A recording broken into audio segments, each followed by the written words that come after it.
Chapter 1.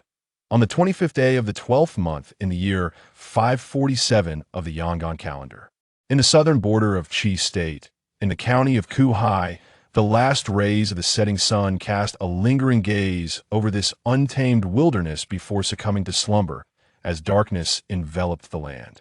The wind howled, and snowflakes danced through the air like grains of salt, blanketing the terrain and draping a silvery shroud over the mountains and trees, rendering the landscape a vast expanse of white. Before long, a thick layer had accumulated. In the aftermath, this snow transformed into down feathers, swirling chaotically in the wind, carrying the scant starlight away to an unknowable distance. Further south in the county town, along a narrow path leading to a small river in the depths of the dense forest, a solitary figure gradually emerged. He trudged forward through the falling snow, laboriously dragging something behind him, leaving a long trail in his wake. The figure was a young man, his countenance resolute and features finely defined, though his skin bore a waxen pallor. He appeared to be around 21 or 22 years of age, wrapped in a deerskin cloak stuffed with tattered rags and dry grass. Though he looked somewhat portly, the heavy garments did little to protect him from the fierce storm. In truth, his lips had turned a ghastly shade of blue.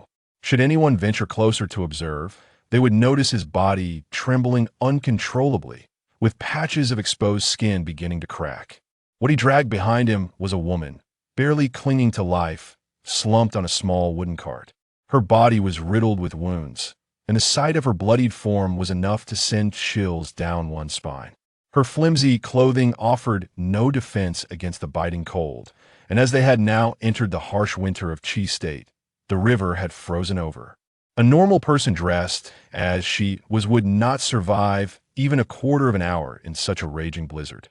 Yet beneath the thick layer of snow that enveloped her, the woman's chest still displayed the faintest rise and fall, and her nostrils bore the signs of breath. The young man moved with intermittent stops, dragging the woman forward, pausing every half-mile to rub his hands together, jump in place, shake off the accumulated snow, and verify whether the woman had slipped into death. When he halted for the third time, crouching beside her and intently observing her chest, the battered woman suddenly opened her eyes, directing a vacant gaze towards him. The young man sensed her scrutiny but remained unfazed, his expression neutral as he spoke. "You would do well not to think me lecherous, lest I abandon you here. Our paths may have crossed under these circumstances, but my act of saving you amidst such a storm is a grand favor. Should you judge my intentions with the narrow mind of a petty person, I shall leave you to be buried in this frigid snow for 3 months." The woman remained silent, not uttering a word.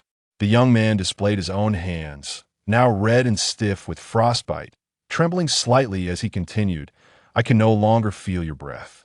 You remain silent with your eyes closed. I am left to observe your chest, to ascertain whether you are alive or dead. There lies at least 5 miles back. The snow has sealed the mountains, making the path treacherous. I refuse to drag a corpse back with me." After a prolonged silence, the woman weakly inquired in a voice that resembled the whisper of the deceased, "Where are we going?" The young man, taken aback by her ability to speak, quickly resumed pulling the cart through the snowstorm, responding as he walked to a dilapidated temple a mile outside the county town. "Though it is freezing there and the walls are drafty, at least the snow cannot enter. At the end of last month, I implored Zhang the hunter for shelter, and he reluctantly agreed to let me stay in the treehouse outside the county to weather the winter. His words were harsh, yet he saved my life. Otherwise, amidst this heavy snowfall, I would surely freeze to death after burning all the firewood in that crumbling temple. I must also return to him later for the key." Pausing momentarily, he spoke with a tone that brooked no argument. "I cannot carry you to the treehouse. I lack the strength to drag you up there in this tempest. You shall remain in the temple, and I will return to check on you in the morning. If you survive, well and good. If not, I shall find a patch of earth to bury you. That will be the extent of my kindness." The woman fell silent again amidst the snowstorm, only speaking weakly when the outline of the dilapidated temple came into view. "What is your name?" The young man hesitated briefly before answering indistinctly, "Wen Chaosheng." The woman inquired further, "Where is your home?"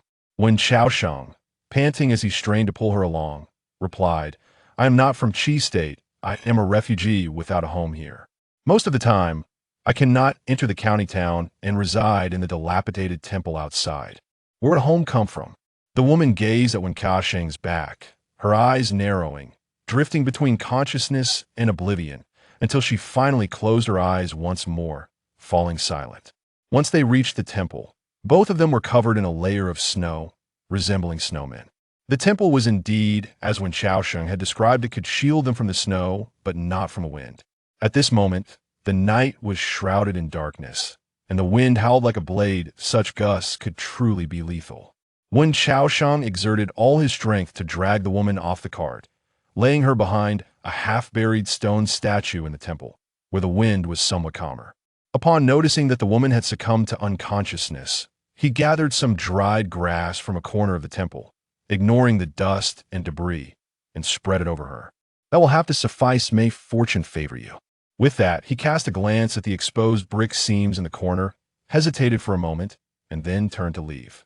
Outside, the world was engulfed in darkness, the snowstorm raging fiercely, the chill penetrating through the white veil into the very marrow of his bones.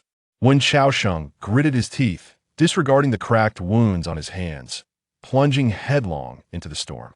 Having traversed this realm for 3 years, he possessed nothing, not even the identity of a Qi citizen, condemned to the status of a refugee, banished from the county town. Whenever the county officials were on duty, they barred these refugees from entry. They were allowed into the county town only on the 3rd day of each month to petition the authorities for a Qi citizenship.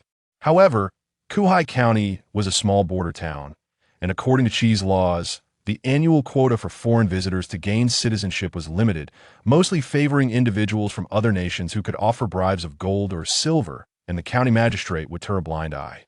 Yet Wen Qiaosheng, as a refugee, had come from afar, penniless and destitute, possessing not even a single coin to offer as a bribe. The results were predictable. He was relegated to the outskirts of the county, unable to set foot within its boundaries. In the ensuing months, Wen Qiaosheng persistently petitioned the county magistrate for citizenship, yet each time he returned empty-handed. Eventually, the magistrate grew weary of his appeals and laid down a clear condition: 10 taels of silver. If Wen Qiaosheng could procure 10 taels, he would grant him legal citizenship and provide him with a place to dwell in Kuhai County, allowing him to farm like any other citizen, working at dawn and resting at dusk. Failing that, Wen Qiaosheng would have to endure living as a refugee for 3 years, and if he survived beyond that, the magistrate would agree to grant him citizenship. 10 taels of silver was an unattainable dream, not to mention he was merely a refugee in this small town. Without a prosperous family, even 5 taels would be an impossible sum to gather. For 3 years, merely surviving had proven to be an arduous struggle. It was during the cruel winter 3 years prior that an old black dog had guided the nearly frozen Wen Qiaosheng to the temple hidden among the withered branches and brush, sharing with him half a bowl of uneaten scraps, enabling him to endure that stormy night.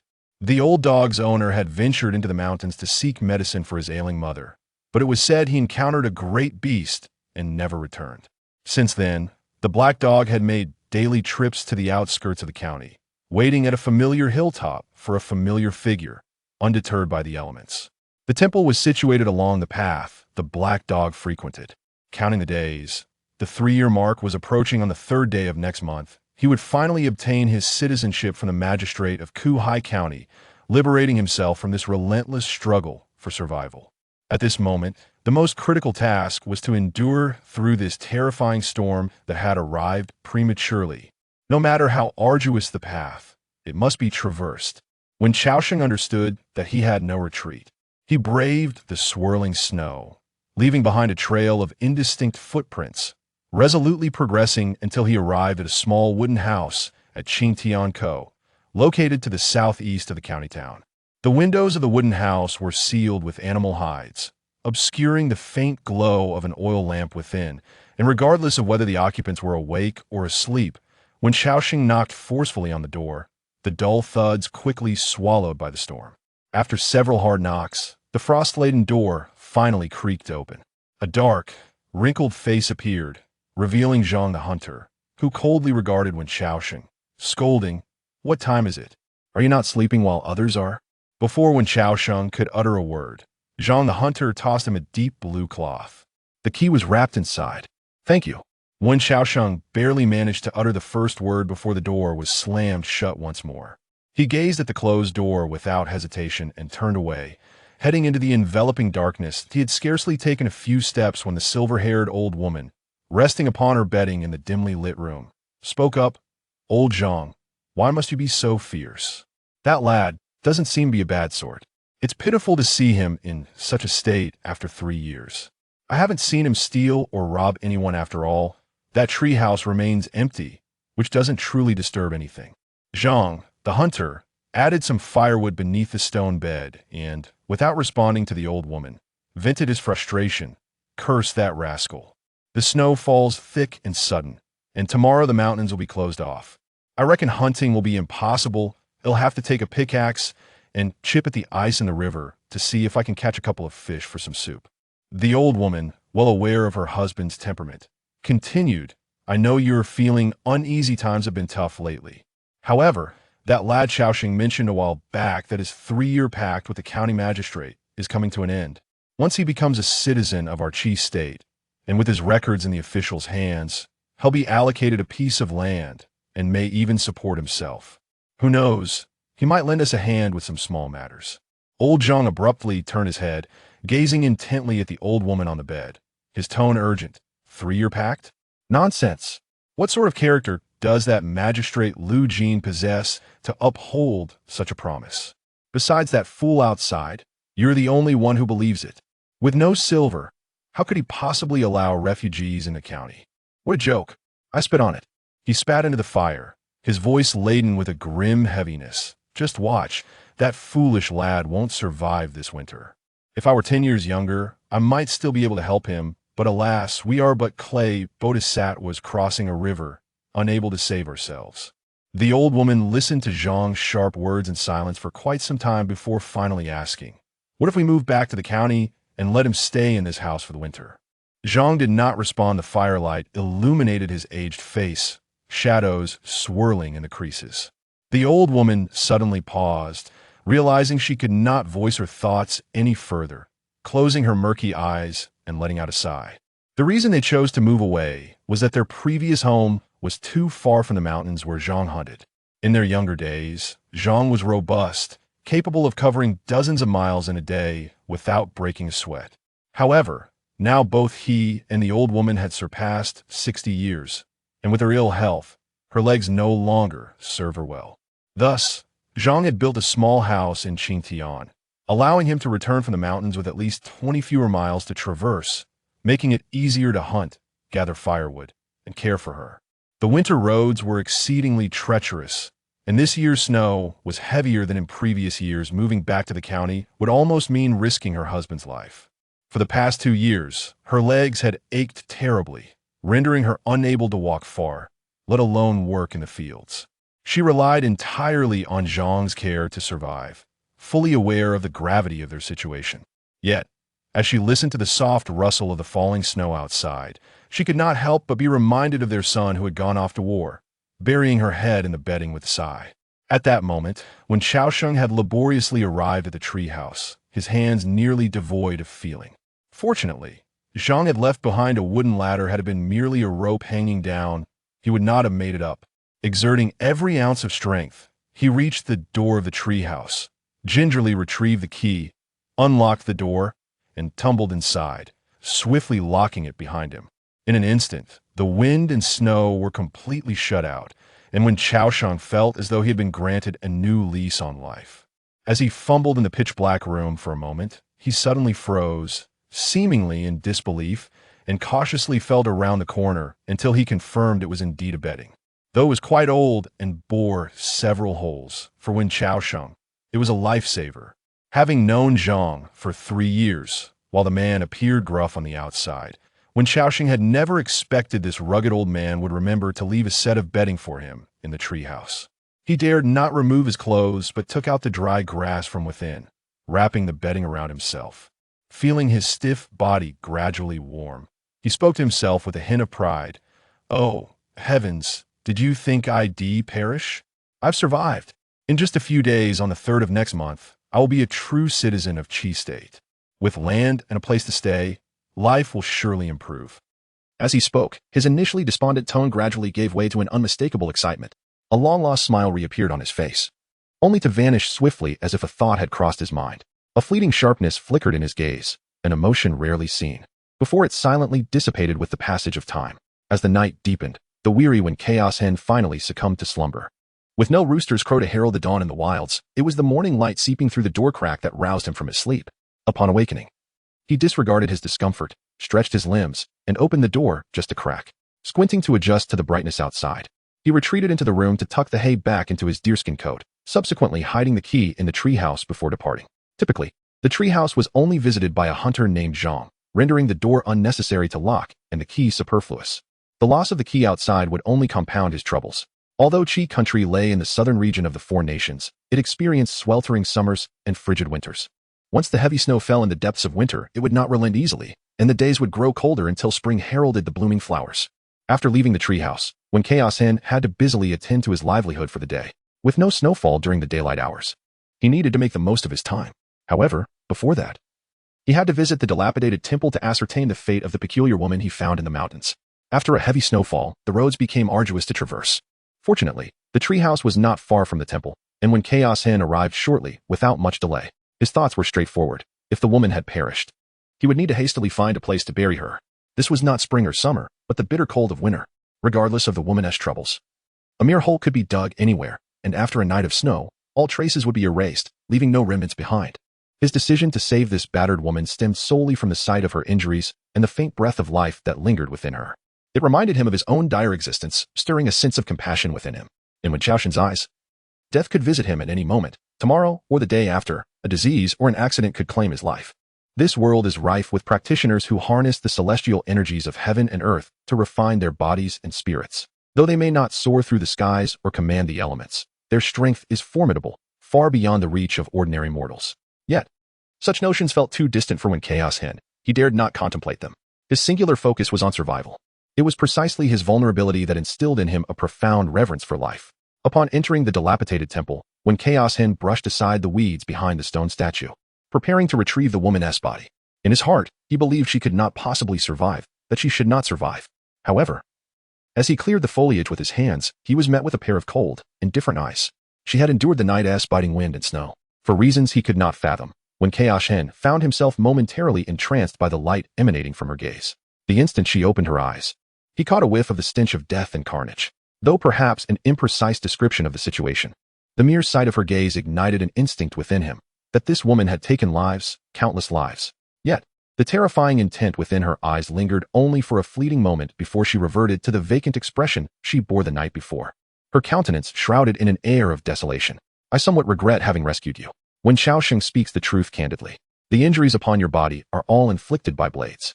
Though I am not a denizen of the martial world, it is evident to me that these scars are not the result of a singular weapon. A person of your caliber must inevitably attract trouble, and indeed, grave trouble at that. The woman remained silent, her breath feeble, as if lost in contemplation or awaiting her fate. Observing her condition, when Xiaosheng furrowed his brow and inquired, "What is your name?" This time, the woman surprisingly lifted her gaze to meet his, hesitated for a moment, and replied, "A Shui." When Xiaosheng was taken aback, "No surname?" The woman's voice was subdued, almost as if she were speaking to herself. "Once I had one, but it was left behind in a city." A conflagration erupted in the city, raging for 7 days and nights, consuming all in its path, including the very surnames of its inhabitants. When Chaos Hen could not comprehend the woman's words, however, he sensed that she was either mentally unstable or burdened by untold tales.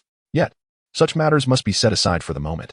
Should the woman perish, the situation would become rather straightforward for when Chaos Hen, merely a matter of finding a grave in the snow to inter her. His interest in the woman's narrative was rather limited. Now that she yet lives, he finds himself at a loss regarding how to proceed. What are your plans moving forward? When Chaos Hen inquired casually, implying that he wished for the woman to vacate the premises swiftly. His sustenance was hard-earned, particularly during the winter months. An additional morsel of food could very well mean an extra day of survival. He had no inclination to share with a stranger of uncertain origins. Yet, the woman remained alive, and should she choose to linger, he feared that if he denied her food and she ultimately perished before him, he would subconsciously bear the weight of her death. He was certainly capable of such an act, but it would leave an unwelcome knot of discomfort in his heart. Presently, The most favorable outcome would be for the woman to depart on her own accord. When confronted with this query, Ashue's gaze wandered for a considerable time before she finally replied, I returned to see my parents. When Chaos Hen raised an eyebrow in Kuhai County, Ashue nodded slightly. When Chaos Hen pressed further, what is your father's name? Ashue responded, my father's surname is Yun, and his name is Yun Zijing. The mother's surname is Go, and her name is Go Yu. When Xiaosheng chuckled softly, saying, I haven't heard of it. But since you are from the state of Qi, if you have identification, you can simply enter the county and seek out the magistrate. However, given your apparent lack of silver, Lu Jinshi's temperament suggests he is unlikely to assist you. After a pause, he suddenly declared with unwavering certainty, no, he certainly will not help you. In summary, you may go if you wish. Life in the county is likely to be somewhat better than out here. Ashue reclined amidst a tangle of weeds, his hair in disarray, resembling a refugee more than Wen Xiaosheng. I have not returned for many years, and I am unfamiliar with both the roads and the people. Wen Xiaosheng scoffed, saying, what purpose does it serve to speak with me? Did I recognize him? It was only then that Ashue recalled when Xiaosheng had mentioned the previous night that he was a refugee, not a citizen of the Qi state, and that he spent most of his time unable to enter the county town. When Xiaosheng tidied himself up, realizing his clothing lacked warmth, and stuffed some weeds into his deerskin before preparing to depart. Let me tell you, dining options are scarce outside. When winter arrives and snow blankets the ground, wild vegetables become non-existent. The river will freeze over with a thick layer of ice, and breaking the ice is quite a troublesome endeavor. Moreover, even after spending an entire day in wait, one may not necessarily be rewarded with a few fish. Without fish, I must resort to consuming the provisions apportioned by the venerable dog. However, in these past 2 years, the old dog has aged rapidly. This winter is particularly frigid, and I have overeaten, fearing that the old dog may not endure it. As he spoke, he turned to Ashue and concluded, in any case, there is nothing for you to eat. Remaining here, one will inevitably meet their demise. Ashue appeared rather indifferent to his predicament. Instead, he posed a trivial question to Wen Xiaosheng, who is dogmaster. Wen Xiaosheng gestured towards the direction of the county town. In just an hour's time, you shall behold it. I must caution you, regardless of your hunger, do not set your sights on the esteemed dogmaster. Otherwise, I will fight you to the bitter end. I mean what I say. Ashue remained silent, closing her eyes to drift back into slumber. When Xiaosheng had no time to waste, from his keen observation, it was evident that the snow would not linger for long, perhaps only half a day. And the quest for sustenance was urgent. Proceeding southward for another 5 miles, beyond the rolling, snow-covered hills, lay an ancient stone bridge, lightly cloaked in frost, yet still revealing the scars of time. This bridge was older than Wen Xiaosheng himself. Beneath it flowed a narrow ditch, the little river he spoke of. However, after a night of heavy snowfall, the river had vanished from sight, concealed beneath the vast blanket of ice. Following the markers he had left the previous day, Wen Xiaosheng eventually discovered several wooden sticks firmly embedded in the ice. These sticks, deliberately left behind by him the night before, were cut from living trees and anchored in the muddy bottom of the ditch. The ice had been thin last night, making this task manageable. Now, when Xiaosheng relied on these sticks to break the ice, he retrieved an axe from his deerskin pouch, a precious gift from a hunter. A tool combining hammer and axe, and struck fiercely at the junction of the sticks and the ice. Cracks immediately began to appear around him. This method, while not significantly saving his strength, cleverly minimized the recoil on his hands. In this frigid season, he was inadequately clothed, perpetually hungry, his limbs forever cold. Should the recoil be too forceful, his hands would not withstand it. A severe injury would render his winter unbearable. After striking the sticks a dozen times, the ice surface became a patchwork of cracks. He stepped back to a safe distance and delivered a final blow to the heavily fissured area. With a resounding crack, the ice shattered, revealing a sizable hole. Peering into the opening, he probed the thickness of the ice below with a stick. It was not particularly thick. Beneath the ice, the water was as clear as a mirror. Wen Xiaosheng crouched beside it for a moment, observing, but saw no fish. This did not dishearten him, for he was not seeking fish in the first place. Having lived in this region for 3 years, he was acutely aware that during winter, the ditch harbored no fish. Fishermen from Kuhai County would venture to the northern Xinsha River or the eastern Mian Lake, but they would not come south, as even in spring and summer, this little ditch rarely yielded fish.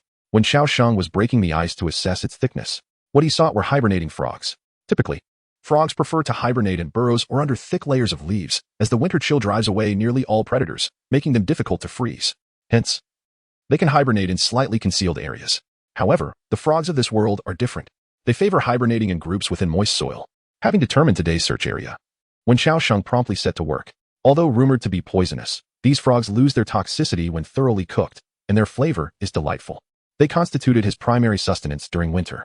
Regrettably, Kuhai County was barren, and while the number of these frogs was considerable, their distribution was scattered, making it possible to go 2 or 3 days without finding even one. Meanwhile, in a dilapidated temple on the other side, Ashue, nestled in a pile of hay. Suddenly awoke. She lifted her gaze slightly to find a scruffy black dog with patchy fur standing before her, holding a dented, uneven iron box in its mouth, examining her as if to ascertain her state of being. This peculiar black dog, much like Wen Xiaosheng, was wrapped in a deerskin, the knots reminiscent of those on his own attire. However, within its deerskin, instead of hay, were tightly packed strips of cloth and a tattered pink woman's dress. Ashui regarded the black dog as it approached and sniffed her. Then, it placed the iron box beside her and stepped back a couple of paces. Ashui faintly grasped its intent. She gently nudged the iron box open to discover some congealed porridge inside. Though the box was dog food, it bore no foul odor, only the fragrant aroma of rice porridge. Observing the clean edges of the box, Ashui surmised that it had been washed by someone. It could only have been either Wen Xiaosheng or someone from the county who fed dogs. The dog was discerning, not touching the food within the iron box, but allowing her to eat first. Ashui stared at the black dog for a moment before picking up the iron box and scraping a bit to eat. However, she ate very little and returned it to the dog. Having something in her empty stomach gave her some strength, and she leaned against the base of a stone statue, closing her eyes, seemingly falling asleep once more. Seeing her in this state, the black dog did not disturb her, but began to eat eagerly. Once it had consumed every last morsel, it carried the iron box to a corner of the stone temple, leaving it there before braving the wind and snow to run towards a distant snow-covered hill. Soon, its frail silhouette vanished beyond the small hill. At noon, with the snow ceased and the sun shining, the mountain shimmered with a golden hue, blinding to the eyes. On the other end of the ditch, Zhang the hunter arrived at the southern part of the small creek, clutching a dirty, worn fishing net. Gazing at the icy surface of the ditch, he rubbed his hands together and picked up a pickaxe to begin breaking the ice. This process was no easy feat, even for someone with greater strength than Wen Xiaosheng. Yet, his age had taken its toll, leaving his heart and lungs weakened. The winter wind, cold and dry, pierced his chest like 1,000 needles, forcing him to take frequent breaks. In terms of fishing, the southern region of the county was hardly a prime location. However, County Magistrate Lu Jinshi had long dispatched his officials and various rascals from the city to control the northern and eastern rivers. For the common folk of the county to fish there, they were required to pay taxes in advance. Lu Jinshi asserted that these rivers and lakes belonged to the public, and it was a generous favor to allow them to catch fish for their families. Anyone caught fishing without paying would face severe penalties, ranging from a beating to imprisonment for 1 or 2 months.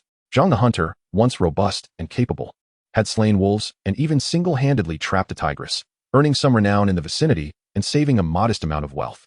However, in recent years, the funds he had saved for his wife Mi Feng's leg treatment had been siphoned away by various swindlers, leaving him with little. The scant provisions remaining for winter were of little interest to the county magistrate, and thus, he chose to avoid that path entirely. After hard work breaking the ice of the ditch, Zhang the hunter attempted to cast his net. However, he appeared somewhat clumsy in his movements.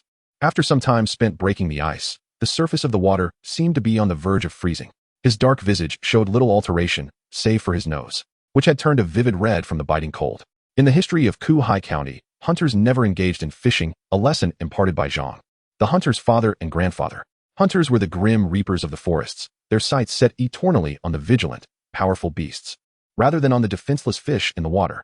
Yet now, Zhang the hunter no longer pondered such matters.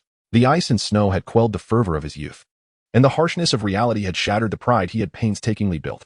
His sole concern now was how to endure this grueling winter with his wife. The daylight of winter days slipped away as swiftly as water in a bamboo basket. While toiling by the ditch all day, Zhang the hunter contemplated whether to seek the fishermen in the county for advice on fishing techniques. When the softly falling snow began to blend with the hues of the setting sun, shielding his eyes, he gazed towards the distant slanting rays. A look of inexplicable confusion etched upon his dark face. After a prolonged silence, he seemed to accept the truth of his situation. As he bent down to gather the scattered debris, frost fell from his brow in delicate flakes. Today, he had returned empty-handed. The mournful wail of the wind accompanied Zhang the hunter as he trudged back, carrying his iron pick and the fishing net soaked in icy river water. The sky darkened rapidly, and the wind grew increasingly biting. The hunter kept his head lowered, striving to shield his eyes from the snowflakes drifting down from above. As he passed a small stone bridge, he suddenly halted. Upon the bridge, he beheld another pair of legs. The tattered trousers, stuffed with straw and rags, could only belong to Wen Xiaosheng. Zhang the hunter turned his head slightly and coldly inquired, "What are you doing here?" Wen Xiaosheng, holding a bundle made from a piece of worn cloth, was dusted with varying depths of snow, as if he had been waiting for some time. "Waiting for you," he replied. Upon hearing this, the hunter fell silent for a moment before gruffly responding, "There is nothing to eat today. You should head back."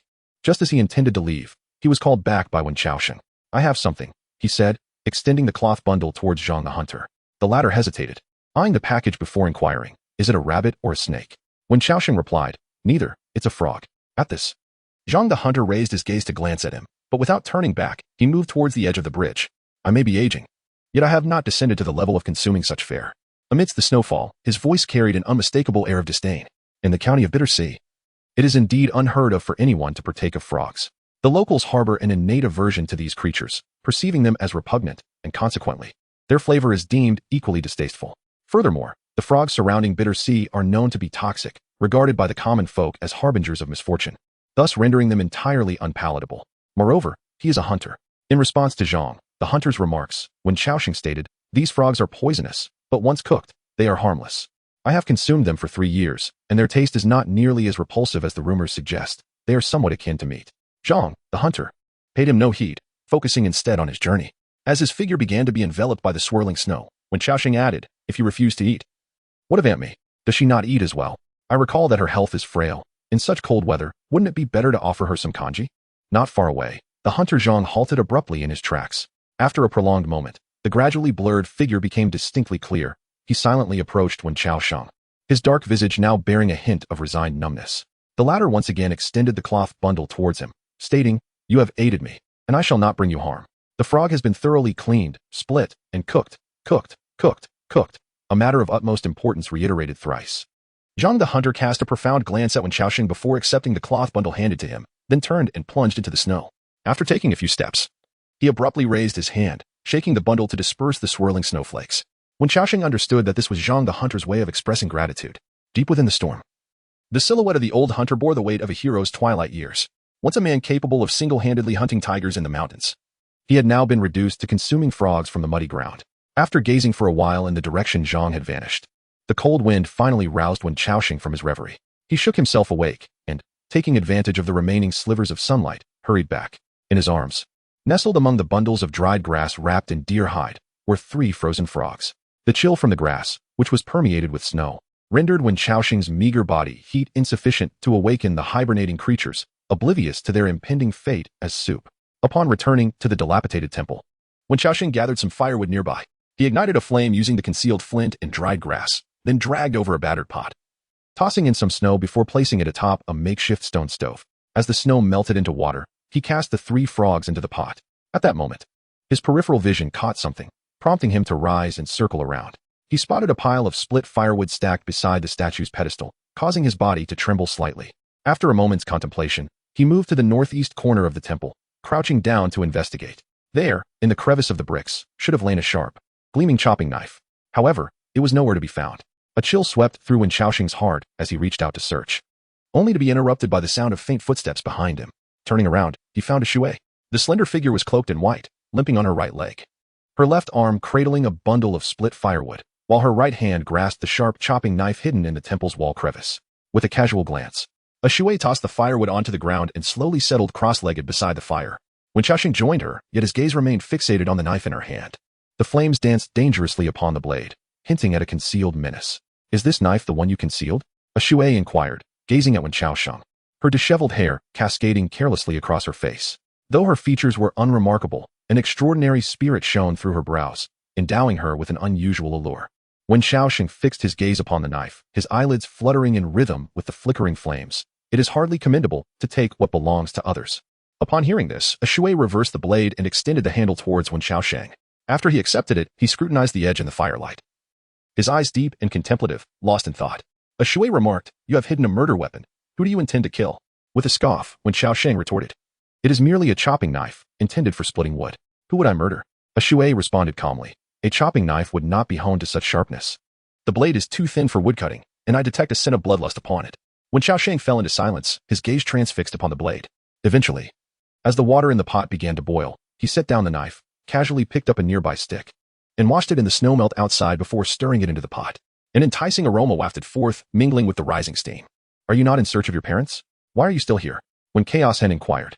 As for Ashui's question, it had long been buried in the snow outside, merging with the vast emptiness, and Ashui did not pursue the matter of the knife any further, merely stating, "The constables will not permit entry." Wen Chaos-Hen looked at her and chuckled. "So you too are a refugee?" Ashui replied, "I was not before, but now I am." Wen Chaos-Hen retrieved a chipped bowl from the hay by the wall, ladled himself a bowl of soup, blew on it gently, and sipped it slowly. "Indeed, it is quite fascinating. The fierce wind outside has blown throughout the night without extinguishing you.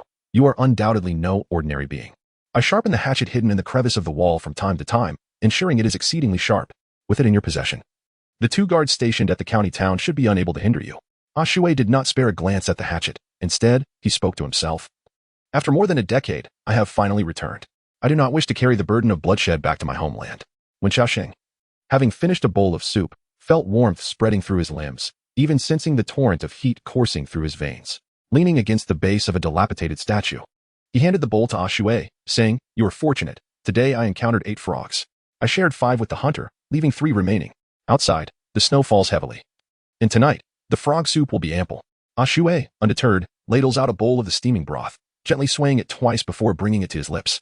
Beside him, Wen Xiaoxiang, feeling warmed, engages in conversation and inquires, "Your father's surname is Yun. Naturally, you should also bear the surname Yun. Why are you not called Yun Shui?" Ashue shakes his head, responding, "I do not take my father's surname, nor my mother's." Wen Xiaoxiang furrows his brow and asks, "Why?" Ashue lifts his gaze, casting a glance at Wen Xiaoxiang. His tone is tranquil and profound as a still lake. The one who asks shall be the one to perish. The latter recalls the moment Ashue opened his eyes that morning and realizes the gravity of the statement, shaking his head in response.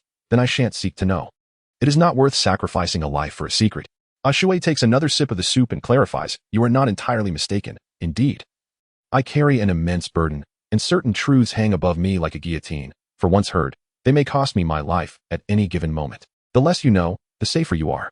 Though your fate may be dismal, your character is commendable, and I harbor no intention of causing you harm." Subsequently, a thought crossed her mind. Her gaze flickered momentarily as she set down the bowl filled with soup. "Today, the constables in the county town informed me that on the 3rd day of each month, the displaced can enter the county office to apply for the status of Qi nationals. You endure much hardship outside. Why have you not ventured into the town?" Upon hearing her words, Wen Xiaoxing fell into silence for a brief moment before replying, "I shall go next month." Ashue keenly observed the subtle ripples of emotion in his expression, her tone lifting slightly. "Will you not go this month?" "I have gone," he replied. "Did you not go last month?" "In the past 3 months, I have also visited." Ashue, holding a wooden stick, gently stirred the frog soup in the pot and said slowly, "Then I know whom you intend to kill." Wen Xiaoxing looked at the woman stirring the soup, smiled faintly, and skeptically inquired, "Whom do I intend to kill?" Ashue fixed her gaze upon the bubbling broth, her lips parting as if to unleash thunder. "You aim to assassinate the magistrate of Kuhai County." Upon hearing this, the smile on Wen Xiaoxing's face gradually faded, and the flickering flames of his eyes began to swell with a murderous intent. Ashue then ladled another bowl of soup, steadily placing it before Wen Xiaoxing, her index finger lightly tapping the rim of the bowl, the crisp sound pulling the entranced Wen Xiaoxing back to reality. Why must he be slain? Wen Xiaoxing gazed intently at the soup before him. After taking a couple of sips, a searing warmth enveloped his chest and abdomen. After a prolonged silence, he recounted to Ashue the 3-year pact he had made with the county magistrate. Upon finishing his tale, Wen Xiaoxing bowed his head, his words imbued with an unprecedented stillness and chill. "Each time I visit the county office, the constables regard me as one might a stray dog by the roadside. Their eyes are filled with derision, disdain, and the smug satisfaction of having toyed with a fool. Such is the reality I must accept. After living outside the county for 3 years, I have subsisted on dog food, gnawed on tree bark, consumed insects, and even feasted on earthworms." As he spoke, Wen Xiaoxing raised his head and flashed a grin at Ashue, saying, "You've never tasted such things, have you? That substance, upon a single bite, is filled with the putrid stench of the earth's deepest depths, unpalatable even to the wildest of canines. However, I indulged in it, and quite a considerable amount. I must say, in these past 3 years, I have lived in a state more wretched than that of a dog. At times even contemplating the possibility that I might truly be akin to one. Many times I felt overwhelmed, contemplating the end of it all. Yet I find myself unwilling to surrender. I am aware that Lu Jinsher merely established a 3-year pact with me to alleviate his annoyance, using a casual excuse to brush me off.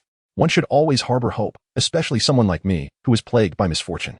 Hope is, for us, the most precious treasure. It holds greater significance than anything else. I refuse to be reduced to a mere dog. Therefore, I shall seize every fragment of opportunity that permits me to live as a human." The flickering flames cast a transient glow upon Ashue's visage, her eyes shimmering momentarily, as if stirred by ripples. "In that case, why do you continue to sharpen your knife?" Wen Xiaoxing lowered his head to add kindling. His actions of tossing the firewood into the flames were both swift and resolute. "After 3 years of enduring hardships, I have, in truth, succumbed to numerous ailments. Yet, bolstered by the vigor of youth, I have gritted my teeth and persevered.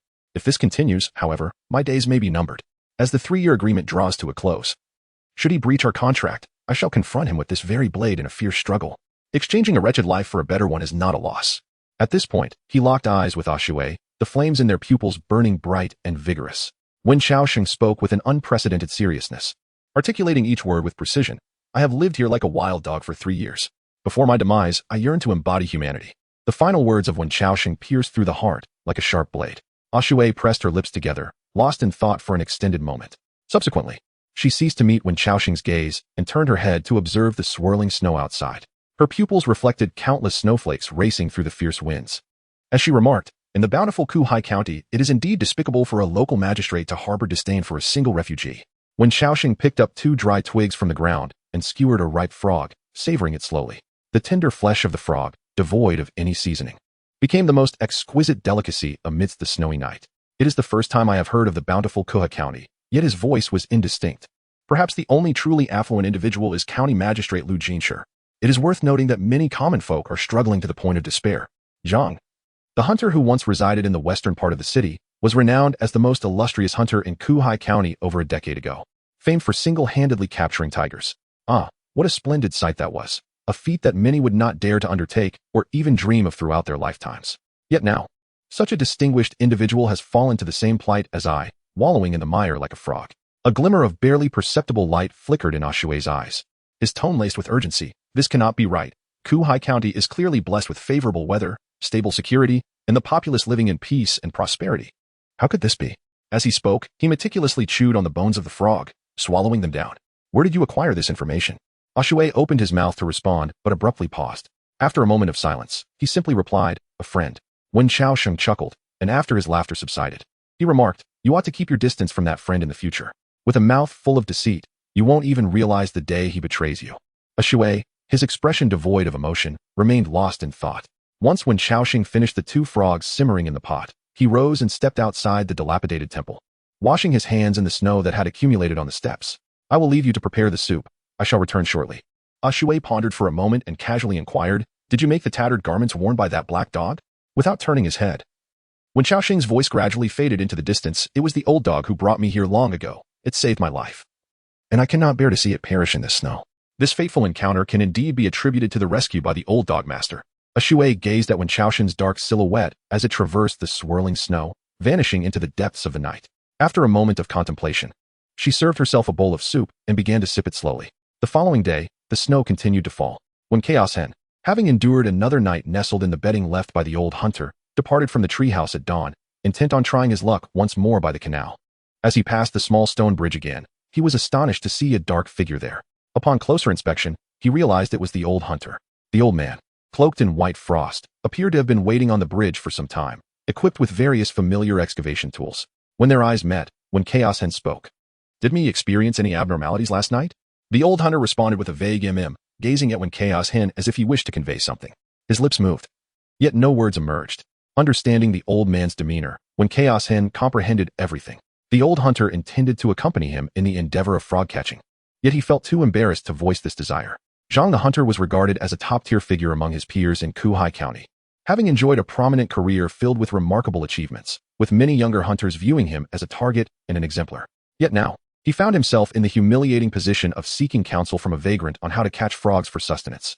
Such an action was tantamount to discarding the pride and dignity he had cultivated over decades. Zhang was a man of considerable resolve, a fact that When Chaos Hen never doubted. The only thing capable of compelling his concession was the presence of his wife, who had accompanied him for much of his life. Today there is snow. Do not harbor excessive hopes, for this phenomenon is not as easily encountered as one might imagine. In the past, I often found myself unable to catch frogs for 2 or 3 consecutive days. However, the situation might improve if I were accompanied by another person. When Xiaosheng, accompanied by the silent hunter Zhang, ventured into the wilderness in search of frogs, sharing his experiences and insights along the way. Zhang was not an ordinary individual. He was a seasoned hunter with an acute sense of smell. Though advanced in age, certain instincts ingrained in him remained unwavering. With the old hunter's assistance, our search area expanded threefold today, resulting in a modest catch of 12 frogs. Although luck was not as abundant as the previous day, our yield was greater. As the sun dipped below the horizon, a rare vitality illuminated Zhang's weathered, dark visage, etched with the marks of time. He meticulously counted the frogs in his snakeskin bag, repeating the process thrice before finally offering half to Wen Xiaosheng, who only accepted 4. In truth, he had only managed to find 3, while the remainder were unearthed by Zhang. Wen Xiaosheng pondered whether there existed a novice protection mechanism akin to fishing or if Zhang, a veteran with decades of experience, simply possessed superior skills and perception. Ultimately, he declined the 2 frogs that Zhang insisted upon, only advising him to ration his consumption. For the availability of frogs was not guaranteed daily. Any uneaten frog should be buried in the snow. Once warmed, they would awaken from their hibernation.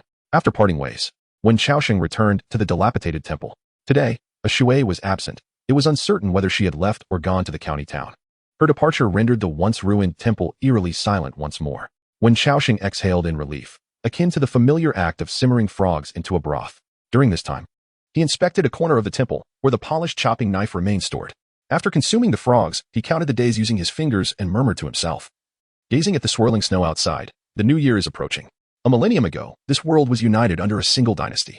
Following the death of the Spring and Autumn Emperor, the realm fractured into 4 nations, the Southern Qi, Northern Yin, Eastern Zhao, and Western Shun. In pursuit of unification, these nations engaged in years of relentless warfare, each refusing to submit to the other. It was not until over 500 years ago that the cultivators of the celestial realm from each nation united to quell the chaos. The monarchs of the 4 nations signed a covenant, establishing the era known as Yangon, thus bringing an end to the conflict. Nevertheless, when Qiaosheng sometimes mused that perhaps he would have lived with more dignity during those turbulent times. After his meal, he returned to the treehouse. For the next 4 days, he did not encounter Shui. When Qiaosheng perceived this as a positive sign, it indicated that either she had found her parents or had departed from this place.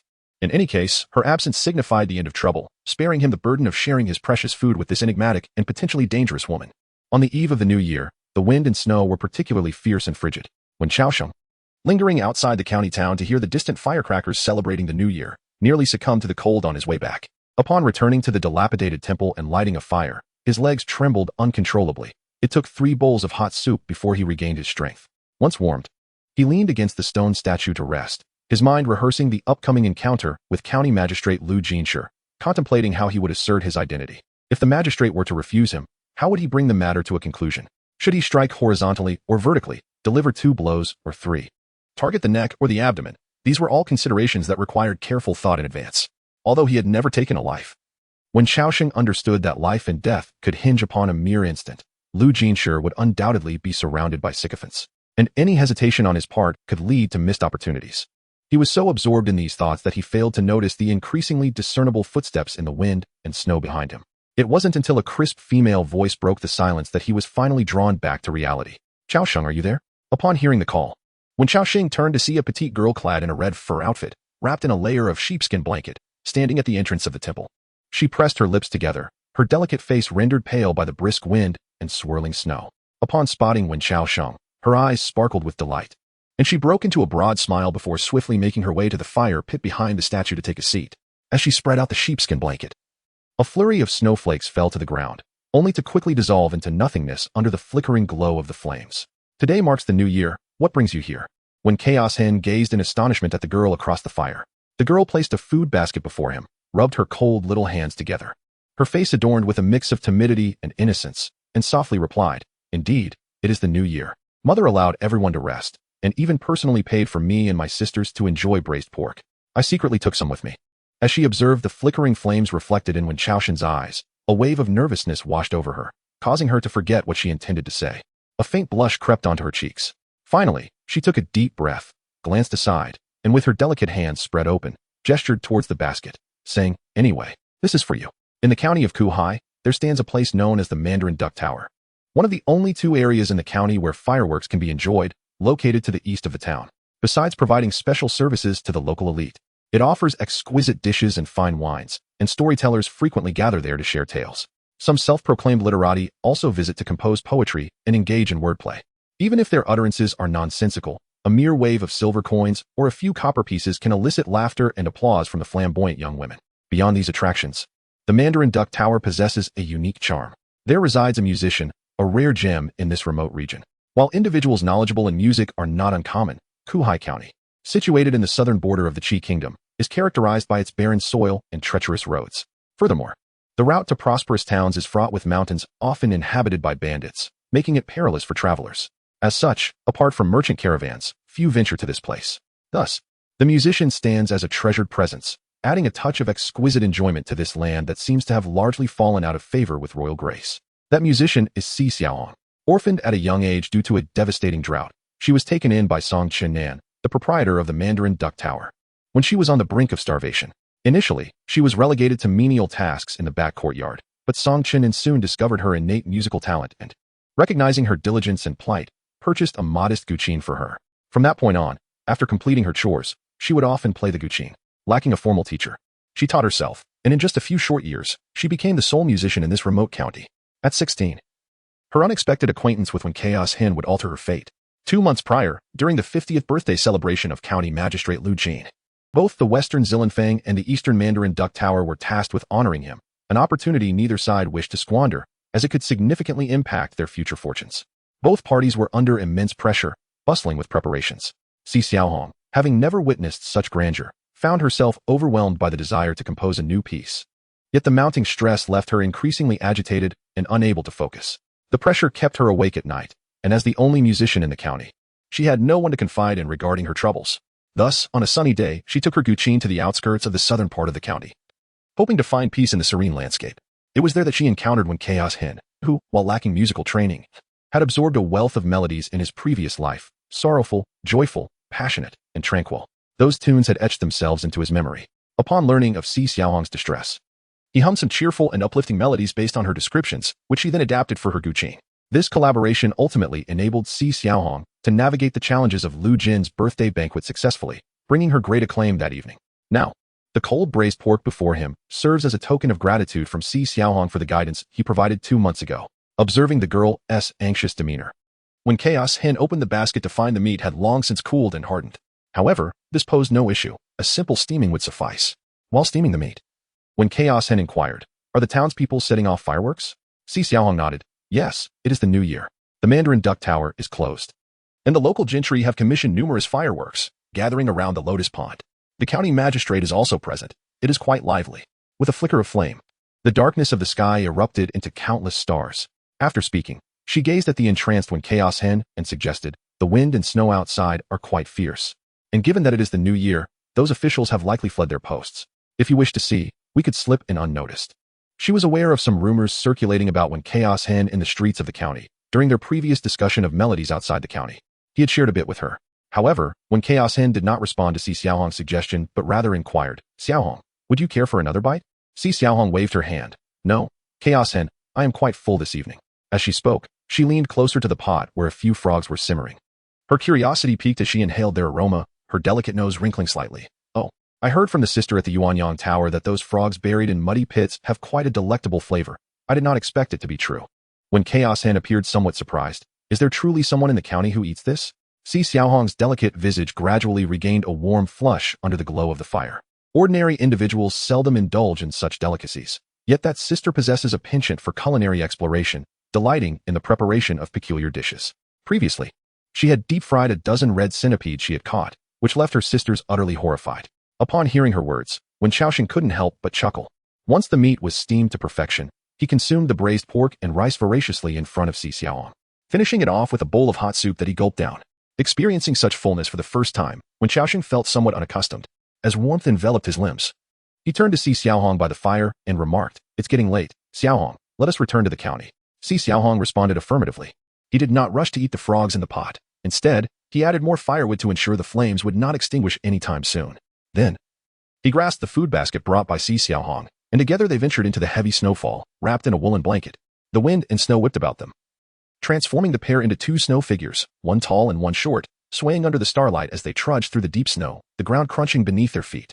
The dilapidated temple was not far from the county, merely a mile away. As they drew closer, the brilliant fireworks erupted in the sky, accompanied by the resounding applause echoing above. Si Xiaohong, filled with excitement, called out and extended her frostbitten little hand to pat Wen Xiaoxing's back, wishing to draw his attention to the fleeting, colorful stars above. However, she lost her footing and fell to the ground just as Wen Xiaoxing turned around. When she looked up, her small face was completely covered in snow, resembling a little ghost. Fortunately, the snow was deep, and she remained unhurt. Wen Xiaoxing slowly bent down, struggling to pull Si Xiaohong from the snowdrift, and wrapped the snow-covered sheepskin blanket snugly around her again. This time, the young woman fell silent, pouting as she cautiously watched her steps. Upon reaching the outskirts of the county, they indeed found no guards. A small gap in the city gate revealed itself, and Si Xiaohong pointed towards it, turning to Wen Xiaoxing with a smile and saying, "Look, they have all left." When Xiaoxing did not respond but handed the food basket back to her, advising, "The snow is heavy. Let us hurry back." Si Xiaohong's smile faltered as she gazed at Wen Xiaoxing, now covered in snow, and asked, "Brother Xiaoxing, aren't you going to see the fireworks?" Wen Xiaoxing replied, "No." Si Xiaohong persisted. "Then why?" Wen Xiaoxing interjected, "The snow is heavy. I am seeing you home." With that, he waved goodbye to Si Xiaohong and turned back without looking back. As he traveled back and forth, his legs grew so cold that he could barely feel them. A grave concern, for frostbite could still be mended, but further complications could lead to paralysis. Fireworks? Huh. What relevance did such merriment hold for a vagrant like him? He needed to preserve his legs if he were to become a citizen of Qi. They would be indispensable in the future. If not, they would serve him well in dealing with the county magistrate, Lu Jinshi. Si Xiaohong stood at the county gate, wrapped in her sheepskin blanket, gazing at Wen Xiaoxing's figure as it faded into the snowstorm, her lips pressed together in contemplation for a long while. The hazy white obscured her vision. She could no longer see him in the distance, but remained reluctant to leave. Ultimately, under the relentless chill, she finally lowered her head, stamped her feet, and turned towards the interior of the county. Why is she called Little Red? My mother once said that the more humble the name, the easier it is to nurture. However, as a girl, I cannot afford to have a name that is too lowly. I must preserve a semblance of dignity. Brother Chao, are you truly a spy from a foreign nation? Who claims such a thing? It is said that the rumors circulating in the neighborhood have originated from the county office. What, in your opinion, is my nationality as a spy? I perceive you as devoid of treachery. Why is that? If you are indeed a spy, Xiaoxing, Lu Jin would undoubtedly be eager to apprehend you. Haha, that makes sense, you have a point. Oh, by the way, Xiaohong, in the presence of others, refrain from uttering the name Lu Jinshi. When others refer to him as the county magistrate, you must do the same. In the dilapidated temple, when Chaos Hen gazed intently into the boiling pot, where the water conjured an image of the moment he had shared with Si Xiaohong on the small stone bridge, he found himself entranced. Among the few serene and pleasant memories he possessed, Si Xiaohong was like a stone suddenly splashing into the water, swift and unexpected. During his time with her, he could momentarily forget the burdensome realities weighing upon him. The night was colder than usual. Yet when Chaos Hen lingered in the crumbling temple for an additional half hour, it was only when the snow water in the pot had evaporated and the firewood had turned to ash that he finally used 2 dry twigs to extract the nearly boiled frog, consuming it bit by bit. This half hour of reminiscence was his unique tribute to Si Xiaohong, not for the bowl of braised meat, nor for the melody from 2 months prior, but for the reflection of humanity mirrored in her bright, clear eyes. When Si Xiaohong looked at him, he could always find an astonishingly familiar, yet utterly unfamiliar figure within her gaze. That was his true self. Thus, after devouring the frog, when Chaos Hen resumed sharpening his knife on this frigid snowy night, time is running short, one must perish like a mortal. When Chaos Hen murmured to himself, as the blade met the whetstone, the chilling sensation seeped into his very marrow, accompanied by the sound of grinding metal. His entire being trembled. Yet the hand that sharpened the knife remained steady. The sharper the blade became, the more profound his disbelief in Lu Jinshi grew. He yearned for survival more than anyone else, for he had tasted death once. Those who have confronted it are often more fearful of its return. Yet, for the past 3 years, it seemed that when Chaos Hen had been perpetually preparing for his demise, he could not discern how much time had elapsed when a flurry of snowflakes drifted in from outside the temple, interrupting his knife grinding. As he lifted his gaze, he beheld a figure cloaked entirely in black, standing at the temple's entrance. The individual wielded a sword with a grip of ice, emanating an aura that rendered when Chaos Hen immobile. Over the past 3 years, he had never encountered a martial artist from the realm of the rivers and lakes. Nor did he comprehend the true terror they possessed, assuming they were akin to the heroes found in martial arts novels. However, the presence of this black-clad figure before him made when Chaos Hen suddenly realize he had gravely underestimated the situation. Just standing there, the imposing demeanor of the individual bore down upon him, making it difficult for him to breathe. When Chaos Hen had no doubt that to this person, killing him would be as effortless as squashing an ant. Yet, how could such a being appear so suddenly in the town of Kuhai? The figure in black, with a hoarse male voice, inquired, "Young man, may I ask you something personal? Recently, have you encountered a woman with an oval face, somewhat slender, approximately 8 feet tall, bearing numerous scars reminiscent of battle? In this realm, 1 foot is roughly equivalent to 20 to 22 centimeters in the previous life. Thus, a height of 8 feet translates to approximately 160 to 180 centimeters, aligning perfectly with a Shui's stature." Coupled with the statement made by the figure in black, when Xiaoxing was nearly certain that the individual before him had come in search of a Shui. "A woman visited a few days ago. It is uncertain whether she is the one you seek." She remained silent regardless of the questions posed to her, eventually departing on her own. When Chaos Hen did not completely conceal the situation, yet he refrained from revealing all. It was evident that the visitor intended to create trouble, and he could not afford to show any connection with Ashui, lest he invite peril upon himself. Upon hearing this, The man in black inquired further. In which direction did she depart? After a moment's contemplation, Wen Kaosen replied, I was not present when she left, but if, as you mentioned, she is gravely injured, she would either seek healing in the county town or procure a swift steed from somewhere, heading eastward towards the Zhao kingdom across the desolate plains. However, this year, the snowfall in the state of Qi has arrived with unprecedented swiftness, blanketing the wilderness with a layer so thick that it reaches the knees of those without shelter. The likelihood of her reaching the state of Zhao seems exceedingly slim. Even if she endures the harshness, the horse cannot withstand it. The figure clad in black possesses a gaze as sharp as ice, remaining silent while the thumb of his sword-bearing hand has already nudged the blade from its sheath. Although the sound is soft, it is far from pleasant. When Xiaoxing tightened his grip on the finely sharpened hatchet and raised his eyes to the figure in black, inquiring, Do you intend to kill me? The figure in black did not shy away from the truth to silence a witness. When Xiaoxing's breath quickened slightly as he asked, Is there no room for negotiation? The blade emerged from its sheath by a mere 3 inches, the flickering cold light drawing the piercing chill of the falling snow into the temple's exterior. Generally speaking, there is room for negotiation between individuals and talents. Your existence is so pitiful, it is akin to that of a dog in a county town. Were I in your position, I would feel such profound shame that I would contemplate ending my own life. How is it that the word disgust can escape your lips? When Xiaoxing, gripping the axe with unwavering determination, fixated his gaze upon the figure cloaked in black, devoid of any trace of trepidation, then calm. Upon witnessing Wen Xiaoxing daring to wield his weapon against him, the black-clad figure's eyes grew colder, feeling an affront to his pride. Without further hesitation, he struck with a fierce intensity. His first stroke aimed directly at Wen Xiaoxing's arm, intent on illustrating the chasm between them. Hoping to see him perish in fear and regret, the black figure's sword moved with remarkable swiftness, when Xiaoxing could perceive the downy feathers of autumn birds in flight. Yet the blade's trajectory remained obscured to him. Nevertheless, he instinctively swung his axe, resolved to confront death with defiance, determined to strike before his end.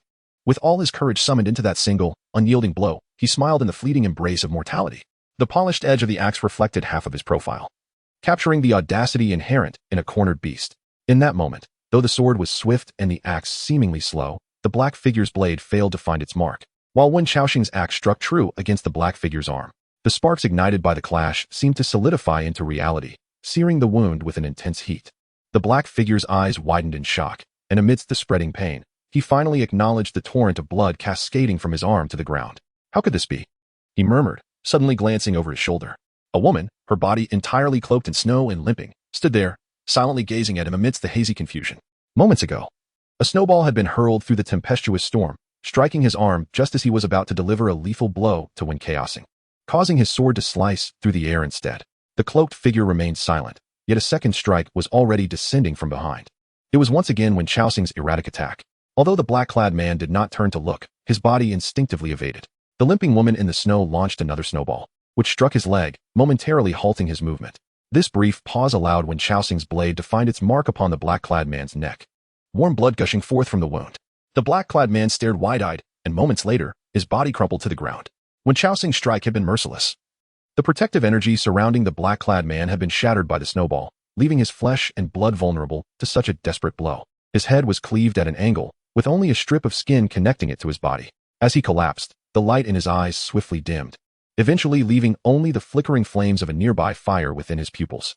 Wen Kaosen, drenched in blood, sank to the ground, half kneeling before the lifeless form of the black-clad man, gasping for breath, his grip on the sword trembling uncontrollably. Ashui entered the dilapidated temple, shaking off the snow covering her, and approached Wen Kaosen, inquiring, Do you still have strength left? Wen Kaosen, panting heavily, replied, What for? Ashui pointed at the corpse of the black-clad man, stating, You killed him, you shall bury him. Wen Kaosen ignored her, collapsing onto the ground, his back leaning against the base of a statue, his voice quivering, uncertain whether from the cold or the aftermath of taking a life. He came looking for you. Indeed, I should not have saved you. I nearly lost my life. Ashui retorted with an air of certainty, You absolutely should have saved me. Had you not, it would have been your demise. Wen Xiaoxing fell silent, merely catching his breath, unable to refute Ashui's assertion. Just now, you were assisting me, correct? This fellow is utterly foolish. Given your remarkable prowess, how dare he seek you out? Ashui crouched atop the corpse of the man in black, rummaging through his belongings. He retrieved a unique jade pendant from the man's waist, strung with a dark cord. The pendant was exquisitely crafted, adorned with a pattern resembling a flowing river, and inscribed on the reverse side were the words Wangchuan. He is certainly not an individual, a level calmly stated. Moreover, my head is extraordinarily valuable, beyond your imagination. When Xiaosheng was taken aback by this statement and subsequently inquired, "Why is that?" Shui met his gaze, and within the depths of her eyes flickered a hint of compassion and a chilling coldness. "Because of my surname." When Xiaosheng replied, "Can a mere surname hold such worth?" Shui then took the jade pendant and tucked it into the pocket of her tattered garment. Yet this surname remained unscathed even after 7 days and nights of burning. "Do you consider it valuable or not?" When Chao's gaze was fixated on the coagulated blood on the ground, lost in thought, as he remarked, "Well, this is splendid. The only place where we could kindle a fire and prepare a meal is gone. Having committed murder, his accomplice would likely soon trace it back to me." Shui remarked, "Let us bury it while the matter is still fresh. The heavens know, the earth knows, you know, and I know." When Xiaosheng opened his collar, revealing it was filled with scraps of cloth and hay. "I cannot bury myself. The howling wind and snow outside would surely lead to my demise if I ventured out for even half an hour." The snow fell incessantly, leaving the corpse to remain in its place. After a moment of pause, he chuckled self-deprecatingly, remarking, "The good news is that it won't smell." Shui gazed at the lifeless body on the ground, her brows furrowing as she addressed Wen Xiaosheng, "Hand me the knife." Without hesitation, Wen Xiaosheng tossed the knife to Shui, who caught it deftly, with one hand wielding the blade and the other dragging the black-clad figure's corpse. She ventured into the vast, swirling snow. Approximately 15 minutes later, Shui returned to the dilapidated temple, limping slightly. Wen Xiaosheng remained there, having not departed. As he painstakingly cleared the snow that had accumulated outside, meticulously scrubbing the bloodstains from the floor. Turning his head to regard her, he inquired, "Did you bury him?" Shui replied, "I did not bury him. I broke the ice in the channel, chopped him into pieces, and disposed of him in the ditch." She returned the knife to Wen Xiaosheng, its surface now pristine and unblemished as if it had just been forged anew. "In the future, you may visit at any time. I shall reside in the dilapidated temple for a while." When Xiaosheng paused in his task of wiping the bloodstains from the floor, lifting his gaze to Shui, "On the 3rd of next month, I shall seek out Lu Jinshi one final time. Regardless of the outcome, I shall not return here." This was indeed his intention. If successful, he would be able to dwell in the county. If not, both he and Lu Jinshi would meet their demise. Shui offered no response, and when Xiaosheng ceased his efforts to clean the blood, the other had made it clear that he intended to confront this mess head-on, rendering the presence of stains irrelevant. Before departing, he inquired of Shui, "By the way, during your absence, did you go to find your parents? Were you successful?" Shui, holding a stick, fiddled with the fire pit, remaining silent for a long while before responding with a non-sequitur, "Come to the temple at noon tomorrow. I shall treat you to a drink." Turning her head to look at Wen Xiaosheng, she asked, "Will you come?" They exchanged a glance, and after a brief moment, he replied, "I shall." He returned to the treehouse, wrapping himself in the tattered cotton quilt, his hands trembling incessantly. In 2 lifetimes, this marked his first act of taking another's life. Though it was in self-defense, the visceral sensation of the blade slicing through flesh ignited a fervor within him, imparting a profound truth. In this world, to safeguard oneself, the knife in hand is far more palpable and effective than the law. As night passed, the following morning, when Xiaosheng accompanied the old hunter to catch 4 frogs, taking none for himself, merely stating that he had not finished the previous day's meal. As the old hunter observed Wen Xiaosheng's departure, he called out to him. Upon turning back, the hunter said, "In that house in Qitian, I have a heated kong. My wife mentioned that if you find it unbearable, you may come and stay." Wen Xiaosheng nodded in gratitude, and the old hunter added, "That Lu Jinshi is unreliable. Do not trust him too readily." Wen Xiaosheng remained silent for a moment before replying, "Understood, old Zhang." Without looking back, he continued on his way. While Zhang the hunter gazed at his retreating figure, his weathered eyes filled with complexity, the lines on his face deepening. Ultimately, he sighed and returned to his wooden house in Qingtian. Shaking off the snow at his doorstep, he finally pushed the door open. The elderly woman Mi Fong, lying on the bedding, addressed him, "Old Zhang, did Xiaosheng not return with you?" The old hunter scooped clean snow water into a pot to melt it, his voice muffled. "He did not come." Mi Fong paused, then murmured, "In such heavy snow, how can that boy endure with just a tattered quilt, living in a treehouse?" As the days draw closer to the 3rd day of the lunar month, Zhang the hunter tightened his grip on the spoon unconsciously. He turned to gaze at his wife, Mi Fong, who felt somewhat uneasy under his scrutinizing eyes. "Old Zhang, why are you staring at me?" she inquired. Zhang the hunter snapped back to reality, restraining his gaze and refraining from voicing his thoughts. Earlier at noon, when parting ways with Wen Chaos-Hen, Zhang had sensed a palpable aura of menace emanating from him, leading him to believe that Wen had undergone some transformation. After offering a word of caution to Wen, he was met with an expression of complete indifference, devoid of any surprise. Zhang's keen intuition alerted him to the impending 3rd day of the month. Should Lu Jinshi fail to honor his promise, it could herald unfortunate events. Yet, he chose not to share this concern with his wife, for Mi Fong's health was fragile, and he believed that it was better to have one less worry than to burden her with more. "Before leaving in the afternoon, I shall prepare some porridge. Please keep an eye on the fire in the room, ensuring it does not blaze too fiercely, lest the pot be scorched, he advised his wife.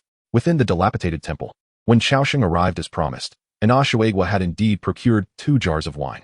She had already opened one, as if she had been drinking for a while, and her usually dull eyes now sparkled with a newfound sharpness. Upon seeing Wen Xiaosheng, she greeted him. "Are you able to drink?" Wen Xiaosheng sat cross-legged opposite her, nonchalantly replying, "After all, we are nearing the end. What is there that we cannot indulge in?" He removed the seal from the jar, and a wave of fragrant osmanthus-infused wine rushed forth, tantalizing his palate. "This wine must be rather expensive. From where did you procure it?" Wen Xiaosheng casually inquired. And Ashuai, with a slender finger extended and a slightly tipsy gaze, pointed to herself earnestly and replied, "Wen Xiaosheng, how lowly do you think of me? Steal? I am bold and unrestrained." Wen Xiaosheng held a shard of tile, still bearing traces of snow melt, which he had received from Ashuai. He poured some wine into the tile and took a sip, feeling as though his icy chest and abdomen had been cleaved open by a fierce blade. He exhaled deeply and reproached Ashuai, saying, "With your formidable martial prowess, surely you could procure 2 jars of wine, yet you could not manage to acquire 2 bowls?" Ashuai leaned forward, her finger tracing a circle in the air, and mysteriously remarked, "Do you know whose wine this is?" When Xiaosheng shook his head, "I do not know.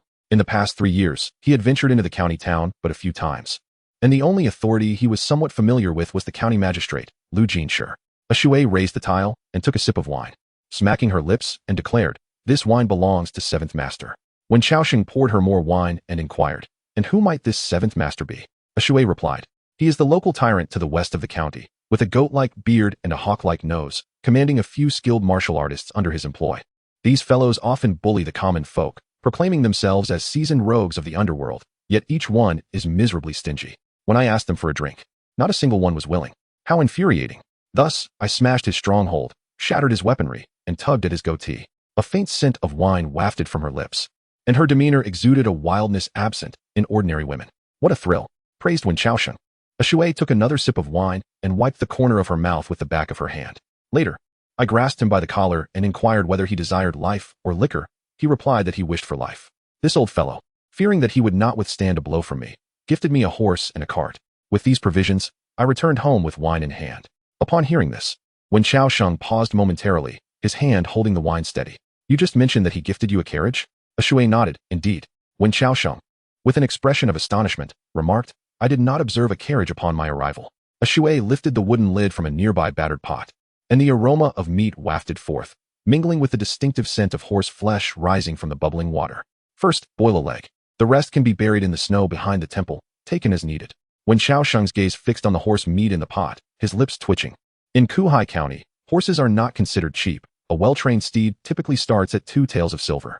It can be said that the edible value of a horse pales in comparison to its intrinsic worth. How could Ashuai, this woman, so casually suggest slaughtering it? Then, what of the cart?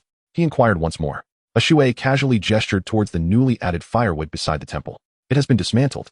The carriage simmered horse meat, retaining its authentic flavor. Wen Xiaosheng remarked. Ashuai fashioned a pair of chopsticks from 2 withered twigs, delicately lifted a slice of horse meat, blew on it twice, and then placed it in his mouth, savoring it slowly. I refrained from taking those wine bowls, as I found them unsightly after being used by the people in the hall. On such a frigid day, one should be content with a bit of wine and some meat. After all, there is no need to be overly greedy, she remarked, fixing her gaze on Wen Xiaosheng, whose eyes seemed rather peculiar. "Hey, that look in your eyes. Are you perhaps contemplating selling that horse for silver?" With her nudge, Wen Xiaosheng seemed to grasp a fragment of understanding, though not entirely. Ashuai raised her cup of wine before him, saying, "Drink." He clinked his cup against hers and took a hearty gulp, only to be met with a fierce cough, warmth spreading through his chest and abdomen, and beads of perspiration forming on his forehead. "Excellent wine," he rasped. Ashuai then set down the earthenware dish filled with wine and busied herself with the meat. "You are unfamiliar with the customs of these local factions. The horse belongs to Master Qi, marked distinctly on its back. Others must not dare to interfere. To touch the horse is akin to infringing upon Master Qi's wealth. I resell it to other horse traders with the front legs in motion. 7th Master can lead a team to reclaim the horse from behind. Selling horses is a harm to others." When Xiaosheng expressed some confusion, "Are there still bandits in the county town?" Ashuai corrected him. "They are not bandits. They are official bandits." Lu Jinshi, clad in official robes, dared not openly defy the laws of the kingdom of Qi, yet there were always unsavory tasks that required attention. When Xiaosheng, upon hearing this, appeared contemplative as he raised his gaze towards her. "You are not from Kuhai County. How is it that you possess such profound knowledge of these matters?" Ashuai let out a scoff, swallowing a mouthful of horse meat. "In the realm of the Jianghu, the scenery remains uniformly dismal. When Xiaosheng gazed intently at Shui, his eyes as clear as water. No, that is not correct. Shui, you have indeed encountered Lu Jinshi, have you not? Shui's action of consuming meat momentarily paused. It was in that fleeting moment of stillness that the words of Wen Chaos Hen were subtly validated. She lifted her gaze, scrutinizing Wen Chaos Hen with a piercing look, and remarked with a click of her tongue, Wen Chaos Hen. In the past, I held skepticism towards fate, but after encountering you, I began to entertain the notion. When Xiaosheng, perplexed, inquired, what do you mean? To his surprise, Shui placed a slice of horse meat into his wine bowl and remarked, a person as astute as you, if not for the caprices of destiny, would undoubtedly not find themselves in such a predicament. When Xiaosheng downed several draughts of strong liquor, the world around him blurring into a haze. He seemed to harbor no resentment towards his woeful circumstances. Instead, he turned to Shui and posed the same question as yesterday. Have you found your parents? Shui pressed his lips together, the fragrant aroma of osmanthus wine lingering on his mouth. Yet the essence of the liquor transformed into a chilling aura of menace as he replied, they are deceased. 5 years ago, a devastating flood struck Cahaxian, sweeping away many lives, and to this day, the bodies remain unfound. When Xiaosheng sensed the lethal glint in Shui's eyes and inquired, what is it? Is there something hidden? Is it not a natural disaster, but rather a man-made calamity? Shui parted her lips, her quivering mouth unable to utter a word. Finally, she took a sip of her drink and remarked, whether it is a natural disaster or a man-made catastrophe, it is no longer possible to investigate further.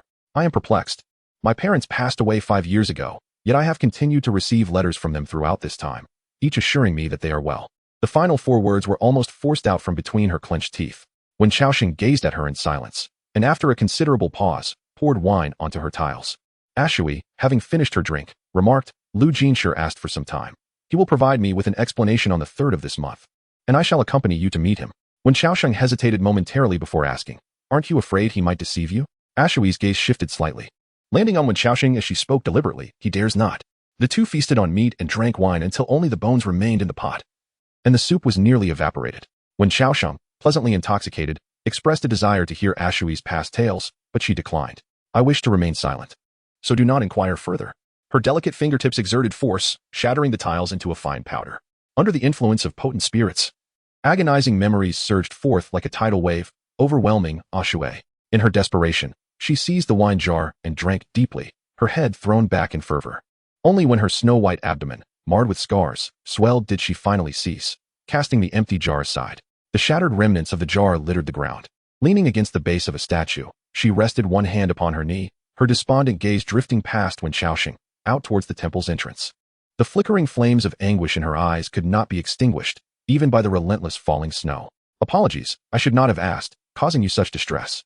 In response to Wen Xiaosheng's apology, Shui seemed to lose all strength, remaining utterly still, with only the rise and fall of her chest betraying her turmoil. Observing this, Wen Chaos Hen noticed her fingers trembling. That terrifying memory, which Shui could not bear to confront, was mercilessly slicing through her very soul. After taking a sip of wine, When Chaos Hen shifted the conversation, Shui, could you teach me the path of cultivation? At this, Shui took a moment to regain her composure, turning her head rigidly. A glimmer of light appearing in her eyes, yet the words that escaped her lips left Wen Xiaosheng's heart chilled. I cannot. I have practiced what you cannot. Wen Xiaosheng chuckled softly. How can you be so certain? Shui gazed at Wen Xiaosheng for a moment, her brow furrowing slightly. After a brief hiccup, she beckoned him closer with a playful gesture. Wen Xiaosheng complied and sat beside her, while Shui, disregarding the customary boundaries between genders, boldly explored his shoulder, chest, waist, hips, and spine. Observing her unabashed demeanor, Wen Xiaosheng felt a surge of discomfort. Once she concluded her inquisitive examination, Shui remarked, Indeed, you cannot practice what I do. My skills in martial arts are merely conventional techniques of the Jianghu. Mastery must begin in childhood, by the age of 15 or 16. One's skeletal structure has largely taken shape, and this framework profoundly influences the meridians, subsequently affecting the dantian. If you wish to pursue the path of cultivation now, the ordinary martial arts are no longer sufficient. You must tread the path of sacred realms of enlightenment. However, such places are not easily accessible, without connections. Only those of extraordinary talent may have the chance to gain entry. Alternatively, one might encounter exceptionally talented individuals who exist beyond the ordinary realm. Such encounters, as you may understand, require a certain serendipity. However, based on my observations, you seem to be the unluckiest individual I have ever encountered in my lifetime. As for the notion of being a recluse, I would advise you to abandon any illusions. When Xiaosheng cast a glance filled with sorrow and resentment at her. Thank you. In the district of Kuhai, within the Lu residence, Lu Jinshi, adorned in official robes and possessing a rather corpulent stature, hurriedly traversed the garden, with the steward dutifully following behind, incessantly chattering. A hint of excitement graced Lu Jinshi's visage, as though some monumental fortune was about to befall him. Upon reaching the corner of a covered pavilion, he disregarded the snow that sullied his new boots, vaulting over a stone bench, while the steward repeatedly cautioned, "Master, be careful," as he rushed towards the reception hall. Upon reaching the entrance, he abruptly turned, instructing the steward, "You return and prepare the meal. Do not come back without my word." The steward cast a glance at the reception hall, bowed to Lu Jinshi, and swiftly departed. As he pushed open the door, a spacious reception area revealed a middle-aged man clad in a crimson brocade robe, who was quietly sipping tea. Upon seeing this man, Lu Jinshi, who typically held himself in high esteem, astonishingly lifted his garments and knelt before him, bowing his head in reverence. "Mr. Lu, I apologize for the inadequate hospitality. Please do not take offense." A middle-aged man clad in a crimson brocade robe cast a glance at Lu Jinshi, smiling as he rose to his feet and personally assisted him in standing up. What brings the county magistrate here? Please, take a seat." Lu Jinshi settled into the adjacent chair, gently smoothing his palms, feigning ignorance as he inquired, "Might I ask the reason for Mr. Lu's unexpected visit today?" The middle-aged man, with a warm smile, retrieved a delicate little box from his sleeve and placed it before him. The esteemed gentleman was quite pleased with the previous matter, and this is a token of gratitude. Lu Jinshi gazed at the small box presented by the middle-aged man, unable to suppress a swallow, his hands instinctively reaching out to accept it. However, the man suddenly retracted his hand that held the box, causing Lu Jinshi's gesture to falter and his smile to freeze in place. "Mr. Lu," he inquired, perplexed, tentatively breaking the silence. The man in the crimson robe leaned in closer, a smile gracing his lips as he whispered, "County Magistrate Lu, this matter bears significant weight. Should it be revealed, no one would withstand the consequences, would they?" Lu Jinshi's expression shifted abruptly to one of solemnity as he raised 3 fingers in an oath, declaring, "I, Lu Jinshi, swear to the heavens that should I dare to divulge any information detrimental to the esteemed gentleman, I shall meet an untimely demise." The man in the crimson robe regarded Lu Jinshi with an unwavering gaze, as steadfast as mountains and seas, and at last, a relieved smile spread across his face. "Excellent." Reassured, he pressed the exquisite box into Lu Jinshi's hands and urged him, "Open it and see." Lu Jinshi caressed the box, having envisioned the rare treasures contained within countless times in his mind, his smile widening in anticipation. However, as he tremulously opened the box, he was met with the shocking sight of a vial filled with lethal poison. This small bottle of toxin was not unfamiliar to him. In that instant, all his fervor and greed dissolved into sheer horror etched upon Lu Jinshi's face. "Mr. Lu," the man in the crimson robe extended his finger to his lips and, in a hushed tone, remarked, "This is the will of the esteemed county magistrate. Do you have a wife and children? Once an individual establishes a family, one can no longer indulge in self-centered thoughts. Don't you agree?" With that, he gently patted the astonished Lu Jinshi on the shoulder and rose to make his way to the door. As he pushed it open, he turned back to glance at the pallid Lu Jinshi, smiling as he remarked, "The newly appointed magistrate of the troubled High County is en route and is expected to arrive in 2 or 3 days. I advise you to conduct yourself with care." Upon departing from the Lu residence, a slender man clad in black, bearing a single-edged sword, had stealthily trailed behind the red-robed man, Lu Chuan. After a short distance, he stepped closer to Lu Chuan and inquired, "Mr. Lu, that Lu Jinshi appears to be both avaricious and timid. What if he chooses to flee in disgrace tonight?" Lu Chuan halted, turning to cast a calm glance at the sword-bearing man, replying in a measured tone, "Where would he escape to? His son is merely 8 years old. Where could he possibly flee? Moreover, the denizens of the Forgotten River have also arrived. If he lacks dignity, he may rely on them to bestow him with it." The mention of the Forgotten River prompted Lu Chuan to recall another matter, and he inquired, "I have heard that the bounty list over there has undergone a significant change?" The man with the back blade did not shy away from the question. Outside the Lu residence, the streets were devoid of commoners, impeccably clean. He addressed Lu Chuan, saying, "Indeed, there has been a change, though I am unaware of who placed the bounty, which amounts to 100,000 taels." Lu Chuan was taken aback. 100,000? In silver? The man with the back blade responded, "In gold." This time, it was Lu Chuan's turn to fall into silence. His gaze sparkled with disbelief as he exclaimed, "A single individual, 100,000 gold? Which esteemed individual, blessed with an abundance of wealth, has orchestrated such a spectacle?" The man with the hidden blade shook his head. "I am also uncertain. Wang Chuan has always maintained absolute confidentiality regarding the information of employers. Yet this time, countless experts from the River of Oblivion have arrived, presenting an exceptionally formidable challenge." Lu Chuan pondered deeply and remarked, "How could they possibly come to this desolate place, where not even a bird would deign to land? What is the name of the wanted individual?" The man with the dagger replied, "No name, only that she is a woman, approximately 8 feet tall, and bears numerous scars." Lu Chuan furrowed his brow. "Is that all?" "Indeed, That is all, the dagger man affirmed. Lu Chuan scrutinized the dagger man for a moment, his gaze laced with suspicion. He pondered whether this subordinate, who had been by his side, had betrayed him or was concealing something. However, upon meeting the other's candid and luminous eyes, Lu Chuan discerned that the dagger man had not deceived him. He possessed a keen ability to observe the eyes of others. They are the windows to the soul. If one harbors darkness within, it is inevitably revealed through the eyes. How utterly fascinating it is. Without any specific information. Are you not concerned that someone might casually produce a counterfeit product and abscond with that 100,000 gold? The individual offering the bounty appears to be quite anxious. The man with the back blade inquired, Mr. Lu, what are your thoughts? Lu Chuan stroked his small mustache, pondering for a moment before responding. That woman harbors a secret. The man with the back blade expressed his astonishment. A secret worth 100,000 gold? Lu Chuan gently patted his shoulder, confidently asserting.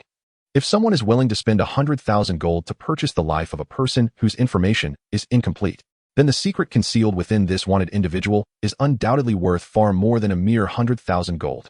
After a moment of contemplation, he instructed to pay close attention and notify him once there was a lead.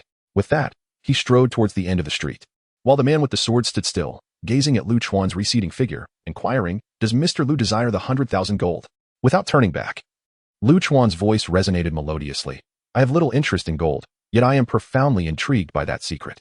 In the northern part of the county, at the Gallery Bridge, a peculiar black dog clad in deerskin attire trod through the verdant moss-laden alley, clutching an iron box in its mouth, leaving behind a trail of paw prints shaped like plum blossoms. The dog halted before the eighth small courtyard of the alley, tilting its head to gaze at the gate, seemingly confirming that it had not wandered astray, before rapping gently on the closed door with the iron box.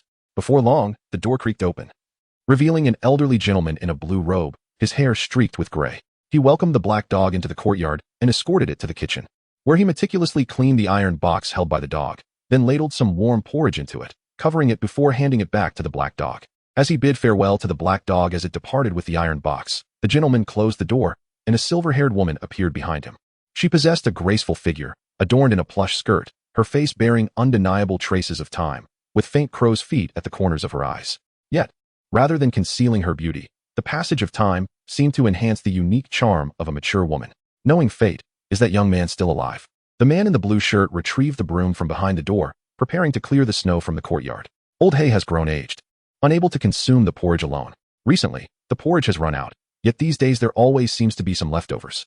The fierce wind and snow outside might have claimed the life of that young lad.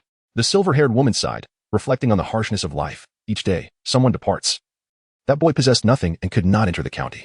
No one anticipated he would survive for 3 years. The man in the blue robe smiled at her, asking, do you wish to save him? The silver-haired woman gazed tenderly at the man in blue, her tone tinged with a subtle remorse. Fate has dealt its hand. You have been my husband for 30 years. Due to my frail health, I have not borne you a son, and I have always felt a sense of indebtedness in my heart. The nature of that young man is indeed beyond comparison, were he not deceased. It would be prudent to offer some monetary compensation to the county magistrate, thereby adopting him as a son. You could instruct him in the art of swordsmanship, ensuring that when I depart, you will not be left without companionship. The man in the azure robe stepped forward, enveloping the silver-haired woman in his embrace.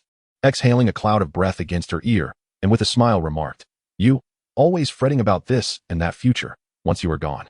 I shall simply sever the peepa branch in the courtyard, return to the sword pavilion of Yen, and I shall have no shortage of destinations.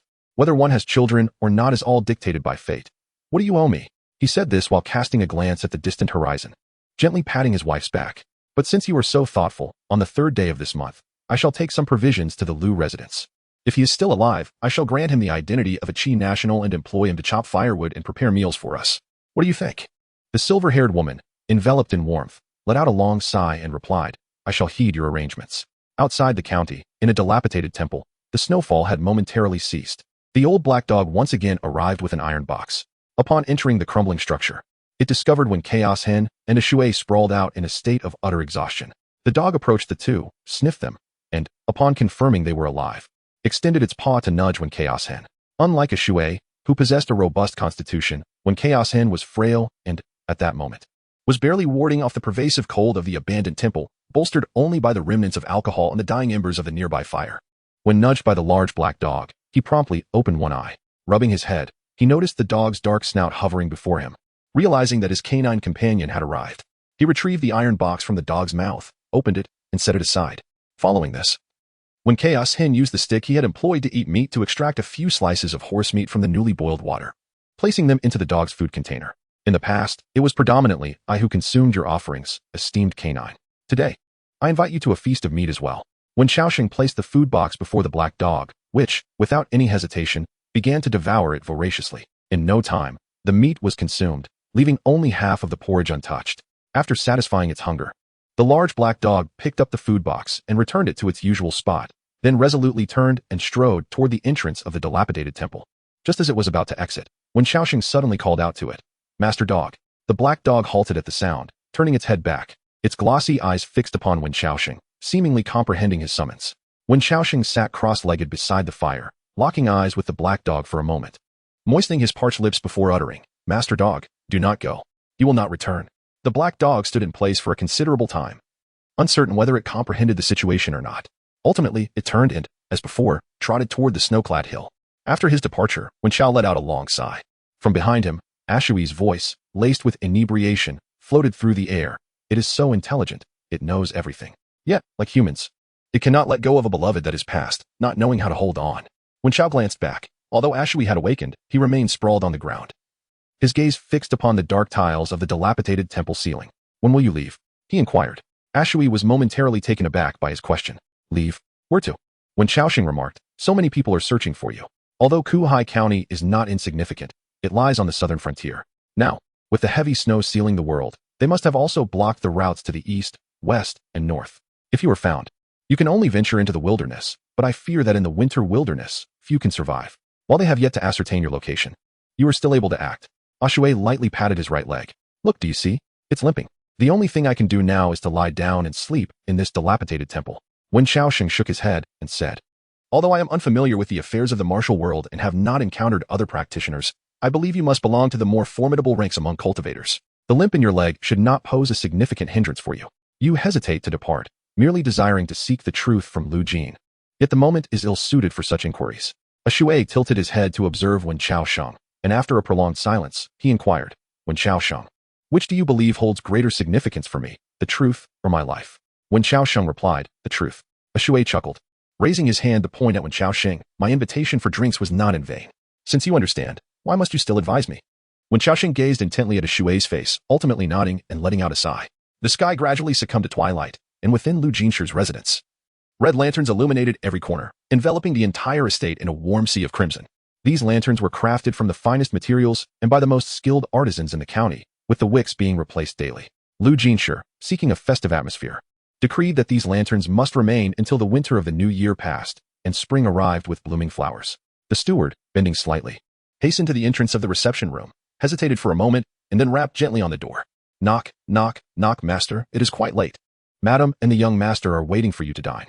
During the day, Lu Jinshi had explicitly instructed him not to disturb him without prior notification. However, he could not afford to offend the lady, so he reluctantly approached. The butler knocked on the door several times, but there was no response from within. Furrowing his brow, an ominous premonition crossed his mind just as he was about to enter. The door swung open. Behind it stood a pale face, lost in despair. Upon seeing Lu Jinshi in such a state, the butler hurried forward to support him and inquired, "Master, are you all right?" Gradually coming back to his senses at the butler's call, Lu Jinshi fixed him with a peculiar gaze, gripping his wrist tightly as if he wished to articulate something. His lips trembled violently, yet he could not utter a single coherent word for an extended period. "The esteemed master, do not rush, do not rush." The steward, sensing that something was amiss, refrained from questioning and instead offered words of comfort to Lu Jinshi while assisting him back. As they approached the dining room where Lu Jinshi usually took his meals, he suddenly seized the steward by the arm at the entrance and dragged him to the wall, pinning him there. The steward, taken aback by the bloodshot eyes of Lu Jinshi, stood frozen in fear, stammering, "Master, if you have any instructions, please speak directly. I shall ensure all is arranged to your satisfaction." Gasping for breath, Lu Jinshi tightened his grip on the steward's hand and said, "Changguo, how have I treated you over these years?" The steward nodded vigorously. "The master has shown Changguo boundless kindness, boundless kindness." Lu Jinshi scrutinized his eyes intently, then, feeling uneasy, glanced around to ensure no one was in sight before leaning closer to the steward. Lowering his voice, he said, "Changguo, in this household, I trust only you. I ask for your assistance one last time, and in return, I will grant you wealth and honor. What say you?" Changguo replied, "Master, you need only command, and I shall not refuse what can be done." Taking a deep breath, Lu Jinshi instructed, "Listen closely. Beneath the artificial mountain at the center of the fish pond in the courtyard, I have buried a waterproof package. Tonight, when no one is around. You must dig it up and take the map inside. Over the years, I have amassed my wealth, which I have buried in various locations on Mount Xinguang to the north. The map clearly marks their locations. You must set off at dawn with the madam and young master, traveling as far north as possible. Long away, I am aware of your aversion to gambling. This wealth is sufficient for you to squander throughout your lifetime. I have but one request. Ensure that my wife and children are free from worry regarding their sustenance. And do not allow them to suffer the harshness of cold and snow. Never return to Cahaxian, do you understand? In the dead of night. On a deserted street in Cahaxian, the accumulated snow lay unshoveled, with a large and a small pair of footprints extending into the distance. The cold moonlight, after a pause in the falling snow, once again graced this corner of the world. At the end of the path, a little girl was assisting an elderly man, taking one careful step at a time. The girl, around 7 years old, wore her hair in twin ponytails and held a red rattle in her hand, her delicate face resembling that of a porcelain doll. The old man had a broad back, his hair and beard entirely white, and his countenance radiated tranquility and kindness. He held the little girl's hand with his left, while his right arm hung limply, the sleeve swaying back and forth with his movements. Indeed, the old man was missing one arm. They walked slowly, stopping intermittently, until the little girl grew weary. He then guided her to sit on the steps of an unknown house, retrieving a piece of stale bread from his clothing, offering it to her to nibble on at her leisure. Each crunch of her pristine teeth against the bread echoed in the emptiness of the street. The little girl displayed remarkable patience, finishing the bread entirely before tilting her head to the old man and asking, "Grandpa, who are we looking for?" The old man gazed at her with affection, gently stroking her hair as he replied softly, "Silly child, we are not looking for anyone." Confusion flickered in the girl's eyes as she looked up at the stars and murmured, "But didn't he that uncle say yesterday that we should go find a sister?" The old man quietly replied, "We must not seek her out. Rather, we must avoid her." The little girl, puzzled and blinking sleepily, asked why. The old man gazed into the distant alley, where shadows loomed like mountains of blades and seas of fire. "Because she is a creature of the supernatural." Upon hearing this, the little girl exclaimed with curiosity, her dark eyes gleaming with intrigue, "Grandpa, do monsters truly exist in this world?" The old man replied with unwavering certainty, "Of course. If she cannot perish from fire, nor succumb to the blade, what else could she be but a creature of the extraordinary?" Grandfather's arm was lost during that time. The little girl understood, her eyes sparkling with realization. "I see, Grandpa, we are pretending to look for her." The old man smiled gently and said, "Truly clever." He withdrew his gaze and suddenly lifted his head to glance around, gently patting the little girl on the back. "Little lamb, you should return home first. Your grandfather will take a stroll while the snow has yet to fall tonight. I will come home a little later." The little girl nodded obediently. "All right." She slowly rose, brushing the snow off her small hands, and swayed gently as she walked toward the end of the street. Once her tiny figure vanished completely into the darkness, several shadowy figures appeared silently above the old man's head, seemingly having followed him all along or having emerged from thin air. A young and indifferent female voice echoed from the eaves, "Old Ma, the black cicada has gone missing." The old man turned his head, stood up, and sighed, eager for quick results, yet refusing to heed wise counsel. Year after year, the river of oblivion is never devoid of youthful souls whose aspirations soar as high as the heavens, yet whose fates are as fragile as paper. Pausing for a moment, his brows furrowed slightly. It is truly a pity. Although he is eager for fame, he is indeed a promising talent in martial arts. It is said that he hails from a clan in the Huaibei region, and at such a tender age, he has already surmounted the Dragon's Roar realm, marking him as a formidable figure within the martial world. However, another middle-aged man, his waist adorned with a hook, inquired in a low voice, "Old Ma, who exactly is that woman who escaped from Wind City?" The elder descended the steps with measured strides, making his way to the center of the street, following the footprints left by the little girl. As he walked, the shadows on the eaves trailed behind him. "Do not inquire too much. Allow me to offer you a singular piece of advice. This endeavor is one to be avoided. We have arrived, compelled by an irresistible force. This bounty originates from the royal city, where a mere wave of the hand disperses a staggering sum of 100,000 taels of gold. Those involved are figures of great renown, for wealth is but a facade. Power constitutes the very essence. Regardless of who is being sought, maintaining appearances is of utmost importance. However, this individual is beyond our capability to manage. Upon encountering her, it is prudent to keep your distance, lest you squander your life in vain." The elder's words elicited a sense of displeasure among the shadows. The previously indifferent woman spoke once more, her voice laden with an ominous intent. "Those who have entered the river of forgetfulness, as long as someone is willing to pay. Who would dare refrain from taking a life? No matter how formidable she may be, she is not a deity. What is there that cannot be altered?" This time, Wang Chuan arrived in Kuhai County with at least 100 individuals, a force that could be deemed formidable even within the realms of the four nations. Could it be that Old Man Ma's words are merely inflating the reputation of others?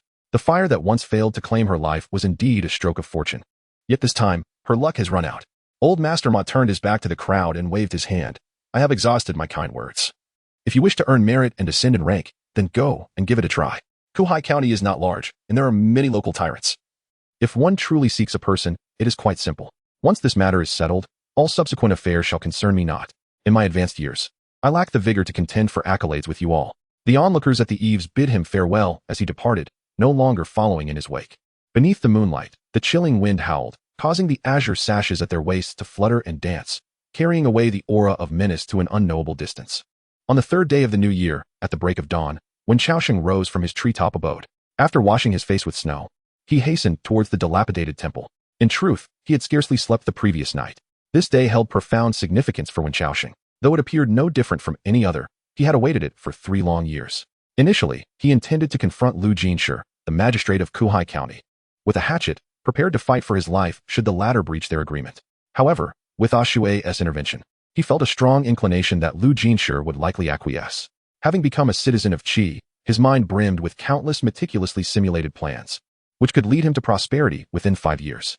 Once wealth was attained, a myriad of possibilities would unfold before him. Because no snow had fallen the previous night, the traces upon the ground remained. As when Xiaosheng walked past, his gaze caught sight of a long, dragged mark, causing his brow to furrow slightly. A whisper of foreboding brushing through his thoughts. Thus, he quickened his pace until he arrived at the dilapidated temple, where he immediately spotted Ashue resting inside, allowing him to exhale in relief. Yet soon, his eyes fell upon a pile of iron implements in the corner of the temple. Those were weapons. Did someone come last night? He inquired directly of Ashue, who had prepared some snow water, his eyes barely open, as if still ensnared in slumber. Someone came? Who could possibly come? When Chaos Hen pointed towards the corner of the dilapidated temple, where weapons lay scattered, and amidst them appeared to be a long hook. No one has arrived. Where did these items come from? Ashue lazily ruffled her hair and casually replied, I found them. When Xiaosheng, observing her nonchalant demeanor, chose to sit beside the fire, warming his arms while saying, it did not snow last night. The activities of the night leave traces. Surely, one ought to at least erase any traces, do you not think? The long, dragging trace of the corpse in the snow is evident even to an outsider like myself. How much more so for someone as serious as he, meticulously recounting the details. Ashue sighed, first rubbing his brow, then supporting half of his face with his hand, and gazed at him, remarking, such trivialities. When Xiaosheng, do you truly believe that such a desolate place as Kuhai County can conceal individuals? When Xiaosheng stood in stunned silence, Ashue pointed toward the shattered wine jar in the dilapidated temple, which had yet to be fully cleared away, and remarked, I went to seek the local tyrants of Kuhai County for a drink.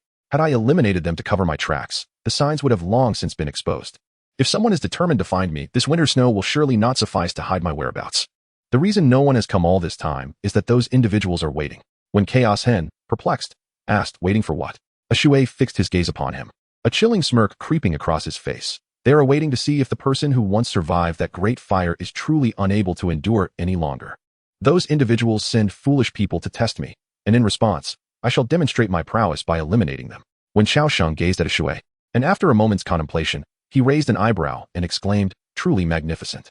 Ashue, unimpressed, scoffed and retorted, magnificent? Should you find yourself immersed in the world of martial arts in the future, perhaps your perspective would shift. When Xiaosheng remarked, I understand this. Once one enters the realm, one becomes subject to the whims of fate. The latter 8 words caused a subtle change in Ashue's gaze towards Wen Xiaosheng. Once one enters the world of martial arts, one becomes a captive of fate. She repeated this, murmuring to herself, what a captivating entrapment of fate. When Chaosing, I inquire of you, in the future, should you become a citizen of the state of Qi, what aspirations do you harbor? When Chaosing, to amass wealth and cultivate my spirit. Ashue, is that all? After a moment of contemplation, When Chaosing replied, whatever I desire, I shall pursue. The two exchanged glances, and for reasons unbeknownst to her, Ashue perceived a piercing brilliance emanating from Wen Xiaoxing's eyes, sharp and radiant. She silently sipped a bowl of warm water, opting not to revisit the subject, and then rose to brush the dust from her garments. Let us proceed to find Lu Jinshi. Wen Xiaoxing nodded slightly, and, accompanied by Ashue, made their way to the county town. However, upon reaching the outskirts, Wen Xiaoxing was taken aback to discover that there were no armed guards stationed at the entrance today. A frown creased his brow as an unsettling premonition flitted through his mind. Although Lu Jinshi had not accomplished much for the people during his tenure in Kuhai County, he had at least ensured the semblance of public order, even amidst the heavy snowfall. Those who dined on the government's bounty were expected to fulfill their duties without respite. Yet now, with the new year just past, and in broad daylight, not a single guard was present, which struck him as exceedingly peculiar. As they entered the county town, the streets of Southgate lay deserted. Ashui's keen gaze swept the surroundings, a flicker of confusion crossing his eyes. The duo hastened towards the county office, only to spot a vast throng of people in the distance. Exchanging glances, they immediately pressed toward the center of the gathering. Wen Xiaoxing struggled through the crowd until he reached the entrance of the county office, and in that moment of arrival, he froze, rendered speechless by shock. Whispers surrounded him. People jostled against him, yet he remained oblivious, standing there like a statue. At the entrance of the county office, he beheld the lifeless form of Lu Jinshi, whom he had not seen for a month, now transformed into a corpse. Lu Jinshi was dead, hanged. The body dangled at the entrance, facing the street. Its complexion a ghastly shade of blue and purple. As the wind blew, the body swayed ominously, a sight most horrifying. Wen Xiaoxing stared blankly at Lu Jinshi's remains. And after an indeterminate time, he felt as though all strength had drained from him, collapsing to the ground and laughing maniacally. Witnesses around him, either fearful of his apparent madness or concerned he might seek to exploit the situation, gradually distanced themselves. Those residing nearby, familiar with Wen Xiaoxing's story, began to share either truths or fabrications with the uninformed crowd. In a moment, many cast compassionate glances in his direction. After a while, a loud voice boomed from afar. The officials are conducting an investigation. All unauthorized individuals, step aside. A throng of elegantly dressed individuals arrived, led by armed guards. Following them was a pale-faced man in white riding a horse, his demeanor gentle, his figure tall, with broad brows and deep-set eyes, exuding an air of scholarly grace. The crowd parted, making way until they reached the despondent Wen Xiaoxing sitting on the ground. The armed guard frowned and shouted, yet Wen Xiaoxing remained oblivious. His gaze fixed on Lu Jinshi's corpse. The guard, perceiving Wen Xiaoxing's disheveled appearance, assumed he was merely a madman or beggar in the county and showed no courtesy, preparing to draw his blade. At that moment, Ashui furrowed his brow, pinching a small stone he had scavenged from somewhere between his fingers. Just as the guard was about to issue a second warning to Wen Xiaoxing, the man in white suddenly interjected, "Do not take his life." He obstructed the path, and with a mere tug, he cleared the way. Upon hearing the command from the man in white, the guards swiftly sheathed their blades and approached Wen Chaos Hen, dragging him away from the entrance of the county office. Wen Chaos Hen offered no resistance, his gaze fixated on the lifeless form of Lu Jinshi, his eyes emanating an unsettling intensity. The man in white scrutinized Wen Chaos Hen momentarily, but remained silent. Accompanied by a retinue of guards, he arrived at the county office's entrance. Confronted by the officials clad in formal attire, he produced a distinctive iron token from his chest, emblazoned with the official seal of the state of Qi.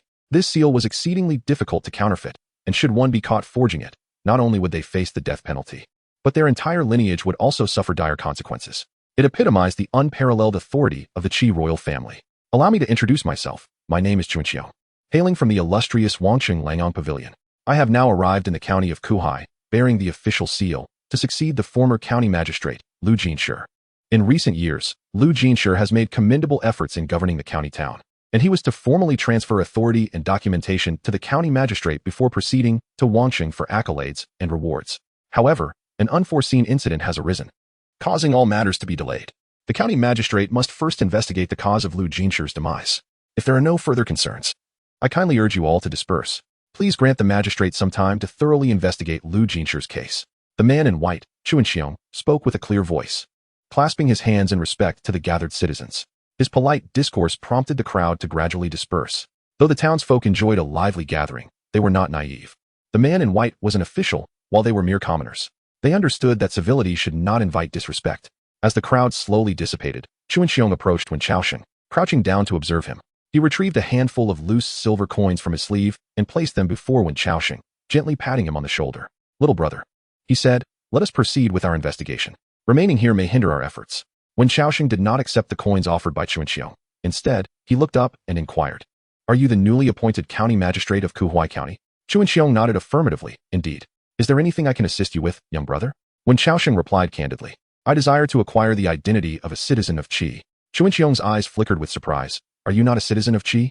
Wen Xiaoxing shook his head. "I am a wanderer." After a moment of contemplation, Chunqiang responded, "I apologize, young brother, but it seems you may need to accompany us for a while." Wen Xiaoxing's gaze suddenly sharpened. "Do you intend to frame me for Lu Jinshi's death?" Chunqiang chuckled. "How could that be? Once we ascertain that you are indeed not the culprit, we shall certainly release you. I will also take your identity as a citizen of Qi into consideration." Observing the gentle smile on Chunqiang's face, Wen Chaos Hen slowly extended his hand towards his back. Concealed at his waist was a cleaver, which had patiently awaited its moment. Although it had momentarily lost its original target, it remained as sharp as ever. Whenever Wen Chaos Hen deemed it necessary, it was poised to take a life. "For 3 years, I have been outside the county, able to enter the town only on the third day of each month to request an identity from Lu Jin. I cannot set foot in the county otherwise. If someone truly seeks to apprehend me, they need not pursue me. A simple confirmation from the original guards would suffice. Chun Xiong shrugged, a smile still gracing his face. It is not so simple. What if they doze off on duty? You claim you are not the murderer, surely. A witness is required? Observing his demeanor, when Chaos Hen realized that he had no room for choice. He could gamble on the sincerity of the person before him. Yet he could not convince himself. Having lived 2 lives, his perception was keen, no matter how well the other concealed their intentions. The light in Wen Xiaoshen's eyes pierced through the veneer, delving into the depths of the other's thoughts. Just as he drew his blade, an ordinary yet resonant voice suddenly echoed from a distance. He is not the murderer, I can attest to that. At the sound of his voice, the crowd turned to see a broad-shouldered man in a blue robe standing not far away, his gaze serene. A gentle breeze swept through the street, causing the fabric of his garment to flutter softly. The young man, who had been crouching before when Chaos Hen, stiffened for a moment before rising slowly, directing his inquiry towards the man in blue. Who are you?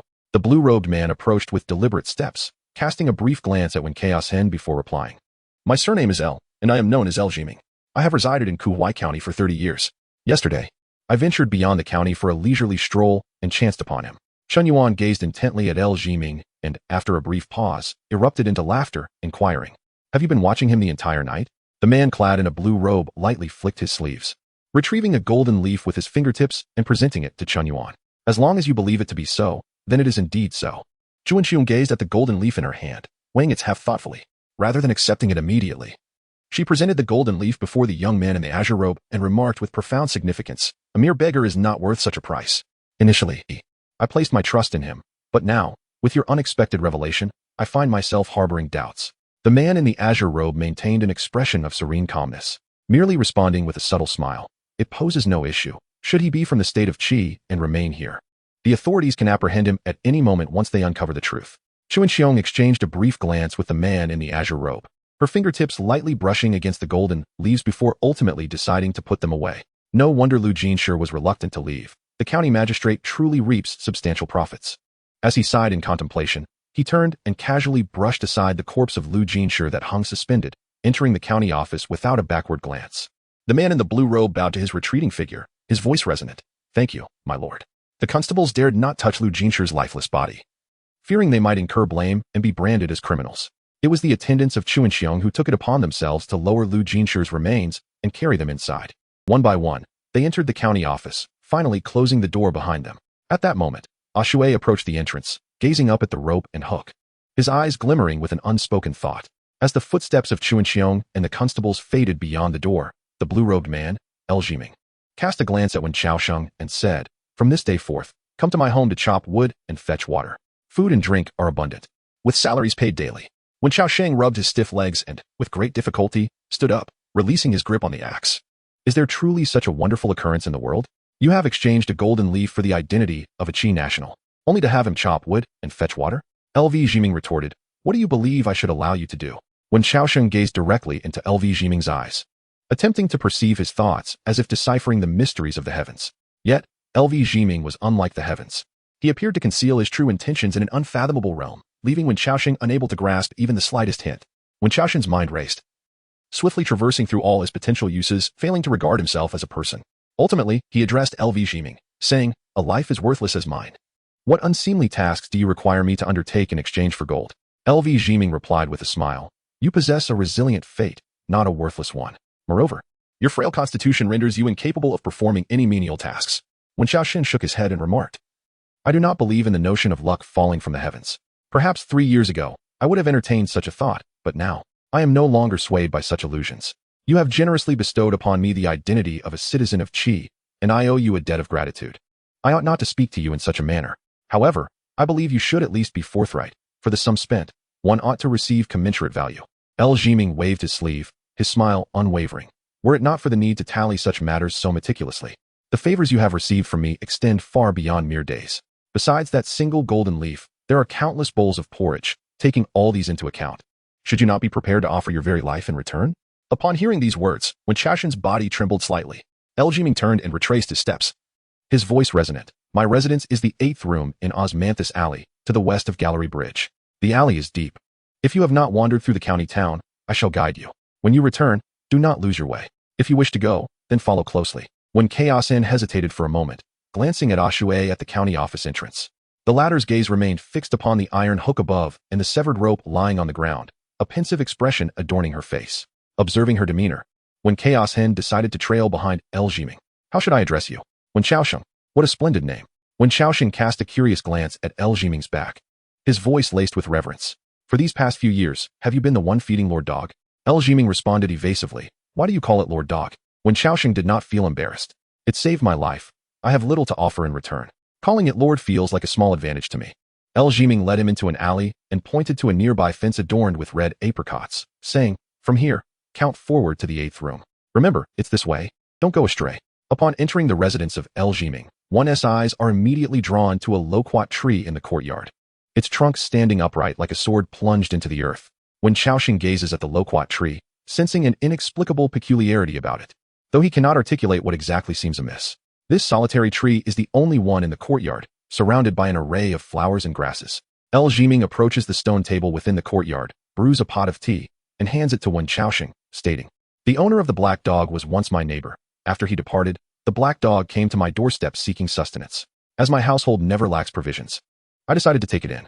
No sooner had he spoken than the wooden door of the courtyard was pushed open, revealing an elderly woman in a blue fur gown, her silver hair cascading down, who addressed the two outside, saying, The porridge is ready. Let us dine first. Within the county office, Chun Xiong stands before the lifeless body of Lu Jinshi, reaching out to touch his neck, his eyes glinting with a sharp intensity. The guards who had escorted him to Kuhai County stand in unison outside the door, resembling a row of steadfast pines. Inside the room, only Chun Xiong and a seasoned guard, distinguished by his frosted hair and armed with a blade, remain. This guard is unlike the others. He wields a knife in his left hand, and his left arm appears to extend unnaturally, suggesting a congenital disability. Yet, his eyes shine like candles in the night. Bright and piercing. Alas, open his abdomen, ordered Chun Xiong. The guards swiftly drew their blades and sliced open Lu Jinshi's corpse. As they gazed upon the vibrant array within, Chun Xiong's brows gradually furrowed in concern. Is Lord Chun searching for poison? It seems that Wu Xie is aware of Chun Xiong's doubts and inquires with a hint of indifference.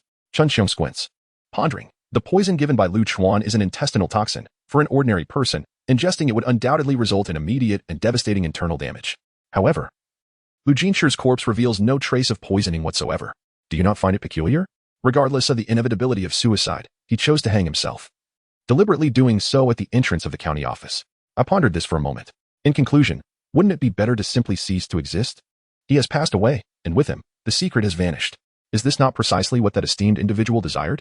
Chun Xiong inspected the corpse thoroughly, then retrieved a pristine damp cloth to cleanse his hands, remarking, I am quite concerned. Has this secret truly dissipated, or has he merely concealed it? The ramifications of that incident are immense. Should any whispers escape, the state of Qi, and indeed the entire realm, would descend into chaos. We are here to assist the Noble One in rectifying the situation, leaving no trace behind. It is imperative that we verify repeatedly. Lu Jinshi passed away shortly before dawn. At that time, there should have been someone watching over him. Please assist me in inquiring with Lu Chuan about what Lu Jin was engaged in prior to his demise. Furthermore, go and instruct the servants outside to search the entire county office. Before nightfall, I must obtain the unused poison from Lu Jinshi. After finishing his meal, Lu Jiming set down his chopsticks and addressed Wen Chaos-in. Once you have rested sufficiently, proceed to the wood shed to chop firewood. I have but one request. Each day, you must chop the large logs in the wood shed to resemble the small ones neatly stacked over there. He gestured with his hand, and when Chaos-in beheld a considerable pile of small wood neatly arranged beneath the eaves, I will pay you 50 coins daily. If you manage to save, after a year, you will be able to purchase a modest plot of land in Kuhai County, sufficient for a single occupant. Upon hearing this, Wen Chaos-in expressed his confusion. With the identity of a citizen of Qi, wouldn't the county magistrate directly allocate a piece of land to me? LV Jiming patiently clarified. Qi has this explicit law, yet it has never been effectively enforced. If you desire a dwelling, you must spend your own money to negotiate with the county magistrate. Wen Chaos-in fell into silence for a moment, then slowly retrieved a hatchet from behind him.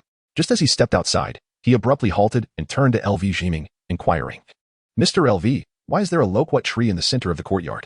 Upon hearing this, a look of surprise crossed LV Jiming's face, and he scrutinized Wen Chaos-in more intently. Behind him, a white-haired woman, who had been tidying up the dishes in the room, momentarily froze, her gaze sweeping toward the outside. Is it not rather unusual for there to be a tree within the courtyard? The courtyard is so vast that without a single tree, it appears exceedingly vacant. When Xiaoxing inquired, then why not plant a few more?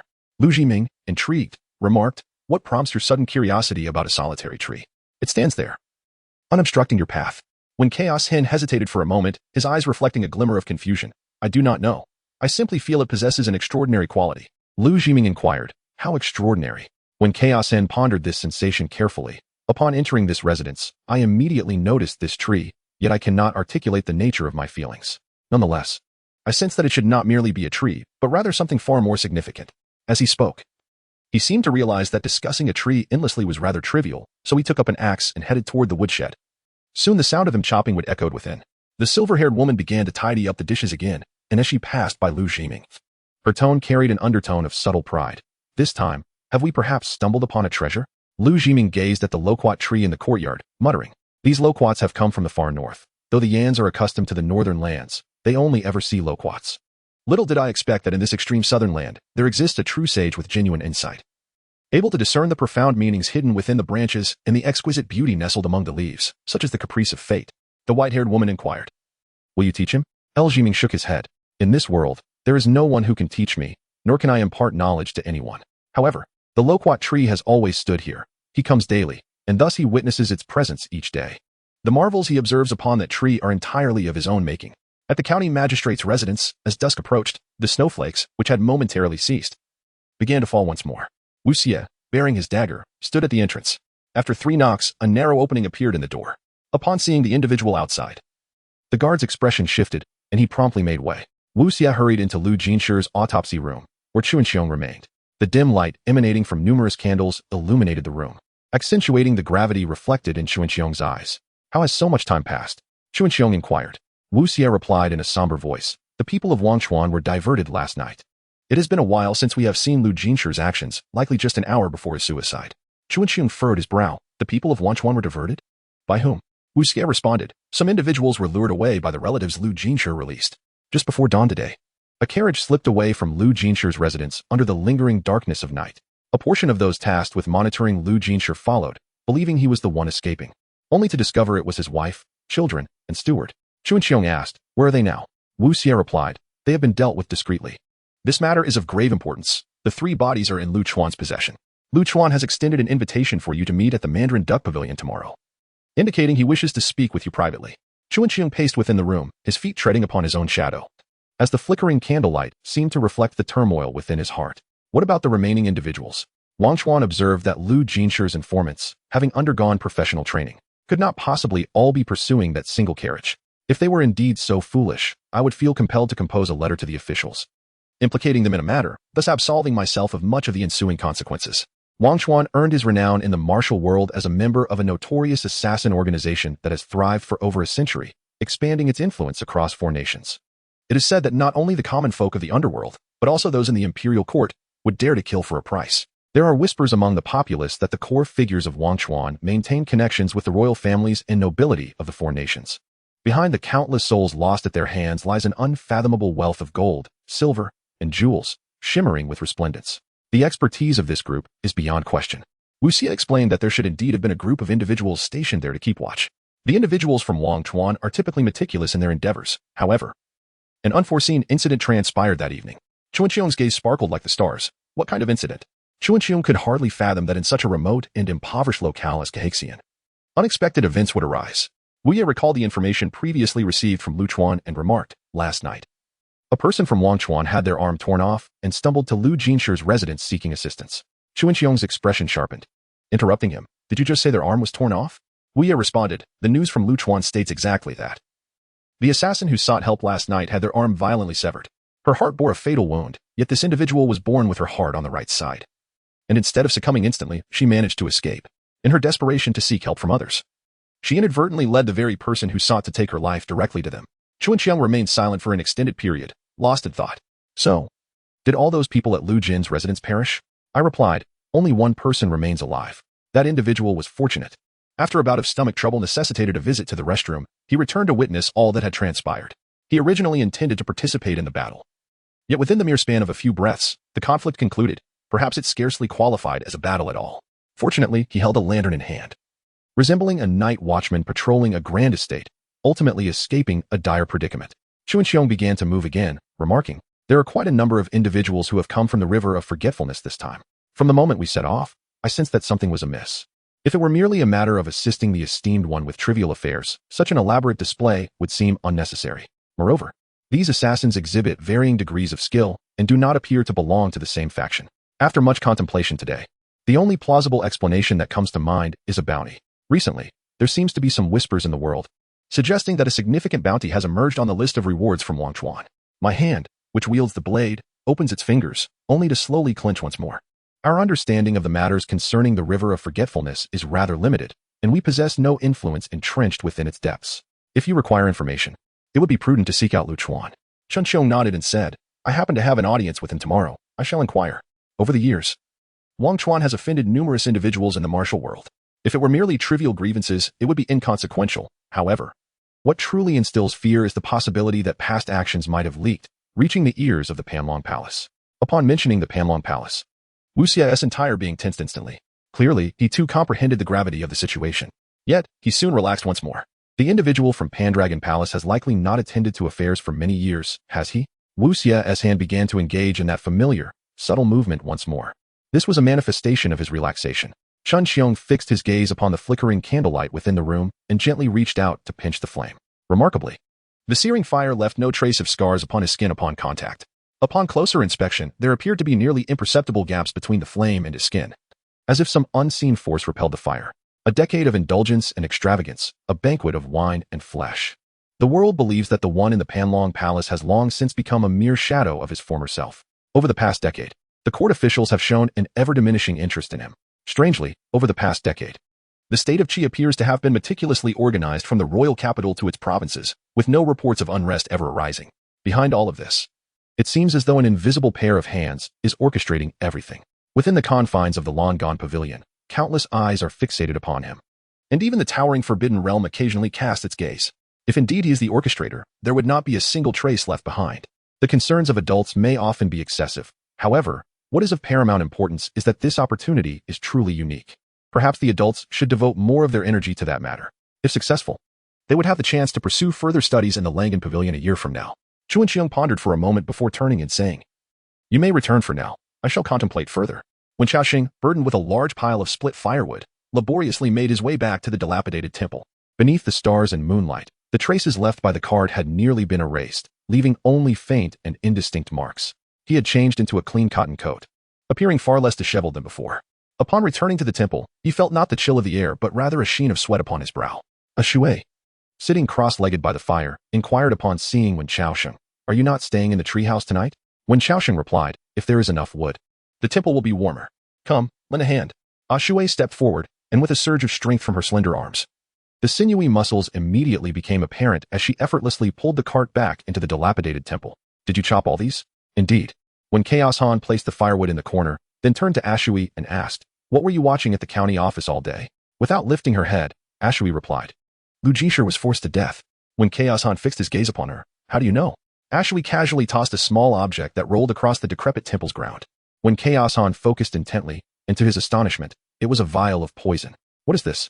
He picked up the small bottle, took a few more pieces of wood, and sat down by the fire, adding to the flames. Intestinal poison. Ashui's voice was faint as she gently turned the horse meat skewered on a stick. Under the searing flames, golden drippings of fat sizzled, and the fishy odor of the meat transformed into an enticing aroma. The horse meat had been meticulously torn into strips, the distinct muscle fibers heightening one's appetite. That substance is the signature poison of Wang Chuan, concocted by the peach bamboo immortal. This toxin is colorless, odorless, and has a distinct taste. An ordinary person who consumes it would perish instantaneously, their insides ravaged and dissolved. The onset of this poison is remarkably swift, and it is exclusively effective on humans. Other animals exhibit no abnormal reactions after ingestion. Therefore, once it is mixed into food or water, detection becomes exceedingly challenging. When Xiaoxing listened intently to Ashui's description, feeling a surge of curiosity, since it is colorless and odorless, how can you be so certain it is poison? Ashui cast a sidelong glance at him, picked up the vial of poison from the ground, and gently shook it, causing a faint sound of liquid to emerge from within. Half of it has been consumed. When Xiaoxing's breath caught in his throat as he envisioned the unique method Ashui must possess to identify poison. Although his understanding of Ashui was not particularly profound, he recognized the sharp acuity of his eyes, able to perceive the vast ocean from a single grain of sand, to discern the arrival of autumn from a solitary leaf, indicating that Ashui was no ordinary individual. Yet, he had not anticipated that Ashui's means of confirming the poison would be so straightforward. The two exchanged glances for a moment, and when Xiaosheng felt a dryness in his mouth, he racked his brain to continue Ashui's seemingly unanswerable statement. Is it tasty? Ashui's right eyebrows slowly arched upward. Extremely salty. When Xiaosheng fell silent, leaning against the fire to warm himself. As more firewood was added, the flames gradually grew larger, emitting a warmth that countered the fierce winds blowing from outside the dilapidated temple. Time has a way of playing tricks on us, after 3 long years of waiting. I remain alive, while Lu Jin has passed away. Who could have imagined this 3 years ago? He said, suddenly shifting the topic. However, Lu Jinshi's death is indeed quite mysterious. According to the recently appointed magistrate of Kahexian, Chun Xiong, Lu Jinshi should have been promoted and prospering, rendering his suicide entirely devoid of motive. Unless Chun Xiong has spoken falsely, Lu Jinshi has not risen to wealth and status. However, as the newly appointed county magistrate, Chun Xiong has no reason to deceive whether Lu Jinshi has committed an offense or has been dismissed for other reasons. He possesses certain absolute powers as the new magistrate of Kuhai County. Thus, this analysis reveals 2 potential scenarios. Either Lu Jinshi fell victim to a homicide due to personal vendettas, with Chun Xiong having no connection to the matter. Either Lu Jinshi's death was orchestrated by Chun Xiong and the team behind him. Listening to Wen Xiaosheng's calm analysis, Ashui's gaze towards him underwent a subtle transformation. When Chaos Hen, unable to conceal his surprise, inquired, "You can investigate as well?" When Chaos Hen shook his head, replying, "This is not an investigation, merely a straightforward analysis." Ashui straightened his posture, his tone taking on a more serious note as he addressed When Chaos Hen. "Which scenario do you believe is more likely?"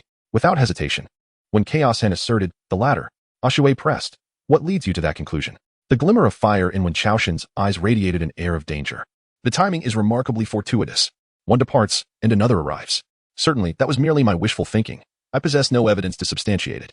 Did you not linger at the entrance of Lu Jin's residence this morning for an extended period, only to uncover a matter of concern?" Ashui's gaze shifted to the corner of the dilapidated temple, where a pile of weapons lay stacked. "Indeed, last night I visited the entrance of Lu Jinshi's residence. Some reckless assassins, driven mad by their greed for money, sought me out. I buried them in the snow behind the dilapidated temple. One female assassin. With her heart positioned on the right side, I pierced her lung with a single sword strike. Remarkably, she did not perish immediately, prompting me to pursue her into the county town, where I subsequently claimed the lives of 11 more.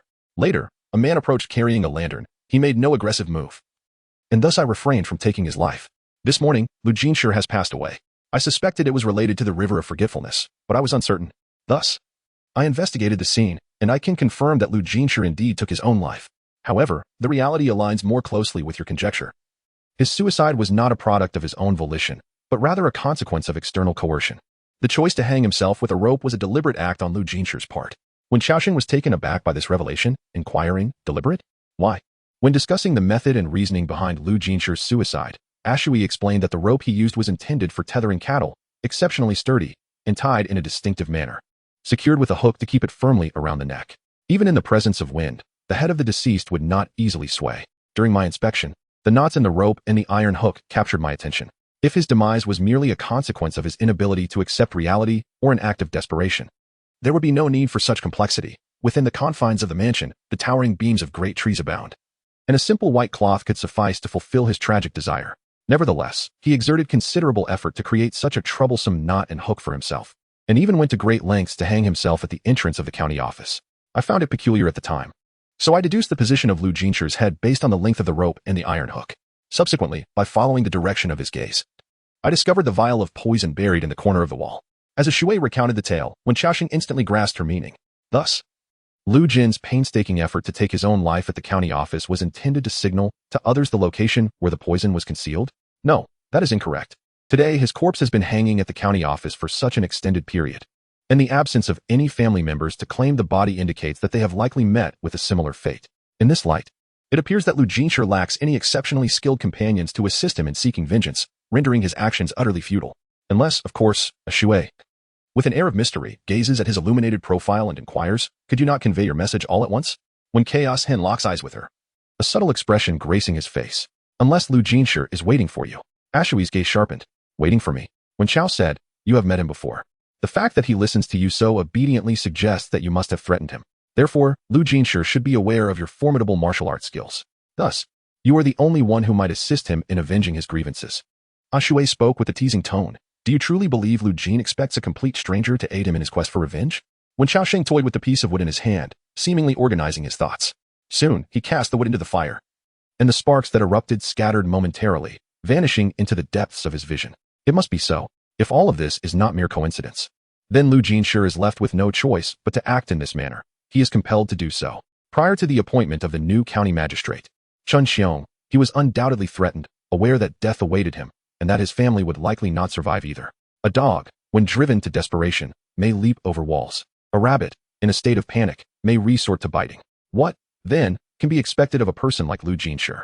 Based on my 3 years of acquaintance with him, he can be described as exceedingly meticulous and one who holds grudges with unwavering resolve.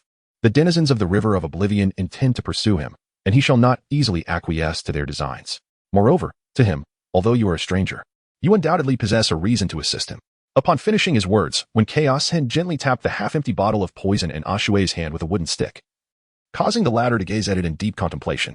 Do you mean to say that the answer I sought from Lu Jinshi is related to his death? When Xiaoxing nodded. Indeed. Ashue closed her eyes and rubbed her temples, a tumult of emotion surging within her. She merely wished to understand why. Despite her parents having passed away 5 years ago, she continued to receive letters from them throughout these years. This should have been a straightforward matter. Yet it now seemed to have become convoluted. As when Xiaoxing sifted through the ashes of the fire, he recounted in a calm voice. Moreover, just a few days ago, when you approached Lu Jinshi, he clearly possessed the answer to this matter, yet he chose to delay, insisting he would inform you in a few days. At this moment, he intended to delay until Chu Xiong arrived to hand over the affairs. He planned to depart with the secret in tow. But little did he anticipate that Chu Xiong had come to claim his life. Thus, Lu Jin meticulously pondered and devised various strategies to bequeath this vial of poison to you, intending to convey that the matter of why you continue to receive letters after your parents' demise is inextricably linked to Chun Xiong and his companions. Lu Jinshi is aware that you will not relent. As long as you pursue the truth, he can exact his revenge through you. When Xiaoxing remarked, casting a glance at the silent Ashue beside him, his tone peculiar, the two most pressing questions now are: why must the newly appointed county magistrate force Lu Jinshi to his demise? What connection does this have with your parents? In the brief span of just a few days, events transpired in this remote borderland of southern Qi that seemed to be inexplicably intertwined by some peculiar force. Within the dilapidated temple, under the meticulous narration of Wen Xiaoxing, two seemingly unrelated occurrences were woven together. When Xiaoxing observed the contemplative Ashue, initially inclined to inquire about her past. However, recalling the anguish that had previously etched her features, he chose to remain silent. His curiosity burgeoned.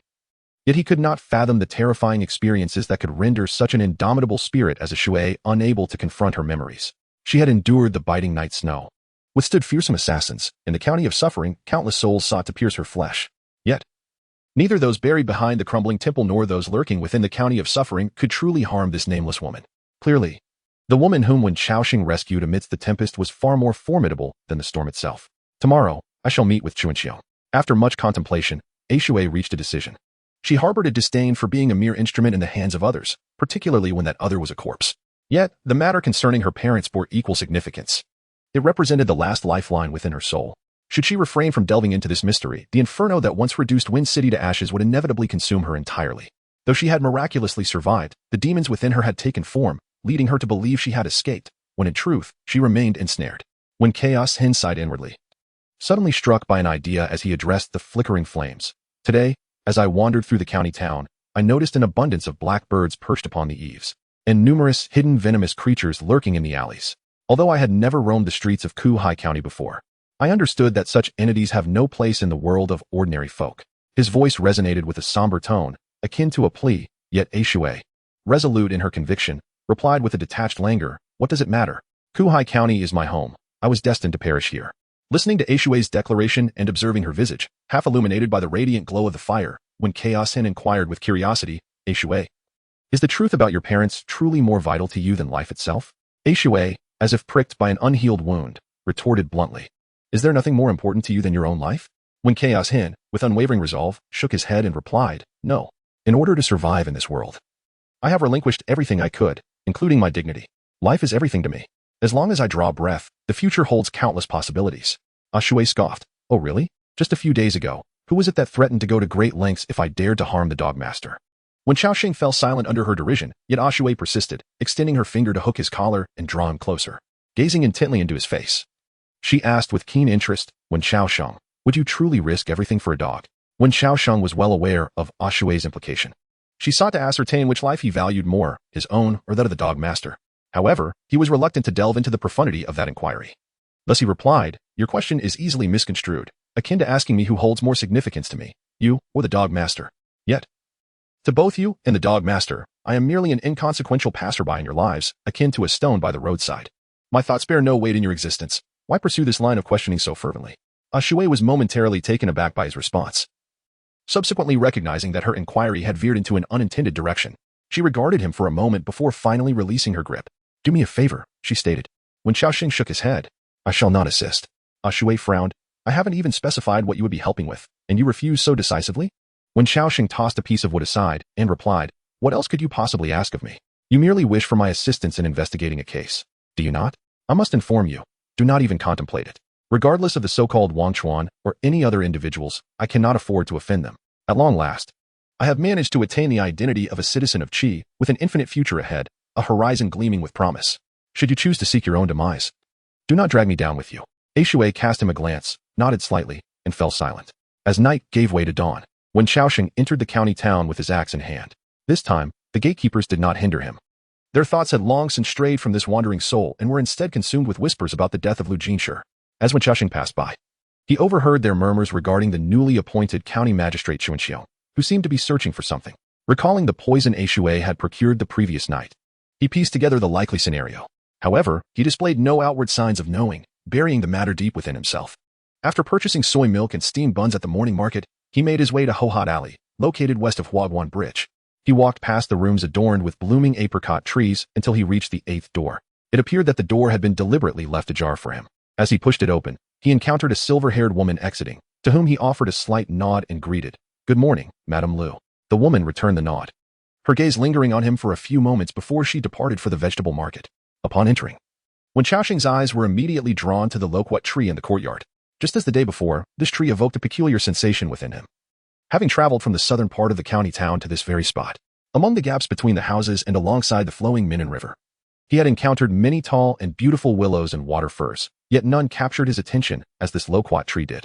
Unconsciously, he found himself standing before the tree, staring intently for an extended period, his gaze shifting from the leaves to the trunk and then to the roots. No matter how he scrutinized it, a tree remained a tree. It had not transformed into anything else. Eventually, after staring too long at the branches, the sunlight filtering through the gaps caused discomfort in his eyes. He finally regained his senses, standing in place for a while in bewilderment before grabbing his axe to chop wood. As he arrived at the woodshed, he repeated his earlier actions, aligning the logs to be split and lifting his axe high, aiming at the center of the wood. With a swift motion, the axe descended. Yesterday, it had taken him 7 or 8 strikes to split a piece of wood of similar thickness, but today, with a single swing, he effortlessly cleaved through a snow pine log as thick as 3 of his arms. Gazing at the severed wood on the ground, a look of faint confusion crossed his face. The snow pine logs in Lu Jiming's woodshed were nearly all raw timber, and he was uncertain of their origins. However, splitting these logs required an immense expenditure of physical strength. Yesterday, his workload had only been a third of today's, leaving him nearly exhausted after completing his tasks. Following a hearty meal at Lu Jiming's home and resting for a considerable time, he finally returned to the dilapidated temple. Yet, just moments ago, he had casually swung his axe and split the sturdy snow pine with ease. The transformation had been so dramatic that it left him astonished. Doubting this anomaly, he picked up another piece of wood and mimicked his earlier action with renewed vigor. The axe met the resilient wood with a sharp crack. Yet this time he could not easily cleave the tough timber. Splinters flew, and debris fell carelessly around him. The axe's craftsmanship was rather rudimentary, lacking a wooden handle, thus transmitting a jarring vibration back to his hands, causing his palms to tingle. He frowned and muttered, was the previous wood simply more brittle? No. When Xiaoxing discovered a critical difference, the sensation of the axe strike this time was markedly different from that of the first. He continued to strike several more times, attempting to replicate the initial successful chop, but to no avail. It seemed he had become somewhat addicted to the challenge. Wiping the sweat from his brow, he disregarded the soreness in his arms and palms, pressing on with his attempts. Outside in the courtyard, Lu Jiming adjusted his attire, picked up a watering can, and began to tend to the flourishing plants within the estate. Indeed, the flora here thrived more luxuriantly than elsewhere, flourishing freely due to Lu Jiming's consistent care. Regardless of the scorching summer or biting winter, they never faced concerns of nourishment. However, after finishing with the plants, Lu Jiming neglected to water the loquat tree at the center of the courtyard. Instead, he seated himself on a nearby stone bench, brewed himself a pot of tea, and savored a moment of repose. Crack! The persistent sound of when Xiaoxing chopping wood echoed from the woodshed behind him. Lu Jiming, reclining with legs crossed, gazed absently at the loquat tree, seemingly lost in a distant memory. How long had this loquat tree stood here? 15 years, or perhaps 20. As he traced the passage of time back to when he first emerged from Jiange, he recalled the casual promise he had made, a vow that had now consumed 30 years of his life. Indeed, a cultivator's lifespan surpasses that of an ordinary individual, yet 30 years is a substantial duration for both. With the passage of time, it is easy to forget many things, but if one does not forget, it may become the source of anguish. For instance, the young man next door who kept a large black dog, Lu Jiming often played chess with him. The dog would frequently wander over, finding solace beneath the loquat tree's shade. After a game, the young man would take the dog back to his home to prepare porridge for his elderly mother. Once the young man departed, Lu Jiming found himself alone, feeling the pangs of solitude, and the black dog's absence was keenly felt beneath the loquat tree. Uncertain how long he had been lost in reverie, Lu Jiming was suddenly interrupted by an unusual sound from the woodshed. Crack! Following that sound were the thuds of chopped wood rolling onto the ground. Lu Jiming glanced down, taking a shallow sip of his hot tea, muttering to himself, "The tea isn't cold yet." When Xiaosheng emerged from the woodshed, drenched in sweat and panting heavily, Lu Jiming poured him a cup of tea and invited him to sit and catch his breath. When Xiaosheng gulped down 2 cups of hot tea, and upon hearing Lu Jiming's inquiry, "Do you know how to play chess?" he hesitated momentarily. "Could you explain the rules?" Lu Jiming, ever patient, retrieved a cloth from the house, inside which were chess pieces. Upon seeing the black and white pieces, when Xiaosheng immediately surmised that it was likely related to Go or 5 in a row, as Lu Jiming elaborated on the rules of the game. When Xiaosheng couldn't help but chuckle. Gold horns, silver edges, and grass belly, he mused. Wasn't this just Go? He recalled that when he was with Si Xiaohong, he was tone-deaf and could only hum a melody. Yet, when it came to Go, chess, or 5 in a row, he was quite adept. "Let us engage in a game. I shall chop wood afterwards," remarked Wen Xiaosheng. Lu Jiming refrained from further discussion and permitted Wen Xiaosheng to select between black and white pieces, to which the latter unhesitatingly chose white. Lu Jiming inquired, "Will you not take the first move?" Wen Xiaosheng shook his head, stating, "I have a preference for white." At this, Lu Jiming chuckled and placed a black piece on the board. The two commenced their strategic duel, alternating their moves on the diminutive chessboard. Unlike Lu Jiming, who pondered deeply over each step, Wen Xiaosheng executed his moves with remarkable swiftness, hardly pausing to contemplate.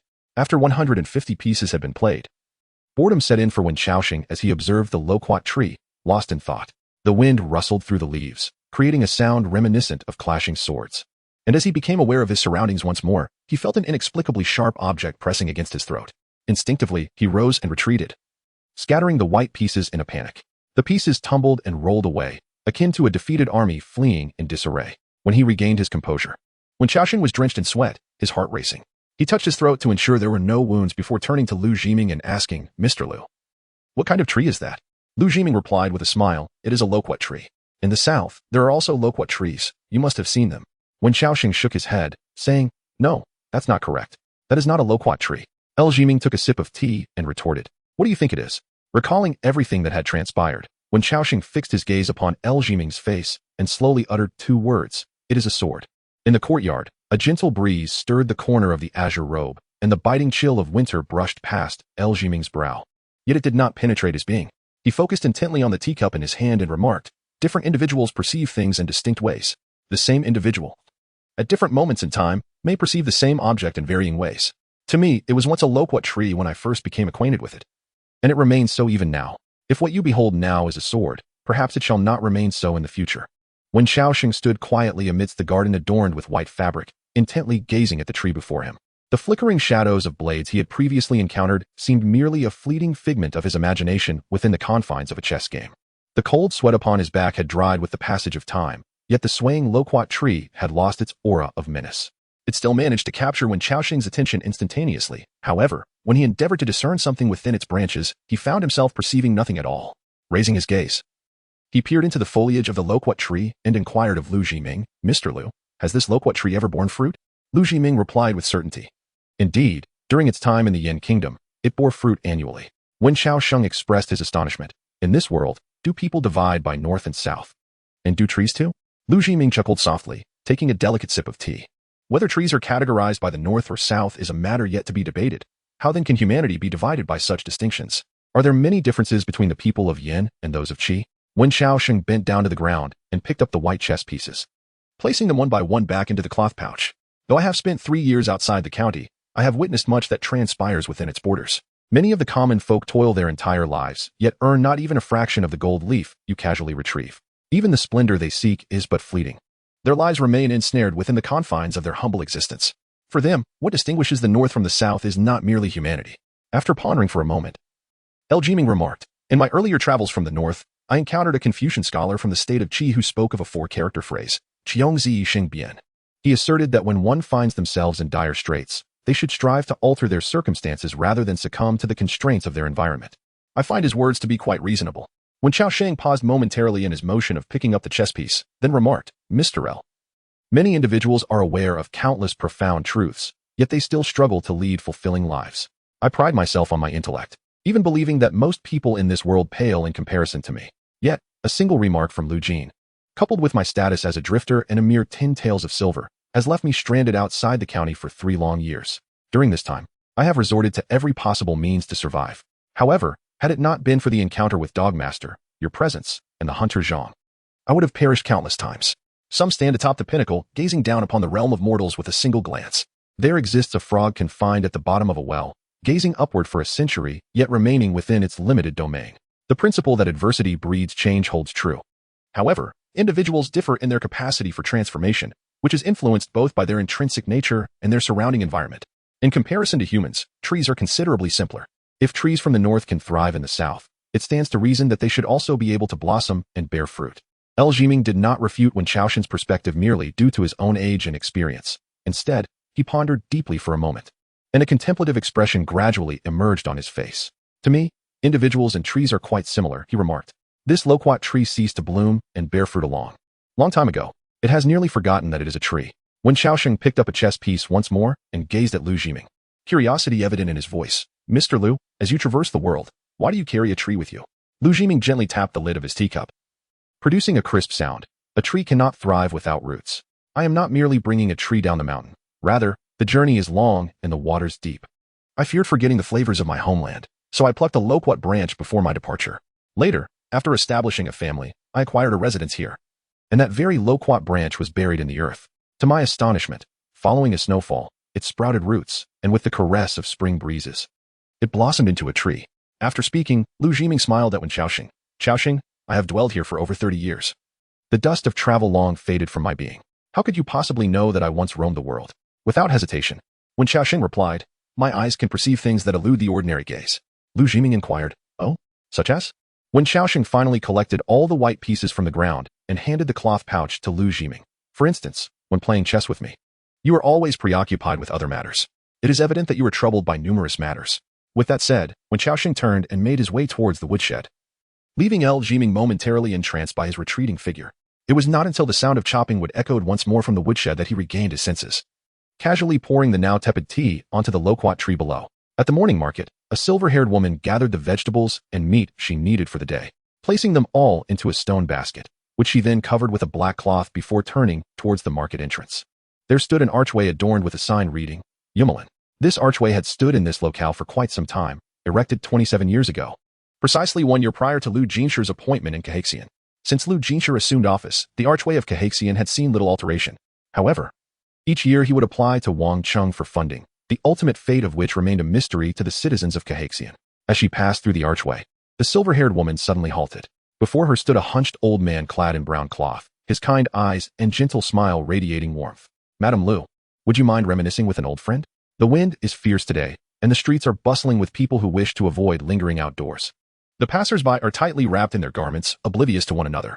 Upon encountering the elderly man, a hint of chill flickered across Madame Lu's brow. She chose to ignore him and turned to walk away.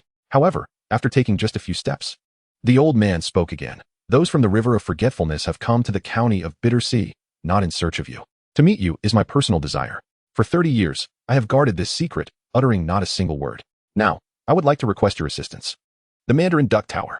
As one traverses the lively main hall, a meticulously crafted garden emerges before one's eyes, with patches of snow lingering atop some treetops, bestowing the garden with a unique charm. Deeper within the garden, exquisite wooden pavilions are constructed, forming the quietest sanctuary of the Mandarin Duck Tower. Those who arrive here are all distinguished guests. On the eastern side, a small building along the wall has been set with a grand table laden with delectable dishes, awaiting the arrival of Chuanxiong. The man clad in black, bearing a sword, remains stationed in the corner of the room. Rather than a human, he resembles a stone. Not long after, Chuanxiong knocks on the door, and upon entering, he is greeted by a bow from Lu Chuan, who sits at the table. Your Excellency, it is an honor to receive you. Observing Lu Chuan's exaggerated performance, Chuanxiong's expression remains indifferent as he states, in this place, between the two of us, there is no need for such pretentious formalities. Upon hearing this, Lu Chuan, with a smile, responds, pretentious formalities? For centuries, The state of Qi governed the world through cultural refinement. The county magistrate of Chuanxiu should refrain from making such remarks in the future. Should these words reach the Langon Pavilion, the arduous efforts of the magistrate to secure this opportunity may end up in vain. Chuanxiong narrowed his eyes, coldly scrutinizing Lu Chuan. He said nothing further, taking a seat opposite Lu Chuan, pouring himself a glass of wine, and downing it in one gulp. What exactly transpired on the eve? Lu Chuan remarked, I have already informed the guards sent by the county magistrate about the specific circumstances. However, some matters are better discussed in person. On that day, I presented Lu Jinsher with a vial of poison, contemplating his dignity. Initially, I believed there was nothing amiss, yet unexpectedly, he stirred up such a commotion. Before Lu Chuan could finish his words, Chun Xiong interrupted him, her voice laced with a chilling malice. There are myriad ways to eliminate Lu Jinsher without leaving a trace. You could have simply waited until he concluded his business with me and departed the county before taking action. This year's snowfall arrived early. A single flurry would suffice to erase all evidence, leaving no remnants behind. Yet, you insisted on rushing this trivial matter and did not execute it thoroughly. Now, I must clean up this mess for you, Lu Chuan. Do you even comprehend for whom we are laboring at this moment? Are you aware that your oversight could potentially lead to a significant predicament? Are you aware of the consequences we may face if we provoke that esteemed individual? In response to Chuanxiong's admonition, Lu Chuan's previously cheerful demeanor gradually transformed into a more frigid expression as he retorted in a tone laced with peril. Do you not realize that the members of the White Dragon Guard have appeared outside the county? Each one a master of unparalleled skill? The desolation of Kuhai County starkly contrasts with the abundance found elsewhere. To describe it as barren is hardly an exaggeration. Can you surmise why the members of the White Dragon Guard would venture into such a place? A subtle change flickered across Chun Xiong's expression. Lu Chuan continued. Are you suggesting that I should venture outside the city to retrieve Lu Jin from the clutches of the White Dragon Guard? At the mere mention of the White Dragon Guard, Chun Xiong's hand, which held the wine cup, trembled slightly. He gently rubbed the smooth bottom of the glass and remarked, So, has the one from Panlong Palace already discerned something? Lu Chuan narrowed his eyes, exhibiting a greater calmness than Chun Xiong. Whether he has realized anything is of little consequence. What truly matters is that he must not possess any evidence. If not, why would I go to such lengths to acquire a vial of poison and direct the flames towards the River of Oblivion? Am I not aware that it would be far more exhilarating to slay Lu Jin with a single stroke? I never anticipated that Lu Jinsher could be so ruthless. To retaliate against us, he would not even spare his own wife and children. As Chuanxiong listened to Lu Chuan's somber narration, he suddenly looked up in shock and exclaimed, Wait, are you saying that Lu Jinsher allowed his wife and children to escape under the cover of darkness? Lu Chuan coldly replied, Do you really think Lu Jinsher is a fool? Would he be unaware that those from the River of Oblivion are watching over him? It is merely using one's own wife and children as bait. I must say, even a tiger refrains from harming its offspring. For a person to reach such a depth is truly astonishing. I had actually taken precautions that night, having previously instructed the individuals from the River of Oblivion to remain vigilant against Lu Jin's ploy to lure the tiger away from its den and make a clandestine escape. However, I did not anticipate the unforeseen events that would later transpire. Chuanxiong, aware of the prior occurrences, understood that a formidable master from outside the county had unleashed a massacre upon the assassins from the River of Oblivion near the Lu residence. Could it be the White Dragon Guards? Lu Chuan shook his head. The members of the White Dragon Guard are adept at concealment. In truth, they have not revealed themselves. My awareness of their arrival stems from my unique network of informants. Those individuals remain outside the county, yet if I refrain from divulging any information, the people of Wanchuan would undoubtedly remain oblivious to their presence. Chuanxiong fell silent for a moment. The assassins dispatched by Wanchuan this time predominantly belong to the banners of Lin, Hua, and Shan. Those who can infiltrate the Lin banner are certainly formidable in martial arts, having earned their respective renown within the Four Nations martial world. Among the assassins previously guarding Lu Jin, there was indeed one affiliated with the Lin banner.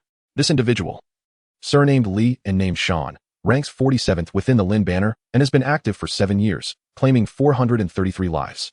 The night before, he struck in front of Lu Jin's residence, only to have his weapon shattered in a single move, the broken blade piercing his throat, resulting in his immediate demise. While Chuanxiong's understanding of Wanchuan may not rival that of Lu Chuan, he is aware, through prior connections, that some of Wanchuan's experts are expected to arrive in Kuhai County, in places where these birds do not defecate. Even if there truly exists an extraordinary individual, they would undoubtedly be a recluse, unlikely to harbor any personal grievances with Wanchuan, let alone engage in a violent confrontation. Lu Chuan expressed his thoughts, then swiftly shifted the topic. However, I have heard that recently there has been a change in the top position of the Tianzi bounty list. Someone has offered a staggering 100,000 taels of gold for the life of an individual. That individual happened to be in the Sea of Suffering County. Chuanxiong picked up a pair of chopsticks, delicately selected a vibrant green fern tip, and slowly placed it into her mouth. 100,000 gold for a life. Lu Chuan lightly brushed his fingers over the jade ring, smiling as he said, It's difficult to comprehend, isn't it? It remains uncertain whose esteemed handiwork this is. All I currently know is that this individual has arrived in Kuhai County. She bears numerous wounds, standing at an impressive height of 8 feet. She is a woman. The remaining clues elude me, and I cannot ascertain whether the people from Wanchuan are deliberately concealing the truth or if they are genuinely ignorant. Chuanxiong fixed her gaze on Lu Chuan's smiling face, her eyes reflecting a tempest of emotions. Do you suspect that the individual who stormed into the county town the night before is indeed the first person on Wanchuan's most wanted list? Lu Chuan replied, precisely. As for me, I possess little interest in the 100,000 gold coins. However, my insatiable curiosity compels me to uncover the secrets that lie behind this substantial sum. How do you say? County Magistrate? Shall we lend a hand? To the north of Kuhai County lies the Qinsha River. This river is the sole body of water in Kuhai County that remains unfrozen during the winter months, even amidst the harshest chill of winter. The murky waters collide with the rocks, sending forth splashes of water in grand displays. Clad in thick garments, groups of fishermen have already set out in their boats, heading towards the gentle mouths of the river to secure advantageous positions, commencing their daily toil. On a stone platform near the dense forest on the western bank of the river, an elderly man dressed in brown cloth stands alongside a silver-haired woman, both gazing out over the flowing waters.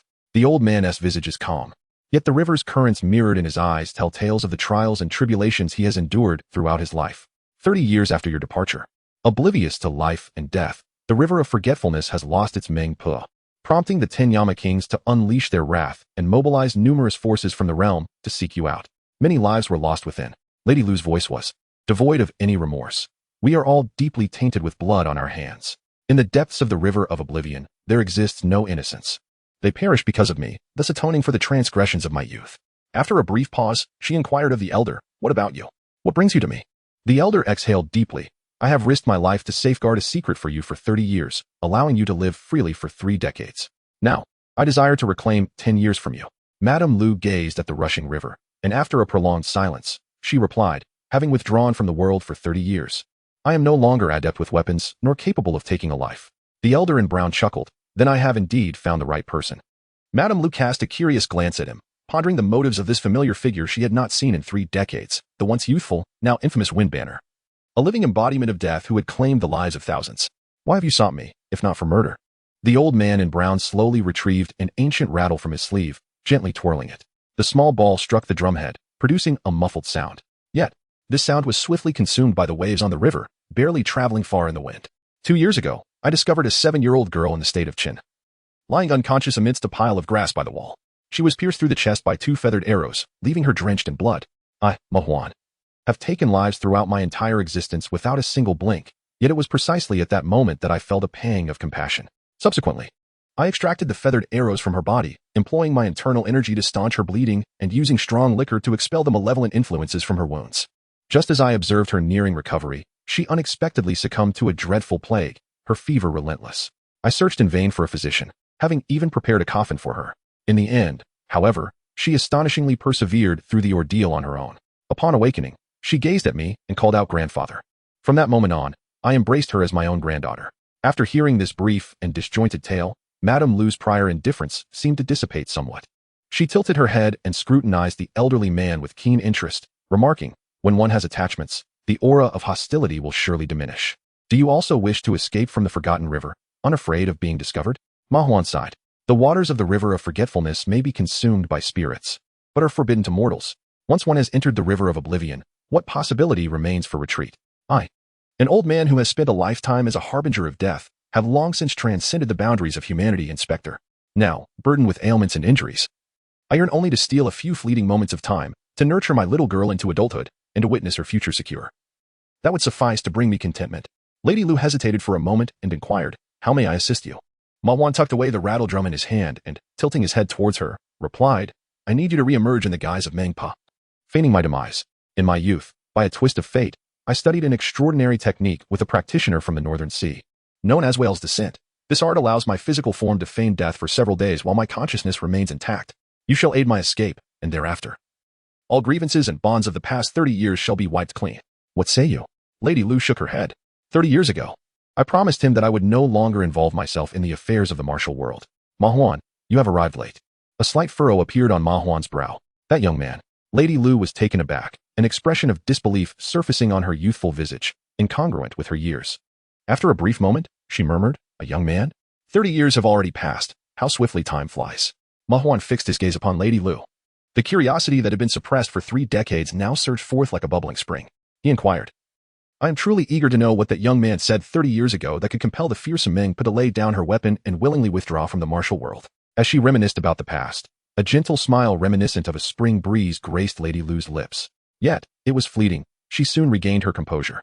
And with a swish of her garments, she was already several meters away. Ma Huan called after her retreating figure, Su Yixian. You are the only one who can assist me now. Lady Lu halted momentarily but chose not to turn back. After so many years of working in the underworld, have you not encountered a single trustworthy individual? Ma Huan, hunched over, with his white beard tousled by the wind, retorted, Isn't that tragic? The river of oblivion is such, where countless lives rest in the hands of all. People perish for wealth, and others for fame. How can one speak of trust? I have safeguarded a secret for you for 30 years, allowing you to lead a life of normalcy for 3 decades. But what of me? I only desire a decade to witness the growth of my granddaughter. That would suffice. You have aided me, merely by offering a new sanctuary. Now, with the arrival of fresh cargo in the realm of oblivion, little attention shall be directed towards you. Lady L remained silent for an extended period, neither consenting nor rejecting. Before departing directly, Ma Huan gazed from afar at the silhouette of Lady L disappearing along the riverbank.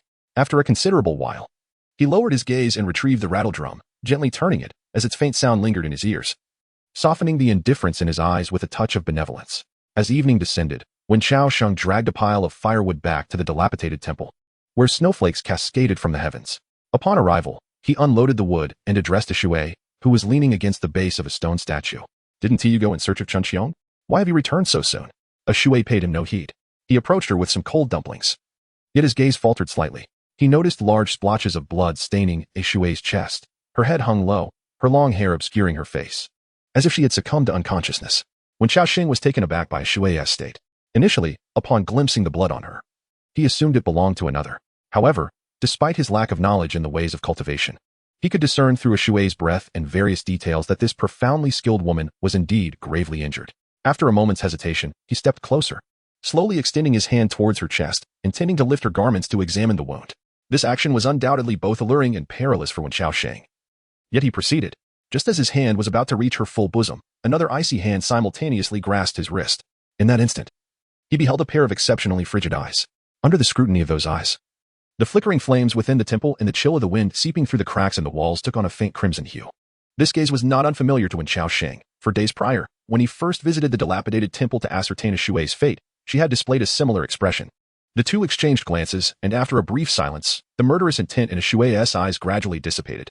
In a hoarse voice, she inquired, May I show you? When Chao Sheng understood precisely what she meant and replied, Can she survive? If one can survive, there is no need to look. A Shui released his grip and coughed twice. Life endures, death cannot claim it.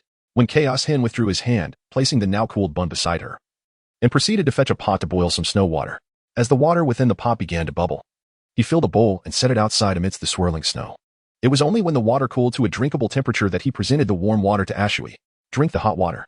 Ashui accepted the cup he offered and, tilting her head back, consumed it in one swift motion. While the warm water could not mend her wounds, it did provide a semblance of comfort. Thank you, she said, returning the bowl to Chaos Hen, who then prepared another bowl for himself, setting it aside. He settled cross-legged by the fire, adding kindling while inquiring. Did you encounter a formidable opponent? Leaning against the stone statue's base, Ashui, with her eyes half open, replied, Not quite a master. Observing her frail state, When Chaos Hen shook his head slightly, remarking, Even in such a condition, your spirit remains unyielding. Not a master, yet you have inflicted such wounds upon yourself? Ashui did not retaliate, merely replied softly, It is but an old injury resurfacing. The firewood gatherer, when Chao Sheng paused in his movements, recalling that when he first discovered Ashui, the latter's body was covered in wounds from blades, some penetrating deeply, affecting his internal organs. Although Ashui was a cultivated martial artist, it was improbable for him to heal so swiftly. His gaze gradually ascended, resting upon Ashui's countenance, partially obscured by disheveled strands of hair. Have you encountered Chuanqiang? Ashui. I have not. I wish to behold the lifeless form of Lu Jinshi, yet encountered a guardian of the corpse. This individual was a sentinel of Chuanqiang, seemingly bearing a congenital disability, with one arm notably shorter than the other, yet wielding his blade with remarkable skill. When Chao Sheng expressed curiosity regarding the situation, Is he deceased? Ashui gently shook his head. He is not dead. My blade went astray, severing his hand. After a brief pause, she pressed her parched lips together and remarked, When Chao Sheng, you are indeed correct. The death of Lu Jinshi is fraught with complications, and they are significant. They performed a rudimentary embalming on Lu Jinshi's corpse, with stitches adorning his abdomen. presumably from their search for the lethal poison. When Chaos Hen scoffed, remarking how foolish those individuals were, if they intended to kill Lu Jinshi. Why not simply do it with a single stroke? Either be silently buried without a trace, or directly choose a scapegoat to take the fall alongside Lu Jin. After much deliberation, it has come to this. When Chaos Hen gazed intently at the fireworks before him, their flickering flames reflecting the shifting expressions on his face. The mockery gradually faded, giving way to a solemn seriousness, unless they possessed an unavoidable reason to act thus. No sooner had he uttered these words than a small twig was tossed, gently striking the back of his hand. Regaining his focus, when Chaos Hen looked at Ashui and asked, "What is it?" Ashui, with a slight lift of her chin, replied, "Did you not say you would not get involved? Are you not afraid of death?" When Chaos Hen met her gaze, and they both remained silent for an extended moment, words unspoken. Finally, when Chaos Hen shook the kindling in his hand and cast it into the fire, scattering a few sparks, then inquired, "Will you listen?" Ashui nodded, "I will." When Chaos Hen shifted into a cross-legged position and began to narrate thoughtfully, these individuals are not mere desperate rogues. The death of Lu Jinshi is evidently the result of an organized and premeditated scheme, while I am unclear about their identities. The fact that they persistently engage in actions that appear foolish even to an outsider like myself indicates that some external force must be compelling them. Consider this. Why must they resort to poisoning Lu Jin when it could be resolved with a mere blade? Ashui, with his eyes closed, softly remarked, "Speak plainly, without posing questions. You have prompted my thoughts, yet all I desire is slumber." When Qiao Shang shrugged nonchalantly and candidly expressed his sentiment, the calamity is diverted eastward, dispersing some troubles and distractions into the world. When Qiao Shang resembles a merciless and composed thinking machine, perpetually contemplating the thoughts of those individuals. These individuals are entangled with the assassin organizations of the underworld. Lu Jinshi is merely a minor county magistrate from a remote region, lacking any capable subordinates, and is not significantly connected to the world of martial arts. His life and death hold little importance to those within that realm. Therefore, the pressures faced by those in Chuanxiong do not stem from the martial world, but rather from the imperial court. The preservation of Lu Jinshi's corpse serves to indirectly corroborate this assertion. This corpse is ultimately meant to be handed over. As he spoke, a hint of perplexity crept into his voice, and he cast a sidelong glance towards the tempestuous snow outside. Beyond the tumultuous chaos lay an inscrutable, deathly silence. What is truly intriguing is that a person like Lu Jinshi is, to the royal family of Qi, merely a minuscule speck of dust, no more noble than I. Logically speaking, even if there were individuals in Qi who were inclined to oversee this matter, they would not impose such immense pressure on Chuanxiong and the others. It would merely entail following the standard procedures, investigating the case, concluding it, and submitting the documentation. All these anomalies suggest that Lu Jinshi harbors secrets unknown to us. And these secrets bear significant implications. Listening to Wen Qiaoshen's account, Ashui weakly opened one eye. The more I listen to you, the more enigmatic your words become. In the small and unremarkable place of Cahaxian, where could so many secrets possibly originate? When Chaos Hen retorted, "Shall we wager?" Under the glow of the flames, Ashui's chest rose and fell gently, now steadying. She gazed at Wen Chaos Hen for a moment before replying, "What is there to wager about? The things I desire. You are unable to provide. What you seek, I am unable to provide." When Xiaoxing brings his hands close to the flame, feeling its intense heat, "Do you understand what I desire?" Ashui chuckled. "What one lacks, one will yearn for." One such individual possesses profound thoughts and keen insights. Yet their fate is rather unfortunate. In the future, they will undoubtedly aspire to rise above the multitude, to soar through the azure skies, and to cast a glance upon the realm of humanity below. Wealth and power are two things I cannot offer you. Flames flickered across Wen Qiaoshen's face, his pupils oscillating between brightness and darkness, casting shadows that were at times real and at others illusory. He refrained from contradicting Ashui, remaining as silent as a stone. As the fire would burn low, when Chaos Hen rose once more to gather more kindling from the dilapidated temple. However, upon returning with the wood, he encountered a man clad in white, his head adorned with a bamboo hat. The attire he wore blended seamlessly with the falling snow, resembling more the garb of nocturnal travelers from the spring and autumn period. Such clothing offered little warmth, yet the man stood at the temple's entrance, his back to the biting winds of the snowstorm, his figure unwavering. In his hand, he wielded a longsword forged from red tassel black iron, his earlobes slightly larger, tinged with a frostbitten hue. The moment when Chaos Hen laid eyes on this figure, he exhibited no hesitation, discarding the knife at Ashui's side. Although Ashui was gravely injured, he was still no match for this man. The appearance of such a formidable presence at this hour, in a forsaken temple outside the county, suggested ill intentions. Should conflict arise, they would likely have to rely on Ashui to navigate the perilous situation. "I am not here to cause trouble." The man's tone was indifferent, though robust. It resembled that of an emotionless machine.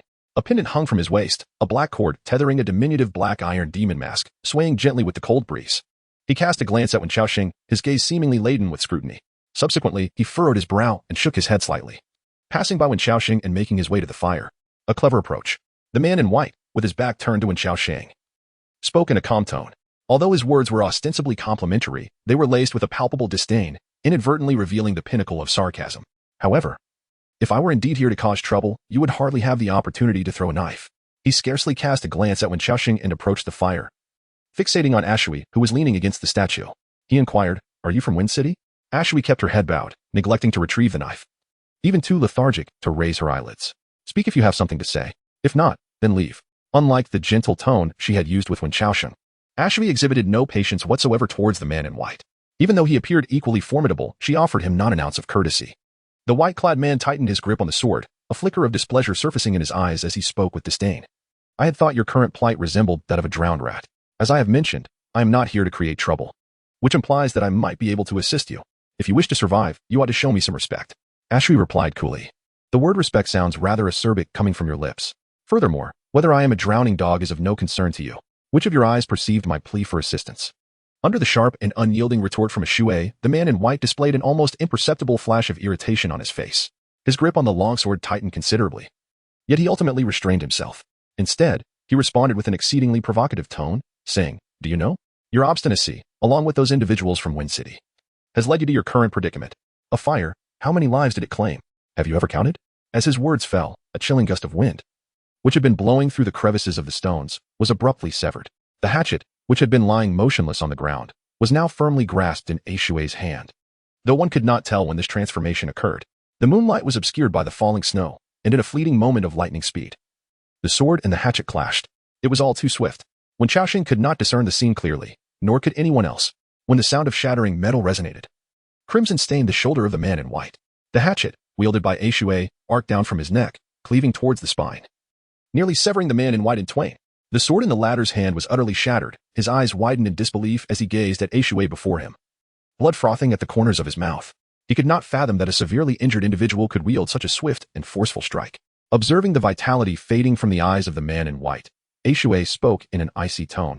"If you did not come seeking trouble, then you ought not to have provoked me. If you have come seeking trouble, you should not stand so close to me. Today, I encountered the Gravekeeper within the county office of the Sea of Suffering, who proved to be far more astute than yourself." Standing beside him, when Chaos Hen recognized that the woman he had rescued from the tempestuous snow was not to be trifled with, the scars etched upon her skin, resembling tattoos, bore testament to the harrowing battles she had endured, revealing her formidable and fearsome nature. Yet, he was utterly unprepared for the decisiveness and ruthlessness with which Ashui wielded her blade, showing no mercy whatsoever. In Wen Xiaoxing's past perceptions, Ashui had always been an amiable individual, devoid of the pretentiousness often associated with women. She acted with boldness and clarity, her heart not constrained by pettiness. She spoke her mind freely and never took offense at his occasional indiscretions. However, in this moment, he was witnessing Ashui's wrath for the first time, her aura radiating a terrifying intent to kill. At the instant she drew her weapon, when Chaos Hen found himself paralyzed, as though he were ensconced amidst a mountain of corpses, destined to become one among them. Her murderous energy was so palpable that it seemed to distort reality itself. It was only then that when Chaos Hen began to grasp a mere fragment of Ashui's terrifying prowess, even in her injured state. He remained oblivious to Ashui's past endeavors. Since that day of revelry, he had refrained from inquiring further into her history. To him, she was merely a fleeting presence in the tapestry of his life, their paths having crossed with little significance, rendering further exploration of her character unnecessary and perilous. Nonetheless, an enduring curiosity about her lingered within him. He could not fathom what experiences had shaped such a fearsome aura within her. Nor could he comprehend the tragic and horrific events that even someone as indomitable as she could scarcely endure, unable to confront directly. With a swift motion, Ashui calmly withdrew her machete from the body of the man in white, and with a flick of her wrist, the blood stained upon the blade was flung away. Not a single drop remaining. She then limped outside the temple, crouching down to cleanse the blade of its sanguine remnants using the snow. When Chaos Hen approached her, offering, "Allow me to wash it," Ashui glanced at him askance. Though she remained silent, she extended the weapon to him. He accepted the machete and meticulously cleaned the blade before placing it beside the fire, then began to drag the now cooling corpse of the man in white, preparing to dispose of it. Just as he was about to pull the body from the dilapidated temple, Ashui suddenly called out to him, when Chaos Hen tossed me the pendant from his waist. He complied and continued to drag the corpse into the desolate expanse, abandoning it among the inconspicuous trees before returning to the dilapidated temple. Fortunately, the physical exertion from chopping wood for El Jiming over the past few days had kept him in good shape, and despite returning with hands and feet numb from the cold, he suffered no ill effects. After warming by the fire for a while, he regained his usual vigor. "Thank you," when Chaos Hen said as he added more wood to the fire, abruptly prompting Ashui, who was examining the diminutive ghostly pendant, to pause in surprise. A look of perplexity crossed her features as she softly inquired, "Thank you for what?" He replied candidly, "For that day when we drank, I brought up the past. I owe you my gratitude for sparing my life." Ashui regarded Wen Chaoxian's earnest demeanor and found it amusing. As she laughed, her body trembled slightly, seemingly aggravating an old injury. She pressed her hand against the blood-stained area on her chest and said to him, "It is evident that you harbor a deep fear of death." When Chaos Hin corrected her, "It is not fear of death, it is a desire to preserve my life." Ashui retorted, "Is there a distinction?" When Chaos Hin replied with gravity, "Indeed, and the difference is considerable." That night, as they lay on opposite sides of the fire, Ashui, using her hands as a pillow, gazed at the cobweb black tiles of the temple's roof. Suddenly breaking the silence that enveloped the space, "The ones who come tonight are the White Dragon Guards. They are formidable adversaries. If one of them falls, the others will not relent easily. I advise you to refrain from visiting this dilapidated temple for the next few days. Since you have already assumed the identity of a citizen from the state of Qi, there will undoubtedly be places in the county town where you can find refuge. It is certainly far safer than a dilapidated temple." When Chaos Hin, with his eyes closed, inquired, "What exactly is the White Dragon Guard?" Ashui, undeterred by the inquiry, patiently elucidated, "The White Dragon Guard is a formidable force within the palace, shrouded in mystery and seldom revealing itself in the martial world. Its reputation is exceedingly high, to the extent that even Wanchuan and Jioga are reluctant to engage in conflict with it." When Chaos Hin further queried, "And what about Wanchuan and Jioga?" Ashui replied, "Wanchuan is the foremost assassin alliance across the four nations, annually expending considerable wealth to procure death row inmates from the royal families, whom they then subject to brutally cruel methods, transforming these condemned souls into merciless human weapons. These individuals, from high-ranking officials to common folk, can be dispatched with a mere exchange of sufficient funds. Within the organization, there are 4 banners: wind, forest, fire, and mountain. Among them, the assassins of the wind banner are the most formidable. The 12 individuals under this banner are renowned figures in the martial world of the four nations, possessing martial arts skills of unfathomable depth. The 9 songs, originating from the Western Qin Kingdom, represent a formidable force. They constitute the largest trading caravan in the world, their influence pervading every corner of the four nations. Wherever there is profit to be made, there they shall be found." When Chaosheng, intrigued, inquired, "How large is the greatest trading caravan?" Ashu, with calmness, uttered 8 words: "Wealth can transcend the divine, riches rivaling nations." Upon hearing this, When Chaosheng felt a profound solemnity. In a world where martial offenses are forbidden, the innocent may remain unscathed, yet possessing wealth can be a perilous curse. If an individual lacks the strength to match their fortune, such wealth transforms into the most treacherous of entities. The Nine Song's status as the foremost trading caravan is a testament to their unparalleled might, which requires no further elaboration. My understanding of them is rather superficial. I can only engage in a brief conversation with you. In conclusion, given your current circumstances, it is prudent for anyone to avoid provoking you. Remaining quietly in the county town is your wisest choice. In response to Ashui's kind reminders and counsel, Wen Chaosheng neither expressed gratitude nor offered any reply, as his attention appeared to be diverted to matters of greater significance. After a brief silence, he politely yet resolutely inquired of Ashui, "Is it truly impossible for me to learn your skills?" The shadow of Ashui cast upon the wall seemed enveloped in silence. "Do you truly wish to cultivate with me?" When Chaos Hin replied sincerely, "I do, very much so." Ashui slightly tilted her head, her gaze slipping through the narrow slits of her eyes, traversing the flickering flames, and settling upon Wen Chaosheng's countenance. "Why, this time?" Her inquiry seemed imbued with a greater seriousness than before.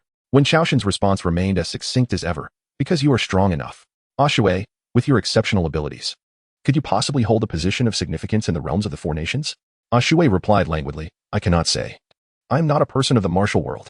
When Chaosheng opened his eyes and turned to meet Ashui's gaze, initially, he suspected that Ashui was merely brushing him off, yet upon catching sight of those eyes, he found himself compelled to believe there was simply no need for the other to deceive him. "Therefore, can you teach me the path of cultivation?" he inquired once more, only to receive the same indifferent response from Ashui. When Chaos Hin, "I cannot teach you." She gazed at the tall boy beyond the fireworks. Her tone softened as she conveyed a disheartening truth. "It is not just I, but the vast majority of people in this world are incapable of teaching you, including even those renowned individuals from the legendary sanctuaries of cultivation. The last time you inquired, I informed you that you could not master my skills due to your advanced age, which had solidified your skeletal structure and hindered your Dan Hai. However, in truth, that is not the case at all. The fundamental reason you cannot cultivate is that you do not possess a Dan Si at all." Upon hearing this, Wen Chaosheng immediately sat up from the ground, completely devoid of drowsiness. "Are you certain?" he inquired. Ashui replied with unwavering confidence, "I am certain. Such matters are instantly discernible to me, yet at that moment, I remained uncertain. For individuals possessing the essence of Dan Hai are exceedingly rare in this world. One might not discover even a single one amongst 100,000. Thus, I deliberately sought to explore this aspect within you, ultimately concluding that you indeed lack the quality of Danhai. It is for this reason that I deem you the unluckiest individual I have ever encountered. When Xiaoxing gazed at Shui in a daze for an extended period, his lips tightly pressed together, rendering him speechless. Shui continued, "The reason that White Dragon Guard looked down upon you is that he discerned your complete inability to cultivate. The Danci serves as the conduit between humanity and the natural world, with the human body possessing 720 orifices, each holding its own unique purpose. However, only the power of the refined Danci can activate these orifices, unleashing one's potential, enabling movement as swift as the mysterious wind in the mountains. The tumultuous tides at sea, resonating with the earth and sky, and erupting like divine thunder.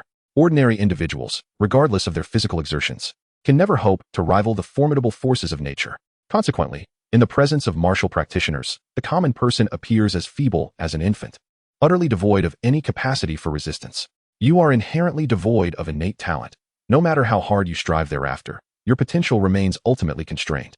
You are a decent person, and I did not intend to discourage you in such a manner. However, sooner or later, you will encounter this reality. Concealing it for too long may ultimately be detrimental to you." The gaze of Wen Qiaoxing appeared particularly hollow in the flickering firelight. But it did not take long for him to regain his composure. He turned his attention to Ashui, who lay on the ground, and earnestly inquired, "Is there truly no way at all?" Ashui simply shook his head.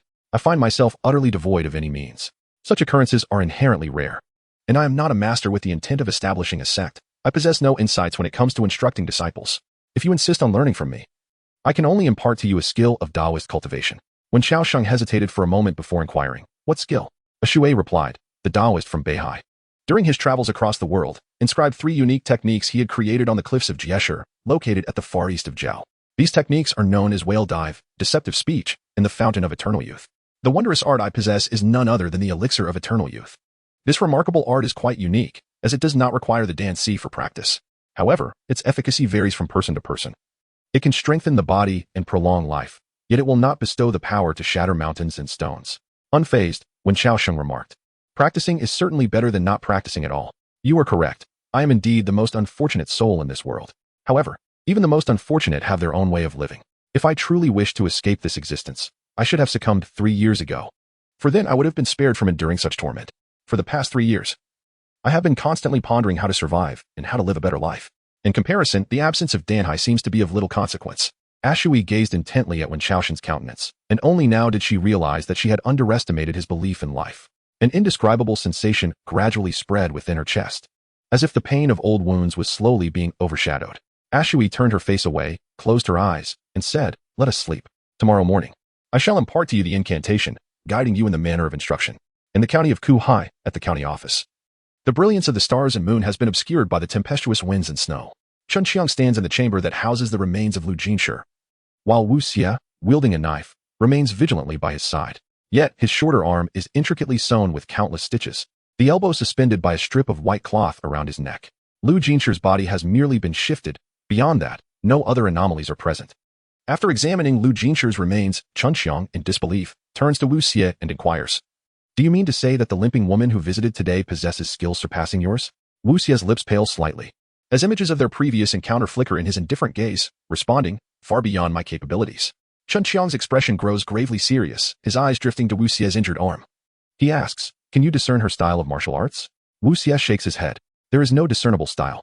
She wielded the guard's long sword with a series of horizontal sweeps and vertical thrusts. Yet every move she executed was an unstoppable lethal strike. Fortunately, she had a limp, and her agility was compromised. After engaging in a fierce struggle of 10 exchanges, I found myself at a disadvantage, losing an arm in the confrontation. Moreover, she bore injuries. And they were not trivial. Had it not been for the crucial moment when her old wounds re-emerged, that blade would have cleaved my head asunder."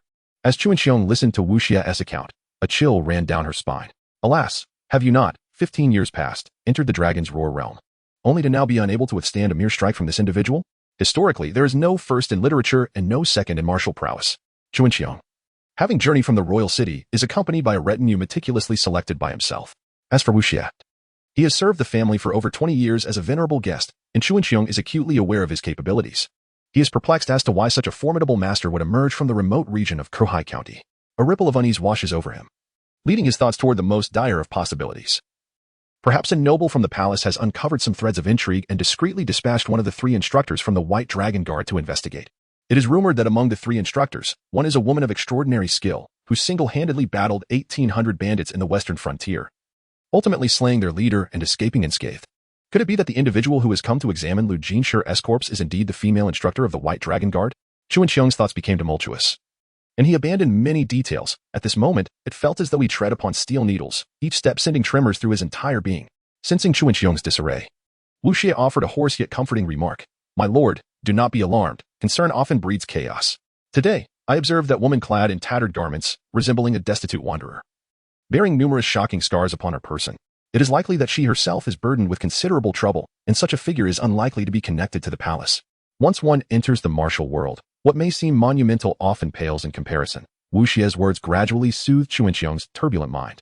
He inhaled deeply several times, turning to face Lu Jinshur's corpse, and declared, Your reasoning holds merit. Today, while I was discussing matters of the previous night with Lu Chuan at the Yuanyang building, he revealed a secret to me.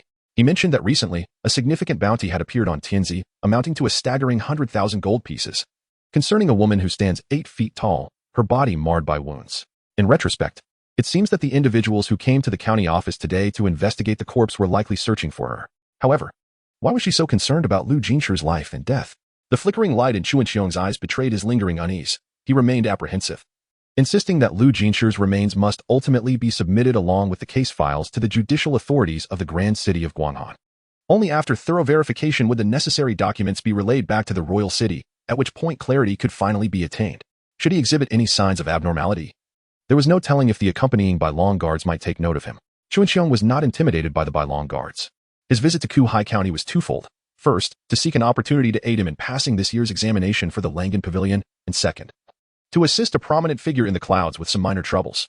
Whenever he required assistance, Lu Chuan would readily extend a helping hand, mobilizing all the resources at his disposal. What truly instilled fear in Chuanxiong was the formidable power behind the Bailong guards, and the potential repercussions of any inadvertent leaks reaching that eminent individual in the clouds. Should this matter be mishandled, the consequences would not only befall him, but could also ensnare his entire family.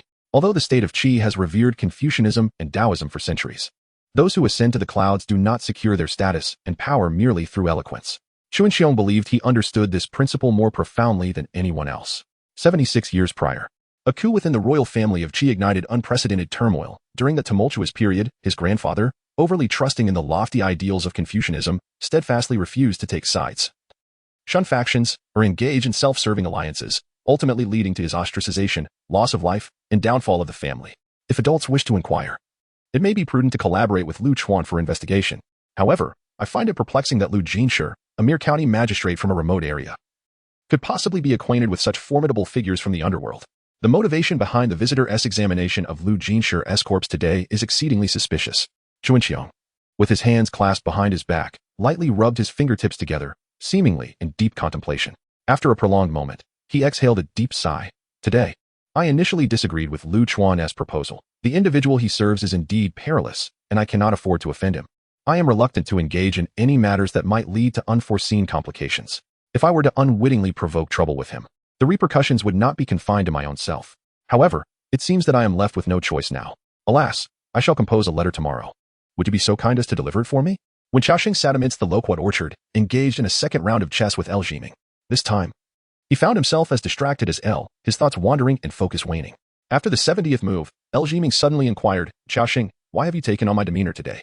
When Xiaoxing returned to the moment, sighed deeply, and replied with a wry smile, indeed, after a brief slumber, burdensome thoughts have arisen. El Jiming, intrigued, regarded him and asked, What troubles you? When Xiaoxing took a sip of tea and countered, Shouldn't you already be aware? El Jiming chuckled, I'm not a worm in your belly. If you do not speak, how could I possibly know? When Xiaoxing sighed once more, shaking his head, Mr. L, I do not possess the elixir of immortality. Without the ability to cultivate oneself, one's future is destined to be nothing more than an ordinary existence. Lu Jiming took a delicate sip of tea. Who says that one cannot cultivate without a Danhai? I do not possess the Danhai. A casual remark from El Jiming ignited a spark in Wen Xiaoxing's eyes, which had dimmed throughout the night. He gazed intently at the seemingly unassuming yet enigmatic middle-aged man before him, inevitably reminded of the reclusive master spoken of by Shui. Moreover, the earlier display of a golden leaf by El Jiming only intensified the aura of mystery and grandeur surrounding him. Mr. Lu, I humbly seek your guidance. When Chaos Hen respectfully bowed to Lu Jiming, his words sincere. Lu Jiming, without any hesitation, smiled and inquired, What is your understanding of cultivation? After some contemplation, when Chaos N recounted the teachings imparted to him by Ashui, the human body possesses 720 apertures. Cultivation is the means through which one connects with the vastness of the universe, condensing power within the Dantian, and thereafter utilizing this energy to activate the apertures, thereby unleashing the latent potential that lies dormant within us, allowing it to erupt with tremendous force. Speaking of which, Mr. Liu, what precisely is the Dantian? Lu Jiming poured himself a cup of tea with steady hands and replied thoughtfully, the Dantian refers to a specific area within the human body, typically located 2 to 3 inches below the navel. Conversely, the Dantian represents the connection points of the 720 meridians within the body, and it may manifest in any region of one's being. Though the Danci indeed exists, it does not manifest in the corporeal form of individuals. Rather, it embodies a profound and precise sensation. Should you be a practitioner on the path of cultivation, you may encounter such a wondrous experience. The power of the Danci can instantaneously traverse the extraordinary meridians, reaching the acupoints and awakening latent potential among the myriad individuals in the world. Each possesses a distinct potential. Some are inherently hindered by blocked meridians, rendering them incapable of harnessing the power of the Danci, while others are born with withered acupoints, with only half of the 720 openings functioning. Although the number of practitioners in this realm exceeds millions, those capable of unlocking potential beyond 600 acupoints are exceedingly rare. Indeed, the concept of spiritual channels merely represents a prevalent method of cultivation in the world. It signifies the potential for practice rather than implying that a greater number of open channels guarantees superior mastery. In the northernmost region of the Yin Kingdom lies a sacred place of cultivation known as the Sword Pavilion. Its master, Tu Shanbai, devoted his entire life to perfecting a single channel within his palm, yet he traversed the world with unparalleled prowess. Upon hearing this, when Xiaoxing felt an inexplicable surge of fervor within him, he had previously encountered tales of individuals who dedicated their lives to mastering a single technique, emerging from seclusion as invincible. There exists a remarkable similarity between the two. In a world filled with heroes, encountering a worthy adversary is but a fleeting moment of exhilaration. Mr. Liu, if there were no Danhai, how could one cultivate and awaken the potential of the acupoints? Lu Jiming smiled faintly. The great way of the world is interconnected in myriad ways. Wherever one's thoughts may reach, there exists the path of cultivation. Eating, sleeping, walking, and gathering firewood. Indeed, it has only been a couple of days. Do you not find chopping wood to be rather effortless now? When Xiaoxing fell silent for a moment, then solemnly remarked, it is indeed different from before. Yet the cultivation I aspire to learn is meant to empower me with the ability to protect myself when confronted by genuine practitioners, rather than merely becoming fodder in their eyes. L. Ming spoke softly. What is wrong with practitioners? Do practitioners cease to eat and sleep? All are human, yet they speak differently. In truth, they are all the same. When Xiaoxing gazed into the depths of Lu Jiming's eyes, where a concealed mirth resided within those unfathomable depths, he sensed that Lu Jiming's words carried additional meanings, yet he could not, at that moment, discern the direction in which Lu Jiming intended to guide him. After much contemplation, he finally lifted his head and inquired, what shall I do, Mr. Liu? Lu Jiming poured him a cup of tea, smiling warmly as he replied, drink tea, play chess, dine, and chop firewood. It is often said that reading a book 1,000 times reveals its meaning. In truth, all endeavors are quite similar. People in this world are preoccupied with the notion of cultivation, yet how many truly comprehend the essence of it? Having spoken, he rose to his feet, hands clasped behind his back, and slowly made his way out of the courtyard. I strolled along the riverbank, while you, wearied from chopping wood, might as well enjoy some tea in the courtyard. After L. Jiming departed, when Xiaoxing remained seated, fixated on the teacup before him for an extended period, a solitary tea leaf floated in the verdant liquid, swaying gently, refusing to sink to the bottom, resembling a frail boat adrift in a vast ocean. For reasons unbeknownst to him, when Xiaoxing suddenly found himself captivated by this seemingly inconsequential scene, he hunched slightly, leaning closer to the table, his gaze unwaveringly fixed on the cup, gradually forgetting everything around him. Suddenly, a gentle breeze wafted into the courtyard, originating from the distant shores of Mian Lake to the east. It disturbed the placid lake surface, causing ripples that seemed to be drawn into the cup. In that instant, when Xiaoxing felt as if he were aboard the drifting vessel within the cup, surrounded by tumultuous waves resembling dragons, threatening to engulf him entirely, unsteady on his feet, he quickly crouched down, gripping the edge of the frail boat with desperation, wide-eyed with terror at his surroundings. Was he not in the courtyard? When had he entered this cup of wonders? The notion of traversing such realms seemed less extraordinary when he realized he had somehow shrunk in size. Just as he was attempting to regain his composure, a wave surged forth, compelling him to duck just in time. However, the vessel he clung to slipped from his grasp, plunging him into the depths of the ocean below. A terrifying sensation of weightlessness enveloped him as he gazed upward toward the water's surface. The tea leaf, transformed into the frail boat, appeared to be plummeting toward him with increasing speed, its pointed end piercing through the water. Flames erupted from the tip, growing ever larger until they consumed the entire vessel. When Xiaoxing's eyes fixated on the boat engulfed in flames when, suddenly, a piercing sound emerged from within, creating a vacuum amidst the surrounding waves. In the next moment, an extraordinarily sharp sword thrust through the fiery waves, piercing through Wen Xiaoxing's chest with a jolt. The indescribable, utterly pure sharpness, devoid of any impurities, sent a chill coursing through him, abruptly awakening him. When he regained his senses, he found himself still leaning over the table, staring at the teacup, his body drenched in cold sweat. Meanwhile, the solitary tea leaf had sunk to the bottom of the cup. As evening descended, Wen Xiaoxing dragged a cart laden with the firewood he had chopped earlier along the desolate, even road leading out of the city. The biting wind howled, swirling with a flurry of snow. As he approached the city's exit, he encountered another man pulling a cart of firewood, clad in heavy winter attire. Yet, even beneath the thick layers, the man's gaunt frame was evident. Wen Xiaoxing, suffering from long-term malnutrition, exhibited a frail physique, but this man appeared even more emaciated. His cart was filled with small twigs and dried wood, barely half the load of Wen Xiaoxing's cart, yet he struggled desperately to pull it along. Wen Xiaoxing had noticed this man when he exited the city the previous day, and he was surprised to see him again. As they passed each other, Wen Xiaoxing observed the snow accumulating on the man's shoulders and abruptly halted, calling out to him. "Hey!" The man, seemingly numb in the snow, appeared not to hear him and continued walking. Wen Xiaoxing called out again, and only then did the man turn around, regarding him with a puzzled expression. In the midst of the swirling snow, the two figures resembled kindred spirits in hardship. Wen Xiaoxing gestured toward the wood on his cart and inquired, "Do you need this?" The man stood still, scrutinizing Wen Xiaoxing for a moment before finally releasing the rope tethering his cart and approaching him, asking, "How much do you sell it for?" Wen Xiaoxing noticed the man's frostbitten hands, cracked and raw. Nevertheless, judging by his face, he appeared to be in his 30s, prompting a moment of sympathy.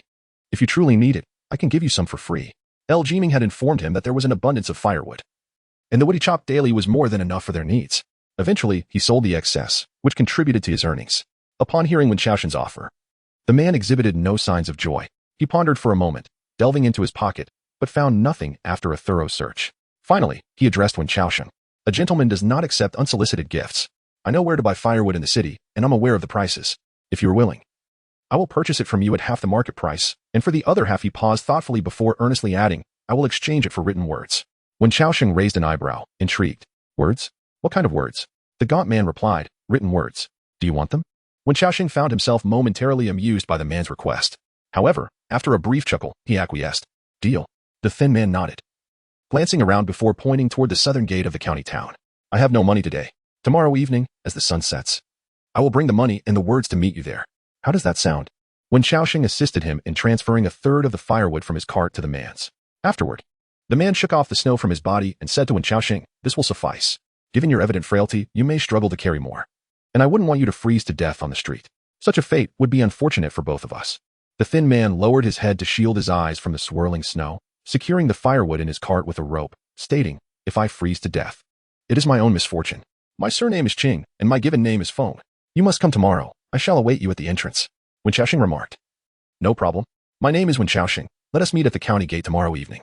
The two parted ways, with Wen Xiaoxing heading outside the county, while Cheng Feng struggled to drag the heavy firewood cart back home. Upon reaching the dilapidated temple, Wen Xiaoxing immediately spotted a Shui's shadow illuminated by the flames on the wall. He maneuvered the cart back to the temple, unloaded the firewood, and brought some to the fire. He noticed a Shui cooking horse meat. Hearing the footsteps, a Shui did not look up but stirred the meat in the pot with a wooden stick, saying, "Didn't I tell you not to return?" Wen Xiaoxing settled beside the fire, warming his frostbitten hands, and replied, "If I said I was concerned for your safety, would you believe me?" A Shui let out a scoff. What a truly cliché excuse. She served a bowl of unpalatable yet sufficiently warm horsemeat soup to Wen Xiaoxing, who cradled the bowl through his clothing, continuously blowing on it and sipping delicately. The soup possessed a somewhat fishy odor, yet Wen Xiaoxing found himself relishing it even as he drank. "You, my dear, possess an excessive sense of pride. Were I in your position, I would undoubtedly linger in that esteemed abode, refusing to emerge regardless of the circumstances. To be looked down upon by others is certainly preferable to losing one's life." Wen Xiaoxing slightly lifted his gaze, meeting Ashui's eyes, his brows, still touched by frost, furrowed slightly towards the center. "You truly resemble a parasite within my belly," remarked a Shui. "While dining, please refrain from uttering such revolting words." Wen Xiaoxing set down the bowl in his hands and inquired of a Shui, "Has anyone sought you out today?" A Shui shook her head, stretching languidly, her voice tinged with fatigue. "No one has disturbed me today. I slept exceedingly well." Wen Xiaoxing pondered for a moment before continuing, "I have reflected upon last night's events for quite some time. Did I not previously inform you that the individuals from Chuncheong might be facing pressure from the authorities? Could it be that the ones exerting pressure on them are the White Dragon Guards? Upon hearing this reminder from when chaos hit, Ashue's expression subtly shifted. Throughout the day, she had been preoccupied with mending her wounds, thus failing to consider such implications. When Chaos Hen picked up the overcooked horse meat from the bowl, savoring it with meticulous chewing. The distance from Cahaxian to Wanqing is indeed considerable, and ordinarily, the influence of the palace would not extend its reach to such a remote location with such swiftness. Thus, even when confronted with various circumstances, Chuanxiang and his companions possess a relatively ample scope for maneuver. However, the situation would be markedly different if it involved the White Dragon Guard. Although they serve the royal family of the state of Qi, they are, in essence, a force of the underworld, traversing far and wide, and it is likely that their presence can be felt in numerous locales. The formidable underworld force, backed by royal power, poses a palpable threat in every corner of the state of Qi. At present, the only possibility that comes to mind for Chen Yuan and his companions to err is that their endeavors must remain unbeknownst to the White Dragon Guard. Ideally, it would be best not to alert them at all. From another perspective, both Chen Xiong and Bai Longwei serve the influential figures within the palace. If a conflict arises between them, does it not suggest that the royal city of Qi is currently rife with undercurrents? Wen Chao calmly narrated the situation, while Ashui, seated beside the fire, fell into deep contemplation, the flickering flames reflecting the turmoil within her soul.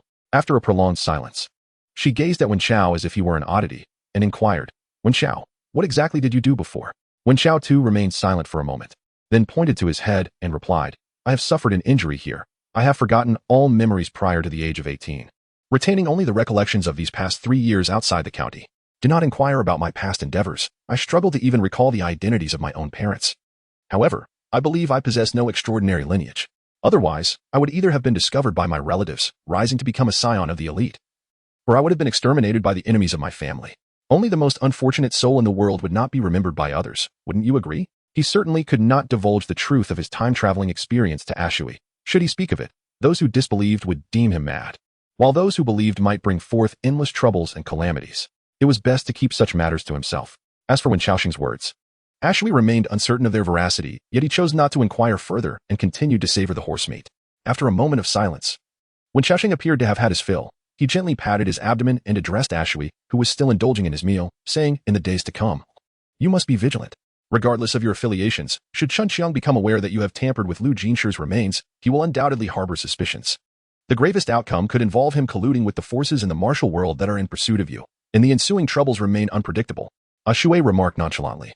They are merely a rabble. When Chao Sheng patted his body and unexpectedly produced a small flask of wine from somewhere, tossing it to Ashui.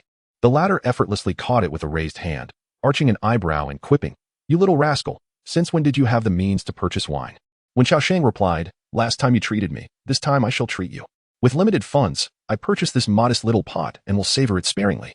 A faint smile graced Ashui's lips as she single-handedly tilted the spout, raising it to her lips for a sip. The fiery warmth surged from within, prompting her to exhale deeply, refreshing. Upon hearing Wen Xiaosheng, one could discern a hint of conscience in this bottle of wine. Wen Xiaosheng continued the previous discourse, cautioning, Chen Xiong is not to be underestimated. It would be wise for you to remain vigilant, even if they are not your adversaries, given your current state. It is uncertain when you might find yourself in a confrontation and risk the resurgence of old injuries. Ashui rinsed his mouth with the potent liquor, gargling twice before tilting his head and spitting into the fire before Wen Xiaosheng. The flames flared brilliantly for a moment, only to gradually return to their former state. At worst, one would return to their homeland. What is there to be concerned about? She had long ceased to regard her own life and death with any significance, mentioning it with utter nonchalance. When Xiaoxing could not concur with her dismissive attitude towards life, his tone laced with sarcasm. If you were so intent on seeking death, why bother uncovering the truth? After one's demise, a handful of lust remains. All past experiences dissolve into mere bones. What difference does it make whether you know or do not know? If you truly regard this matter with utmost importance, you should at the very least ensure your own survival. Moreover, he locked eyes with Ashui, his gaze piercing as if to tear through flesh and bone, delving into the very depths of existence. Yet, upon hearing Chao Xing's words, he abruptly ceased, leaving the sentence unfinished. The two maintained their gaze for a moment, until Ashui suddenly averted his eyes and remarked, in a tone tinged with displeasure, your eyes are exceedingly irksome. They perceive too deeply. I have always detested the intrusion of others into my secrets. When Xiaosheng, lowering his head, tossed a piece of firewood into the flames, lamenting, I do not wish to either, but it is simply in my nature. If I remain silent, you may as well pretend not to have noticed. Ashui scoffed. I am beginning to regret befriending someone like you.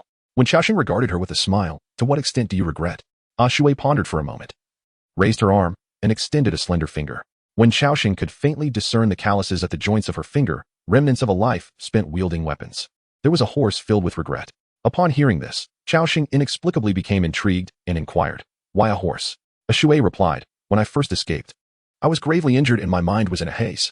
Many were searching for me, and I had no reason to survive and reach this place. It was an old horse that carried me across the desolate expanse, galloping for over 1,000 miles. In the end, it succumbed to a fierce snowstorm on the wasteland. While I stumbled into the mountains, where you found me. If it weren't for that horse, I would never have encountered you." When Chaos Hen gazed at the slanted eyes of Ashui, peeking through the strands of her cascading hair, and remarked with a smile, "It is evident that your life has indeed become quite troubled since our meeting." Ashui sighed softly, shook her head gently, and tossed the half-empty wine jug to him. "Not drinking any more?" When Chaos Hen inquired. Ashui reclined, resting her hands as a pillow, closed her eyes, and lazily replied, "I'm tired. You may drink on your own." When Chaos Hen, unceremoniously, tilted his head back and drained the remaining wine, the fiery sensation transforming into a sharp pain that shot through his throat and into his very core. He let out a satisfied ah, capped the jug, and set it aside before lying down as well.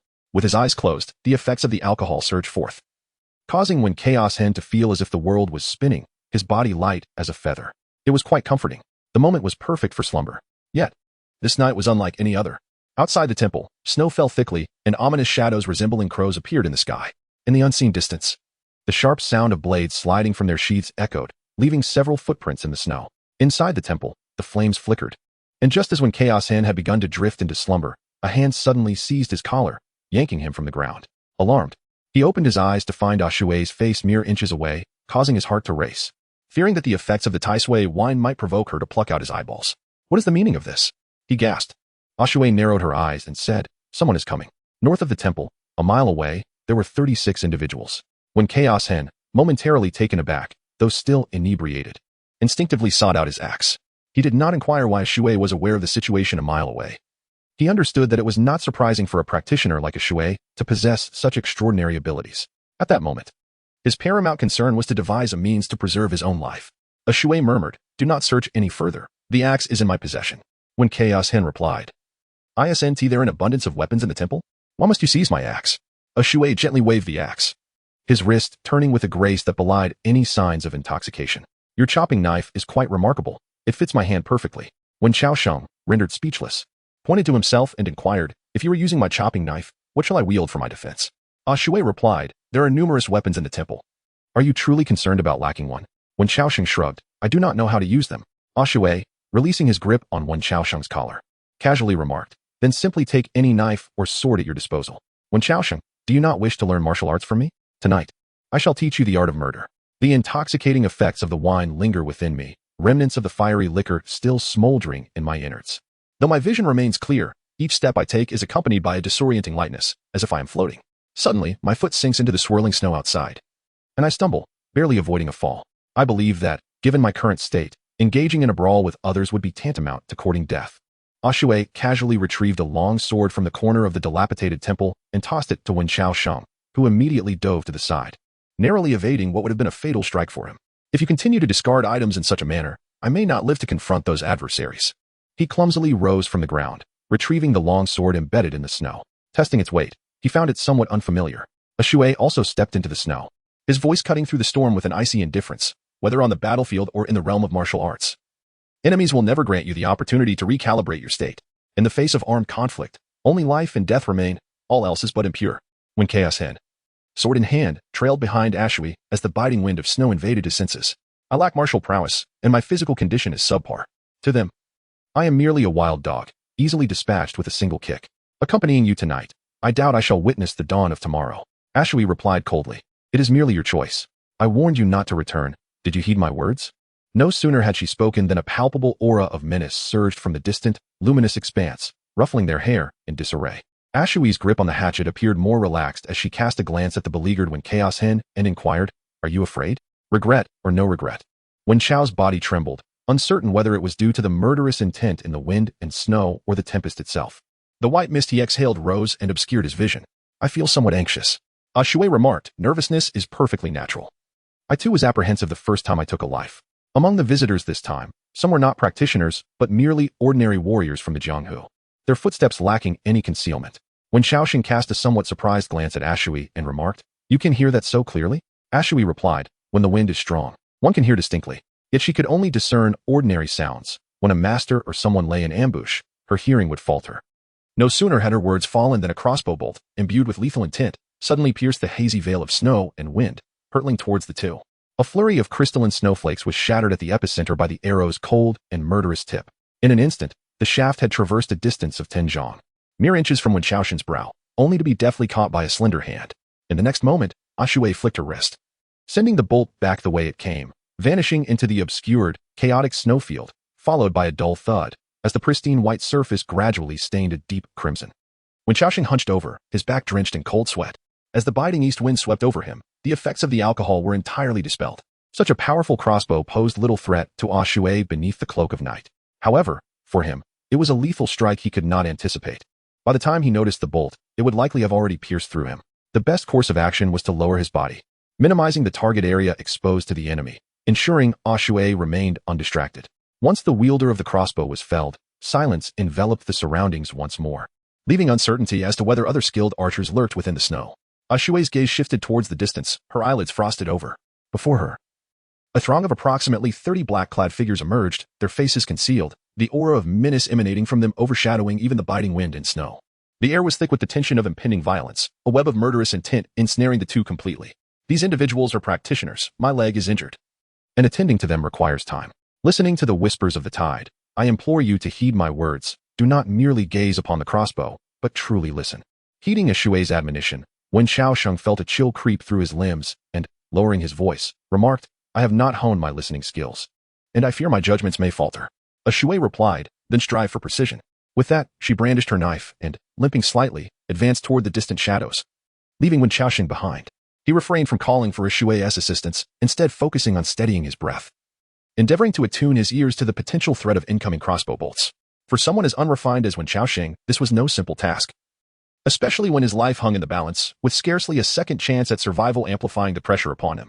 The biting wind howled fiercely as Shui approached the group of cloaked figures, confronting them with unwavering resolve. Which of you shall perish first? Each of these figures bore the tokens of Wangchuan at their waists, their prowess varying. The majority were youthful, while among them stood a middle-aged swordsman in a black robe, his face unmasked yet graced with strands of silver hair, a testament to either the passage of time or the merciless snow. They stood amidst the snow, resembling statues, their cold gazes fixed upon the woman before them. The one surnamed Lu remarked that your head is quite valuable. To kill you is to gain access to the wind flag. The middle-aged swordsman spoke with a hint of provocation, entirely disinterested in what Shui was saying. Gaining entry to the wind flag of Wangchuan is a formidable challenge, for despite the multitude of strong warriors below, there are only 12 positions available. To enter the wind flag, one must not only possess exceptional strength, but also have made significant contributions to Wangchuan. Those who succeed in entering the wind flag acquire a measure of power within Wangchuan, with the potential to ascend to the 10 halls, the very heart of Wangchuan's influence and authority. It is a destination that countless assassins aspire to throughout their lives. The wind flag represents the most crucial step in realizing their ambitions. Shui raised her eyes, casting him a sidelong glance. Why not give it a try and find out? The middle-aged swordsman smiled faintly, his hand waving lightly, unleashing a torrent of murderous intent that could no longer be concealed. The sound of countless weapons being drawn filled the air, the killing aura blooming like a lotus, scattering the swirling snowflakes all around. As the first cloaked figure approached, Shui raised her blade and struck, cleaving both the man and his weapon in half with a single, unadorned blow that was utterly irresistible. She continued to swing her sword, each stroke deliberate and languorous, as if she were drawing from an epic long past. Yet, when the blade finally caressed the neck of her foe, they realized it was not a slow blade at all. It was a lethal weapon, swift beyond comprehension. Cold sweat streamed down their faces, and by the time they grasped the gravity of their situation, over a dozen corpses lay sprawled before Shui. The middle-aged man, whose expression had previously been one of indifference and madness, now wore a look of solemnity. His right thumb pressed against the scabbard, lowering the sword's hilt slightly. This subtle gesture was a habitual precursor to drawing his sword, a sound he cherished as the harbinger of impending death, a prelude to the slaughter he was about to unleash. Suddenly, as Shui aimed her blade at a nearby assassin, a crossbow bolt shot forth from the distant snow-laden ground, hurtling towards her back. Her movement froze momentarily, but with a deft sidestep, she narrowly evaded the bolt. Unfortunately, the assassin before her was not as fortunate. He had been poised to counter Shui's strike, but was caught off guard. In that fleeting moment of hesitation, he lost his chance to defend against the incoming projectile. The mechanical crossbow launched a bolt with a piercing force beyond that of ordinary arrows, and his protective aura was insufficient to withstand it. The sound of the bolt piercing flesh was a dull thud in the air. As he glanced down at the bolt embedded in his abdomen, a frown crossed his face, and he rolled to the side, attempting to extract the deadly projectile. For men of his ilk, as long as the heart and lungs remained unscathed, survival was generally assured. The power of Danhai could seal the wound and significantly slow the loss of blood. Yet, the moment his hand brushed against the bolt, his complexion shifted dramatically, and he spat out a mouthful of dark blood before collapsing, lifeless. Clearly, the bolts were coated with a potent poison. The archer, concealed in the snow, prepared to take aim at Ashue once more, but upon hearing footsteps behind him, he instinctively turned and loosed an arrow in that direction. The first shot missed entirely, and as he prepared to fire a second arrow at the shadow darting to the side, his target, driven by the instinct for survival, unleashed a sword thrust that he had never wielded before. The fear of death enveloped the archer, prompting him to instinctively turn his head to evade. But being largely buried in snow restricted his movement. The sword struck with an unexpected decisiveness, piercing through his throat as warm blood sprayed outward. In that moment, he was transported back to the tumultuous seas upon a fragile raft, where the vessel beneath his feet transformed into a sword. When Qiao Sheng, having lost his footing, plummeted once more into the depths, witnessing flames and feeling the sharp, pure blade pierce through him once again. The chilling sensation spread through his chest, igniting an instinct for survival that surged to its zenith. Unconsciously, his hand gripped the sword, and in a manner he had never practiced or learned. He executed a thrust that seemed to emerge from an innate mastery, colliding with the arrow's tip. In the next moment, the arrow let out a mournful cry, shattering into fragments. The archer, taken aback by Wen Qiao Sheng, who appeared utterly unremarkable, found himself rooted in shock, believing him to be a wolf in sheep's clothing. Ultimately, it was Wen Qiao Sheng who regained his composure first, stepping forward and bringing his sword down with the ease of chopping wood. With a swift motion, a head rolled away, spinning in the snow, the fresh blood cooling around it. Wen Qiao Sheng's heart raced as he felt an unprecedented sense of control over the sword in his grasp. In that instant, did he kill a man? Or was he merely chopping wood? He himself could not discern. In a daze, he heard his own voice echoing in his ears. What should I do, Mr. Liu? Chopping wood, Wen Qiao Sheng murmured softly, his thoughts drifting to the woodshed of Lu Jiming's home. For several days, he had tirelessly raised and brought down his axe until his arms ached and his palms throbbed, all in pursuit of that sublime sensation he experienced with his very first stroke. Although he had approached the profundity of that initial strike on several occasions, a gap remained. It was only that singular sword thrust, piercing like a crossbow bolt, that allowed him to once again grasp the essence of replicating his first strike. Unconscious and effortless, it felt as though he had inadvertently captured the inherent Tao within the cosmos, which he then infused into his swordplay and executed. After this stroke, Wen Qiao Sheng stood still amidst the snow, as if in contemplation. In the distance, a second bolt surged through the air, propelled by the wind. Wen Qiao Sheng heard the whistling sound and, without hesitation, he swung his long sword at the flying snow. This seemingly mundane action had been practiced countless times within Lu Jiming's woodshed. Yet, as he faced the sharp, forceful arrowhead, uncertainty crept in. Could he truly sever it before it struck? Was his judgment of sound precise enough? Casting aside all distractions, he treated it as nothing more than another instance of chopping wood. In that fleeting moment of swinging his sword, the immense pressure of life and death dissipated. With a crisp sound, he struck true. The arrow lost its force mid-air, its two segments still suspended before plummeting to the ground. Before he could fully process his success, the thunderous crack of a third arrow slicing through the air reached his ears. Without a moment's thought, he swung his sword again, the moonlight glistening on the blade igniting a brilliant spark as it met the arrowhead. A tingling sensation surged through his palm, nearly causing him to lose grip on his weapon. This strike was evidently inferior to the previous one that had flowed so naturally. Yet, he understood that this was a moment of life and death, despite the risk and pain of his split palm. He gripped the sword tightly and rushed toward the source of the sound. Wen Qiao Sheng's ability to discern sound and position paled in comparison to Ashue's, however, he knew his assailant would surely strike again. Whether he could intercept the next arrow at such close range was uncertain. But he recalled Ashue's earlier words, in close combat, there is only life and death, all else is mere distraction. The only chance of survival lay in neutralizing every threat. In the distance, Ashue was surrounded by a field of corpses, her chopping knife smeared with a thick layer of blood and frost. The remaining few black-clad figures encircled her, none daring to advance. Though they were desperate men, they were now intimidated by Ashue's ferocity and strength, acutely aware of the vast chasm that separated them. Mere numbers could not bridge this gap. One among them hesitated, contemplating retreat, but as he took 2 steps back, a fishbone-shaped longsword pierced through his back. The assassin's eyes widened in horror, and as he turned his head slightly, he beheld the cold, steely visage of the middle-aged man lurking behind him. As a denizen of the river of forgetfulness, one ought not to succumb to trepidation in the face of adversity. He slowly drew forth his long sword, staining the snow-covered ground with a vast expanse of crimson. This man fixed his gaze upon Ashue, whose body trembled slightly, breaths coming in labored gasps. Enduring such a grievous injury, one that has fundamentally compromised the essence of life, and yet managing to persevere until now is indeed a remarkable feat, however. This indirectly corroborates that your worth is indeed commensurate with that price. I, Baiyoyu, have traversed the world for the better part of my life, finding the greatest delight in the realms of gambling and romance. I cannot fathom how much silver I have recklessly squandered. Yet I have never encountered such extraordinary fortune until now. In the past, I often found myself perplexed. But now I realize that my fortune was reserved by the heavens for me until this very day. In the Wind Banner, certain antiquities have aged beyond the point of further decay, while individuals have mysteriously vanished. There remains never to be discovered. Several positions have long been overdue for relinquishment. I have long desired to enter, yet I lack the necessary leverage. Today, I implore your assistance. Baiyoyu advanced towards Ashui, sword in hand, each deliberate step echoing with an imposing presence, while the falling snowflakes settled upon his shoulders, enhancing his formidable aura. Ashui, pale-lipped, stood resolutely with a hatchet, gasping for breath. The remaining black-clad assassins, upon witnessing Baiyoyu's approach, abandoned any thoughts of retreat, preparing to unite in a fervent assault. They certainly dared not vie for accolades with Baiyoyu. Yet they understood that aiding him could elevate their own status should he ascend to greatness as a figure of renown. Is that so? Ashui's gaze pierced through the strands of hair clinging to his forehead, a faint smirk of derision flitting across his lips. Based on my years of experience, one does not remain fortunate indefinitely, yet misfortune seems to be a constant companion. Gamblers possess a rather intriguing characteristic. After each loss, they invariably believe that they will surely recover their losses in the next round. For you, this may very well be the last gamble of your life. Baiyoyu appears to have been struck at a sensitive point by Ashui, and her already somber expression grows even more ominous and sinister at this moment. Once the fishbone in my hand pierces your heart, you shall comprehend the depths of your own folly. As his words fell, the swirling snow ceased its descent. The fierce winds stilled, and even the distant figure of Wen Chaosheng, poised to slay the last crossbowman, froze mid-action. This realm seemed ensnared in an absolute tranquility. Time, of course, cannot truly halt. Rather, it is that some move with such swiftness that even the winds and falling snow cannot respond. Clang.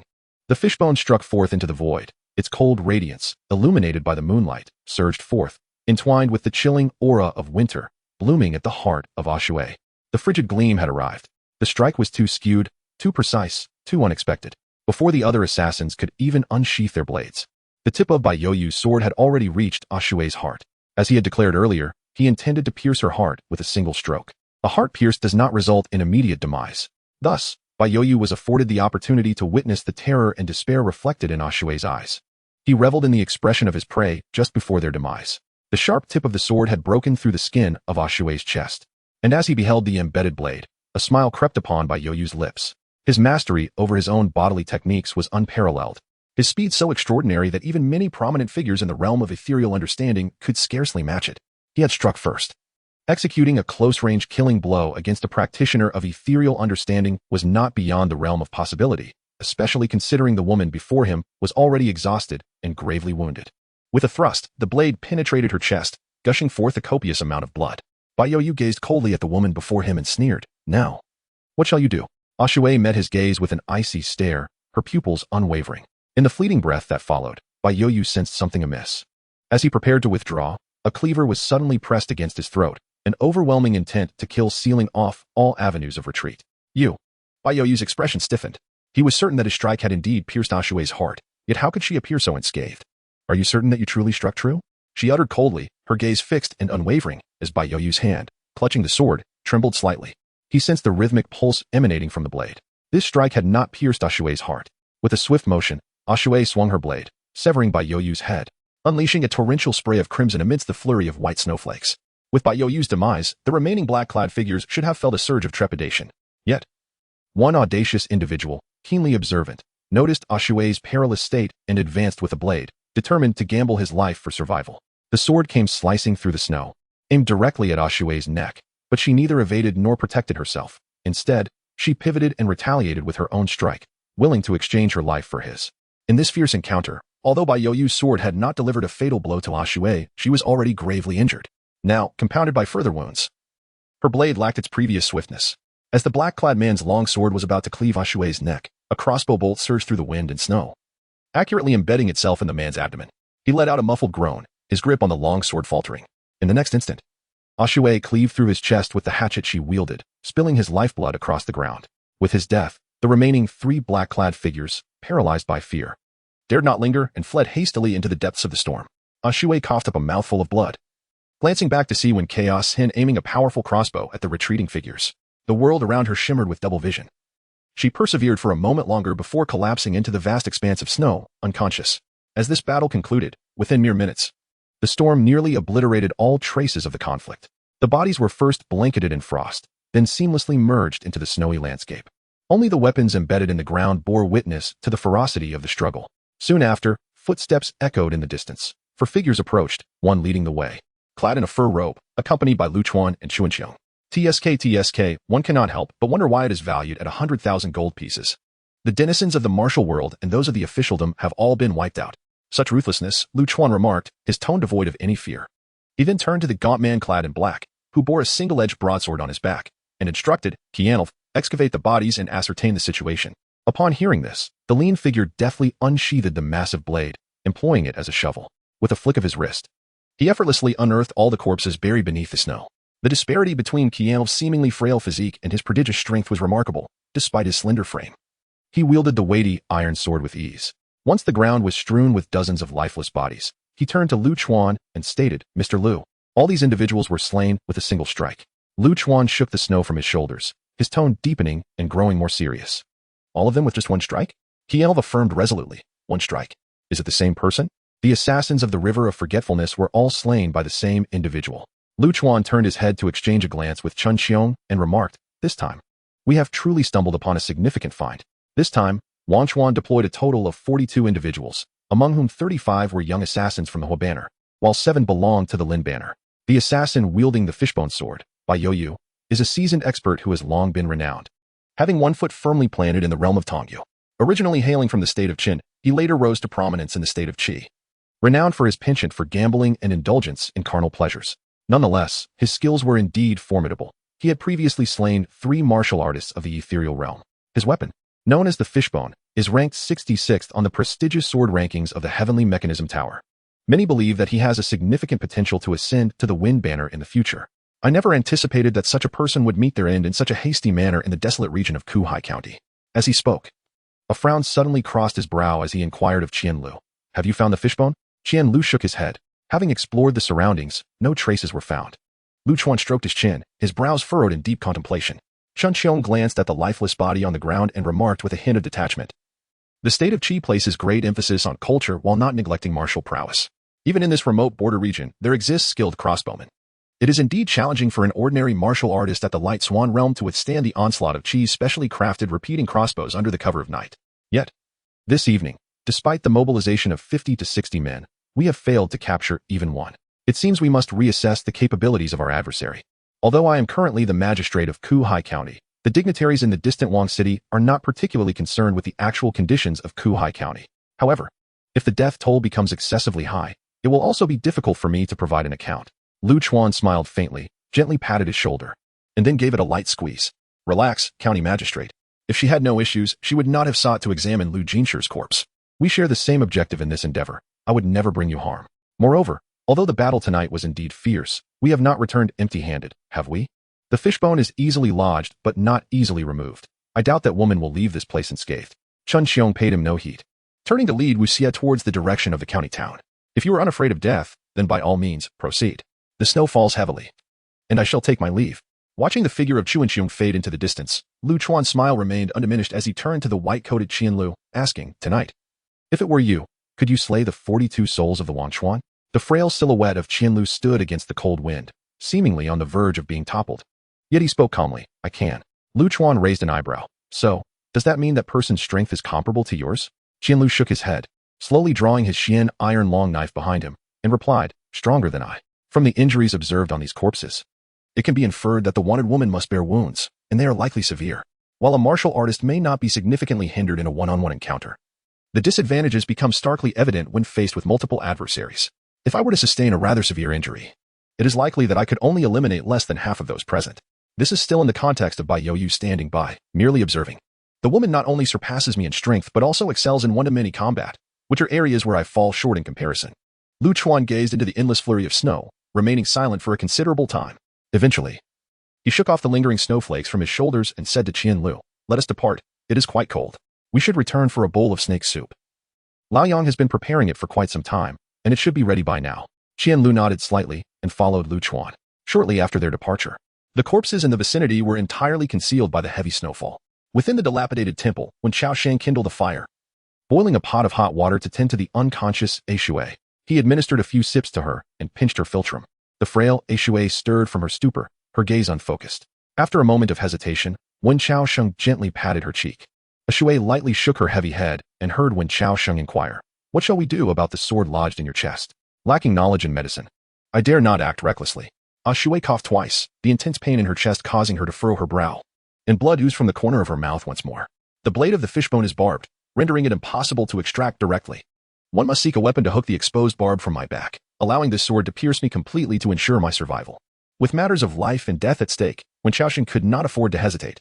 He ventured to the corner of the dilapidated temple, retrieving a long knife that Shui had previously discarded. The blade was thicker than that of the sword, making it less prone to breaking. He hooked the curved spine of the knife onto the barb of the fishbone sword and addressed Shui, "Shall I pull it straight back?" Shui breathed softly, "Do it." I want to die. Observing the situation, Wen Chaoxing instructed, "You hold on." With that, he adjusted his angle and forcefully yanked the fishbone sword from Shui's body. She emitted a muffled groan and collapsed, slipping back into unconsciousness. At noon, a warm, piercing ray of sunlight rested upon Shui's eyelids. She furrowed her brow and opened her eyes. Crack, crack. The sound of wood being chopped reached her ears, startling Shui into a sitting position. To her astonishment, she found herself lying on a soft bed. Her body had been cleansed, and she wore fresh garments. The wound on her chest had been stitched, and a flow of vital energy was concealed within the surrounding acupuncture points to stabilize her injuries. Due to the loss of blood, her head throbbed painfully with the slightest movement. After a moment of adjustment, she attempted to rise from the bed, but at that moment, the door swung open. Lady Lu entered, carrying a bowl of brewed medicine, which she placed on the table. She looked at Shui and asked, "Awake?" Shui stared at her. "Where am I?" Lady Lu smiled gently and replied, "You may inquire with the young man chopping wood. He carried you back through the snow last night." As she finished speaking, she turned to leave, saying, "I must go buy some vegetables. Drink your medicine. Your injuries are severe, and my medical skills are limited. I can only provide you with temporary relief. In the face of potential future injuries, one's survival hinges upon one's own fortune." Shui cast a glance at the medicine on the table, hesitating not a moment before swallowing it heartily. Whether the remedy would prove effective was secondary. What truly mattered was her parched throat. Having lost copious amounts of blood, her throat felt as though it were ablaze. Upon the medicine entering her stomach, a gentle, soothing coolness began to spread from her lower abdomen, offering her a modicum of relief. The sound of firewood being chopped resonated once more from outside. Shui, with faltering steps, leaned against the door as she ventured out, taking some time to acclimate to her weakened state. The courtyard was devoid of any presence, save for a loquat tree, a stone table, and 4 stone stools. She made her way to the woodshed, where she encountered Wen Chaoxing, who was diligently chopping wood. Beads of perspiration adorned his forehead as he glanced up to meet her gaze, exclaiming, "I have always believed my life to be the most resilient in the world. Last night, while carrying you to find Mr. Liu, my cotton coat was nearly soaked through with blood, and even I did not foresee your survival. The physique of a cultivator is extraordinary." Shui shook his head, leaning against the doorframe, and said, "It has no direct correlation with the physique of a cultivator. That sword strike last night should have pierced through the heart. For those beneath the celestial realm, being pierced through the heart by a single sword would leave no chance of survival. However, I have practiced the Fountain of Youth. As I have mentioned before, the effects of this extraordinary technique vary from person to person. It enables me to adjust the positions of my internal organs to a certain extent, which is fundamentally why I have lived to this day." Hearing the words of Wen Chaoxing, his gaze fell upon Shui. He recalled the first time he found Shui amidst the heavy snow, the latter's body marred by gruesome scars from weapons, many of which were deep, clearly penetrating to the internal organs. Yet, Shui did not succumb to death. He endured the biting winds and snow throughout the night. Moreover, the Fountain of Youth itself possesses the remarkable ability to mend bodily injuries. Those wounds that remain insurmountable for many ordinary warriors can be healed by me. Wen Chaoxing raised an eyebrow, halting his wood-chopping motion, and exclaimed in astonishment, "Such an extraordinary technique must possess incredible efficacy.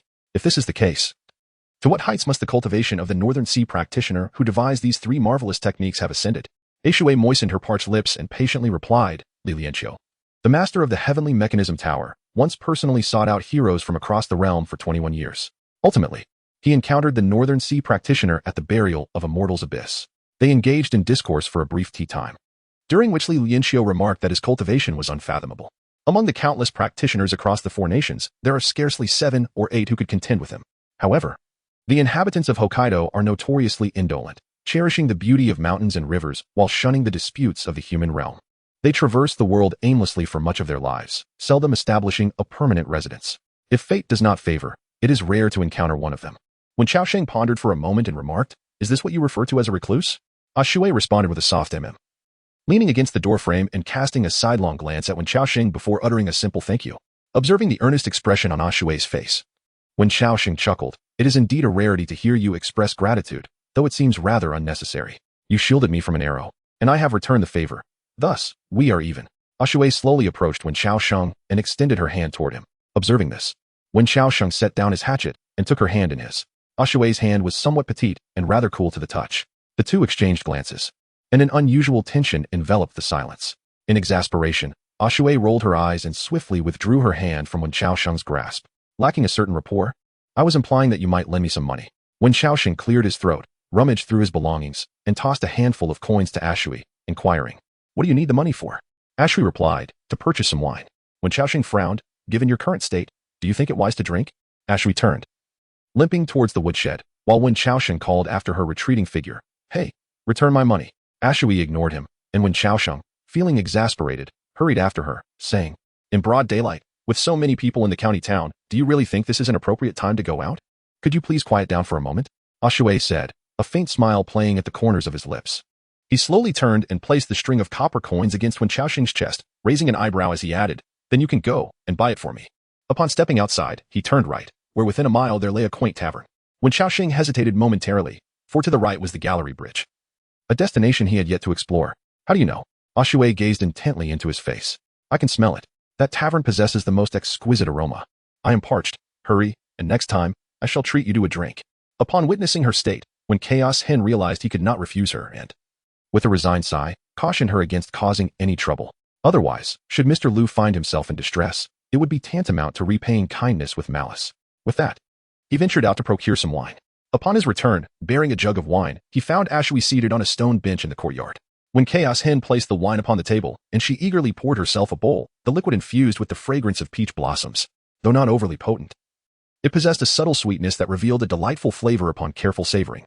Ah Shui consumed 3 bowls in quick succession, her pallid cheeks blooming with a rosy hue before she exclaimed, "How refreshing!" When Chaos Hen could only shake his head in exasperation. "One wonders how it is that a woman like you possesses such a penchant for alcohol."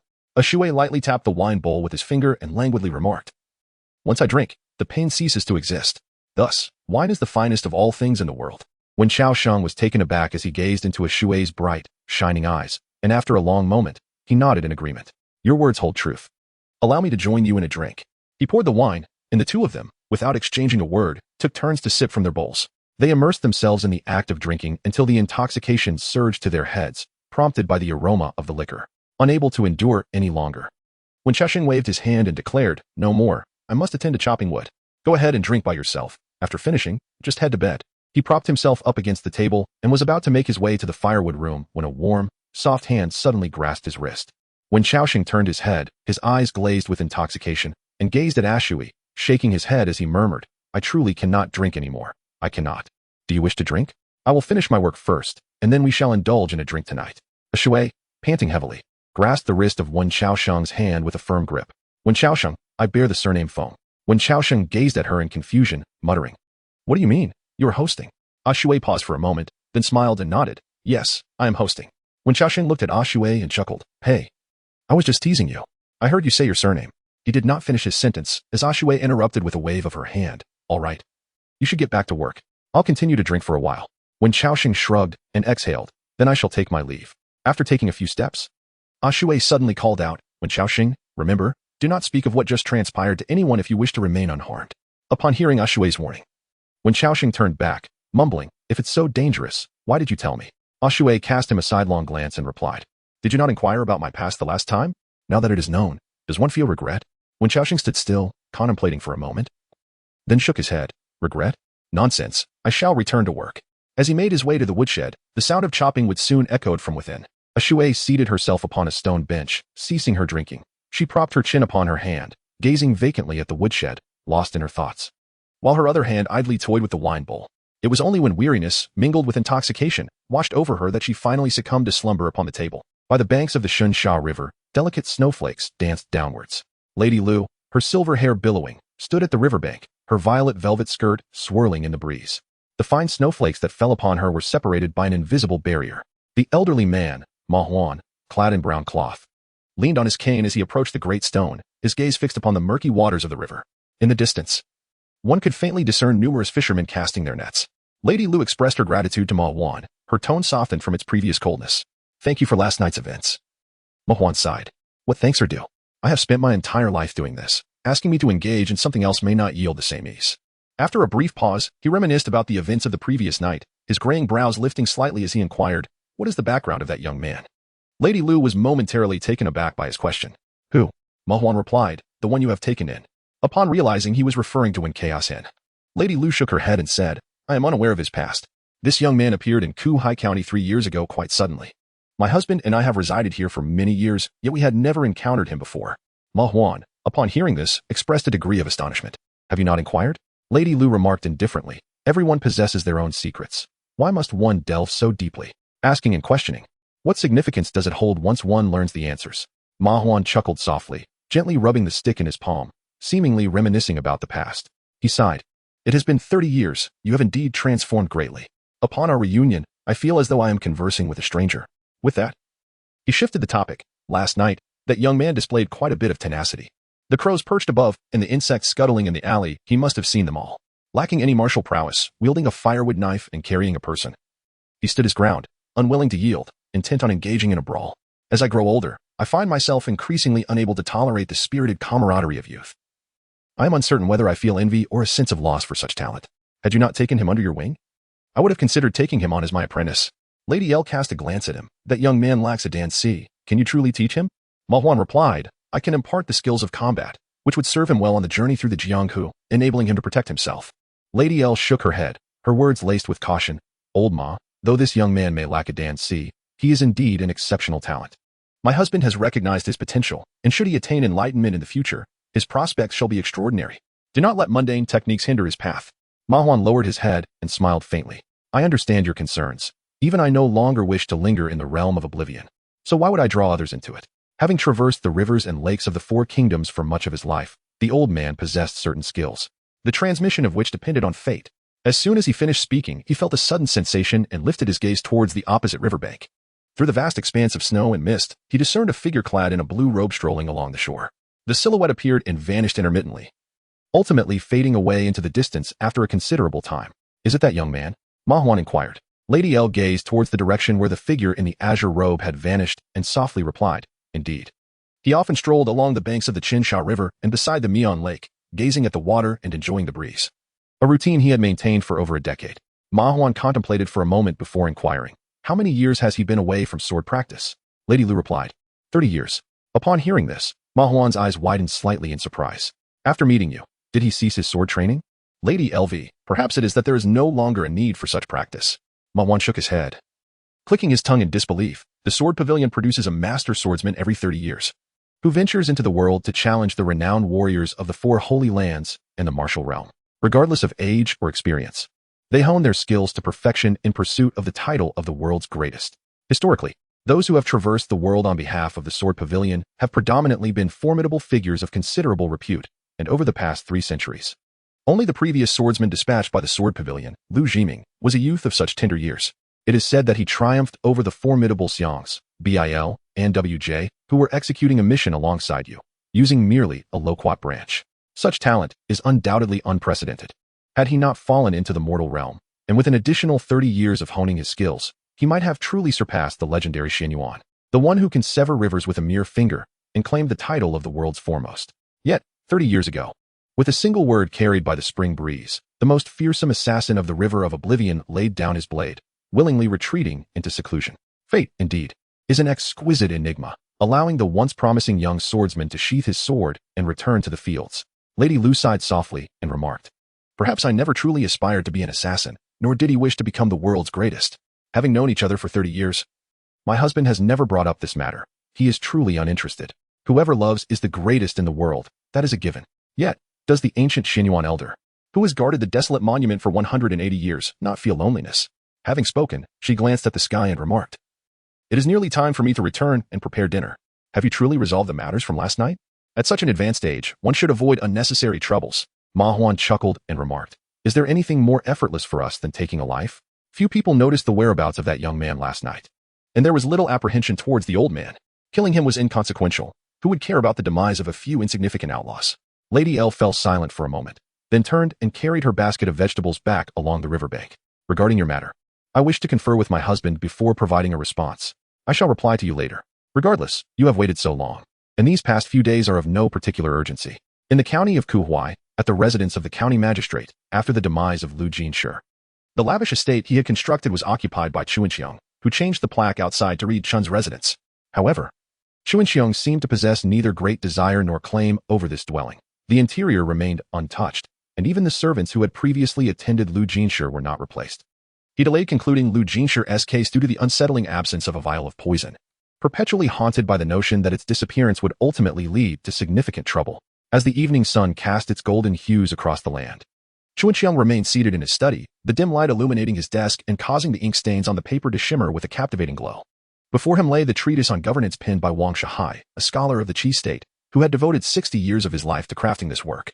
Wang Shihai held a uniquely esteemed position in Qi. Emerging from the revered Langan Pavilion, he eschewed all forms of cultivation, dedicating his entire being to the welfare of the state and its people. Upon his passing 6 years prior, even the typically indulgent king of Qi refrained from wine and music for 3 days and morning, posthumously bestowing upon him a noble title and interring him at the foot of the royal mausoleum. In recent years, the Langan Pavilion had grown increasingly stringent regarding admissions, making it essential for prospective candidates to thoroughly memorize the treatise on governance. As the highest sanctuary of Confucianism within Qi, Langan Pavilion served as a direct conduit to the bureaucratic system of the state, representing the sole opportunity for those of modest means to ascend swiftly in their careers. Chuanxiong yearned for an opportunity to enter Langan Pavilion, driven by the desire to reclaim what his family had once lost. Gaining admission there was undoubtedly the quickest, most secure, and most promising route available. He stared intently at the characters before him, lost in thought, until the darkness of night finally claimed the last remnants of twilight. The door to his study creaked open, pulling Chuanxiong back from distant memories. He glanced back to confirm that the figure at the threshold was Wu Xie. Among the guards Wu Xie had brought, he was the only one Chuanxiong had tacitly permitted to enter his chamber unannounced. Have you heard any news? Chuanxiong inquired. Wu Xie entered the room, securely closed the door, and nodded. Today, 500 taels of silver were dispersed, yet there is still no word. If there is any, we should expect results within 3 days. Pausing momentarily, Wu Xie's voice bore a hint of perplexity. In such a remote place as Kuhai County, for a scholar to achieve success in the Langan Pavilion is no trivial matter. Furthermore, he was dismissed and sent back home last year for violating regulations within the Langan Pavilion, marking him as the first in decades. By all accounts, this should have stirred considerable commotion. However, during my inquiry in the troubled Sea County today, not a single soul seemed to be aware of this matter, which is indeed perplexing. As he spoke, he produced a fire stick and lit the candles and oil lamps in the room. Chuanxiong pondered for a moment and began to articulate his thoughts. It is inconceivable that one who gains admission to the Langan Pavilion would be ignorant of the established protocols. The situation is far from straightforward.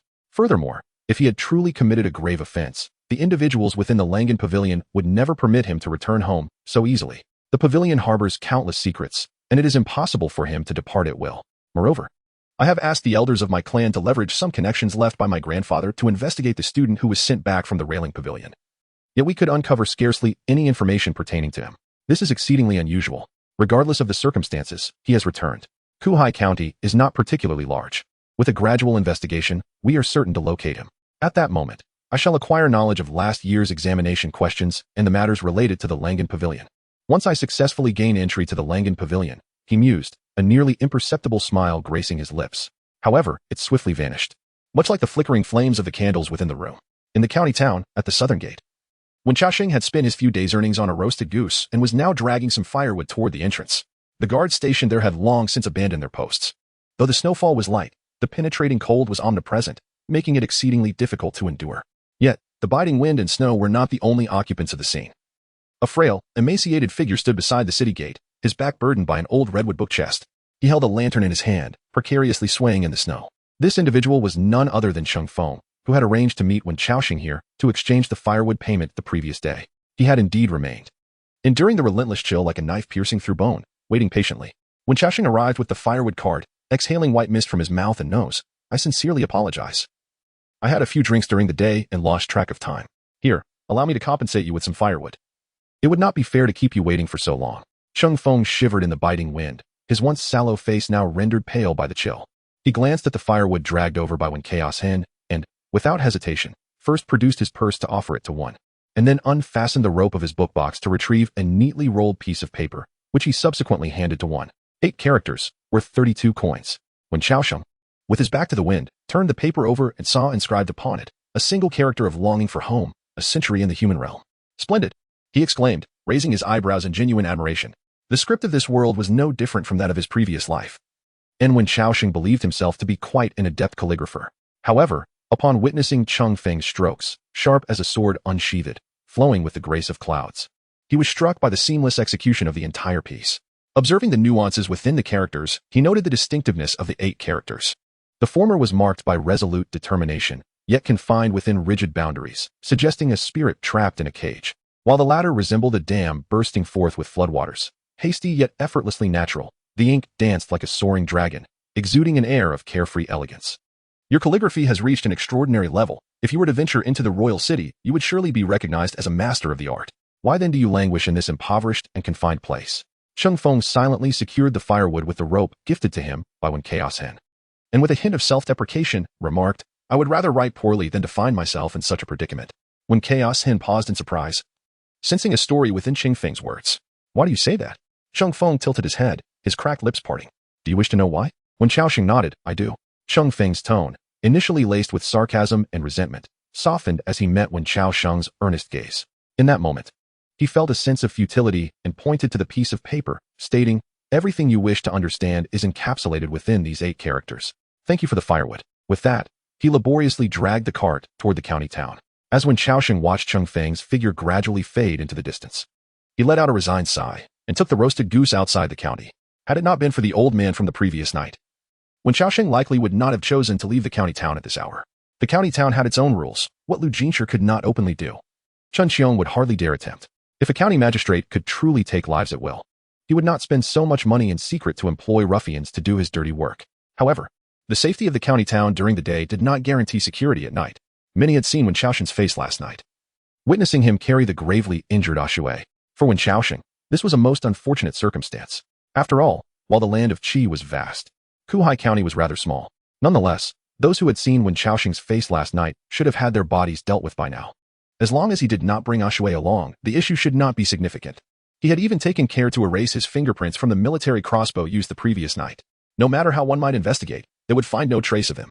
At this moment, there were still 2 hours before the curfew, ample time for Wen Xiaosheng to make a round trip, carrying the already cold and stiff roasted goose. Wen Xiaosheng arrived at Zhang the hunter's wooden hut, knocking on the door. A rustling sound came from within, and after a brief moment, an elderly woman opened the door.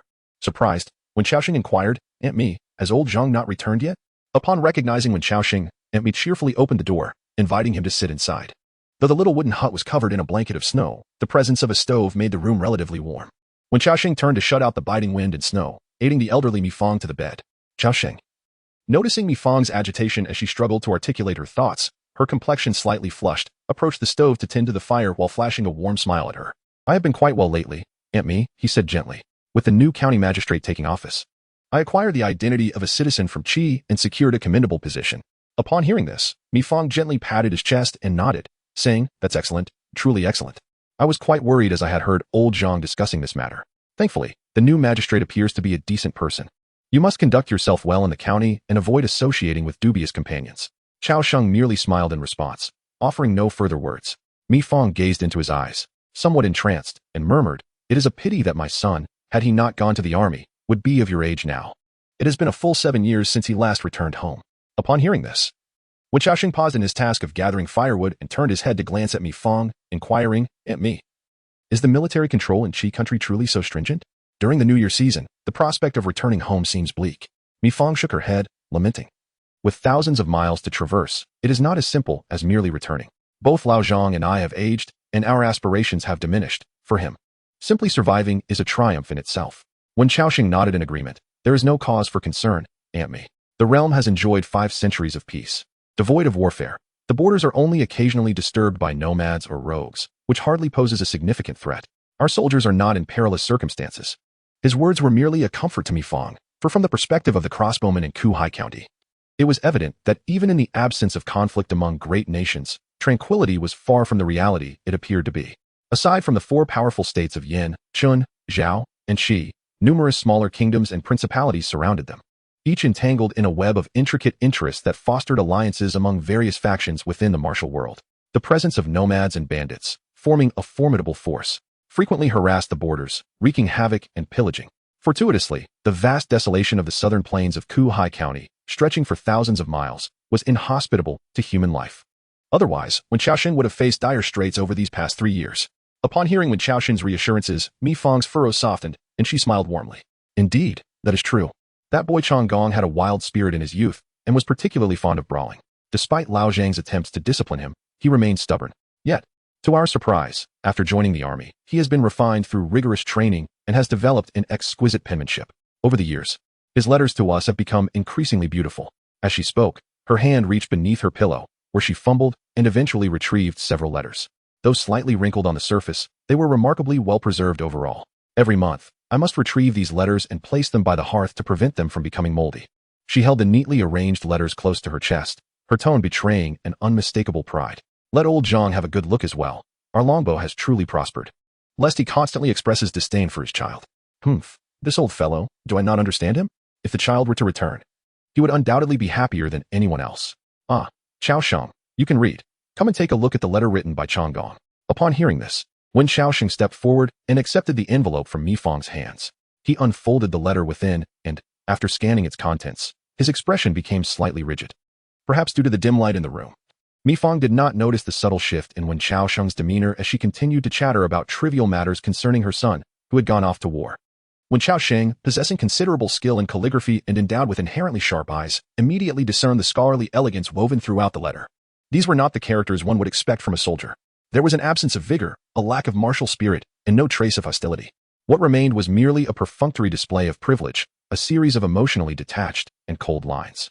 In other words, this letter could not possibly have been penned by Mi Fang's son, Zhang Changgong. Wen Qiaosheng was nearly 100% certain of this. For the military in Qi was distinct from that of the other 3 kingdoms.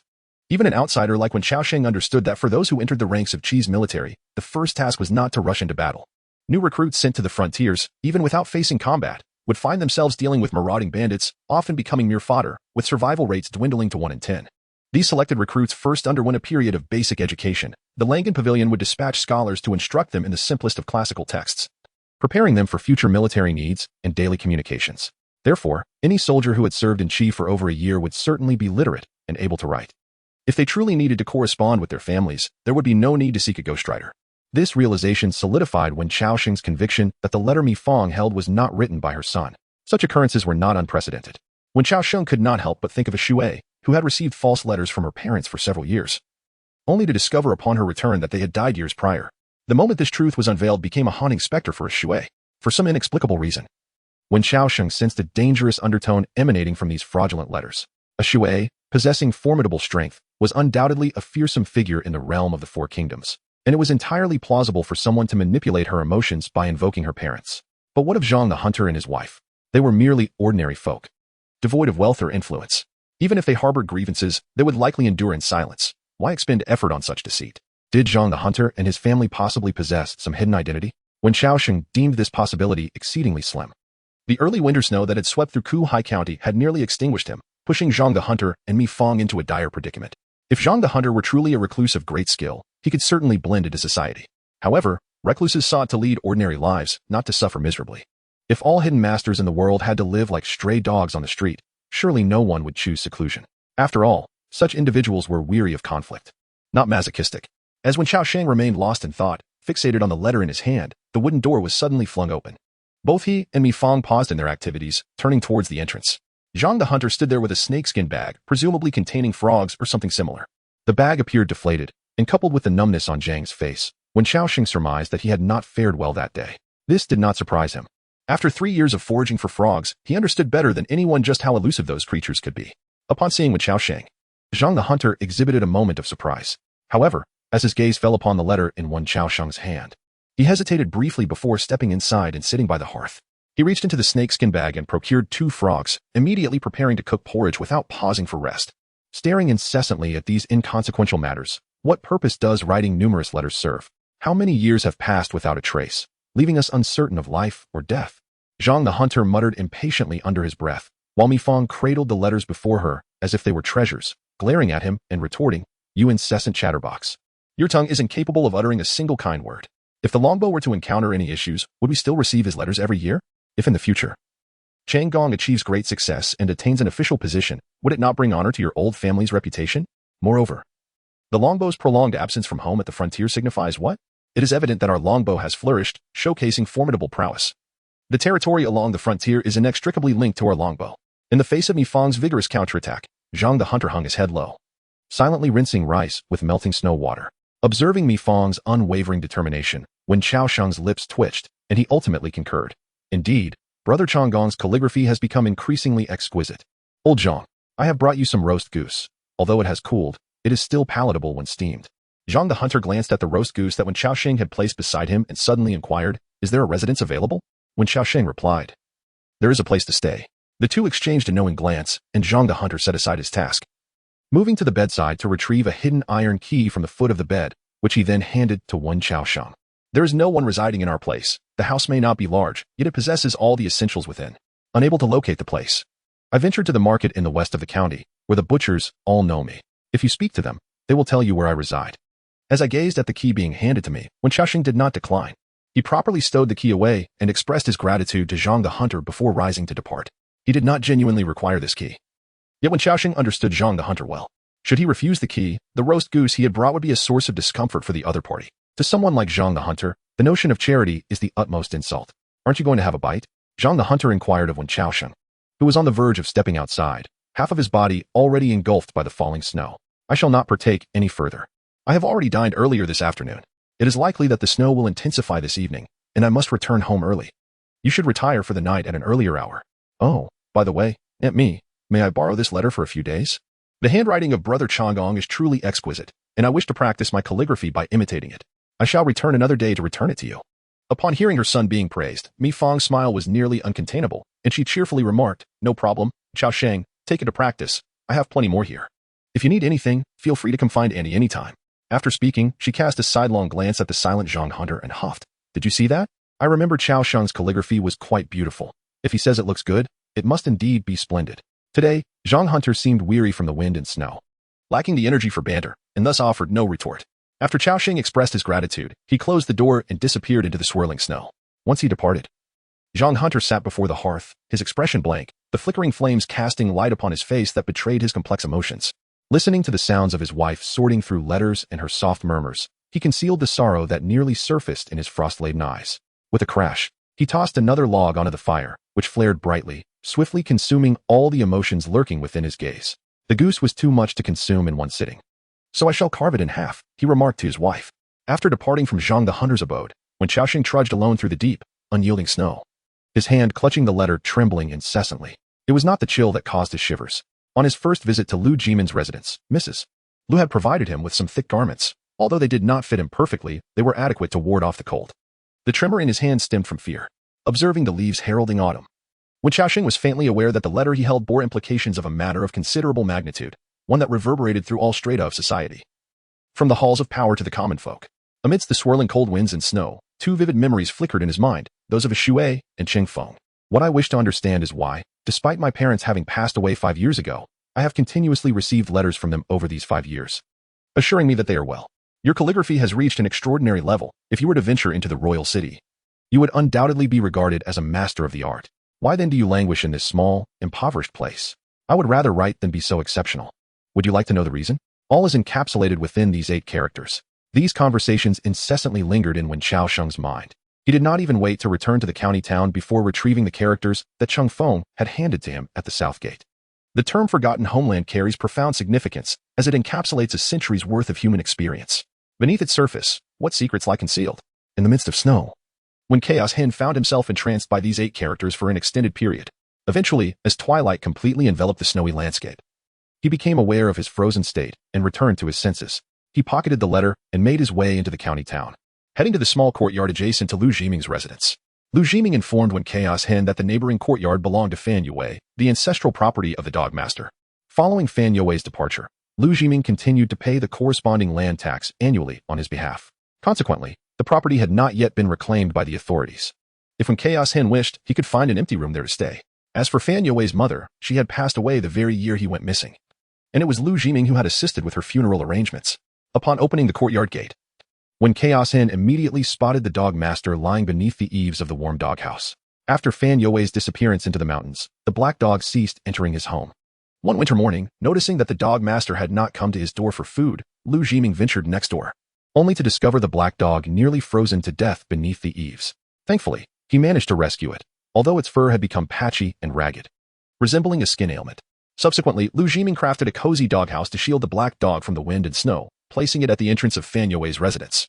As when Chaos Hen entered, the dog master lifted its head slightly. When it recognized him, it reassuredly buried its head back into the warmth of the doghouse, closing its eyes to rest. When Chaos Hen secured the courtyard door and proceeded to the adjacent vacant room, where a dim light flickered under the paper-covered window, he assumed Lu Jiming had left it on for him. Without hesitation, he pushed the door open, only to be greeted by the sight of Ashui sitting against the bedside, tending to the fire pit with a pair of tongs, warmth radiating from the glowing embers. The heat gradually permeated the corners of the room, finally providing relief to Wen Xiaoxin's numb limbs. "Where have you been?" Ashui casually inquired. When Chaos Hen met her gaze for a moment before turning to close the door, pacing back and forth twice within the room, his voice tinged with a slight tremor. "Ashui, may I ask if you were a soldier in the past?" The movement of the fire tongs halted, and Ashui lifted her gaze slightly, the depths of her eyes rippling like a pebble cast into a tranquil lake. Yet, in the instant their eyes locked, she averted her gaze, lazily responding, "Why the sudden inquiry?" When Chaos Hen rummaged through his pocket and handed her the letter he had obtained from Mi Fong, she shifted her position slightly, utilizing the firelight to scrutinize the contents of the letter.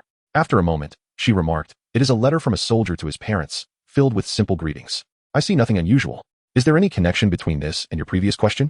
When Xiaoxing stared intently at Ashui, "Can't you discern anything amiss?" The latter rolled his eyes. "Will you speak or not?" Without uttering a word about going to sleep, Wen Xiaoxing helplessly approached Ashui, pointing at the inscription above and remarked, "The owner of this letter was originally meant to be a soldier.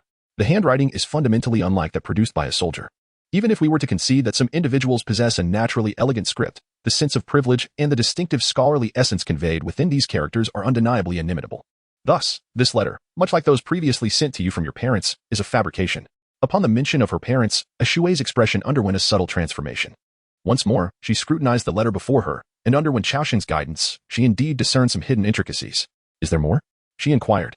Wen Xiaoxing continued, "I once encountered an individual whose calligraphy was remarkable, yet he remained obscure, never profiting from his talent.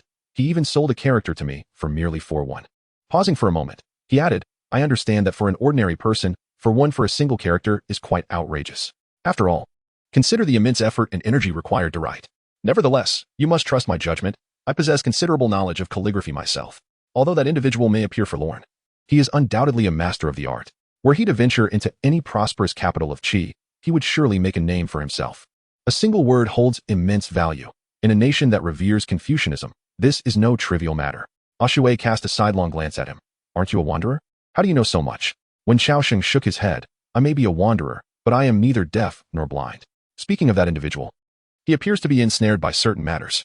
Previously, he expressed a preference for writing rather than being in such a state. To be candid, before my return, my mind was persistently occupied with our conversations, to the extent that I couldn't even comprehend the reason behind it. I have often sensed that the peculiar events of late are intricately woven together by unseen threads." Beside the fire pit, Ashui's visage appeared to blaze, her gaze, emanating from the depths of her eyes, was whisked away to a time long past by the flickering flames.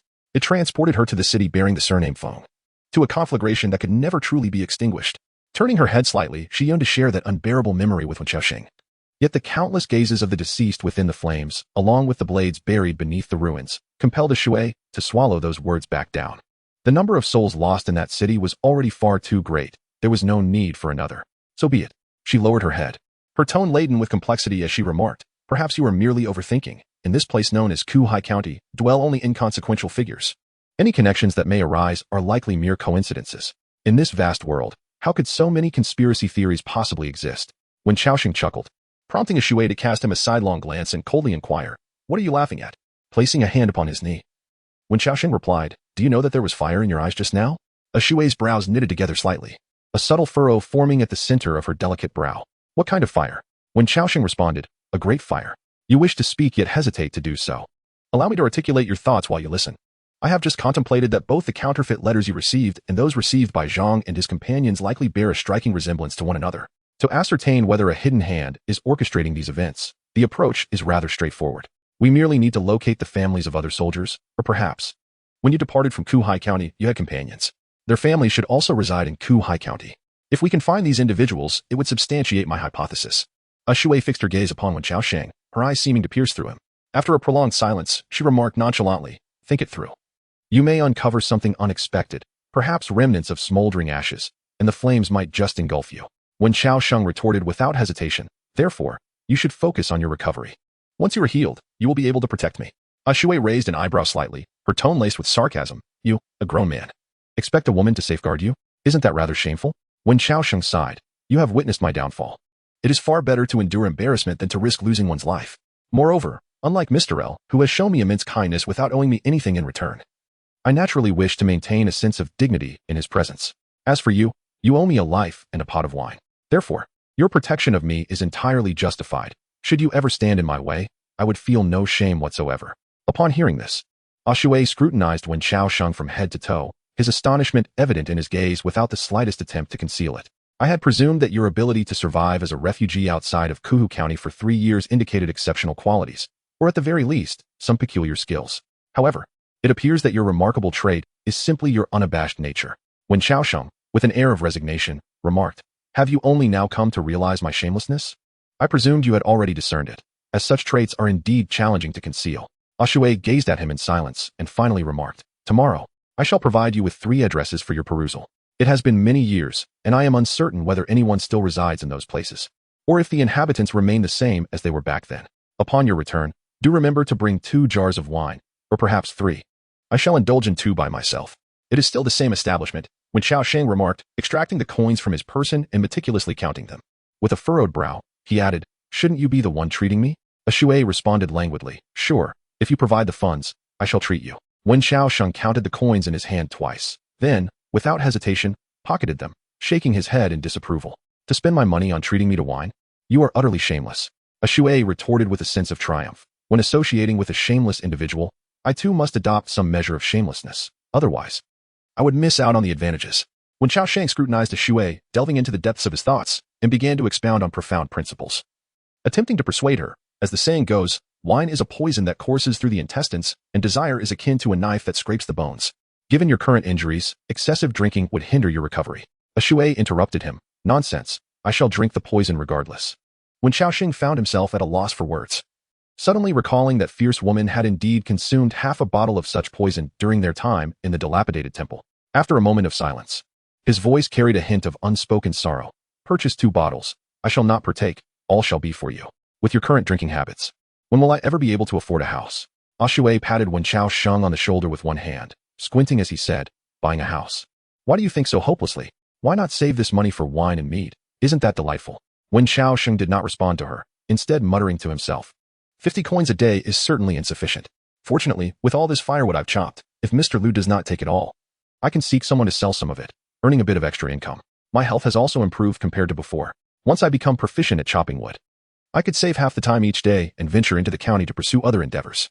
Shui, listening to his ramblings, felt overwhelmed and proposed a clever idea. "Did you not mention that you have a profound understanding of calligraphy? One could venture to sell calligraphy in places of leisure.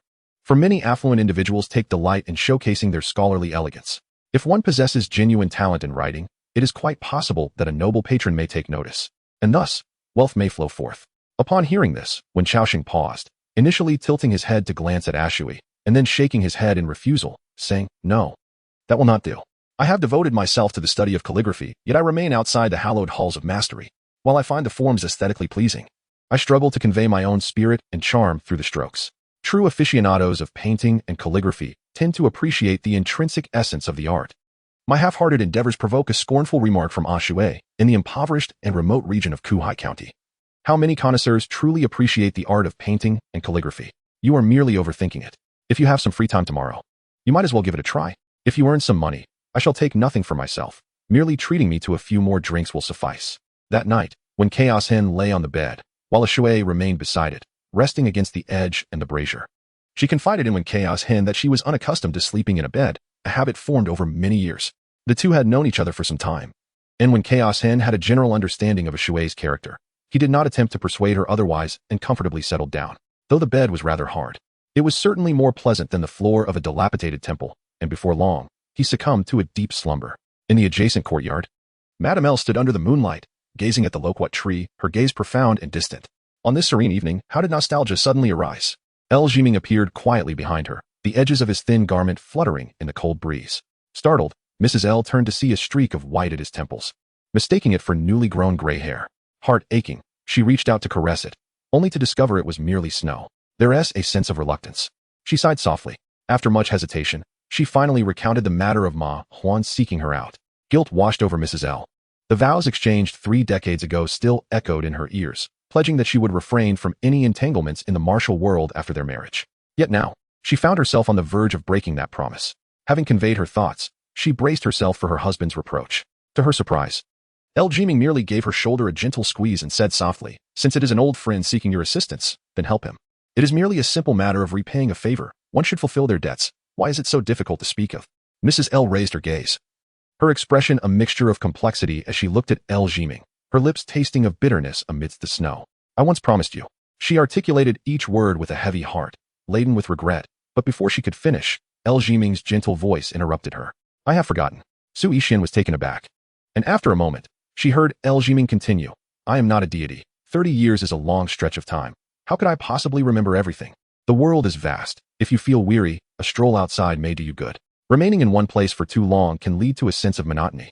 Amidst the swirling snow and wind, she suddenly embraced the person before her tightly, holding on for what seemed an eternity. As the other gently exhaled, the snowflakes atop her head danced away with a graceful lightness. "Return to your chamber and rest, my dear." The snow falls heavily. In the northern part of the county, on Wang Mountain, a figure clad in a white night cloak, resembling a specter, swiftly traverses the darkness of the night, carrying a lifeless body with a speed surpassing that of the swiftest bird, nearly invisible to the naked eye. It is not until he reaches the depths of the snow-covered mountains that a makeshift tavern emerges, aglow with light, where the sounds of clinking glasses and merriment can be faintly heard. The cloaked man slows his pace and, upon reaching the exterior of the establishment, the jovial noise within abruptly ceases, plunging the atmosphere into an eerie silence. He raises his hand and gently knocks on the door, proclaiming, "Old Jew, we have located the body of the 15th. It was struck down in a single blow." A languid voice emanates from within. "Have you brought the body back?" The cloaked man replies, "Indeed, I have." The individual responsible for the burial was rather unskilled, and with the recent snowfall not as heavy as before, the search was not particularly arduous. The creaking door swung open, revealing a young man with a refined visage, his complexion flushed, suggesting he had indulged in considerable libations. His attire markedly differed from that of the men clad in white night garments outside. He donned a flowing white ceremonial robe adorned with the distinctive dragon motif of the Qi royal family. His every movement exuded an air of authority unique to those in power. This man was Zhu Baiyu, one of the 3 esteemed leaders of the White Dragon Guard. He was the most enigmatic of the trio, seldom making his presence known in the world of martial arts. Many had heard his name yet never laid eyes upon him. Few could describe his appearance or the depths of his martial prowess. The common folk recognized him merely as a master of concealed weapons and poisons, possessing an extraordinary skill in utilizing the 3-inch fairy to eliminate no fewer than 100 notorious rogues. These villains, renowned for their formidable abilities, had roamed the martial world with impunity, only to meet their demise in an unremarkable location at the hands of this harbinger of death. Zhu Baiyu flicked his sleeves, and with the thumb of his right hand, he lightly brushed across his brow, struggling to regain composure, though his voice still bore traces of inebriation. 13. Come, examine the corpse. The man referred to as 13, donning a conical hat, positioned the now frozen body before Zhu Baiyu. The latter crouched down, scrutinizing the corpse, his fingers tracing the deep gash that slashed diagonally from the neck. Unbeknownst to him, a petite figure clad in white had silently appeared behind him. Despite possessing an Adam's apple, her voice was a beguiling melody. "TSK, TSK. Reduced to this state, what immense resentment must lie behind it?" 13 remarked, "15's martial skills surpass mine. He ranks midway in the dragon's roar realm and excels with the sword. To be so brutally slain, Zhu Laoda, what manner of woman could emerge from Wind City?" Zhu Baiyu stroked his chin, a rare chill evident in his tone. "Do not inquire about matters that should remain unasked. Matters concerning her are exceedingly troublesome, indeed profoundly so. As for her grievances, given that she managed to survive in that city, how could her resentment not be profound?" News from Wind City remained suppressed, with the authorities adopting an uncharacteristically grave demeanor. Even General Long Bufei has been roused. The Wind City incident is rumored to implicate a formidable figure within the royal family. Until a thorough investigation is completed, negotiations with the Prince of Zhao will have to remain protracted. 15, with a sharp and cunning demeanor, was driven by a sense of urgency and ambition. Previously, he had been advised against venturing forth, yet he disregarded the counsel.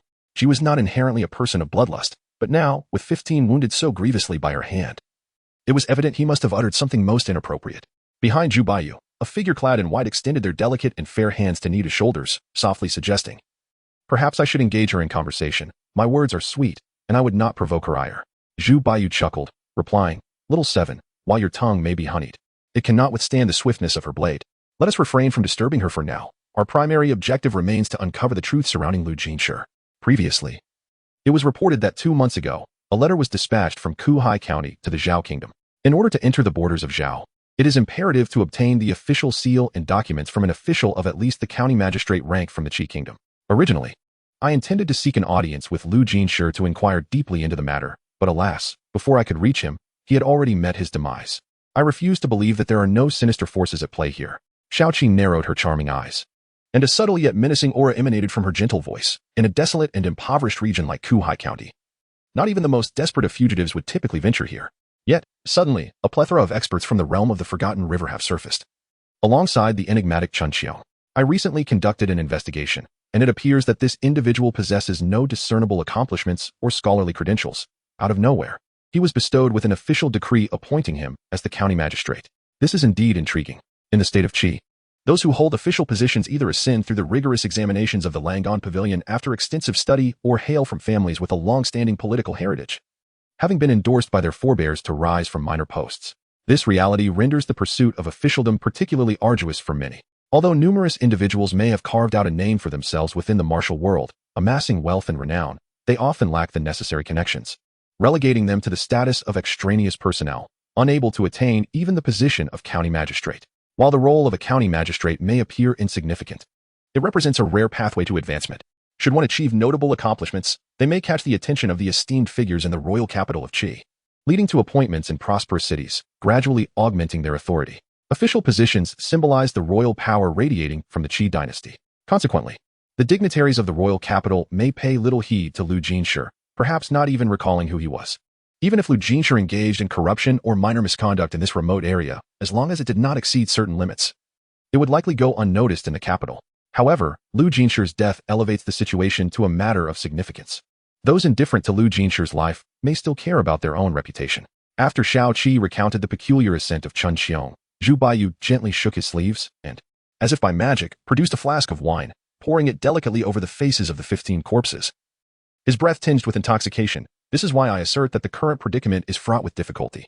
It is not so simple to insert an outsider into the bureaucratic sphere of the state of Qi. Not even a whisper of it has reached the Langan Pavilion. One can only imagine the level of influence wielded by the individual who facilitated Chun Qiong's appointment as county magistrate in Kuhai County.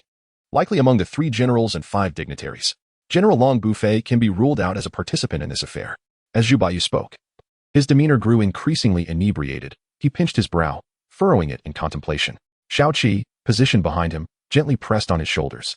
Her voice low and reassuring. The White Dragon Guard is not omnipotent, particularly concerning matters tied to the royal family. 6 years ago, Di Jiaodo commanded great respect. His achievements almost celestial, yet he ultimately met a tragic end. Zhu Laoda, if this becomes unmanageable, perhaps you should pass the aftermath of the investigation to the higher-ups. Moreover, should we force our way into the city, it is likely that we shall encounter considerable friction with the River of Forgetfulness. After a prolonged silence, a faint sigh resonated through the swirling snow and wind. Zhu Baiyu rose to his feet, one hand resting gently upon Xiaoqi's neck, as the latter assisted him into the inn. "I am weary. 13, go and bury 15. After all, he has accompanied me for so long. Though he was disobedient, he has not committed any act of betrayal against me. It would be truly unkind to leave his body to rot in the wilderness." After several days, when Xiaoxing's speed in chopping wood has nearly doubled, in order to swiftly uncover the truth behind the false letter, he has devoted himself entirely to woodcutting, constantly seeking the sensation he felt with the first strike and the moment he drew his sword on that snowy night. The cedar wood is quite resilient. Yet if he can accurately split it with each blow, he could save a considerable amount of time. It proves that this pursuit bears fruit. As he immerses himself in the task, each swing of the axe brings him closer to that enigmatic feeling. After thousands of strikes, his breaths grow increasingly labored. Yet his mind becomes ever more tranquil. The quieter his heart, the less he sees, yet the more he perceives. When fatigued, when Xiaoxing still ventures to the courtyard to sip tea, engage in chess with El Jiming, and admire the loquat tree. Lost in thought, El Jiming inquires what he sees within the tree. Is it still the sword? When Xiaoxing replies, it no longer resembles that. In addition to the glint of swords and blades, it seemed that a young lad was seated cross-legged beneath a tree. Upon hearing this, Lu Jiming burst into laughter. And after his mirth subsided, he remarked that Wen Xiaoxing must either have developed a hallucination from his tea or possesses an innate talent for cultivation. I have heard that a millennium ago, during the spring and autumn period, a Taoist elder experienced a dream of butterflies. Whenever he entered into a state of deep meditation, extraordinary phenomena would manifest around him. Countless colorful butterflies would flutter about, transforming into a rainbow bridge. Those who crossed this bridge were said to be free from ailments and blessed with profound fortunes. The tales, shrouded in mystery, have proliferated into numerous versions over time, leaving one uncertain of their veracity. Wen Xiaoxing cast a sincere glance at Mr. L and said, "I have a matter I wish to consult you about." L Jiming sipped his tea, clicked his tongue, and replied, "Is it regarding cultivation?" Wen Xiaoxing's eyes sparkled with interest. "Mr. Lu possesses the ability of mind reading?" Lu Jiming waved his hand dismissively. "Mind reading has arrived. But where in this world exists such a miraculous art that can penetrate the depths of one's mind to discern their thoughts? If such a divine skill truly existed, the esteemed dignitaries of the Qi state would surely be filled with trepidation. Heaven knows how many unscrupulous deeds they have committed in their lifetime.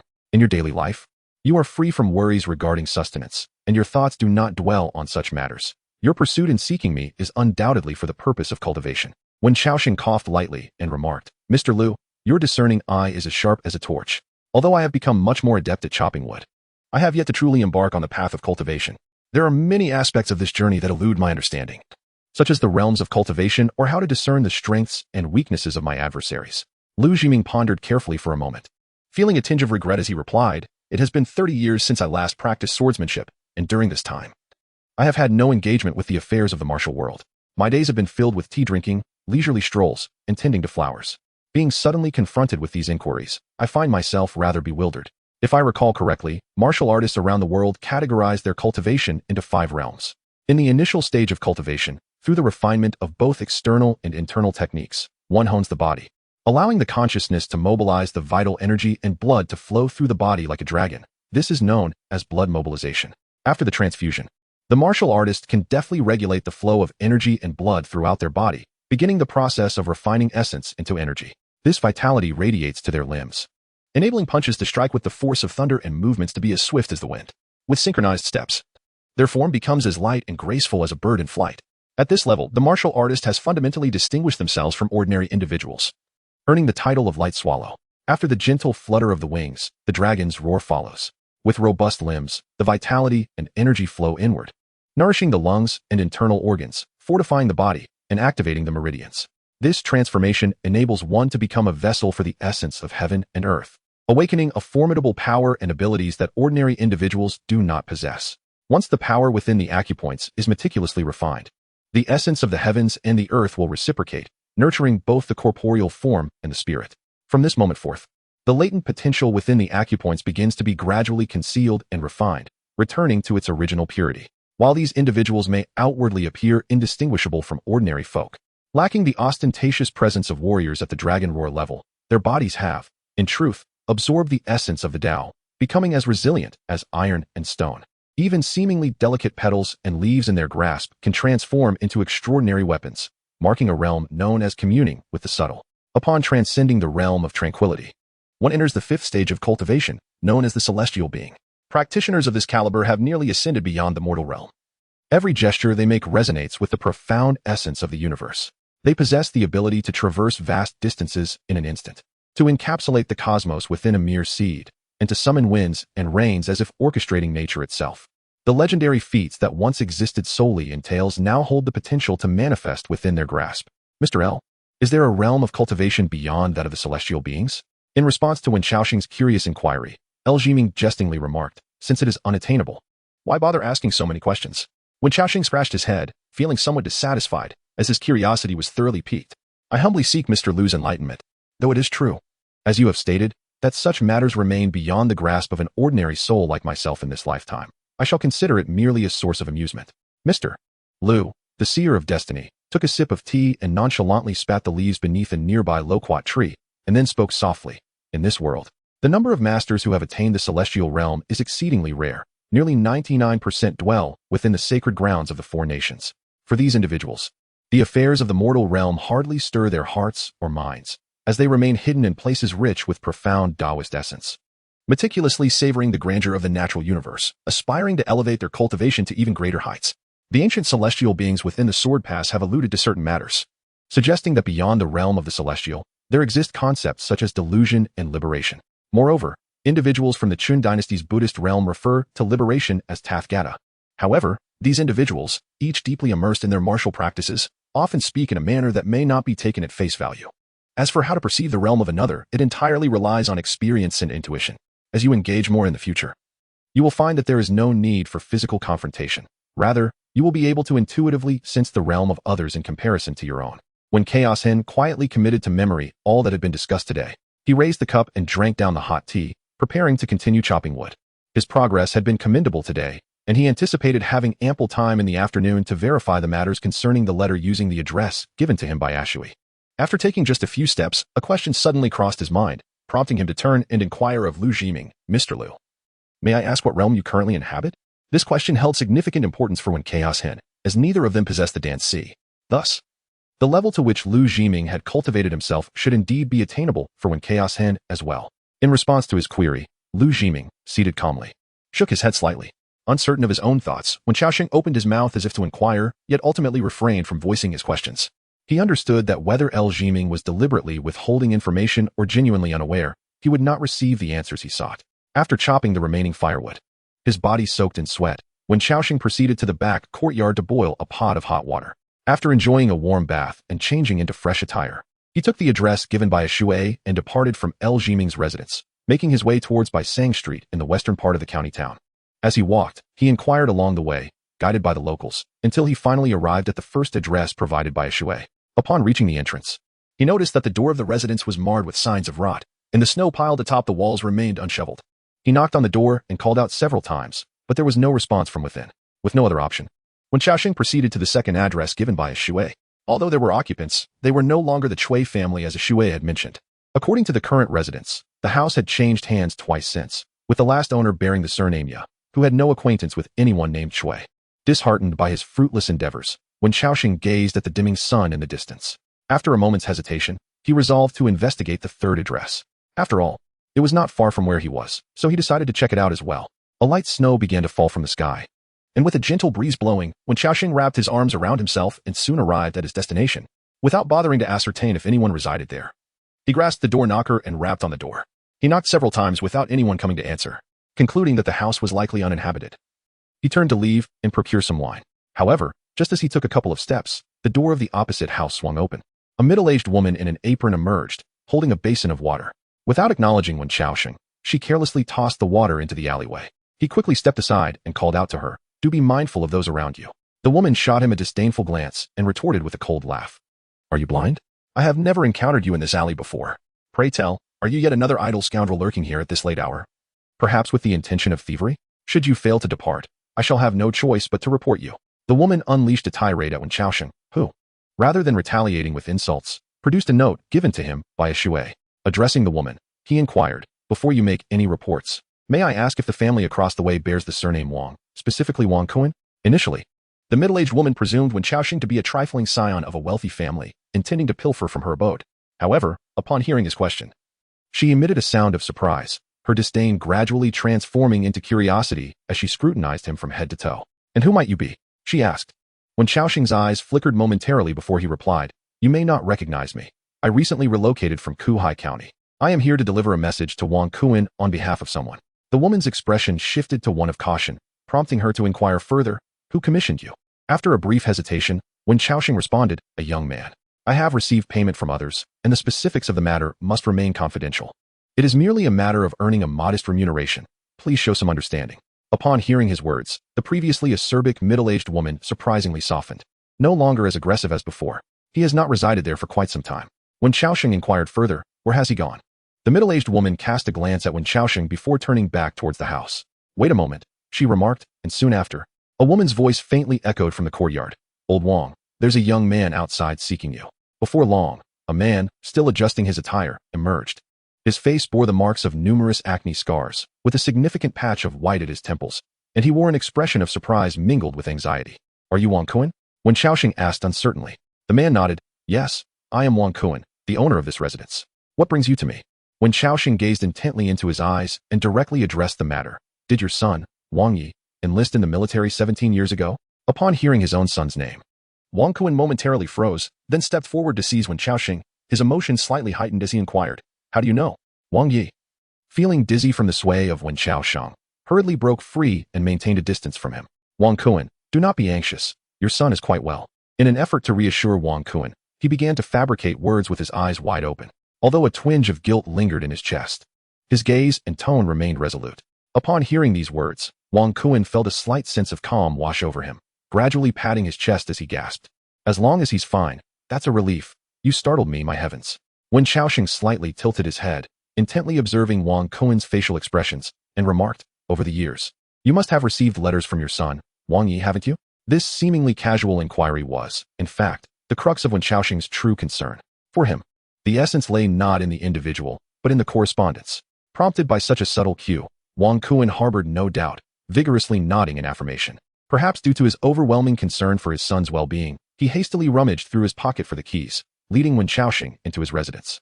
Like Mi Fong, Wang Kuan had meticulously preserved the letters sent by his child. Wen Xiaoxing retrieved 3 or 5 of them, and as Wang Kuan eagerly inquired, he nonchalantly stated that upon seeing his son, he appeared somewhat weathered, his complexion darker, but he had grown stronger and more robust. Wang Kuan, with unwavering imagination, envisioned his child, whom he had not seen for over a decade, blossoming into a towering tree, his face marked with acne, yet brimming with nostalgia and pride. A smile that could not be contained. Wen Xiaoxing swiftly perused the letters, although he was not well acquainted with Wang Kuan and was devoid of children himself. His ability to empathize was limited. Yet, the joyful expression of the old father on Wang Kuan's face deepened Wen Xiaoxing's sense of guilt. After deliberation, he decided to take one of the letters with him and urged Wang Kuan not to disclose his visit to anyone else. Wang Kuan readily acquiesced. "I will return in a couple of days." As I stepped out, I noticed Xiaoxiang gazing at the thin layer of white covering Wang Kuan's head and inquired, "Has he ever sent you money? Or perhaps, have you sent it to him?" Wang Kuan nodded. "Yes, I have sent it. I have sent it all." In earlier years, he spoke of the pressing military conflicts at the border, where marauding nomads frequently committed offenses. He requested a sum of money from me for unforeseen circumstances, and later, as the hostilities subsided, he returned a portion of it. Although the amount was meager, as parents, we find solace in knowing that our child lives safely and soundly. As he concluded his words, Wen Xiaoxing, without holding back, clenched his fist slightly and turned decisively. He had no desire to linger any longer. "I shall take my leave now. A few days later, I shall return to write." Wang Kuan responded with a sound, watching as Wen Xiaoxing departed, the smile on his face gradually fading amidst the swirling snow-laden wind. Wen Xiaoxing hurried back, his mind preoccupied, and his expression somewhat frosty. As he passed through an alley, he suddenly halted. His gaze swept forward, and in the night draped in snow, a figure clad in red stood before him. It was a man dressed in crimson. The two were 100 paces apart. Although Wen Xiaoxing could not discern the man's features, he felt an unmistakable intuition that the man was smiling at him. The instant he laid eyes on this figure, a sense of foreboding washed over him. Could it be that the events of that night had come to light? That seemed improbable. The old man had been ruthless. Wen Xiaoxing could tell at a glance that he was a seasoned veteran, and such individuals seldom leave behind any loose ends. Moreover, even if there were a slip, it was unlikely anyone would seek him out. After a moment of hesitation, Wen Xiaoxing opted to turn away. The unsettling aura exuded by the man in red weighed heavily on his heart, and he wished to avoid him. However, the situation was far from what Wen Xiaoxing had anticipated. As he turned, he encountered a gaunt figure clad in black, wielding a single-edged sword of dark iron. The man stood alarmingly close, near enough that a mere flick of his wrist could sever Wen Xiaoxing's head in an instant. A palpable sense of mortality surged forth. From the black-clad man's gaze, Wen Xiaoxing discerned a profound threat. "Return," the slender man in black uttered coolly. Wen Xiaoxing instinctively reached for the axe concealed at his waist, but the moment his hand moved, the sound of the blade slicing through the swirling snow reverberated in his ears, leaving him momentarily dazed and disoriented. A chill enveloped his neck. In that fleeting moment, he realized that the black-clad man's sword was already poised at his throat.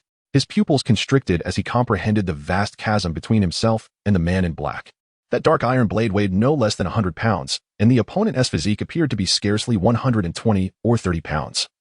Yet he could wield it with one hand and control it with astonishing precision. Such strength was beyond anything he could ever hope to match. "Once more, I implore you to return." The frigid words of the man in black were laced with a hint of murderous intent. Wen Xiaoxing's gaze fell downward, cautiously distancing his neck from the formidable black iron blade in the man's grasp. He exhaled a slow breath of white mist and turned to walk towards the man in red in the distance. A pervasive chill enveloped him as Wen Xiaoxing rummaged through his thoughts, contemplating how to extricate himself from this dire predicament. Yet, in such a desperate situation, no matter how composed or unflappable he remained, The outcome was ultimately shrouded in uncertainty. Shui was absent, Mr. Lu was nowhere to be found, and the old man from that night had vanished as well. The possibility of resistance was non-existent. At this juncture, he could only speak to men as men, and to ghosts as ghosts. With each measured step, he approached the man in red, who stood with hands crossed in front of him, a serene smile gracing his face, exuding an aura of innocence. The donkey from Guizhou, please put away the knife. Why frighten someone for no reason? He held the dark-clad man behind when Chaos Hen accountable for a moment, and the latter obediently slung the enormous black blade back over his shoulder. The man in red beckoned to Chaos Hen, saying, "Come here, young one. Do not fear, for I shall not devour you." When Chaos Hen silently took a few steps towards him, and the man in red placed his hand gently on Wen Chaoshen's shoulder. Though his palm radiated warmth, it sent a shiver down Wen Chaoshen's spine. "Have you eaten?" In response to this cordial inquiry, when Chaos Hen blinked and cautiously asked, "Have you had your meal?" The man in red shook his head. "Not yet." When Chaos Hen nodded and replied, "Neither have I." Upon hearing this, the man in red paused for a moment, then burst into hearty laughter, squeezing Wen Chaoshen's shoulder. The latter winced in pain, gritting his teeth and breaking into a nervous smile. Beads of cold sweat forming on his forehead, yet he laughed along with him. "You possess a certain charm, my friend. There is a hint of significance." He repeated it with a touch of profundity, releasing his grip on Wen Chaoshen's hand. "Let us go. I shall treat you to a meal at the Mandarin Duck Tower. Have you ever been there?" Upon hearing the name, Wen Chaosheng felt a sudden stir in his heart. Recalling a previous conversation with Si Xiaohong outside the county town, he immediately shook his head, replying, "I have not been there. I lack the funds." The man in red praised, "I admire your honesty, even though you do not appear to be a person of sincerity. My name is Lu Chuan, and yours?" Wen Chaosheng replied, "Wen Chaosheng." Lu Chuan inquired, "Who do you work for?" In response to this question, Wen Chaosheng hesitated momentarily. Considering his current predicament, he had no valid reason to withhold his response from Lu Chuan. This seemingly affable character was particularly difficult to deal with. Beneath his congenial facade lay the potential for lethal consequences at the slightest provocation, especially for someone as inconsequential as him. His hesitation stemmed not from a desire to deceive, but rather from a reluctance to embroil Lu Jiming in any trouble. As Wen Chaosheng had confided to Shui, he valued his life not out of fear of death, but out of a desire to preserve it. In the past, to avoid appearing contemptible in Lu Jiming's eyes, Wen Chaosheng had willingly risked his life by insisting on returning to the dilapidated temple. Now, confronted with the imminent threat of a guillotine poised above his neck, he was astonished that he managed to refrain from responding. After a brief silence, Lu Chuan gazed at Wen Chaosheng with concern and asked, "Why are you not speaking? Is the wind too cold?" Wen Chaosheng regained his composure, his thoughts racing. In a tone tinged with difficulty, he addressed Lu Darren. "Look, hasn't the dilemma of saving someone from drowning presented itself?" Lu Chuan's eyes flickered with interest as he inquired, "What drowning dilemma?" Wen Chaosheng elaborated, "It essentially involves your wife and your mother both falling into the water. Neither can swim, and you can save only one. Whom would you choose?" Lu Chuan pondered for a moment, ready to voice his answer, when Wen Chaosheng added, "Your wife is carrying your child." Lu Chuan's mouth, which had been poised to speak, fell silent again. After a brief pause, he asked in a peculiar tone, "What does this have to do with my question?" Wen Chaosheng patiently replied, "I am merely an ordinary person. To someone of your stature, I might not even qualify as human. Akin to a stray dog that one could kick to death on the roadside. However, I can discern that your identities, as well as that of the individual beside you, are far from ordinary. They are not someone I could afford to offend. I am also uncertain whether the person who offered me employment harbors any grievances against you. If that is indeed the case, I would be unwittingly endangering my benefactor. Yet, if you inquire of me, I shall remain silent, for it would surely lead to my demise. Thus, I find myself contemplating whether to save myself or my benefactor." Lu Chuan sighed. "Your candor puts me in quite an awkward position. Perhaps I shall be equally frank. It seems that today, you may not save anyone." Wen Chaosheng furrowed his brow and sincerely inquired, "Master Lu, I truly do not comprehend how a mere bug in the grass like myself has drawn the attention of one as exalted as you." Lu Chuan gestured toward the brightly lit high-rise across the small river and chuckled, "Ah, do not rush. It's merely a few steps away. Let us procure some food, and we can converse while we dine." Upon arriving at the Mandarin Duck Pavilion, the young ladies, with their sweet, melodious voices, greeted Lu Chuan as if he were the object of their affections, swarming toward him like fragrant butterflies. Lu Chuan, unfazed, cheerfully retrieved some silver from his pocket to distribute among them, allowing him and Wen Chaosheng to escape the throng and proceed to the main hall of the high-rise. Of course, a few of the ladies did notice the serious expression on Wen Chaosheng's face. However, in such an establishment of revelry, they were accustomed to refraining from inquiries concerning matters beyond the realm of pleasure, a principle instilled in them by Mama Song. The Mandarin Duck Pavilion hosted a multitude of guests daily, encompassing all manner of individuals, and the less they knew, the safer they felt. Coming from humble beginnings and lacking powerful patrons, they understood that causing significant trouble could lead to dire consequences for themselves. Inside the hall, guests occupied various corners, some reciting poetry and toasting merrily, while others engaged in idle chatter and boastful banter. A spot that should have been occupied by a young woman skilled in music was conspicuously empty upon Wen Xiaoxing's entrance. An unsettling heaviness settled within him. This night seemed particularly ill-fated. Not only was he ensnared in a predicament, but all possible means of extricating himself appeared to have vanished. Was there truly no escape? Though Wen Xiaoxing did not know Lu Chuan and was certain they had never met before, he was certain of one thing: a man like Lu Chuan, upon learning what he sought to know, would undoubtedly resort to silencing him, leaving no trace behind. Lu Chuan made his way to a relatively secluded corner of the hall, where he was surrounded by no one. He ordered some food and drink, while the girl brought forth wine and melon seeds. As for the man clad in black, known as the Qian donkey, he had vanished without a trace. Wen Xiaoxing lifted the wine jug and poured a cup for Lu Chuan. His intention was not to curry favor through such gestures. Rather, he was simply hesitant to allow Lu Chuan to handle the jug himself. "Speak, Lord Lu. What brings you to seek me tonight?" Lu Chuan raised his glass, lightly clinking it with Wen Xiaoxing's before draining it in one gulp. Then said with a clap of his hands, "Allow me to correct you, Wen Xiaoxing. I did not seek you out, nor do I truly know you. The reason I have approached you tonight is due to the item you have taken." Wen Xiaoxing's eyes flickered lightly as he silently retrieved the letter he had previously obtained from Wang Kun, placing it upon the table. "This?" Lu Chuan inquired. Taking the letter and glancing at it casually, he remarked with indifference, "This is merely an ordinary family letter. What purpose do you have for it?" After a moment of hesitation, Wen Xiaoxing's expression grew considerably more serious as he addressed Lu Chuan. "Do you truly wish to know, Sir Lu?" Lu Chuan picked up a peanut with his chopsticks and tossed it into his mouth. "Do not keep me in suspense. It is just the two of us here. So feel free to speak your mind." Wen Xiaoxing took a deep breath, as if he had made a certain resolve, and lowered his voice to say, "The White Dragon Guard." Lu Chuan's hand, which held the chopsticks, paused, and his brows knitted together. The gentle and even affectionate gaze he had just displayed instantly turned icy. He sighed helplessly and said, "If you do not believe me, what reason do I have to deceive you? As a person of my disposition, you are indifferent, and certainly, the members of the White Dragon Guard share the same sentiment. A certain individual saved my life and generously provided me with some funds, requesting only my assistance in a minor matter. This year, the snow in Kuhai County arrived both heavily and abruptly, and I require this money for my survival." In both sentiment and reason, I found no justification to decline his request. Lu Chuan gently rubbed his fingers around the chopsticks, inquired, "What does this person look like?" I replied, "I have not seen his true visage. My benefactor was veiled and clad in white, adorned with a conical hat. He wielded a long sword, approximately of this length, and seemed to possess a distinctive pendant at his waist." I meticulously recounted the sights and sounds from that night in the dilapidated temple. This was certainly a reluctant act, yet after contemplation, I concluded that I could not betray Mr. Lu. Regardless of the troubles I faced, I could not direct the misfortunes toward my benefactor. Since the truth could not be spoken, I resolved to weave a tale instead. Coincidentally, the individual who visited that night had a rather sharp tongue, which I found unappealing. After my detailed description, Lu Chuan's initial suspicions diminished significantly, and he was convinced to a degree. At that moment, a maidservant brought forth a steaming array of delicacies, a feast of dishes that I seldom encountered, their aromas permeating my senses. Yet, neither of us reached for the chopsticks. Our gazes were solely fixed upon one another. Thus, "Is this letter what the White Dragon Guard desires?" Lu Chuan enunciated each word, his expression suffused with an unprecedented gravity. Wen Xiaoxing nodded. "Indeed. As for the rest, I am entirely unaware.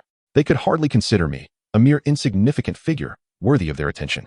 Wen Xiaoxing had cunningly diverted the calamity towards the White Dragon Guard, thereby persuading the man in red before him of his purported acquaintance with this enigmatic force. Among the myriad factions in the martial world, the White Dragon Guard stood as the most elusive, a presence seldom encountered by ordinary individuals. Their clientele comprised the royal family of Qi, while the likes of Tianji Tower, Zhuge, and Wangchuan had established connections with the royal houses of the four nations solely due to their vast influence and significant utility.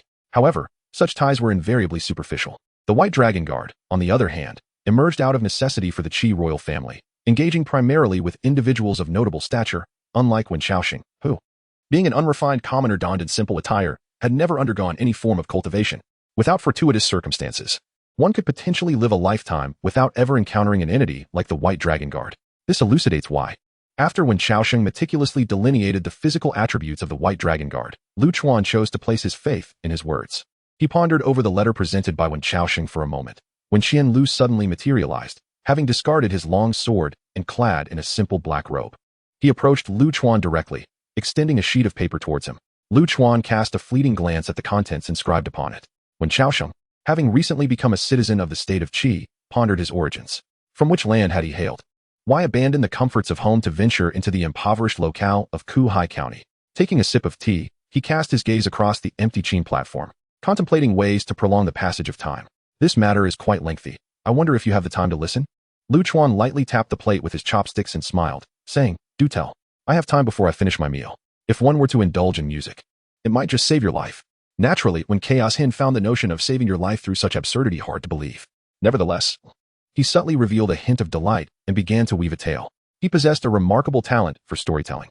In comparison to Lu Chuan, when Chaos Hin had encountered a myriad of experiences and absorbed extensive knowledge, he fabricated an entirely fictitious small kingdom named Ming and devoted half an hour persuading Lu Chuan of its existence. Initially, Lu Chuan showed little interest in the narrative, but upon discovering that the founding emperor of Ming was a beggar, his curiosity was piqued. Once one's appetite is whetted, patience inevitably follows. The reason I arrived in Kuhai County was due to a lack of options. The realm of Ming lies beyond vast stretches of wilderness, thousands of miles away. Our party, having fled the royal insurrection, consisted of over 100 souls, yet I alone survived. The former county magistrate, Lu Jin, barred my entry into the town for failing to present 10 taels of silver, confining me outside for 3 long years. Fortunately, my extensive experience in surviving the harsh wilderness enabled me to endure. Otherwise, I would have surely perished during that time.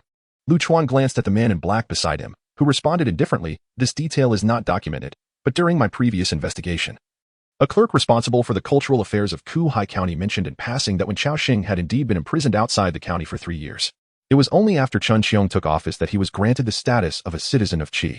Lu Chuan clicked his tongue, remarking, "How benevolent of Chen Xiong to allow a mere drifter entry at such a sensitive time. Does he not fear inciting a major incident?" I had thought he approached his task with utmost caution, yet it appears I must clean up after him. Upon hearing the phrase clean up, when Chaos Hen felt a tightness in his chest, he glanced at Lu Chuan, contemplating whether today might indeed be his last, when his gaze suddenly fell upon the Qin stage. He exclaimed loudly, "Ah, the musician has arrived." The crowd, disturbed by his outburst, instinctively turned their attention toward the Qin stage. However, the recently returned Si Xiaohong, instead of sharing in the excitement, looked utterly bewildered as she stared at Wen Chaos Hen. In that fleeting moment of their exchanged gazes, when Xiaoshen's fingers traced a vertical wave in the air, Si Xiaohong's eyes flickered, her astonished expression gradually returning to normalcy. Suddenly, she rose, clutching her abdomen. Her delicate brows furrowed. Bowing to the gathered gentlemen, she said in a clear, melodious voice, "Esteemed sirs, I sincerely apologize for tonight. My health is not well. Likely due to some ill-fated food. If I have disrupted your enjoyment, I humbly ask for your understanding." With that, disregarding the pleas and shouts from the guests below, Si Xiaohong swiftly exited through the rear door. Odd, when Chaos Hen mused as he picked up a peanut with his chopsticks and tossed it into his mouth. He turned to Lu Chuan and inquired, "Lord Lu, you have frequented the Mandarin Duck Tower before, have you not? I have heard that the musician there is the only one in the county adept in musical harmonies, yet upon seeing her today, it seems she is unwell. However, it seems illogical. Recently, during Lu Jin's 50th birthday celebration, she played a significant role in entertaining that esteemed gentleman at the Yuanyang Tower. Such a rare source of fortune. The Madam of Yuanyang Tower likely cares even more about her well-being than she does herself. However, I observe that she is indeed lacking in discernment, Lord Lu. A person of such esteemed status is seated here, and yet she merely cast a glance in his direction before rising to depart. It remains uncertain whether her departure is due to a genuine ailment or if she is clandestinely engaged in personal matters. Are you planning to investigate, Lord Lu?" His words caused Lu Chuan to furrow his brow. Indeed, Si Xiaohong's behavior was rather peculiar. Having just returned, she immediately departed once more, which struck him as rather odd. He had originally intended to send Qianlong to follow her, but when Xiaoshen's remark had struck a nerve, rendering him somewhat defenseless. If he were to act on that impulse, it would appear as though he were vying for the attention of a lowly courtesan from a remote border town. His status and pride held him back. Silently, he picked up a slice of meat that was on the verge of cooling and placed it in his mouth. As he chewed, Lu Chuan spoke lightly. "You truly have never seen the world. Have you heard of the parable of the frog in the well? When you look up, the sky appears as merely a small patch, leading you to believe that this is the entirety of your world. In the past, within the royal city, countless exquisite beauties would lavish silver in hopes of a mere glimpse of me, a pursuit as arduous as ascending to the heavens. Moreover, I have little inclination towards those of tender years, finding them rather insipid." When Shaixing's gaze shifted, seemingly recalling the profound wisdom of some internet sage from a previous life, and he continued the conversation along Lu Chuan's theme. Indeed, women, much like fine wine, require ample time to develop their essence. Without sufficient aging, their flavor remains bland, akin to drinking mere water. However, if the brewing process is prolonged, the flavor becomes too intense for the average person to endure. Upon hearing this, Lu Chuan's gaze flickered, and his hand, which was about to retrieve something from his pocket, halted. He cast a curious glance at Wen Xiaoxing and remarked, "You, young lad, devoid of talent and power, with no woman to catch your eye, where does your experience stem from with such eloquent words?" Wen Xiaoxing lowered his head and, with an air of mystery, replied, "Incorrect. Lord Lu, I am indeed devoid of talent and power, yet not long ago I stumbled upon an injured woman outside the county town. In gratitude for my life-saving efforts, she bestowed upon me a night of intimate pleasures." A subtle shift appeared on Lu Chuan's face as he recalled the corpse from that snowy night outside the county town not long ago. "Oh? Did you manage to stumble upon such an incredible fortune, my dear lad? What is the woman's appearance and figure like?" When Chaos Hin gave a thumbs up, one word, "Splendid." Lu Chuan was amused by Wen Xiaoxing's cheeky expression. After sipping a drink and pausing for a brief moment, he spoke in a tone nearly resembling a promise. "In that case, describe the woman's features and physical attributes to me in detail, and I shall allow you to leave the Yuanyang Tower alive today. How does that sound?" Wen Xiaoxing's eyes brightened momentarily, then he cautiously inquired, "Does Lord Lu fancy this type as well?" Lu Chuan raised his glass, his gaze imbued with profound significance. With great enthusiasm, Wen Chaos Hin pondered for a moment, biting his lip in distress. "You see, although I can read, my youthful frivolity has left me with scant knowledge, and coupled with the dimness of the evening and the absence of light outside, I truly cannot discern how to illustrate this. Might it be possible for Lord Lu to procure some paper and ink? I could draw it for you." Lord Lu nodded, beckoning a young woman over. He sprinkled some coins, instructing her to fetch the necessary supplies. The Yuanyang Tower often hosted individuals who fancied themselves as cultured literati. Thus paper and ink were readily available. The young woman returned shortly with the items, and Wen Chaos Hin wasted no time, conjuring peculiar images in his mind and replicating them with finesse. Historically, calligraphy and painting have been intertwined, both demanding skill in the wrist and boundless imagination, with the essence lying in the pursuit of beauty. Consequently, those who delve into the art of writing often possess some degree of talent in painting as well. As for sketching, it came effortlessly to him. When Chaos Hin did not delineate facial features, his brush dancing across the paper with varying pressure. Before long, a provocative spring scene emerged upon the canvas. The young woman attending to him merely cast a glance. Her cheeks instantly flushed with a rosy hue as she bit her lip, pondering how this guest dared to create such an image in a public setting. Once he completed the artwork, when Chaos Hin was about to present the spring scene to Lord Lu when a limping woman unexpectedly entered the hall. She wore a modest light blue cloth dress, with her sleeves rolled up at the wrists. The patrons around her occasionally glanced her way, dismissing her as merely a servant working in the Yuanyang Tower. Yet, as she approached Wen Chaos Hin, she cast a quick glance at his drawing, seized the nape of his neck, and lifted him off the ground as if he were a mere chick. In the late hours of the night, one wanders here instead of returning home. Ashue's cold voice resonated in Wen Xiaoxing's ears. At that moment, the tension that had gripped Wen Chaos Hin's heart finally began to dissipate. With a somewhat awkward expression, he introduced to Lu Chuan, who bore a hint of surprise on his face. "This is my elder sister." Ashue's sudden appearance disrupted the flow of Wen Chaos Hin's thoughts, and instinctively, he nearly uttered, "This is my wife," in an attempt to obscure Ashue's identity.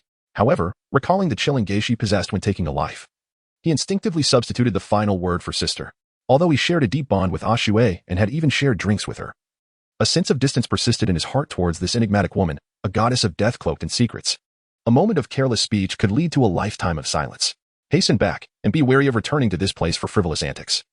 I shall not hesitate to inform our parents, and you shall see whether they do not break your legs. Ashue, not one to be overly rigid, played along with Wen Xiaoxing, theatrically pulling him toward the exit. The latter turned his head, gazing at the furrowed brow of Lu Chuan. Waving the Spring Palace illustration in his hand, "Lord Lu, the picture, the picture." Lu Chuan, observing his antics, refrained from responding. It was only after the two had vanished through the hall's doorway that he addressed the nearby Qianlov. "Why did you not stop them?" Qianlov shook his head in reply. "Without a blade at my side, that woman is an unparalleled master. If I were to act rashly, I fear I might harm the gentleman." Lu Chuan squinted, thinking, this fellow is full of deceit. Having lived as a vagabond for 3 years outside the county, where could he possibly find a sister? The identity of this woman is undoubtedly suspect. Qian Lu hesitated for a moment, then remarked, "Though that woman resides within, she is a dragon concealed among the gods. Her aura as profound as a vast abyss, and her cultivation is on par with my own. On this journey southward, my esteemed superior entrusted me with the paramount duty of safeguarding Mr. Lu's personal safety, and I sincerely hope for Mr. Lu's understanding." Lu Chuan waved his hand dismissively, gazing at the dishes on the table, and after a long pause, he touched the poison concealed in his sleeve before slightly shaking his head, seemingly losing interest. He rose to settle the bill and departed. As they made their way through the snowstorm, Ashue and Wen Xiaoxing ventured back together, the latter turning to her and saying, "I had a hunch. Behind those false letters, there indeed lies a problem. Today, a man named Lu Chuan has come seeking the truth. Beside him, a Shui fixed his gaze upon the spring paintings clutched in Wen Chaoxing's hands, remaining silent. Wen Chaoxing continued his monologue. The individual you instructed me to investigate is named Wang Cohen. He has a son, Wang Yi, who enlisted 17 years ago and has yet to return home. Only letters are sent, one each year. Notably, these letters are not penned by the same person. Although the handwriting bears a striking resemblance, subtle differences are discernible. As he spoke, he and a Shui entered a narrow alley. Suddenly, a Shui seized his collar, spun him around, and pressed him against the wall, while his other hand retrieved a concealed machete from Wen Chaoxing's waist, now poised against his throat. The abruptness of the situation left Wen Chaoxing startled, his back against the cold wall, rendered motionless. How should I put it? He inquired. A Shui's voice was as frigid as frost. When did you see it? Wen Chaoxing was momentarily taken aback by her question.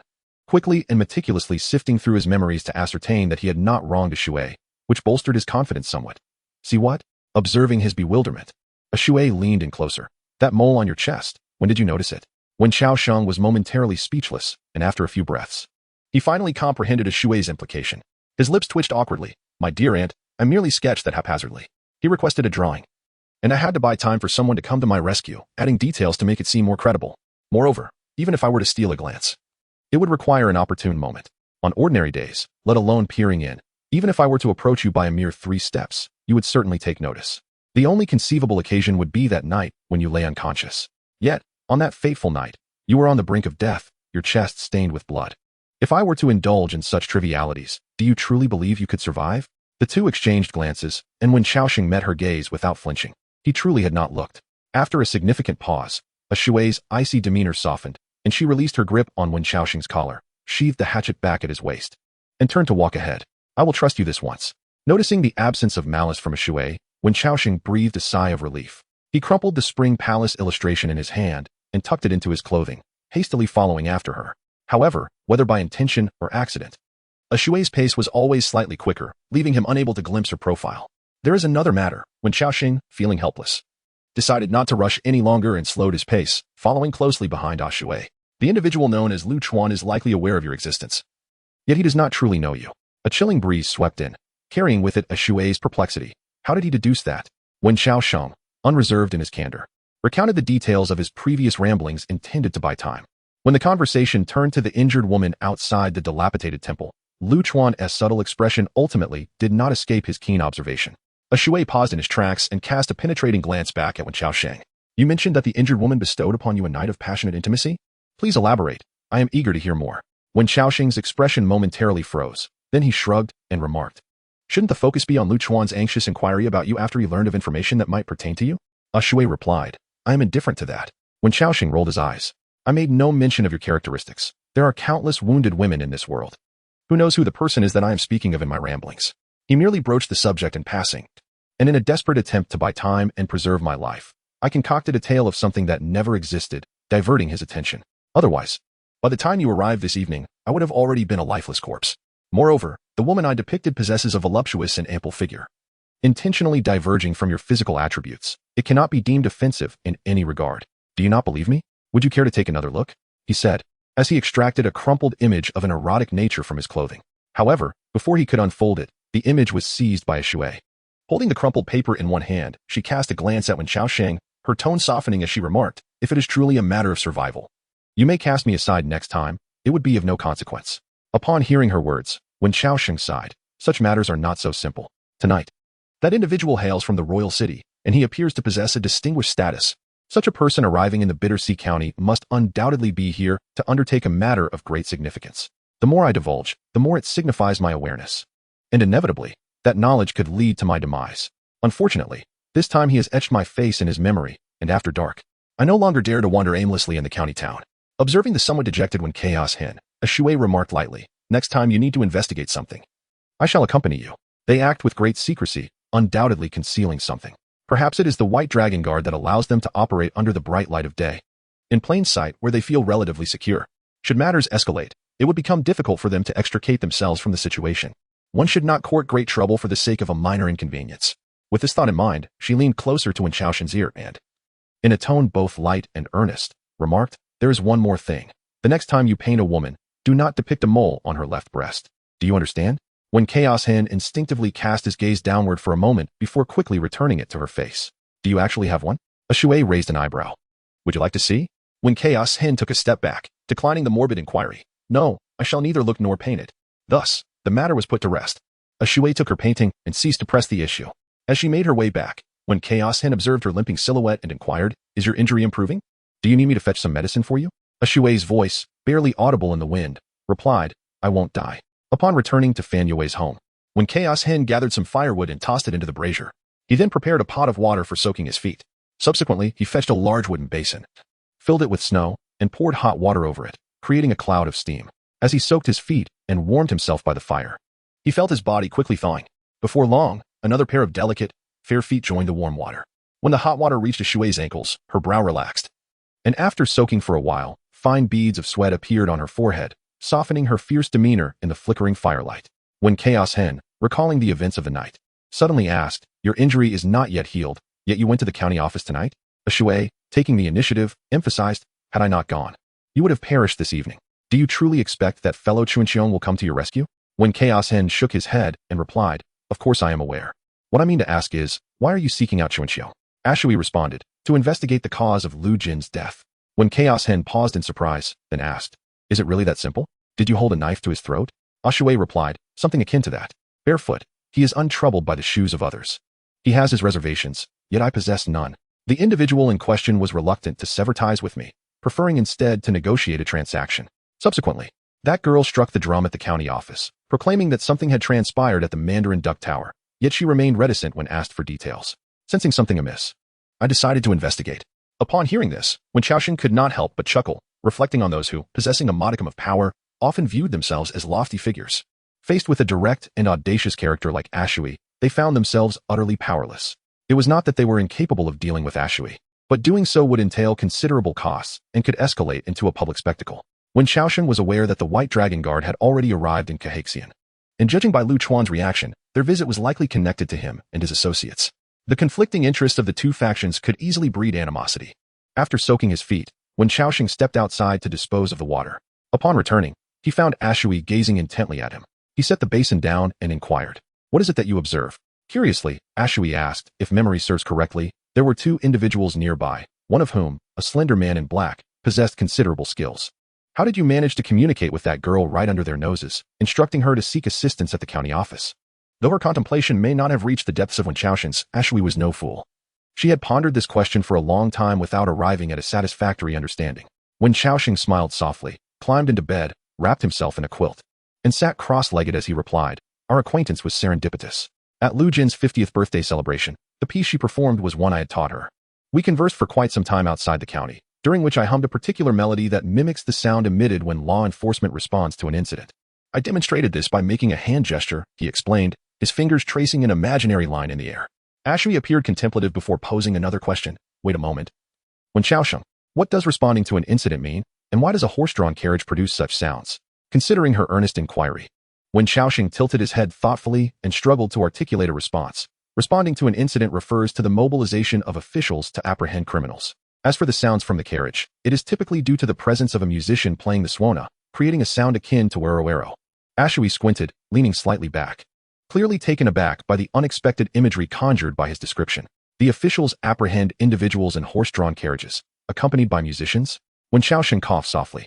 It possesses a formidable impact, doesn't it? In a nation bustling with activity, the sound of commotion would alert pedestrians to the presence of officials conducting their duties, compelling them to swiftly clear the path. Wen Xiaoxing recounted to Shui tales of a realm where officials apprehended individuals while riding in horse-drawn carriages accompanied by musicians, captivating the latter's attention. However, upon finishing his narrative, Shui regarded Wen Xiaoxing with an inquisitive glare, reminiscent of an interrogator scrutinizing a suspect. Wait a moment. I recall you previously stating that you had forgotten events of the past, retaining only memories from these 3 years outside of Kuhai County. Bang! Before she could complete her sentence, Wen Xiaoxing's eyes suddenly rolled back, and he collapsed into slumber, his eyelids not yet fully descended, with snoring already emanating. Yet, in the next moment, Shui yanked him up from the bed. Why are you sleeping so early? How is your practice with the Fountain of Youth? Wen Xiaoxing, reluctantly opening one eye, replied, I've practiced for a few days, but I haven't sensed any innate qi. Shui frowned slightly, not even a bit. Do you remember the guidance? Is your tongue pressed against the roof of your mouth? When you breathe, do you feel any stagnation in your meridians? Wen Xiaoxing shook his head and replied, no. Everything unfolds in accordance with your teachings. Although I have yet to perceive any innate energy, my body has undeniably undergone significant changes. Ashui blinked, aware that the miraculous art of the Fountain of Youth varies from person to person. Thus, she harbored great curiosity regarding the transformations occurring within When Chaos Hen. What has changed? When Chaos Hen replied, my appetite has improved. The two exchanged glances for a moment, and finally, Ashui reluctantly released her grip, letting out a sigh. After practicing the heart method for so many days, I still cannot sense the presence of Qi. When Chaos Hen, you truly are an extraordinarily ordinary person I have ever encountered. When Chaos Hen scratched his head, fully aware that Ashui's words bore no malice. Rather, they expressed her lament for his mediocre talents. If she did not genuinely care for him, she would not have displayed such a tone of exasperation. However, when Chaos Hen felt neither disheartened nor complacent about his innate abilities and circumstances, heaven had granted him a minuscule probability, a chance to live anew. No matter the hardships he faced, he would not easily concede defeat. He was determined to live this hard-won life as vibrantly and richly as possible. He had endured enough suffering and trials to spare himself from further despair. Hence, with a light-hearted tone, When Chaos Hen smiled at Ashui, saying, perhaps your talent is simply too extraordinary. On that day, when I consulted Mr. Liu about cultivation, he mentioned that the human body possesses 720 acupoints, which signify a practitioner's potential. Few martial artists in this world can unlock more than 600 acupoints, and given your youth, Ashui, you must have awakened a multitude of potential within you. Ashui cast a glance at him, initially concerned that her previous words might have discouraged him. Yet, seeing Wen Chaoxin's demeanor, she realized her worries were unfounded. She shook her head and leaned against the edge of the bed. I once believed that your life was remarkably resilient, yet it appears that your determination surpasses even that vitality. Such a disposition, if bestowed upon a body of some talent, foretells boundless achievements in your future. With a sense of reflection, she expressed, though she deemed it of little significance to enlighten Wen Chaoxing about the matter of cultivation, she nonetheless stated, I have opened 717 meridians, except for 3 unawakened points at the right knee. All other channels are fully connected. Ashui's words caused the smile on Wen Chaoxing's face to freeze, seated atop the bed. He gazed down at the woman by the fire pit with an unsettling intensity in his eyes. How much have you opened? 717. Are you human? Ashui tossed a piece of firewood into the brazier and replied nonchalantly, you should ask yourself. When Chaos Hen gazed at her for a long while, then exhaled deeply, his body collapsing onto the bed as if all his strength had drained away. He then turned away from Ashui, covering his head with the quilt, and murmured, I will sleep now. The dim glow of the fire cast an unusually somber atmosphere within the room. After a considerable pause, When Chaos Hen recalled something and turned to Ashui, inquiring, by the way, Ashui, you mentioned that I am unable to perceive Qi even with my mental techniques. So when you practiced back then, did you actually have no mental techniques? Ashui responded with a faint mm. The principles I formulated after achieving significant progress in my practice encapsulate the operational laws of Qi, which can save you from numerous misdirections. If you are unable to comprehend the essence of the teachings, I am at a loss as to how to assist you. In her speech, a rare hint of trepidation emerged, for she had never taken on the role of a mentor and possessed no experience in guiding the path of cultivation. Upon hearing her words, Wen Chaoxing suddenly sat up, a spark of excitement in his voice. The issue may very well lie here. You previously mentioned that the elixir of immortality is a practice that varies from person to person. Is it not possible that what you refer to as a misguided path may, in fact, be the correct course for others? Ashui was momentarily taken aback by his words, initially inclined to dismiss Wen Chaoxing's notions as fanciful. She found herself in a state of uncertainty upon further contemplation. The master of Beihai gained renown over 2 centuries ago, born in the state of Yin, and subsequently traversed the realms of Qun, Qi, and Zhao. He sought out the eminent figures of the world, excelling in cultivation, medicine, and divination, all of which he mastered to an extraordinary degree. Particularly in the realm of cultivation, his prowess was akin to that of divine creation, with very few contemporaries able to stand alongside him. The 3 extraordinary arts of whale diving, falsehood, and the elixir of immortality were insights he attained a century ago at Jiesher, later recorded and passed down as treasures of knowledge. The mysteries of the elixir of immortality remain beyond her complete comprehension. Allow me to recount the original cultivation method of the Fountain of Youth. Ashui rose to her feet, instructing Wen Chaoxing to sit cross-legged upon the bed, placing his hands upon his knees, and closing his eyes to contemplate his heart. She then began to narrate the initial mental techniques associated with the Fountain of Youth. Yet, one could scarcely deem it a technique at all. As Ashui spoke in a tranquil manner, Wen Chaoxing's consciousness gradually drifted far away, seemingly transcending the swirling snow outside, venturing into the deep-sea expanse of the starry sky. He had never experienced such a profound sensation. His awareness, at times like water and at times like wind, floated freely, responding to its own whims. This exquisite feeling of boundless exploration amidst the heavens captivated Wen Chaoxing, leading him to exuberantly proclaim upon returning from breakfast the following day that he had truly found the right path. He believed himself to possess a unique constitution, which, coupled with his extraordinary insight, might one day lead him to brilliance. Shui listened to his enthusiastic recounting in silence, her focus on a bowl of soy milk and a steamed bun. As when Chao Xing's fervor began to wane, he noticed Shui's silence and, feeling somewhat awkward, inquired, Shui, was my state last night akin to entering a meditative state? Shui hesitated for a moment, observing the flush of excitement on Wen Chaosheng's face, and ultimately, unable to deceive him, exhaled a breath of white mist. No, you merely fell asleep. After a pause, she added, you slept like a pig. At the county's morning market, a throng of people gathered, and the relentless snow, which had been so harsh upon the county's citizens, had momentarily abated. The sun, a rare sight, cast a warm glow upon them. Elderly gentlemen and ladies, typically seldom seen, ventured out in their thick garments to engage in conversation, either embroiled in spirited debates about their children and grandchildren or exchanging gossip imbued with embellishments. The aim, in essence, was to polish their tongues, which had been dulled by the recent storms. Amidst this lively and ostensibly cheerful atmosphere, the county office appeared particularly morose, the cold wind seeping through the doors with an unsettling chill. Chun Xiong, clad in official robes, stood before the waxen corpse of Lu Jinshi, whose countenance had turned pallid due to preservative agents. A scroll of paper, slightly crumpled, was grasped tightly in his hand. His gaze was distant, hinting at an internal conflict. Beside Lu Jinshi lay another body, Wu Xie, whose neck had been meticulously stitched, the once smooth incision now transformed into a ghastly pale expanse unique to the deceased. The previous night, Wu Xie and Shui had clashed for the second time. The encounter mirrored their prior confrontation, yet this time, fortune did not favor him. Shui's old injuries did not resurface, and a previously miscalculated strike landed precisely upon Wu Xie's neck, severing his head with a chilling ease. The entire sequence unfolded seamlessly. Chun Xiong had no time to grieve or fume, for the blade, stained with Wu Xie's blood, was already poised against his own neck. In that moment, he acutely realized the chasm separating him from Shui and understood that he could not contend with this formidable woman. Observers of Shui's battles often fell prey to an unrealistic illusion that each of her strikes, each life she claimed, appeared so effortless, so devoid of spectacle. She seemed perpetually a fraction quicker than her adversaries, yet only by a hair's breadth. Thus, many spectators believed that with a little more speed, they too could easily vanquish her. Those who entertained such thoughts ultimately paid a grievous price. When they truly faced Shui and her wielded blade, they discovered that the seemingly minor difference was, in reality, an insurmountable mountain, an unfathomable sea. Chun Xiong, of course, held feelings for Wu Xie, who had served their family loyally for many years, yet he was not inclined to risk his life in a futile confrontation with someone he could not hope to defeat. He buried his resentment deep within, allowing it to take root.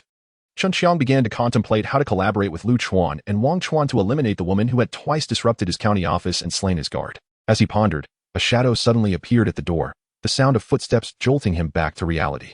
In light of the events of the previous night, he instinctively tightened his grip on the soft sword he carried close at hand. Who goes there? Chun Xiong called out. A voice from outside responded, reporting to the magistrate. A commoner clad in simple garments seeks an audience with you.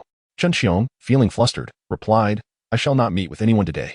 If there are no significant matters at hand, do not disturb me. The constable at the door hesitated for a moment before saying, that man claims he knows the woman who visited here last night. Upon hearing this, Chun Xiong tightened her grip on the soft sword, her gaze instinctively drifting over to the frigid corpse of Wu Xie. After a brief silence, she altered her inquiry. Was he alone? The reply to the elder is from an individual. In that case, bring him over. The constable turned and hurried away, and before long, he returned with a young man standing at the door. After the constable left, the man entered, and at the moment their eyes met, Chun Xiong's pupils constricted sharply. It is you, he murmured, memories rushing back, and only then did he realize something. Indeed, it was on that day that I assumed my position at the county office. After dispersing the other townsfolk, only you and she remained. These days have been fraught with numerous troubles, and last night I found myself unable to think at all. The visitor was none other than Wen Chaoxing.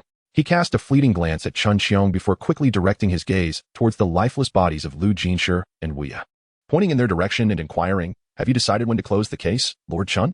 With his hands clasped behind his back, Chun Xiong faced Wen Chaoxing, his posture erect and dignified, as if his very demeanor had become more imposing.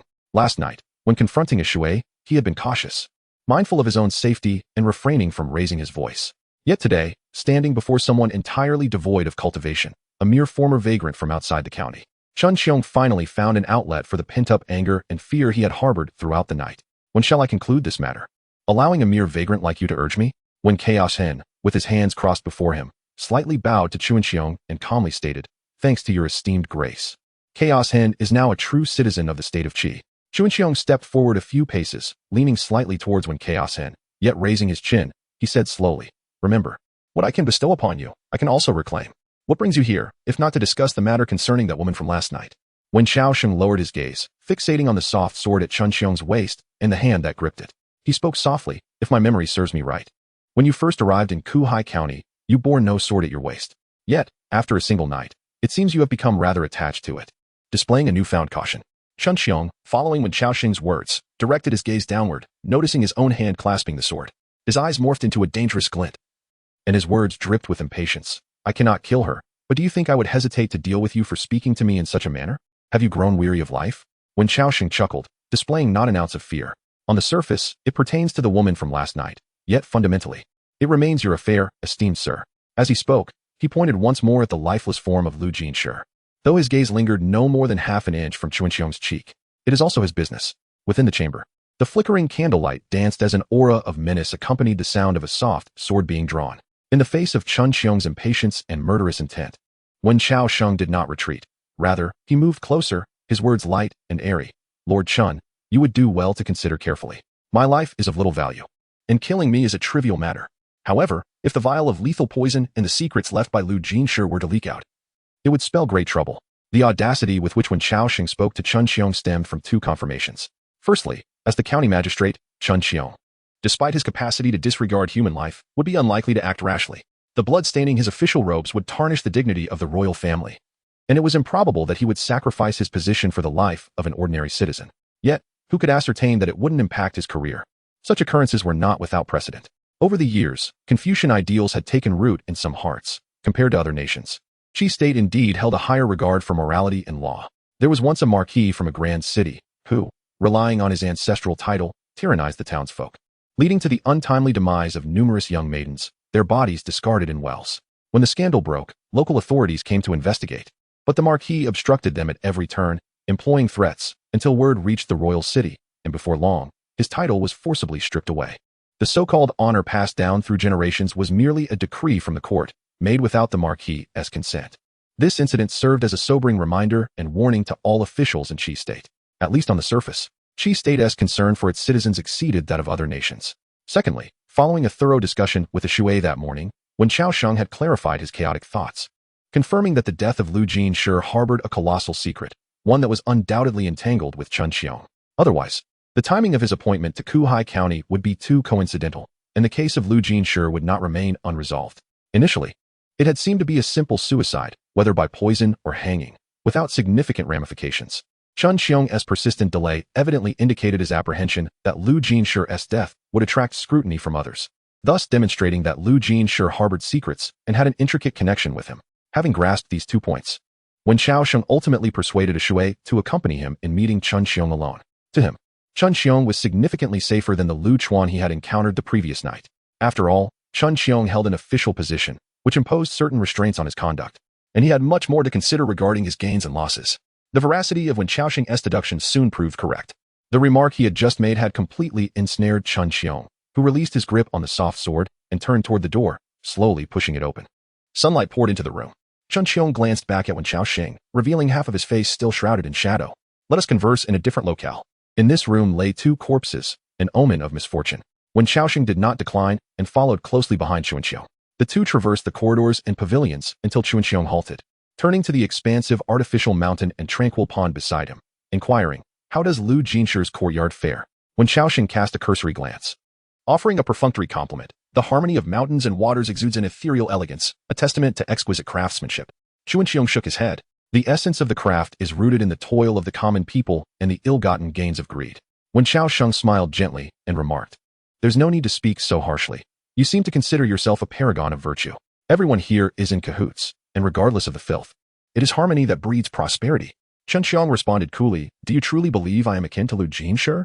Wen Xiaosheng recalled vividly, expressing with a sense of irony, on your very first day in office, you accepted a golden leaf, while Lu Jinshi cannot boast of such achievements. By that measure, you indeed surpass him.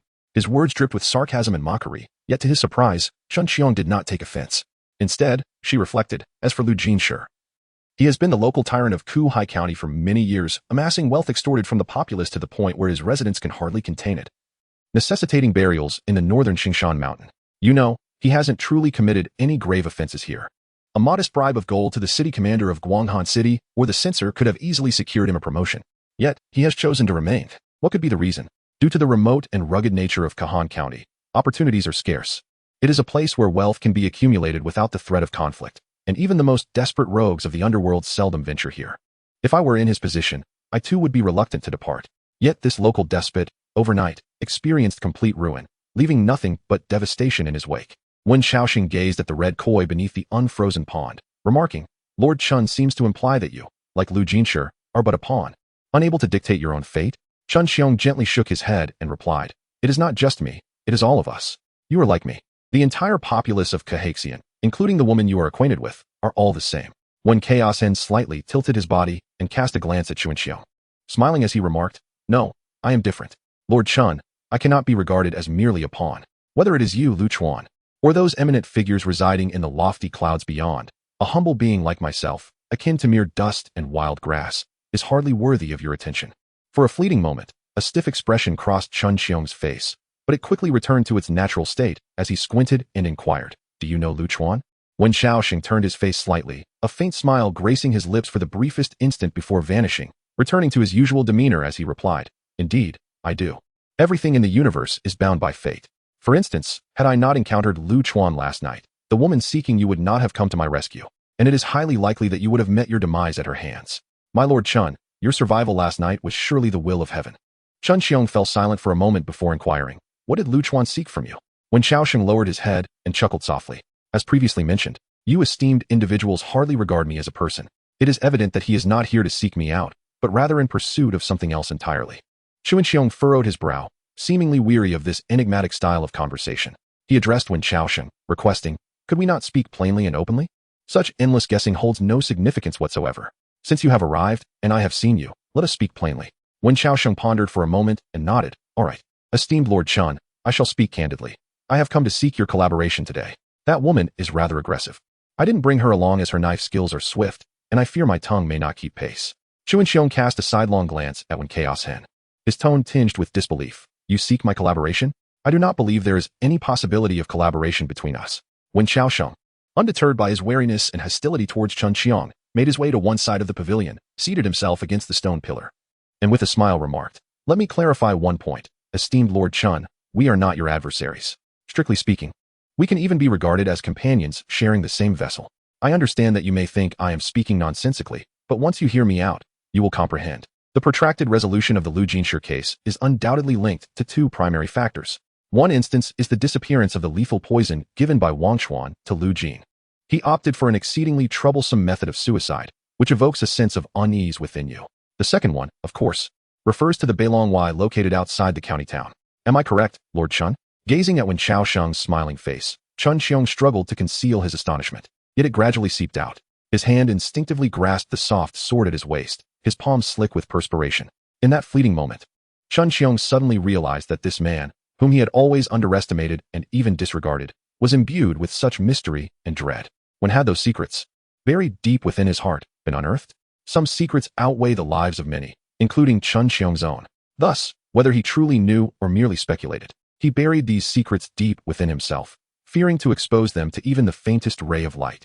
If these secrets were revealed, countless lives in the state of Qi would be lost. When Wen Xiaoxing uttered the words White Dragon Guard, Chun Xiong's body trembled imperceptibly. This may have been merely a reflexive reaction to the winter chill, yet it did not escape Wen Xiaoxing's observant gaze.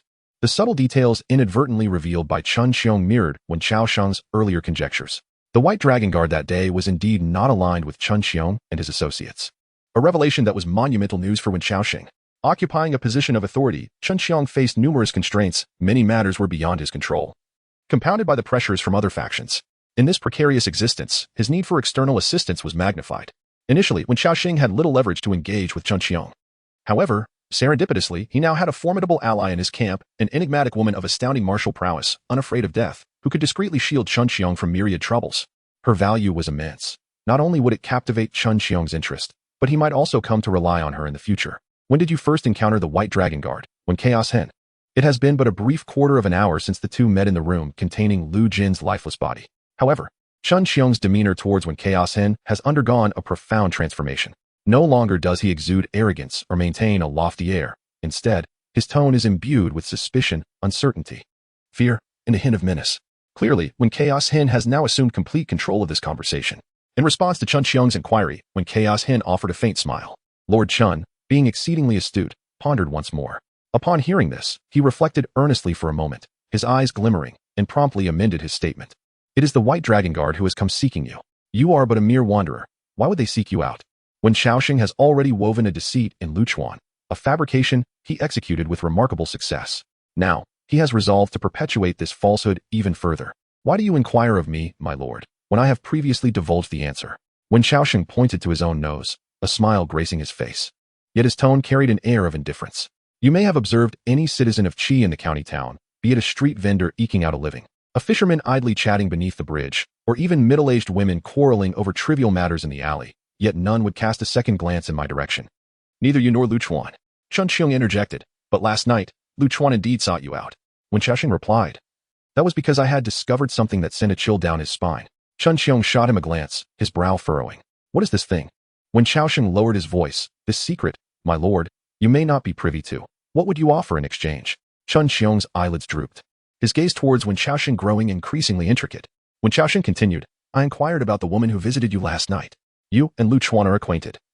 Arriving from the same place, the troubled sea county, at the same time. Thus, Lu Jinshi's demise is not solely tied to you, but also to him. Wang Chuan is the most formidable assassin organization in the underworld, with countless blood debts staining their hands. You, adorned in the official robe of Qi, cannot engage with them openly. Hence, I surmise that the vial of poison found on Lu Jinshi was bestowed by Lu Chuan, as he must share a similar purpose in approaching you. As you mentioned, Lu Jinshi, who has been a tyrant in Kuhai County for so many years, should not bear any consequences unless he has committed some unforgivable act, one that is entangled with a prominent figure in Wang City. No sooner had he finished speaking than Chun Xiong suddenly drew his sword, the flexible blade swaying gracefully in the frigid air. The ripples of energy coursing from the hilt to the tip before settling into stillness. The edge of the sword rested perilously against Wen Xiaoxing's neck. A tremor ran through Chun Xiong's hand, and thus, blood was drawn. The sharp sting spread across the skin of Wen Xiaoxing's neck, accompanied by the bristling of hair and goosebumps. He dared not move, his body taut, yet his expression remained composed. When Xiaoxing, Chun Xiong declared, the blade poised against his throat, his eyes, filled with the glint of bloodlust, resembled those of a wild beast, an overwhelming tide of murderous intent crashing in relentless waves, sealing off all surrounding space. Heed my advice. Your life is hard won. Do not seek your own demise. I have heard your tale, after 3 years beyond the county. Your survival until now is a testament to your reverence for life. Some words, once uttered, are best left unsaid for a lifetime.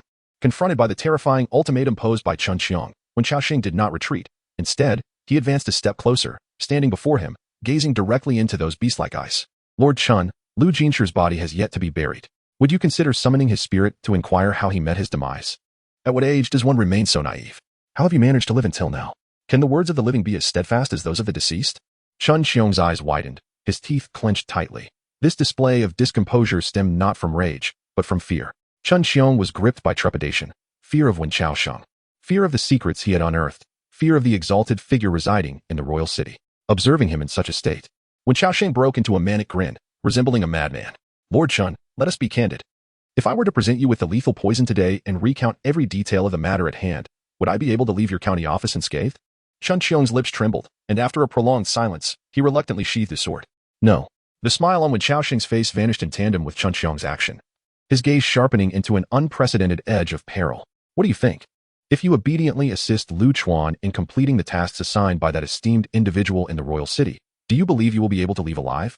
As his words fell, Chun Xiong's body trembled, and it seemed as though his very breath had ceased. It was an exceedingly simple truth. Did Chun Xiong not understand? How could he possibly be unaware? Yet, he chose to submit entirely to that esteemed individual's demands, harboring the hope that, through his diligence and toil, he might earn a modicum of trust from that figure, rather than entertain any notion of defiance or resistance. He dared not. The courage of a calf may be fleeting, yet the ferocity of a tiger is ever present. When you mock me, are you aware of your own naivety and the limitations of your perspective? Do you truly comprehend the identity of the esteemed individual you speak of, as well as the extent of their prowess and authority? You know nothing.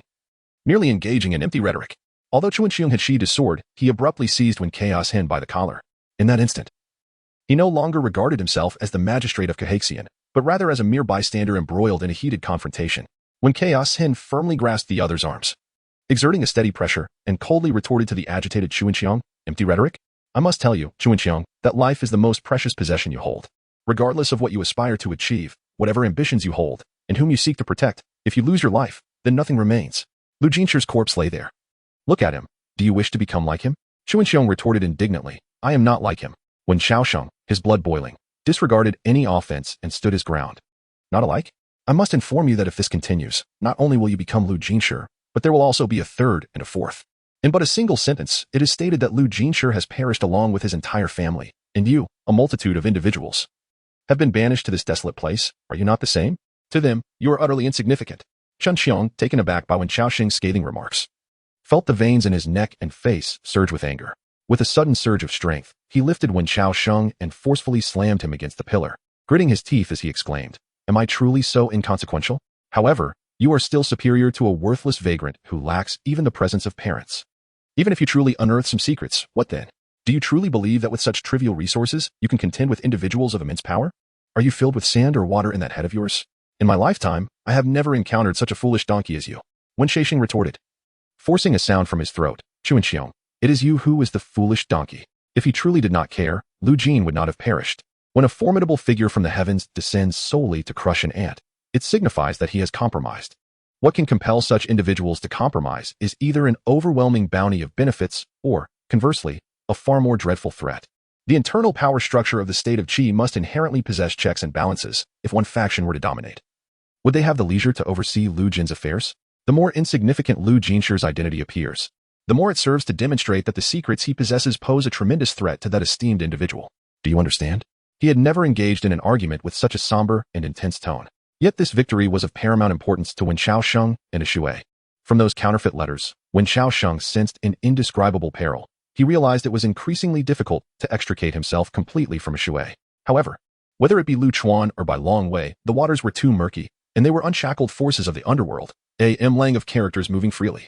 Engaging in negotiations or collaborations with them was beyond Wen Xiaosheng's control. Shui, undoubtedly, was a sharp and formidable sword. Yet only Wen Xiaosheng knew of the grievous wounds she bore, some inflicted by blades, others by skilled adversaries, even though she had practiced the art of the ageless spring. These injuries would not mend in a day or two. They required prolonged recuperation. Should she encounter a skilled pursuer, her survival would be impossible. Thus, for Wen Xiaosheng to continue his investigation, he needed Chen Qiang.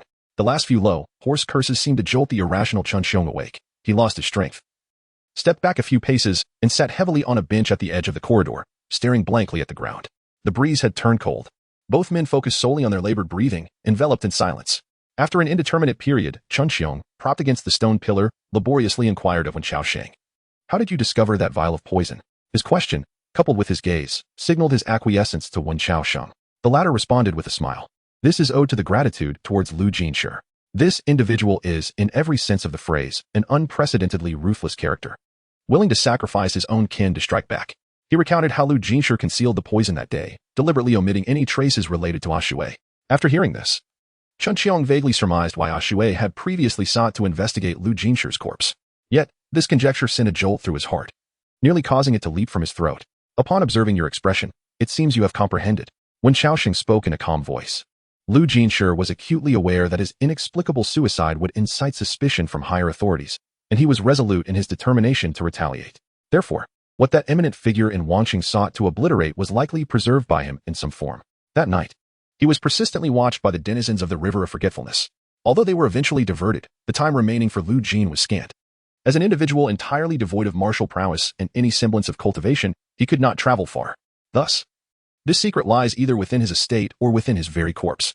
My esteemed Lord Chen, I must say, your intuition is remarkably accurate, and it has indeed saved your life. Had you resolved the case so hastily, surrendering both the dossier and the remains of Lu Jinshi, who knows what monumental troubles might have arisen by now? Chuanqiang slowly lifted her gaze, her eyes reflecting surprise. How did you know I intended to hand over Lu Jinshi's body? Wen Xiaosheng retorted, otherwise, why would you apply preservatives to him? Do you keep me company in your dreams? A fleeting shadow of subtle fear flickered in Chen Qiang's eyes. Yet this transient fear, unnoticed by anyone, vanished in an instant. In this desolate pavilion, he spoke through the winter breeze, his voice trembling slightly as he echoed a question once posed by Shui. Wen Xiaosheng, what did you do before? Wen Xiaosheng replied calmly, I was once a scholar. What did you study? They read every book. The two exchanged glances for a brief moment, and then Chuanqiang slowly rose, brushing off the dust from their attire. The case of Lu Jinshi has been prolonged excessively. The city guard of Guanghan City is urging me, and both the case files and his physical presence must be delivered by noon tomorrow. You brought that woman to see me today. We may finally examine her body. As he spoke, he cast a piercing glance at Wen Chaos Hen. As for the other matters, I can contemplate the words you just spoke. However, I must ascertain that you are a trustworthy individual. Wen Xiaoxing chuckled and said, like you, I wish to survive. And I have no alternative. Had there been choices, I might not have sought you today, but rather Lu Chuan or Bai Longwei. I come to seek you. Not to assist you, but rather to aid myself. Chen Xiong turned and departed, her silhouette and hair appearing somewhat disheveled. After dusk in the county town, numerous pairs of eyes emerge. She possesses formidable martial skills. When she approaches, she does so with agility, ensuring no trouble follows her. Upon leaving the county office, Wen Chaos Hen immediately noticed a woman standing a short distance away, arms crossed, leaning against the wall. He approached her and inquired, have you finished listening? A Shui glanced at him, retorting, do you truly think I have ears that can catch every whisper? As they walked back together, Wen Chaos Hen recounted the tale of the murder on a snowy night. Yet that night, you truly heard it, and so distinctly. A Shui languidly remarked, rather than saying I heard it, it would be more accurate to say I sensed the intention to kill. Moreover, I find myself in a bustling city, where at night, there exists only the sound of wind and snow. Can it be compared? Wen Xiaoxing coughed softly, inevitably feeling a tinge of disillusionment regarding the world's martial hierarchy. He genuinely believed that the practitioners in this realm could soar through the skies and traverse the earth like the characters in his past novels. To his surprise, even formidable beings like A Shui did not possess hearing that was markedly sharper than that of an ordinary person. By the way, Wen Chaos Hen, how was your conversation with Chen Xiong? A Shui's inquiry brought Wen Chaos Hen back to reality. He smiled and replied, one could only say it felt as though we were old friends upon first meeting. A Shui's gaze flickered momentarily. Indeed, it seems I overheard you exchanging harsh words. Wen Xiaoxing pointed at her and exclaimed, hey, you claim you cannot hear. How outrageous. A Shui coughed softly and gently brushed aside his hand. I couldn't quite hear what you were specifically discussing. The noise outside is quite overwhelming. Please elaborate. The outside world is filled with distractions. I shall recount the events upon my return. Wen Xiaoxing and A Shui made their way back to Hohot Alley, where they shared the day's occurrences with LV Jiming in his quaint courtyard. Upon hearing the intricate details of Wen Xiaoxing's discussion with Chen Xiong, A Shui's gaze towards him underwent a subtle transformation, her tone revealing a hint of astonishment for the first time. Wen Xiaoxing, your eloquence and depth of thought place you among the top 3 individuals I have ever encountered. You possess all the qualities to serve as a diplomatic envoy. In the future, should you represent our nation abroad and achieve great deeds, even if you are unable to cultivate, your name would undoubtedly be etched in the annals of history. To this, Wen Xiaoxing scoffed, responding with a smile, but what of the opportunities? Upon examining my past, I find the remnants of a wanderer. Who would dare to appoint such an enigmatic individual to a position of authority? Leaning against the loquat tree, A Shui listened to the rustling of fallen leaves and her own cascading hair as she spoke earnestly. The nature of this official position is distinct from that of the royal city or the palace.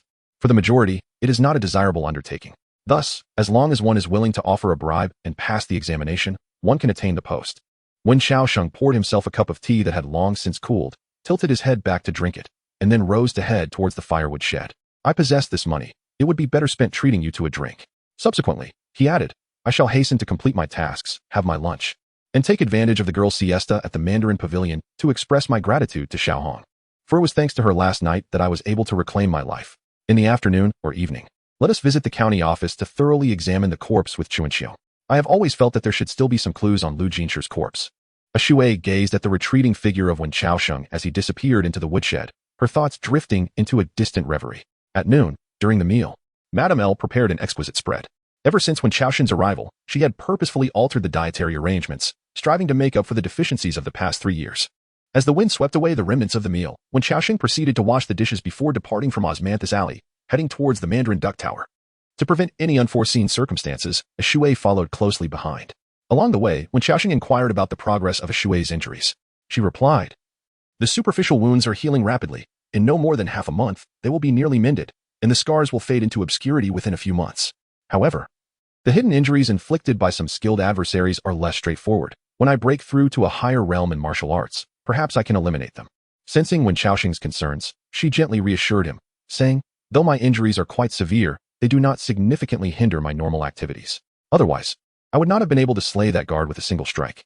As long as one remains outside the city, the occurrences of that night beyond the county line shall never be repeated. Had it not been for the prior exertions, that night, Bai Yoyu's sword would never have pierced me. Wen Chaos Hen glanced at A Shui and nodded without uttering another word. As they approached the Yuanyang Tower, Ashui instructed Wen Chaos Hen to enter alone while she awaited him outside. Once inside, Wen Chaos Hen navigated through the premises until he managed to slip a few coins to a relatively youthful maiden, requesting her assistance in notifying Si Xiaohong. Upon receiving Si Xiaohong's consent, the young lady, known as Lu Zhu, cast a surprised glance at Wen Chaos Hen, pondering how the ever-discerning Si Xiaohong, who seldom entertained guests privately, had suddenly altered her disposition today. However, she refrained from further inquiries and led Wen Chaos Hen to Si Xiaohong's personal abode. One of the most endearing qualities of the maidens at Yuanyang Tower is their discretion. They never pry into matters that do not concern them. This residence was meticulously maintained by Song Qinan, the matriarch of Yuanyang Tower, specifically for Si Xiaohong, ensuring tranquility and seclusion during her practice, allowing her to play without disturbing others. Xiaoxing, were you well last night? Upon seeing Wen Xiaoxing, Si Xiaohong, who was playing the zither in the courtyard, let out a sigh, and the furrow in her brow seemed to ease somewhat. Certainly, there is no trouble at all, Xiaohong. I owe you a great debt of gratitude for last night. I possess little wealth and have nothing substantial to repay you with. Now that I have secured my identity as a citizen of Qi, I have settled in the 7th courtyard of Hohot Alley. Should you ever require a new melody or any assistance, do not hesitate to seek me out. Si Xiaohong nodded, hesitating for a moment before she awkwardly inquired. Xiaoxing Gu, what exactly transpired on your end last night? Of course, Mama Song had previously advised Xiaohong not to inquire too deeply into the affairs of any guest at the Yuanyang Tower beyond matters of romance. One should neither pry nor question, but merely focus on earning. However, to Xiaohong, Wen Xiaoxing was evidently not part of the guest category. They had established a friendship, albeit brief, but their bond was significant, particularly for someone like Xiaohong, who possessed a pronounced social anxiety. A congenial companion was a rare treasure. Everything concerning Lu Chuan felt particularly perilous, and Wen Xiaoxing would certainly not lead a similarly unfortunate girl like Xiaohong into danger. He chose to evade her question, offering a vague response, assuring her that his troubles had been entirely resolved. Perhaps when Xiaoxing's acting prowess was exceptional, he had deceived Lu Chuan and, in turn, managed to assuage Xiaohong's concerns. As Wen Xiaoxing prepared to depart, she suddenly recalled something and called out to him, hastily retrieving a small box from her room and placing it in his hands. With a hint of shyness, she asked, Xiaoxing Gu, could you do me a small favor? Noticing the faint blush on Xiaohong's cheeks and the nervous fidgeting of her fingers, Wen Xiaoxing understood her unease and smiled, asking, what is it? Whom shall I deliver this to? I assure you, it will reach them safely. Upon hearing this, Xiaohong's youthful face flushed even more, and she quickly waved her hands, explaining, it's not what you think, Xiaoxing Gu. 3 months ago, at a banquet hosted by some distinguished patrons at the Yuanyang Tower, a poetry gathering took place. A few of these patrons, having indulged too much, caused quite an embarrassment for me during the event. They are said to hold some influence in the county and are on good terms with Lu Jinshi. Mama had to offer both apologies and compensation, yet they remained unyielding. They insisted that Mama Song find someone skilled in the literary arts to surpass them. Otherwise, they would not relent tonight. That night, a significant amount of wine was consumed, and a multitude of onlookers reveled in the spectacle. Both the noble and the matron found themselves ensnared in the unfolding chaos, which escalated to an unmanageable degree. Eventually, a drunken guest stepped forward to intervene, inscribing a poem upon the pillars of the Yuanyang Tower, which quelled the discord. When Xiaoxing, appearing contemplative, remarked with a smile, that individual possesses remarkable talent. Si Xiaohong's face flushed with a hint of embarrassment, yet she bravely maintained her rosy countenance as she responded, please do not jest at my expense, Brother Xiaoxing. It has been 3 months since that event, and I have yet to express my gratitude. I had intended to thank him in person when he next visited the Yuanyang Tower, but alas, I have not seen him since. Upon hearing this, a flicker of insight gleamed in Wen Xiaoxing's eyes, and he reined in his thoughts, nodding in agreement. Very well, I shall deliver your token to him. Do you have his address and name? Si Xiaohong replied, I learned from the sisters in the tower that his name is Cheng Feng, the Cheng of Prosperity and the Feng of Peak. He resides at number 10, Bending Water Lane, in the northern part of the county town. If you have time, Brother Xiaoxing, please assist me in delivering this gift to Brother Cheng. When Xiaoxing was taken aback to hear the name Cheng Feng from Si Xiaohong's lips, momentarily frozen in place until her gentle reminder brought him back to reality. As he departed the Yuanyang Tower, Ashui caught sight of the box in Wen Xiaoxing's hands and remarked, you, my friend, are quite the enigma. In such a place of revelry, most men enter with wealth and exit empty-handed, yet you have done the opposite. How is it that you, having entered empty-handed, now leave with such a precious item? You and that young lady share but a brief acquaintance, and yet she is so moved? After Ashui finished speaking, Wen Xiaoxing sighed, placing the exquisite box before him, and simply stated, for her, I merely ran an errand. Ashui was taken aback. For someone else, who? Wen Xiaoxing replied, Cheng Feng. Ashui asked, isn't Cheng Feng the one you mentioned? Wen Xiaoxing nodded. Indeed, it is he. Ashui cast a glance at him and lamented, Kuhai County is truly small. It feels as though everyone knows one another. Wen Chaoxing moved with the swiftness of the wind, striding purposefully towards the address provided by Si Xiaohong. Earlier, when he encountered Cheng Feng, he had been curious about the man's dismal fate, but now a subtle understanding began to dawn upon him. Along the way, he recounted to Shui how Cheng Feng had come to know Si Xiaohong. Upon reaching number 10 Wanshui Alley, the walls lining the road were marred by numerous peeling patches, with green mold and moss thriving at their base. Particularly today, under the relentless sun, the scent of melting snow was especially pungent. As he approached Cheng Feng's residence, a wave of putrid odor assaulted his senses. Wen Chaoxing sensed trouble and hurried to the entrance, only to discover that Cheng Feng's home bore no door, as if it had been violently demolished. Moreover, a pile of lifeless rats lay heaped at the threshold. Initially, the corpses would have been odorless due to frost, but today as sunlight had melted the snow covering them, revealing the unpleasant remains. Ignoring the nauseating stench, Wen Chaoxing crouched beside the rat carcasses and observed closely, concluding, in the frigid winters of Kuhai County, even with 2 more days of sunshine, these bodies could not have decomposed to such a state. The fur on the rats is matted, clearly soaked, suggesting that someone must have first immersed the corpses in hot water to hasten their decay, before dumping them here at Cheng Feng's doorstep. Listening to Wen Chaoxing's deductions, Shui furrowed his brow slightly, casting a glance towards the interior of the residence. Ordinary individuals would not stoop to such repugnant acts, and the demolition of the entrance suggests a grudge formed 3 months prior at the Yuanyang building. It is no wonder that Cheng Feng now finds himself in such dire straits. Incidents of petty theft and unscrupulous behavior are not uncommon in Kuhai County, primarily due to the leniency of punishments for theft, compounded by the fact that Cheng Feng's front door had been forcibly breached, allowing thieves unfettered access to his home at any time. Wen Chaoxing and Shui navigated past these scoundrels and arrived at Cheng Feng's residence. After calling out several times, the dilapidated, drafty house finally yielded its door, revealing a wary face lurking in the shadows. Once recognition dawned that it was Wen Chaoxing, the hostility in his eyes gradually dissipated. The door creaked open entirely, and he emerged, limping, with faint bruises adorning his visage. What caught the attention of the two was the kitchen knife clenched tightly in Cheng Feng's hand. "How did you find me?" Cheng Feng expressed no delight at Wen Chaoxing's visit. Instead, his tone bore a hint of urgency. Observing Cheng Feng's disheveled state, Wen Chaoxing chuckled. "What? Did someone give you a beating?" Cheng Feng met his gaze momentarily but chose to ignore him, turning back toward the interior of the house. It was only when Wen Chaoxing spoke again. "I wasn't the one looking for you. It was a young lady from the Yuanyang Tower." That Cheng Feng abruptly halted in his tracks. Upon turning around, he found Wen Chaoxing standing before him, deftly revealing a delicate box that appeared in the palm of his hand. "The young lady had initially intended to personally express her gratitude to you upon your next visit to the Mandarin Pavilion. However, little did she know that after the poetry gathering that day, you would mysteriously vanish.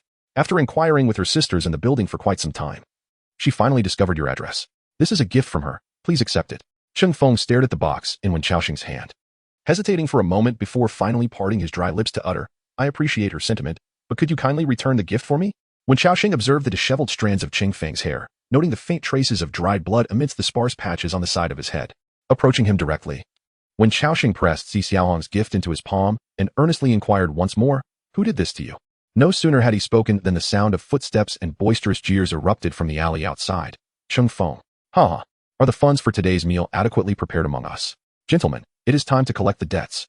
7 ruffians strolled in unimpeded through the unguarded entrance, skillfully stepping over the lifeless rodents strewn about. In the county of Kuhai, those who loiter typically share a common trait during the winter months. They dress somewhat lighter than the average individual, often rolling up their sleeves to project an image of robust health, akin to a martial artist in training, thus exuding a more formidable presence. In truth, should one truly attain the realm of blood manipulation, their resistance to temperature extremes would indeed surpass that of ordinary folk. Naturally, given the opportunity, they would don heavier garments in the winter, for enduring the cold does not equate to being impervious to its bite. Upon their entrance, they immediately spotted Wen Chaoxing and Shui, their brazen gazes lingering upon the two. The tall, lean leader approached Wen Chaoxing, slapping him on the chest with a grin, and remarked, "Are you two also carrying out business?" Although he employed a respectful term, his tone was devoid of any genuine reverence, a glint of menace flickering in his eyes. It was evident he perceived Wen Chaoxing and his companion as interlopers encroaching upon their territory. For these men, such a situation was far from favorable. These individuals spent their days idly, unwilling to rise early and labor diligently like their parents merely to scrape by, yet they held disdain for mastering a craft, daydreaming instead of becoming figures in the underworld, where beauty and wealth would readily embrace them. The leader's 6 cohorts, having produced knives and clubs from their clothing, advanced menacingly, creating an intimidating atmosphere. In the county, there were minimal restrictions on civilians carrying weapons. However, certain establishments like inns and taverns prohibited such items from being brought inside, necessitating their centralized storage and management. Sensing the tension in the air, Chung Feng hobbled over, his hand trembling as he brandished a kitchen knife towards the leading thug, exclaiming, "Su Xiaojie, this is our affair and has nothing to do with you." Just as his hysterical momentum surged, unexpectedly, the ruffian known as Su Xiaojie had yet to utter a word when Wen Xiaoxing preemptively addressed him, saying, "What business is it of yours?" Chung Feng was taken aback. Su Xiaojie also paused momentarily, then broke into a twitching smile as he stepped forward to confront Wen Xiaoxing, prodding his chest with his finger and declaring, "No matter who you are, listen closely.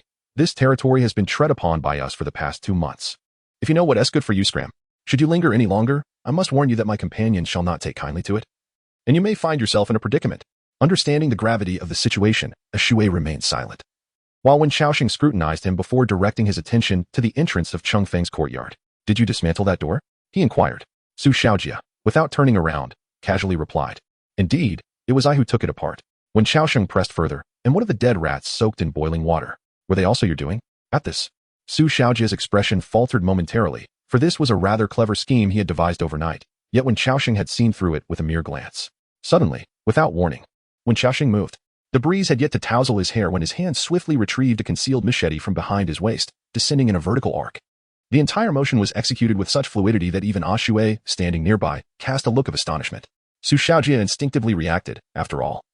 He had spent considerable time in brawls, having fought since childhood, endowing him with a reflex and skill superior to that of an ordinary individual. However, this reaction proved utterly futile against Wen Xiaoxing. Thus, the blade that was destined to strike his fingers ultimately met its mark. Initially, he felt a chilling sensation, an icy caress between his fingers, which soon gave way to an excruciating pain that radiated throughout his body, culminating in a heart-wrenching agony. Su Xiaojie watched in horror as his previously thrusting finger, aimed at Wen Xiaoxing's chest, was severed, crimson blood gushing forth. He immediately clasped his right hand, sinking to the ground with a scream. The gangsters behind him, along with Chung Feng, were paralyzed by the spectacle. While they often engaged in fights, they were not truly of the underworld, where drawing a blade to sever fingers or toes was commonplace. Typically, their weapons of choice were wooden sticks and small knives. After all, should a life be lost, their meager means could not withstand the extortion from the prison guards. A few dozen blows could easily leave one with a lifelong disability. Su Xiaojie's piercing cries echoed through Chung Feng's courtyard. The vicinity of Wanshui Alley was sparsely populated, as the locals were out tending to their fields during the day, leaving no one to hear his tormented wails. Yet, that cacophony of distress instilled terror in the hearts of the small-time thugs, who recoiled with every step when Xiaoxing took towards them, machete in hand. Upon reaching Su Xiaojie, he seized a handful of his hair and inquired, "What were you saying just now? Are you telling me to get lost?" Su Xiaojie gazed at the bloodied machete that Wen Chaos Hen had pressed against his throat. The ferocity that once marked his expression had vanished, and the malevolence in his eyes was now concealed deep within. He pleaded for mercy. I failed to recognize your greatness. Please spare my life, I beg you. I swear, I shall never return." When Xiaoxing inquired, "Are you truly not coming back?" Su Xiaojie grinned, his determination unwavering. "Indeed, I shall not." When Xiaoxing lifted his gaze, addressing the other ruffians, "What about you all?" The group glanced at Su Xiaojie and his blood-soaked fingers, an expression of trepidation flickering in their eyes. 5 of them hesitated momentarily before stammering that they, too, would not return. However, one of the ruffians appeared somewhat defiant. He took a few steps back and then, gritting his teeth, shouted at Wen Xiaoxing, "Do not think that just because you possess a modicum of skill, you can act arrogantly. Let me remind you, we have the formidable 7th Master overseeing us.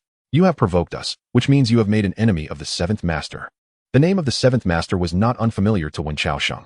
Previously, at a dilapidated temple outside the county, the wine and horse meat that Shui had treated him to were all courtesy of the 7th Master's generous hand. He cast a glance at the thug, then lowered his head, gripping Su Xiaojie's hair firmly, compelling him to behold the faces of the thugs they brought along. He whispered mockingly in his ear, "Make sure to remember their faces well. Your second finger was severed due to the words spoken by that individual. He threatened me. Yet I could not seize him. He was brought here by you, so you must first bear the burden for him." Upon hearing these words, Su Xiaojie felt an ominous premonition and cried out in terror, "Wait a moment." Unfortunately, his call came too late. When Chaos Hen flipped his machete, striking the back of Su Xiaojie's finger with a brutal and precise force. The impact was considerable, and amidst the clash of blade against flesh, one could even faintly discern the sharp crack of bone. Su Xiaojie's anguished wails erupted, accompanied by a torrent of tears and snot. Under Wen Xiaoxing's intimidating display of martial prowess, the few ruffians ultimately fled in a state of utter disgrace. Throughout this ordeal, Wen Chaos Hen remained composed, as if nothing had transpired, while Chung Feng, rendered speechless, felt a profound shock within. Only Ah Shui regarded Wen Chaos Hen with a rare glimmer of admiration in her eyes. Yet, in addition to this, she harbored a curiosity. How could someone like Wen Chaos Hen, who had never practiced martial arts, suddenly wield such swiftness and precision? Once the ruffians departed, Wen Chaos Hen approached a nearby bucket, washing the blood from his blade before casually wiping it clean on his clothing and concealing it once more. After completing these tasks, a trembling voice from Chung Feng broke the silence. You should not have interfered in my affairs. The person just now was not jesting. The sudden approach of these individuals must surely be orchestrated by some local power in the underworld. Otherwise, they would not dare to act so brazenly. These local bullies are entangled with the authorities. Your momentary bravado may ultimately invite endless calamities. When Xiaoxing cast a glance at him and remarked, Do you truly believe that my act of saving you is merely to indulge in fleeting arrogance? Chung Feng was taken aback when Xiaoxing pointed at the small box in his hand and continued, This young lady who gifted you the box braved the heavy snow during the new year to bring me a bowl of braised pork. Her kindness is so profound that if you do not accept her gift, it would surely sadden her. Chung Feng gazed down at the box in his hands, a myriad of emotions swirling within him. Why did you help her that day? When Xiaoxing inquired once more. Such a young girl, tormented by so many. While those present merely wished to witness her misfortune, offering no words of support. How pitiable. I found myself intoxicated, my mind clouded, unable to comprehend my actions. And thus I shielded her from calamity. Chung Feng recounted, discarding the kitchen knife and gently unveiling a box. Inside lay a sachet meticulously crafted by Si Xiaoong, adorned with the silhouette of a figure inscribed on the column of the Yuanyang Tower.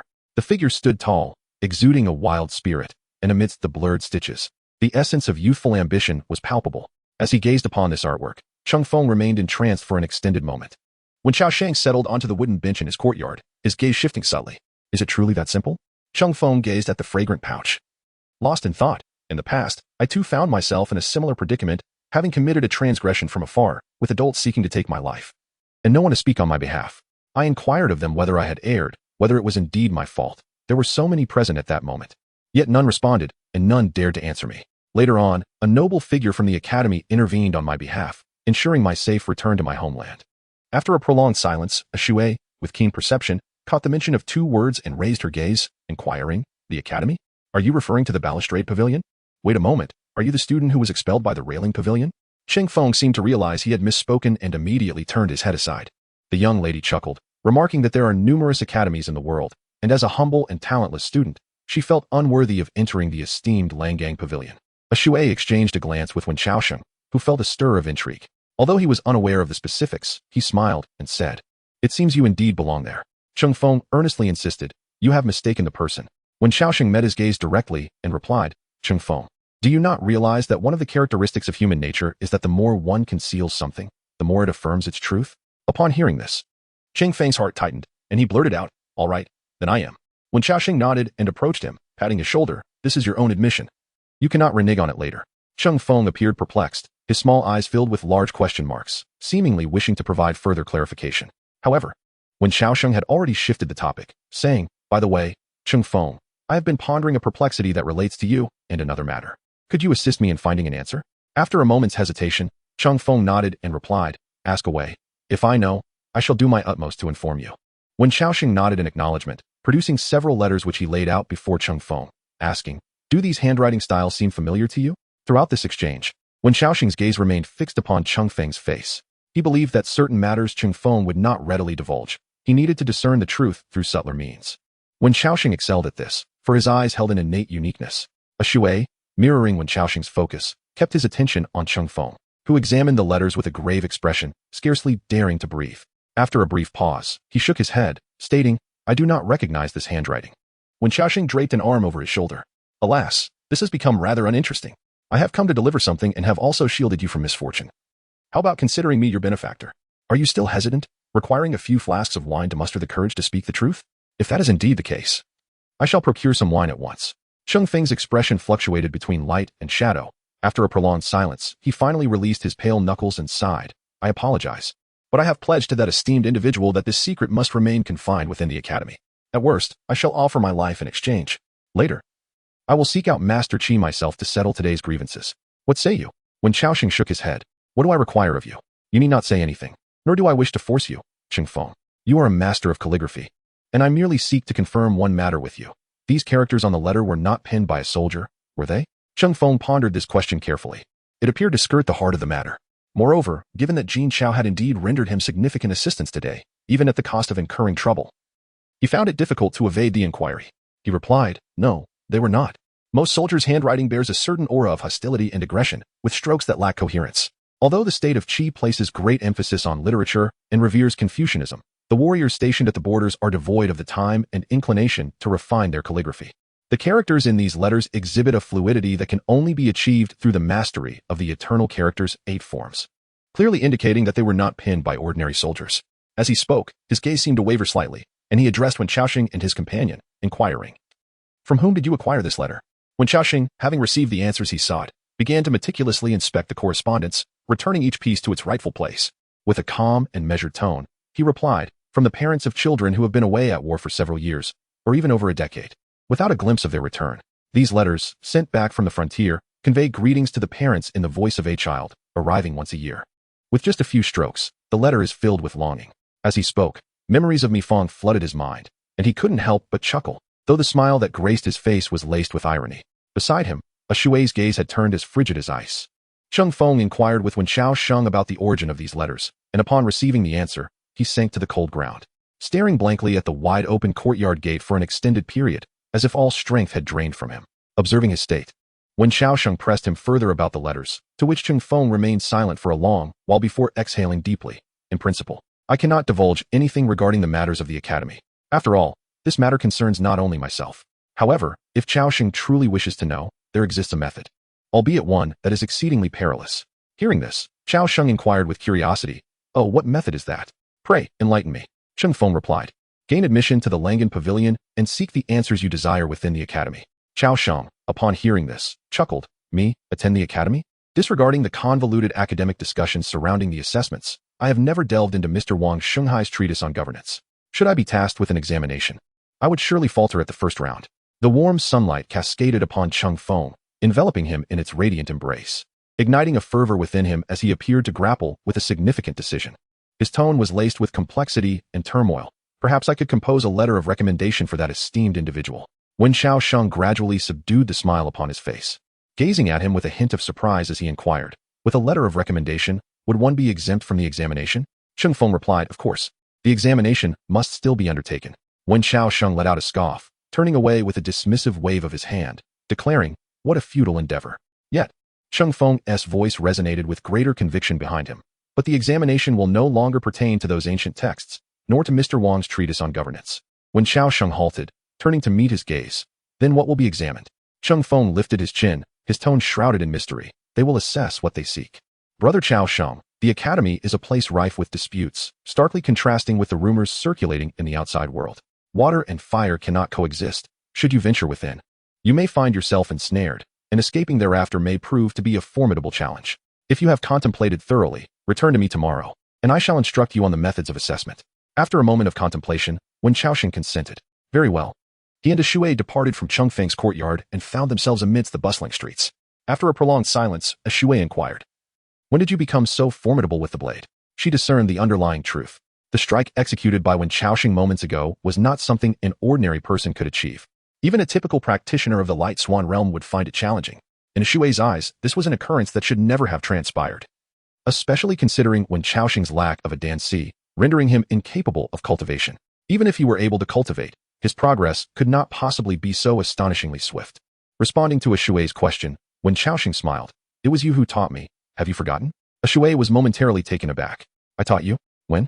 Wen Qiaoxing replied, "That night in the snow, you said you would teach me to kill, and I learned. I first eliminated several crossbowmen, seizing their crossbows, and then dispatched a forgotten river assassin. To be precise, it was you who ultimately ended the assassin's life, though I did indeed strike him." A hint of turbulence surfaced in a Shui's tone as he shook his head, saying, "It is impossible. The swordsmanship I taught you, even if you could grasp it with a mere glance, demands extensive honing and practice. Just because your eyes have learned does not mean your body has followed suit."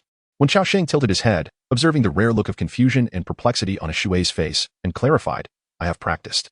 Chopping wood daily is akin to practicing the sword and the blade." Upon hearing this, a Shui fell into contemplation. Practicing one's swordsmanship by chopping wood is quite intriguing. "It's the first time I have heard of such a method." As she pondered, Wen Qiaoxing guided her into a less crowded alley and posed an unusual question to Ashui. "Ashui, have you noticed anything peculiar about the courtyard of Mr. LV's residence?" Prompted by Wen Qiaoxing's inquiry, Ashui quickly regained her focus, reflecting carefully before shaking her head and replying, "No. Is there anything amiss?" When Xiaosheng, stroking his chin, posed a different question, "When you gazed upon Mr. L's loquat tree in the courtyard, did you happen to notice anything unusual within it?" Ashui promptly replied, "No. That is indeed a tree. Apart from the loquat fruits it bears, what else could it possibly offer?" Listening to Ashui's response, when Xiaosheng appeared to comprehend, not everyone possesses the ability to perceive anything beyond the loquat tree. This bears no relation to one's level of cultivation. To glimpse something extraordinary upon that loquat tree, one requires destiny, alongside certain qualities that are exceedingly elusive for the ordinary person. "Did you see something on the loquat tree?" Ashui casually inquired. When Xiaosheng shook his head and replied, "Perhaps it was a dream, or maybe I was just imagining things. In the past, I often encountered peculiar sights. And even now, such occurrences continue." Ashui, however, did not dwell on this matter, instead reaching for the dull blade of a woodcutter's knife that hung at Wen Xiaosheng's waist. With a relaxed grip, Wen Xiaosheng immediately inquired, "What do you intend to do with my knife?" Ashui skillfully toyed with the blade and replied languidly, "I am off to procure some wine from Seventh Master. Today, you have incapacitated 2 fingers of that ruffian. They have undoubtedly committed numerous misdeeds at Cheng Feng's behest and are certainly too fearful to report it to the authorities. Yet, unable to swallow their indignation, they can only seek refuge in implicating old Master Qi, the local power figure. Instead of waiting for Master Qi to seek out Cheng Feng, it would be more prudent for us to approach Master Qi and settle this matter ourselves." When Xiaosheng sighed and retrieved the knife from Ashui, the world of martial arts is not solely defined by conflict and violence. It is also rich with the intricacies of human relationships and social dynamics. "I shall handle the matters concerning Lord Qi." Ashui cast a sidelong glance at Wen Chaos Hen, crossing his arms. "Wen Chaos Hen, though your skills with the blade have improved somewhat, they still fall short of what is required to contend with Lord Qi. Be cautious, lest you find yourself in a predicament so dire that you lose track of your teeth." When Xiaosheng tucked his knife away securely, patted his waist, and stated earnestly, "I have made it clear, I shall not engage him in combat. I intend to retain this piece of chess from 7th Master to gauge Chu Qiong's sincerity. Furthermore, regarding the matter of the letter, it is currently impossible to investigate further. Any deeper inquiry would necessitate a journey towards the royal city, and I am uncertain if you are able to travel there. In any case, I require a suitable identity to enter the royal city, which I can only procure from Cheng Feng at present." Ashui took a few steps forward and suddenly remarked, "In truth, you need not continue your investigation. This matter is, in essence, of little concern to you. Any matter that enters the royal city becomes exceedingly intricate. Every individual involved, every thread intertwined, has the potential to bring about your ruin." When Xiaosheng chuckled, saying, "To be ruined, one must at least possess a home. Alas, I find myself the sole survivor among my entire clan." Ashui pressed her lips together, casting a glance at Wen Xiaosheng that was tinged with complexity. "Aren't you afraid of death?" she inquired. When Xiaosheng replied, "Let me clarify once more. I do not fear death. Rather, I cherish life. I certainly do not wish to investigate this matter myself, yet I must repay the kindness bestowed upon me by Aunt Mi, at the very least. I need to ascertain the fate of her son, Zhang Changgong, whether he lives or perished, and where he may be." As he spoke, he took a couple of steps closer to Ashui and whispered, "Aunt Mi is such a wonderful person. She has saved my life on 2 occasions. Now at the age of 63, her legs are failing her, and her health is deteriorating. Who knows how many more years she has left. She relies on those few letters from her son and the view of her modest plot of land to get through her days. Now that even those letters have proven to be false, what remains genuine in her twilight years? I am not necessarily compelled to reveal the truth to her. Yet I cannot simply stand idly by while she is deceived. If feasible, I must at least endeavor to return her son to her." Upon returning in the afternoon, Wen Xiaosheng once again engaged in a game of chess with El Jiming. The two exchanged moves, with Wen Xiaosheng continuing to play as white, much like before. While El Jiming's chess skills were remarkably refined, even though his mind was elsewhere, it was challenging for Wen Xiaosheng to gain any advantage over him. As the game progressed, El Jiming would ponder each move for an extended period. Wen Xiaosheng remained unhurried. When El Jiming furrowed his brow in concentration, he would share a silent exchange of glances with the loquat tree nearby. Even if it were one-sided, Wen Xiaosheng found great delight in it. He discovered that he could always observe something new in the tree. "Mr. L, it is your turn." After a prolonged pause in the game, Wen Xiaosheng gently reminded El Jiming, who then awakened from his reverie and sheepishly replied, "I apologize. This is an old habit of mine. Whenever I engage in chess, I tend to reminisce about past events." Wen Xiaosheng poured him a cup of steaming tea, and a veil of mist instantly enveloped the tabletop. "I had thought that a person of Mr. L's caliber, having attained such profound accomplishments in his cultivation, would possess a clear understanding and remain untroubled by worldly matters." However, El Jiming, with a wry smile, shook his head and remarked, "The affairs of the world are the most perturbing. If only the myriad affairs of the world were as simple as cultivation. How delightful that would be." When Xiaosheng, upon hearing Lu Jiming's words, choked on a sip of tea. "Is the path of cultivation truly simple?" El Jiming gazed at Wen Chaos Hen with a gentle smile, remaining silent. The intensity of his gaze startled Wen Chaos Hen, momentarily bringing to mind a question posed by Ashui on the street not long ago, causing a shiver to run through him. Up until now, his daily routine consisted merely of chopping wood, observing trees, and sipping tea. Yet he suddenly found himself capable of executing a strike that even a practitioner of the light feather realm might struggle to achieve. Could it be, then, that cultivation is indeed that effortless? While he was lost in thought, El Jiming took a sip of tea and remarked, "Cultivation is by no means simple. Some leap with exuberance, while others move at a measured pace. Chaos Hen, your journey ahead is long, and you will come to understand this." When Chaos Hen seemed to grasp something vaguely, suppressing questions that arose in his mind, allowing the ambiguity to linger. After a moment, he turned to El Jiming and inquired with a smile, "So, what is it that can ensnare you, Mr. L?" Without evasion, El Jiming responded, "At times. I feel that this courtyard, this small county, has ensnared both me and my wife. We have lived here for 30 years, gradually taking root like the tree in the courtyard." When Xiaoxing gazed at the loquat tree and asked, "Is Mr. Lu unhappy living here?" Lu Jiming replied, "I am content. Yet life has become too comfortable, rendering it somewhat monotonous." When Xiaoxing seemed somewhat perplexed, "If one such as you desires it, is it not true that the world is within reach?" El Jiming chuckled and replied, "It is not so simple, Xiaoxing. In my youth, I descended the mountain with great ambition, clutching a loquat branch I had brought down from the heights, determined to claim the title of the greatest in the realm. However, upon my descent, I encountered a woman, and as the spring breeze caressed the air, I found myself forgetting all my lofty aspirations. We have agreed to withdraw from the world of martial arts, embracing a life of ordinary existence, no longer engaging in any disputes of the realm. Thus, 30 years have passed in the blink of an eye. Later, when I wished to rekindle the promise made in my youth of descending the mountain, I found it utterly impossible to retrieve it. The youth of my dreams has long departed. He occasionally scolds me, reproaching my failure to uphold the promises made to him in years gone by. I, in turn, express my lament, stating that I have grown older.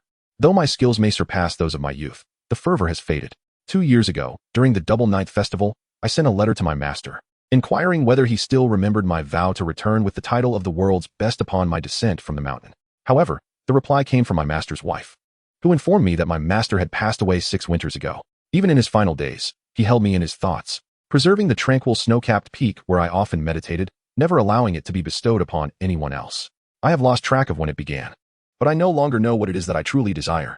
I do not aspire to be the greatest in the world, nor do I wish for this realm to remember me as an inconsequential being.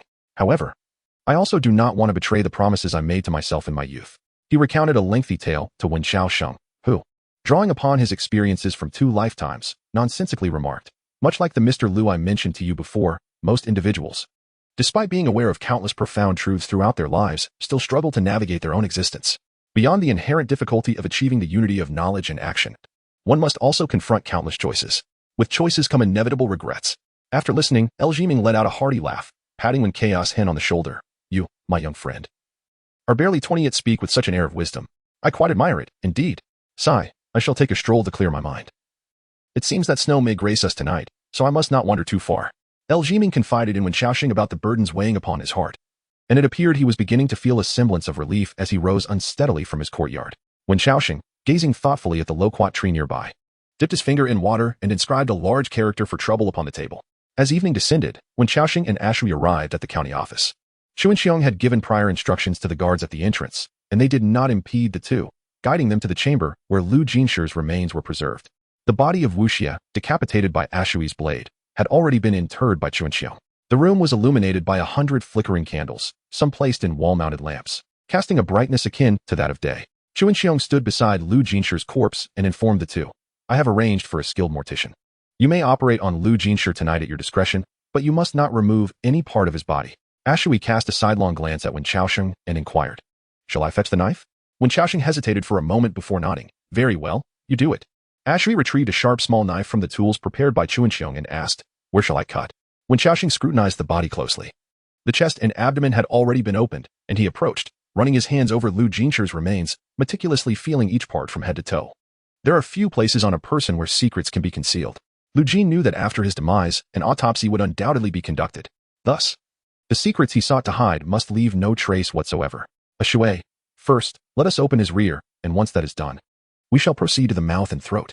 Upon hearing this, Ashui did not hesitate. The two assisted in removing Lu Jinshi's undergarments, and she swiftly made a precise incision, striking her target with remarkable accuracy. With a couple of deft strokes, Lu Jinshi's rear was left marred. As the corpse had been previously cleansed, there was no filth to contend with. After a thorough search, they failed to locate the desired object, prompting Wen Chaos Hin to instruct Shui to continue with the scalpel, commencing the dissection of Lu Jinshi's throat and nasal passages. The small knife danced in Shui's hands as if a butterfly in flight. She appeared exceptionally familiar with human anatomy, her movements fluid and seamless, reminiscent of a skilled butcher carving an ox. Soon, a sound of surprise escaped Shui's lips. There is something. Observing this, Wen Chaos Hin immediately joined in, carefully extracting a sealed wooden tube and a protruding stone from beneath Lu Jinshi's trachea, just before the abdomen. Above the wall of Lu Jinshi's esophagus, there was a long, jagged scar. Witnessing this scene, Chun Qiang was rendered speechless, while Wen Chaos Hin could not help but reflect. What a truly ruthless individual. He held no fondness for Lu Jinshi. If given the chance, he would have relished the opportunity to personally dispatch this scoundrel.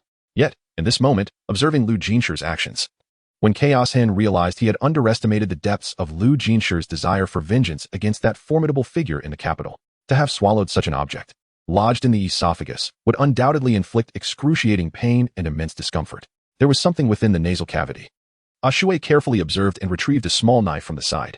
Using both knives as makeshift tweezers, he gently pinched and extracted a waterproof leather pouch. Can things be concealed in the nasopharynx? Chu Wenqiang's mouth hung slightly open, and his right eyelid twitched incessantly. Previously, he had examined corpses, but only searched the abdominal cavity, hair, and armpits. Noticing that Lu Jinshi's body bore no external injuries, he had not given it much thought. He never anticipated that Lu Jinshi had hidden something in such an unexpected location. When Xiaoxing conducted a meticulous search once more, ultimately confirming that nothing had been overlooked. Before turning to Chu Wenqiang and saying, "My lord, I have not erred, have I?" Chu Wenqiang remained silent for a considerable time, disregarding his discomfort, and laid out the items he had found. Lu Jinshi had left behind 2 notes of varying sizes. The larger note bore the words Xingwang Mountain alongside a drawing, seemingly depicting a certain area of Xingwang Mountain to the north, with the words rainy and misty day inscribed beside it. The smaller note contained the phrase Langan Pavilion. Suiji. In the brightly lit room, the 3 men gazed at the 2 notes, enveloped in silence. After a lengthy pause, Wen Xiaoxing tucked away the larger note and handed the smaller one to Chu Wenqiang. As he did so, his expression turned serious, and he inquired, "My lord, can the Lu Jinshi case be delayed any further?" Chu Wenqiang also stowed away the note and shook his head, replying, "It has already been delayed too long. The city guard of Guanghan is incessantly urging, and my prolonged delay may have aroused their suspicions, or perhaps the Bailong guard is interfering. In any case, their people will arrive tomorrow. By that time, whether or not to hand over the person was no longer within my purview." After saying this, he gazed at Wen Xiaoxing's solemn expression and inquired with curiosity, "Haven't the items already been located? Why must we continue to delay? Are you still concerned about missing something?" Wen Xiaoxing shook his head. "While there are no omissions, once this case concludes, Lord Chun, your situation will become perilous."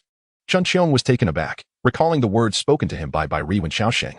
The latter's expression was grim, the candlelight flickering shadows across his face as he continued, "If I were the esteemed one in the royal city, upon the resolution of the Lu Jinshi case, I would swiftly silence you." Chun Qiong waved his hand. "Impossible." He scoffed. "Wen Xiaoxiang, I concede that you possess a modicum of eloquence, but refrain from spreading alarmist rhetoric here. Lu Jinshi has only recently passed away, and now another county magistrate has met his demise. Do you truly believe that the official apparatus of the state of Qi is merely idle? Should I suddenly perish within a brief span of time, it would undoubtedly stir a multitude of individuals, and at that moment, countless troubled gazes would be directed towards Kuhai County." When Xiaoxing turned to face him and articulated each word with clarity, "The issue lies precisely here. Lu Jinshi harbors a profound secret that poses a direct threat to the esteemed figure of the royal city, yet you do not. Investigating Lu Jinshi may indeed uncover some troublesome matters, but what can be revealed about you?" Chu Wenqiang's expression faltered. When Xiaoxing continued to coax gently, to take a step back, "Even if it is ultimately discovered that that esteemed individual truly sent someone to eliminate you, then what? Will it have an impact on him?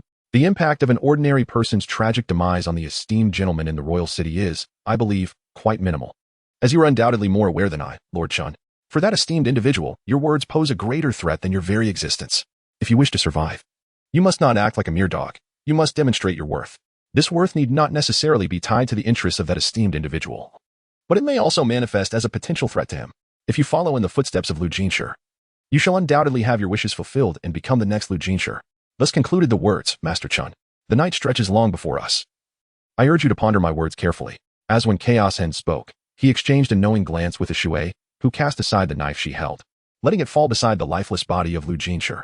Together, they departed the room, leaving Chun Qiong alone, lost in thought amidst the flickering candlelight. Time slipped away unnoticed.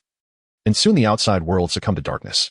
A shadow appeared at the door, rapping gently before announcing, "Master, there is a man named Lu Chuan seeking an audience outside the county office." At this, Chun Xiong's heart tightened instinctively. After a moment's hesitation, he replied, "Let him enter." Before long, Lu Chuan pushed open the door, his striking red brocade robe standing out vividly. He was still accompanied by the stubborn donkey, which bore a heavy black iron blade that glimmered coldly in the candlelight. Upon entering, Lu Chuan's gaze fell upon the dismembered corpse of Lu Jinshi. Yet the surroundings were remarkably tidy, save for the 2 knives used for the grim task. It is quite late, and yet Lord Chun is still conducting an autopsy? Lu Chuan's eyes flickered as he approached Chun Xiong with a smile, briefly examining the corpse. "Have you discovered anything, esteemed sir?" In response to Lu Chuan's inquiry, Chun Xiong deliberately paused for a moment, refraining from answering. Instead, he turned the tables and asked, "What brings you to seek me at such a late hour?" Lu Chuan smiled gently and replied, "Did Master Chun not grant a status of a Qi nationality to a refugee from outside the county a few days ago?" Chun Xiong, with his hands clasped behind his back, gazed intently at the lifeless body of Lu Jinshi. When Chao Sheng, Lu Chuan nodded. "Indeed, it is he. My Lord Chun, there is something I find myself uncertain whether to voice or not. The matters of Wind City have only just unfolded. Presently, the relationship between the Zhao and Qi states is fraught with animosity, and the situation is exceedingly precarious. In light of this, is it prudent for you to recklessly allow a refugee entry into Qi?" Chun Xiong replied nonchalantly, "I have investigated this individual. He possesses no past. For the past 3 years, he has been living outside the county, devoid of any martial prowess, scarcely qualifying as a rogue. This year, the heavy snowfall in Qi arrived abruptly and in great abundance. Out of compassion, I granted him an identity." Lu Chuan strolled past him, lifting his chin and stretching his neck, reflecting, "You indeed possess the heart of a bodhisattva. However, I wonder if you are prepared to shoulder the responsibility should this person inadvertently jeopardize your affairs or embroil you in some predicament." Chun Xiong squinted and inquired, "What trouble could a mere refugee possibly cause me?" Lu Chuan produced a letter he had received from Wen Chaosheng and waved it in the air. "Whether you believe it or not, troubles have already arisen. The individual's identity is bestowed by your esteemed self. Therefore, I kindly request that you attend to this matter personally. After all, neither of our lives is inexpensive. It would be utterly unworthy to accompany such a person to their grave." Chun Xiong cast a glance at Lu Chuan, yearning to retrieve that letter, yet Lu Chuan withdrew it once more, saying, "This matter cannot be presented to you. In conclusion, my intentions were noble. Initially, I hoped to assist in erasing this blemish under the cover of night. However, I was taken aback to discover that this individual was acquainted with an exceptionally formidable woman. I am uncertain whether she is the same one we sought outside the county in the beginning. Ultimately, this matter did not come to fruition. I hope, esteemed one, that you will expedite your actions, lest the night prolong our dreams." As Lu Chuan uttered the final 4 words, he elongated them with a tone imbued with significance, unaware that it was precisely these words that provoked Chun Xiong. The words spoken by Wen Chao not long ago echoed once more in his ears. "Had I been that esteemed individual, I would have silenced you without hesitation." A fleeting memory flashed through my mind, and with an impassive demeanor, Chun Xiong set down the small knife in her hand. "I understand. Is there anything else? If not, I would appreciate it if you could grant me a bit of personal space, as I still need to conduct an autopsy. Tomorrow, the city of Guanghan will come to request someone, and the case of Lu Jinshi should come to a close. Lu Chuan, you wouldn't want Lu Jinshi's case to leave behind anything that ought not to remain, would you?" Lu Chuan exchanged a glance with him, then smiled gently and said, "Lord Chun, you must examine it thoroughly." Chun Xiong replied, "I shall not gamble with my own life." Lu Chuan was greatly satisfied with this response and soon departed with Qian Lv. After their exit, Chun Xiong stood before Lu Jinshi's corpse, locking eyes with the yellowed visage rendered by the embalming fluid, lost in contemplation. The following morning, Wen Chaosheng chopped firewood until he deemed it time to venture out for buns and soy milk. Upon returning and sharing the meal with Ashui, he said, "Later, we shall seek out 7th Master. I will speak with him, but you should conceal yourself for a while. Since you have previously met 7th Master, he, being a local figure, will undoubtedly have someone from Wangchuan looking for him. Though Wangchuan hesitates to act recklessly in the county town during daylight, we are currently entangled in trouble, and it is wiser to avoid unnecessary complications." Ashui chewed on her bun and took a couple of sips of soy milk before mumbling her inquiry, "Where did you buy the buns and soy milk?" Wen Chaosheng was momentarily taken aback by her unexpected question. Cross over Waglang Bridge, walk a mile ahead, and you'll find Rin's bun shop." "Why? Are you still hungry?" Ashui replied, "The tofu buns from that place are decent. I just wanted to clarify. In case you end up at the mercy of 7th Master, I will know where to go." Wen Chaosheng could not help but roll his eyes. "Can you not hope for my well-being?" Ashui finished eating the steamed bun, licking his index finger and gazing at Wen Chaosheng. "If you don't take me along and something goes awry, I won't be able to assist you. Think it through." Wen Chaosheng replied, "I understand. However, 7th Master is undoubtedly terrified of you. Should you go, it would impede my negotiations, for what I seek is not intimidation, but collaboration." Today, this matter has come to fruition. I can utilize Cheng Feng to probe into Chen Xiong, and with the establishment of a mutual interest with the seventh master, he will act without harboring resentment. Otherwise, it would merely be a straightforward intimidation, and he might bear a grudge that ultimately falls upon Cheng Feng in the future. Ashui scrutinized Wen Xiaosheng and remarked, "It seems there are always some peculiar ideas swirling in your mind. I have been waiting for you outside for half an hour. Is that sufficient?" Wen Xiaosheng nodded. "Indeed, it is." Locating the hall of the seventh master was not a daunting task. Ashui had been there once and directed Wen Xiaosheng accordingly. The latter slipped some copper coins to the guards at the entrance. Though modest, it was a nice little bonus. They escorted Wen Xiaosheng into the interior of the hall, which was filled with robust men engaging in drinking and dice games, creating an uproar. The atmosphere within the hall, saturated with the pungent scent of alcohol, resembled a private gambling den. A burly man wielding a knife led Wen Xiaosheng in, calling out loudly to a frail old man in a black robe seated at the far end, "Seventh Master, this lad wishes to see you." The previously boisterous environment fell into an immediate hush. All activities ceased as the crowd turned their attention toward Wen Xiaosheng. The seventh master turned his head, revealing that the goat-like beard he once sported was now replaced with a fine stubble of gray. His eyes sparkled with shrewdness. After scrutinizing Wen Xiaosheng, he confirmed the newcomer was unfamiliar and gestured lightly with his hand, indicating that one should approach. Wen Xiaosheng stepped forward, addressing him directly. "I am Wen Xiaosheng, and I bring a business proposal for the seventh master. I wonder if you might be interested?" Wen Xiaosheng omitted any formalities or pleasantries, opting instead to dive straight into the matter at hand. With Ashui absent and surrounded by genuine figures from the underworld rather than the petty thugs he encountered the day before, he recognized the potential peril to his life. Thus, it was imperative to swiftly convey his value rather than engage in trivial formalities. The seventh master leaned upon his deer-headed cane, scrutinizing Wen Xiaosheng from his elevated position, his fingers idly tapping. "What sort of business?" "Let us discuss," Wen Xiaosheng replied, his hands crossed before him as he spoke deliberately. "Since the seventh master has graciously granted me an audience, I shall elaborate. I am a person of straightforward speech, if I happen to cause any offense. I kindly ask for your understanding. Let us begin by discussing the current state of the Seven Kill Hall. In recent times, it seems that everyone has been experiencing rather difficult days. In the days when Lu Jin was alive, the Seven Kill Hall aided him in oppressing the local villagers, exploiting the populace and engaging in nefarious and laborious tasks, from which he reaped considerable benefits. During that time, the officials turned a blind eye to their actions. As long as their misdeeds did not escalate too severely, no one intervened at all. However, now that Lu Jin has perished, all of you have transitioned from officials to bandits. Not only have your sources of wealth been severed, but what is more troubling is that if you do not restrain yourselves, the newly appointed county magistrate may very well exploit your actions to establish his own political achievements. As soon as he finished speaking, a sharp longsword was swiftly drawn, poised at Wen Xiaosheng's throat. In the next moment, an uproar of indignation erupted around them. Nonsense. Where did these wild dogs come from, daring to act wantonly in the Hall of Seven Kills? The White Wolf commanded, "Eliminate this wretch, chop him into pieces, and dispose of the remains to the dogs." In response to Wen Xiaosheng's account, the members of the Seven Kills Hall erupted with fervent outrage. Akin to dogs whose tails had been stepped on, their shouts of indignation echoing incessantly. Many unsheathed their blades, stepping forward, poised to heed the command of the seventh master and reduce Wen Xiaosheng to mere pulp. Yet, witnessing the fervor of the crowd, a faint smirk curled upon Wen Xiaosheng's lips. Rumors wield only limited power. It is the truth that serves as a keen blade. The very reaction of the crowd affirmed the accuracy of his words. As for their threats to take his life, what folly! Would they dare to strike without the seventh master's decree? Faced with the cold steel pressed against his throat, Wen Xiaosheng felt the chill of death. He understood that a mere tremor from his adversaries could lead him to his demise. However, at this moment, he harbored no trace of fear. Instead, he was filled with exhilaration. He had come to realize that the fates of these self-proclaimed extraordinary figures of the martial world were firmly grasped within his own hands. At this juncture, the seventh master leaned upon his cane, locking eyes with Wen Xiaosheng. He perceived a gaze that transcended youthful vitality, sharp and penetrating.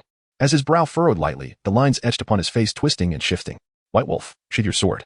Let him speak, for his words may be mere folly," he remarked. His voice, though not thunderous, resonated clearly within the hall, capturing the attention of all present. The previously tumultuous atmosphere, rife with tension, fell into a profound silence.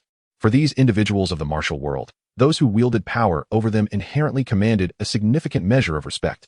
Such was the stature of Seventh Master.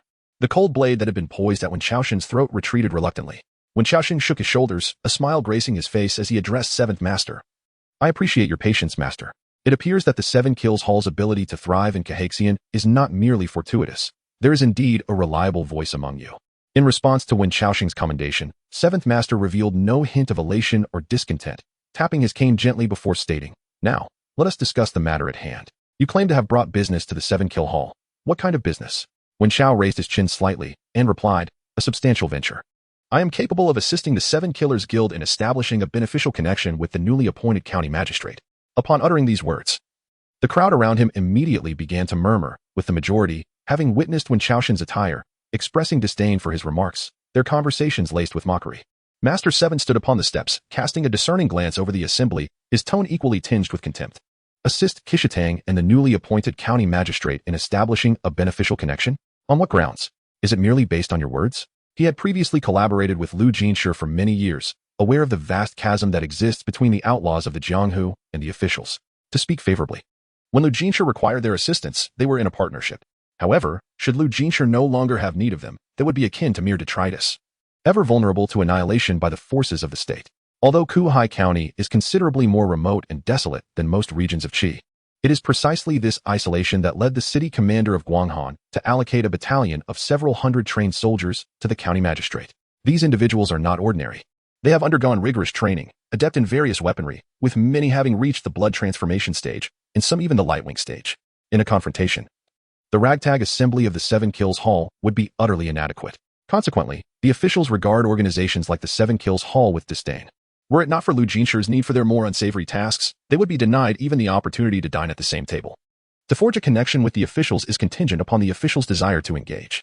Thus, for one like Wen Chaoxing, dressed in plain attire, hardly distinguishing himself as prosperous, to utter such words is indeed somewhat laughable. In the face of the skepticism and ridicule from Seventh Master and the others, Wen Chaoxing merely smiled gently and said, I understand that you all doubt my capabilities and prowess, but fret not, I can demonstrate it to you. Once you are all convinced, I shall return to discuss business matters with Master Qi.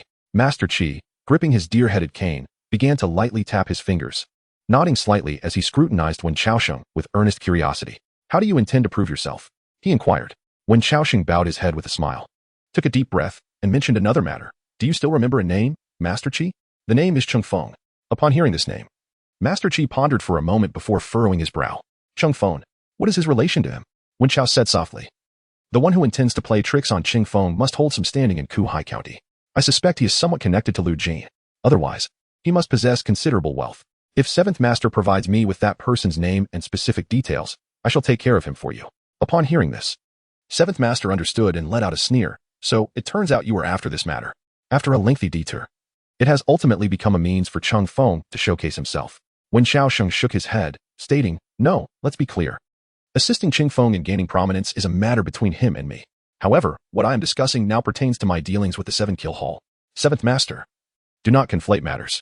The old man in black fixed his gaze upon Wen Chaoxing, the derisive smile on his face gradually fading. Even if you truly manage to deal with that individual, it appears improbable that you can substantiate your ability to assist the Seven Kills Hall in establishing a beneficial relationship with the newly appointed county magistrate. Wen Chaoxing replied earnestly, that will depend on how I choose to handle him. If I were the one to initiate the matter and it ultimately escalated, with the newly appointed county magistrate coming to my aid, would that suffice to demonstrate my capability to assist the Seven Kills Hall? After a moment of silence, Lord Seven's tone softened. In truth, if you genuinely possess the ability to bring this substantial business to the Seven Kills Hall, this matter could also be resolved through a more amicable approach. That individual has employed us to create trouble for Cheng Feng. If the Seven Kills Hall secures a new and more lucrative venture, we can forego the profits from Cheng Feng's share. There is no need for such a tense confrontation. Wen Chaoxing smiled and said, without the Seven Kill Hall, he would seek assistance elsewhere. The world of martial arts is rife with rogues and scoundrels. With a little financial incentive, numerous ruffians would eagerly oblige. After all, it merely involves engaging in despicable acts, not directly taking Cheng Feng's life. The likelihood of holding them accountable is slim. However, regarding this matter of Cheng Feng, I genuinely wish to intervene, unrelated to business. Upon reflection, I believe this matter may not be detrimental to you, Lord Qi. As our conversation has unfolded, those who previously harbored biases against Wen Chaoxing have now quieted, their gazes transforming into a blend of skepticism and intrigue. They are all acutely aware of the individual who approached the Seven Killers Hall seeking assistance to trouble Cheng Feng. To the majority of the populace in Kuhai County, this individual is certainly someone to be treated with great caution. Not only does he possess immense wealth and a commanding presence, but he also has relatives serving as clerks in Guanghan City, cultivating a rapport with the city's officer. Kuyun, even Lu Jin, during ordinary times, treats them with utmost respect, refraining from exhibiting any airs of authority as a county magistrate. After a moment of contemplation, Lord Qi turned and took a few steps, addressing Wen Chaoxing over his shoulder. The one who has engaged the Seven Killers Hall is named Qiu Ziheng. His uncle, Qiu Yuefeng, serves as a clerk in Guanghan City, overseeing numerous affairs for over 2 decades without a single misstep, maintaining a cordial relationship with Officer Ku Yun. Should you wish to confront Xiao Ziheng, I advise you to think twice, should any trouble arise. A mere county magistrate from Kuhai may not be inclined to offend such a formidable figure on your behalf. Beware, for you may find that your friends do not aid you, and instead, you may invite calamity upon yourself.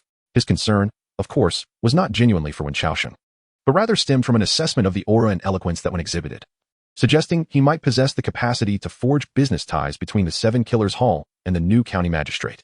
Such a person is undeniably significant to the current circumstances of the Seven Killers Hall. Thus, he urged Wen Xiaosheng to downplay the gravity of the situation. Upon hearing this, Wen Xiaosheng smiled faintly, clasping his hands in salute towards Lord Qi, and replied, I understand. Thank you, Master Qi, for providing the information. The matter concerning Xiao Ziheng shall not consume much of my time, at most 3 to 5 days. During these few days, I hope Master Qi will extend his gracious assistance regarding the Chung brothers. Master Qi remained silent for a while, and after a moment, he finally raised his hand and gave a gentle wave. The White Wolf bid farewell. Upon hearing this, he turned to Wen Xiaosheng and said, My young brother, let us depart. Wen Xiaosheng smiled lightly, choosing not to linger any longer in the Seven Kill Hall, and followed the White Wolf out of the inner hall. Once outside, they arrived at the riverbank, where the White Wolf suddenly called out to Wen Xiaosheng. He rummaged through his belongings and returned the 2 coins that Wen Xiaosheng had previously given him. The latter's gaze flickered. What is the meaning of this, brother White Wolf? The White Wolf raised his hand, signaling him to refrain from speaking. Do not. I dare not accept your money, nor presume to call you brother. For fear that in the future, should you attract calamity, the flames may reach me as well. With that, he scoffed at Wen Xiaosheng and turned to leave. Wen Xiaosheng, offering no further words, tucked the money back into his sleeve and proceeded to the location previously agreed upon with a Shui. However, he found no sign of a Shui. He scanned his surroundings and called out several times, yet silence prevailed. A sense of unease settled within Wen Xiaosheng as he waited for a full half-hour. Eventually, he picked up a piece of dry wood and inscribed the words return home upon the ground before departing. He surmised that a Shui must have encountered someone or something outside. But now, with no word from his companion, he had no choice but to return. Even if a Shui had indeed fallen into serious trouble, he knew he could offer little assistance. He would merely be a burden against foes that even a Shui could not contend with. Upon returning to Lu Jiming's courtyard, he resumed chopping firewood, though his mind wandered. After finishing his lunch, Wen Xiaosheng washed the dishes and returned to the adjoining courtyard of Fan Yue, refilling the bowl of old dog with fresh porridge. Just as he completed this task, the door to the small courtyard creaked open, and Wen Xiaosheng looked up to see a Shui limping his way inside. Where did you go this morning? A Shui cast him a sidelong glance and replied nonchalantly, looking for someone to fight. Wen Xiaosheng was momentarily taken aback, but soon realized, is it someone from Wangtuan? A Shui simply affirmed with a murmur. They led me to a relatively secluded area within the county town. However, they hesitated and did not take action. I searched the vicinity thoroughly but found no one, so I returned alone. As Wen Xiaosheng listened to a Shui's account, he furrowed his brow, sensing that something was amiss. He reminisced, yet found himself alone. A Shui unexpectedly produced a steamed bun from somewhere, devouring half of it as he settled into the courtyard, addressing Wen Xiaosheng. Next time you visit the Ren's steamed bun shop, remember to pay extra for a basket of tofu buns. Wen Xiaosheng, lost in thought, responded with a puzzled ah, and inquired, why? A Shui swallowed a bite of the bun and replied, because I didn't pay the owner for the tofu buns I just bought.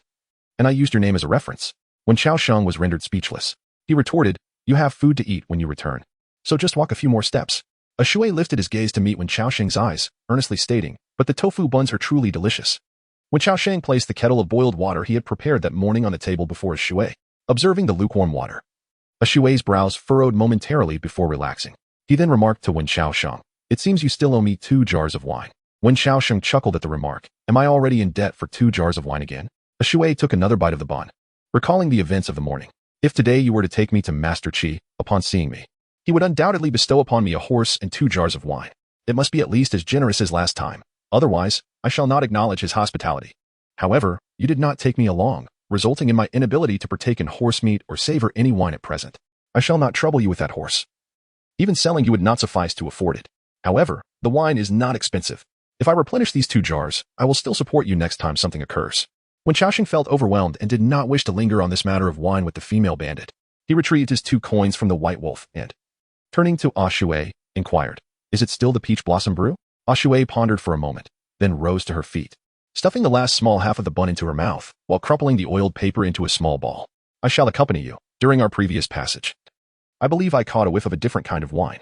Having indulged in too much peach blossom wine, I yearn for a change of flavor. Wen Xiaoxing, speechless, remarked, "You certainly have your share of troubles even with a drink." Shui raised an eyebrow and replied, "You simply do not understand wine." As she spoke, she followed Wen Xiaoxing out of the hospital. Upon stepping onto a half-buried bluish stone slab, Shui suddenly halted, her gaze sharpening. She lifted her right foot, removed the white cloth shoe adorned with intricate patterns, examined the mud and sand clinging to its sole, and leaned in to sniff, her expression becoming nuanced. Noticing the absence of footsteps behind him, Wen Xiaoxing turned to Shui and inquired, "What is it now?" Shui shook off her shoe, slipped it back on her foot, and deftly secured it with a flick of her fingertip. "Nothing much, just got some sand in." As she spoke, she passed by Wen Xiaoxing and exited the courtyard. Following her, Wen Xiaoxing remarked, "Something seems amiss. Have you discovered something?" After a moment of hesitation, Shui replied, "This morning, I was lured away, and at first, I thought the people from Wangchuan intended to ambush me in a secluded spot. However, when I saw no one around, I noticed something unusual beneath my feet as I stepped on the bluestone slabs. Upon removing my shoes for a closer inspection, I found the soles caked with mud and sand. The paths outside are merely dirt roads, laden with gravel and mud, which is why I initially paid it no mind. However, when Xiaoxing's gaze flickered, sensing danger, "What have you got on the soles of your shoes?" "A bit of honey," Shui replied. "Honey?" When Xiaoxing's mind raced as he processed this information. While he may not be well versed in the intricacies of this world, he understood that honey could not seep from the ground. Shui had ventured into a desolate area where it was unlikely anyone would pass by with a honey jar. The odds of it spilling onto the ground and not being swept away by ants or insects, only to be subsequently trodden upon by Shui, rendered the notion of an accident almost impossible. "Did someone deliberately leave honey on the sole of your shoe?" Shui replied with a soft hum. "The quantity of honey is scarce. Once it increases, the accompanying dirt and sand also multiply, making it quite easy to detect, even in muddy terrain." When Xiaoxing pondered this thoughtfully, what can one accomplish by smearing honey on their shoes? A positioning tactic? Shui paid little heed to this notion, not even bothering to find a place to scrape the honey off the soles. She turned to Wen Xiaoxing and remarked, "On a moonless night with a gusty wind, it is an opportune time for murder. You would do well to sleep in the adjacent room tonight." Wen Xiaoxing shook his head. "Do not venture to Mr. L's courtyard today. Clean the honey from your shoe soles first, and I shall refrain from going as well, lest we attract unnecessary trouble." Shui gazed into the distance towards the gallery bridge, her words imbued with deeper meaning. "In truth, the troubles we present may hardly be considered troubles in the eyes of the Mr. L you speak of." At this, Wen Xiaoxing felt a stirring in his heart. He glanced at Shui and inquired, "Is Mr. L's cultivation superior to yours?" Shui replied, "Madame L's cultivation is likely greater than mine. As for Mr. L, I remain uncertain. At times, he appears as ethereal as mist, while at other moments, he strikes me as an ordinary individual devoid of any cultivation. Why not inquire directly with him, given your curiosity?" When Xiaoxing replied, "I have asked, but Mr. L chose not to disclose anything." Shui nodded thoughtfully. "That is rather understandable. Some practitioners, hidden from the world, indeed prefer to refrain from discussing matters of their cultivation." The two exchanged a few words as they passed over the Huaguang Bridge, weaving through the crowd until they reached the hotel frequently visited by Wen Xiaoxing. The proprietor, a middle-aged woman in her 40s or 50s, was somewhat plump and chatty, yet her face was perpetually adorned with a warm smile. "Ah, you are the illustrious Wen Xiaoxing." Upon seeing Wen Xiaoxing, the proprietress beamed with delight and inquired, "Shall it be 2 jars of peach blossom brew once again?" Wen Xiaoxing gently raised a hand towards her, then turned to Shui and asked, "Do you perceive it? What shall we drink?" Shui, after a brief inhalation, suddenly brightened with understanding and whispered, "Burning knife liquor. This hotel is quite commendable, and the liquor is brewed to perfection."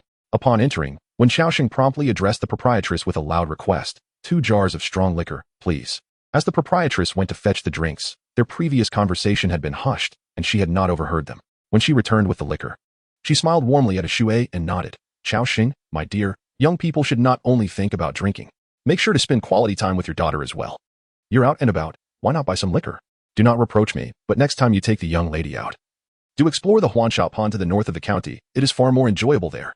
When Xiaoxing's expression stiffened at her words, though he did not turn around, he could sense the gaze from behind him. His lips involuntarily twitched as memories of Shui's murderous demeanor flashed in his mind. Clearing his throat, he said, "Madam Proprietor, you are mistaken. She is my elder sister." As he spoke, he hastily settled the bill and awkwardly carried the wine back. After taking just a few steps, he could still faintly hear the innkeeper's murmurs. What has become of the youth today, growing ever more shy? When Xiaoxing quickened his pace and returned to the courtyard, placing the 2 jars of wine on the table. Turning to the impatient Shui, he instructed, "First, wash your shoes, and then we shall drink." Shui disregarded his warning, already seated at the table. With seemingly delicate fingers, she effortlessly lifted the lid of the wine jar, and a rich aroma laced with an undercurrent of menace, wafted forth, invigorating the senses. Why wash such trivial matters? Will you drink? She had already discarded the tea in her cup and poured in the wine. When Chaos Hen, with utmost seriousness, addressed her, with your current injuries, you could easily retreat and recuperate. Why do you not seek a moment of peace? You have mentioned that you have cultivated the elixir of immortality, allowing you to mend wounds that others cannot heal. At least in 10 days to half a month, your condition will undoubtedly improve significantly. Ashui took a swig of liquor, feeling utterly at ease, and remarked, you simply do not comprehend the intrigues of the underworld. If you continually evade, they will perceive you as easy prey and will only escalate their actions. Only when they are tested and see blood will these individuals develop reservations and experience fear. It is precisely because I bear wounds that I must feign bravado. She spoke, seemingly realizing her choice of words was inappropriate, and corrected herself. I would not say it is mere bravado. Whoever dares to threaten me, I shall strike down. How does that saying go? A single punch can prevent 100 blows. When Chaos Hen retorted, but what if one cannot fight back? Ashui took a sip of liquor, pondered for a moment, and responded with unwavering conviction, then one must die. In response to Ashui's answer, when Chaos Hen sat in silence opposite her, pouring himself a glass of strong liquor, mimicking Ashui's actions and downing it in one go. In the next moment, under Ashui's slightly astonished gaze, his face suddenly flushed, and he coughed violently. Cough, cough. Unlike the liquor he was accustomed to, this strong liquor was imbued with a fierce intensity, piercing through his lungs like a sharp sword, igniting a fiery torment that threatened to consume his very insides. Observing his discomfiture, Ashui clicked her tongue. Did you think you were drinking peach blossom wine? The wine is potent. If you cannot bear it, sip slowly, lest your stomach be scorched, and then you shall have to bear the consequences. When Xiaoxing chose not to continue discussing the matter of Ashui's honey-soled shoes, he conceded, for he had no better alternatives. He felt exceedingly feeble in the face of the terrifying whirlpool that engulfed him, and within it, when Xiaoxing felt as though he were but a drifting reed. The lives of those in the martial world are truly unbearable. One constantly feels as though each day could be their last. Ashui chuckled. Do you genuinely believe that the people in this realm live as effortlessly as the storytellers portray, galloping through the mundane world, intoxicated by the vastness of existence, or perhaps wielding authority over the realm while reveling in the embrace of beauty? This realm is truly disheartening. Perhaps those who appear resplendent and illustrious on the surface are burdened with substantial debts behind the scenes. There are individuals who, in order to maintain their standing within the Heavenly Secrets Tower, scurry about in hiding, too fearful to challenge newcomers, lest they suffer disgrace and ruin. For those who live for fame and fortune, the pursuit often lacks grace. She raised her cup to clink with Wen Chao's, and after taking a sip, inquired, how do you intend to handle the matter concerning Chuanxiu? Today marks the conclusion of the case. According to your assertion, it seems that Lu Chuan and the people of Wang Chuan are likely to take action against him. Wen Chao's gaze appeared somewhat dazed, yet his reasoning remained remarkably lucid. Chun Xiong holds great significance for us. By safeguarding him, we shall expand our endeavors in Kuhai County and subsequently extend our influence to the martial world, potentially enabling us to gather intelligence on certain assassins from the Forgotten River. Being targeted by them incessantly is not a viable solution. Ashui vaguely sensed some of Wen Xiaoxing's thoughts, and his heart involuntarily skipped a beat. What action shall you undertake to gather intelligence on the Forgotten River Killer? Perhaps it is the potency of the fiery liquor that has emboldened him, as the alcohol blazes within his chest and abdomen, lending a chilling edge to Xiaoxiang's words. Infused with an unsettling aura of menace, Ashui had never before encountered such a palpable sense of danger. Armed with intelligence, we can proactively seek them out. I am tasked with gathering intelligence, you are responsible for eliminating targets, and Chuanxiong handles the disposal of the bodies.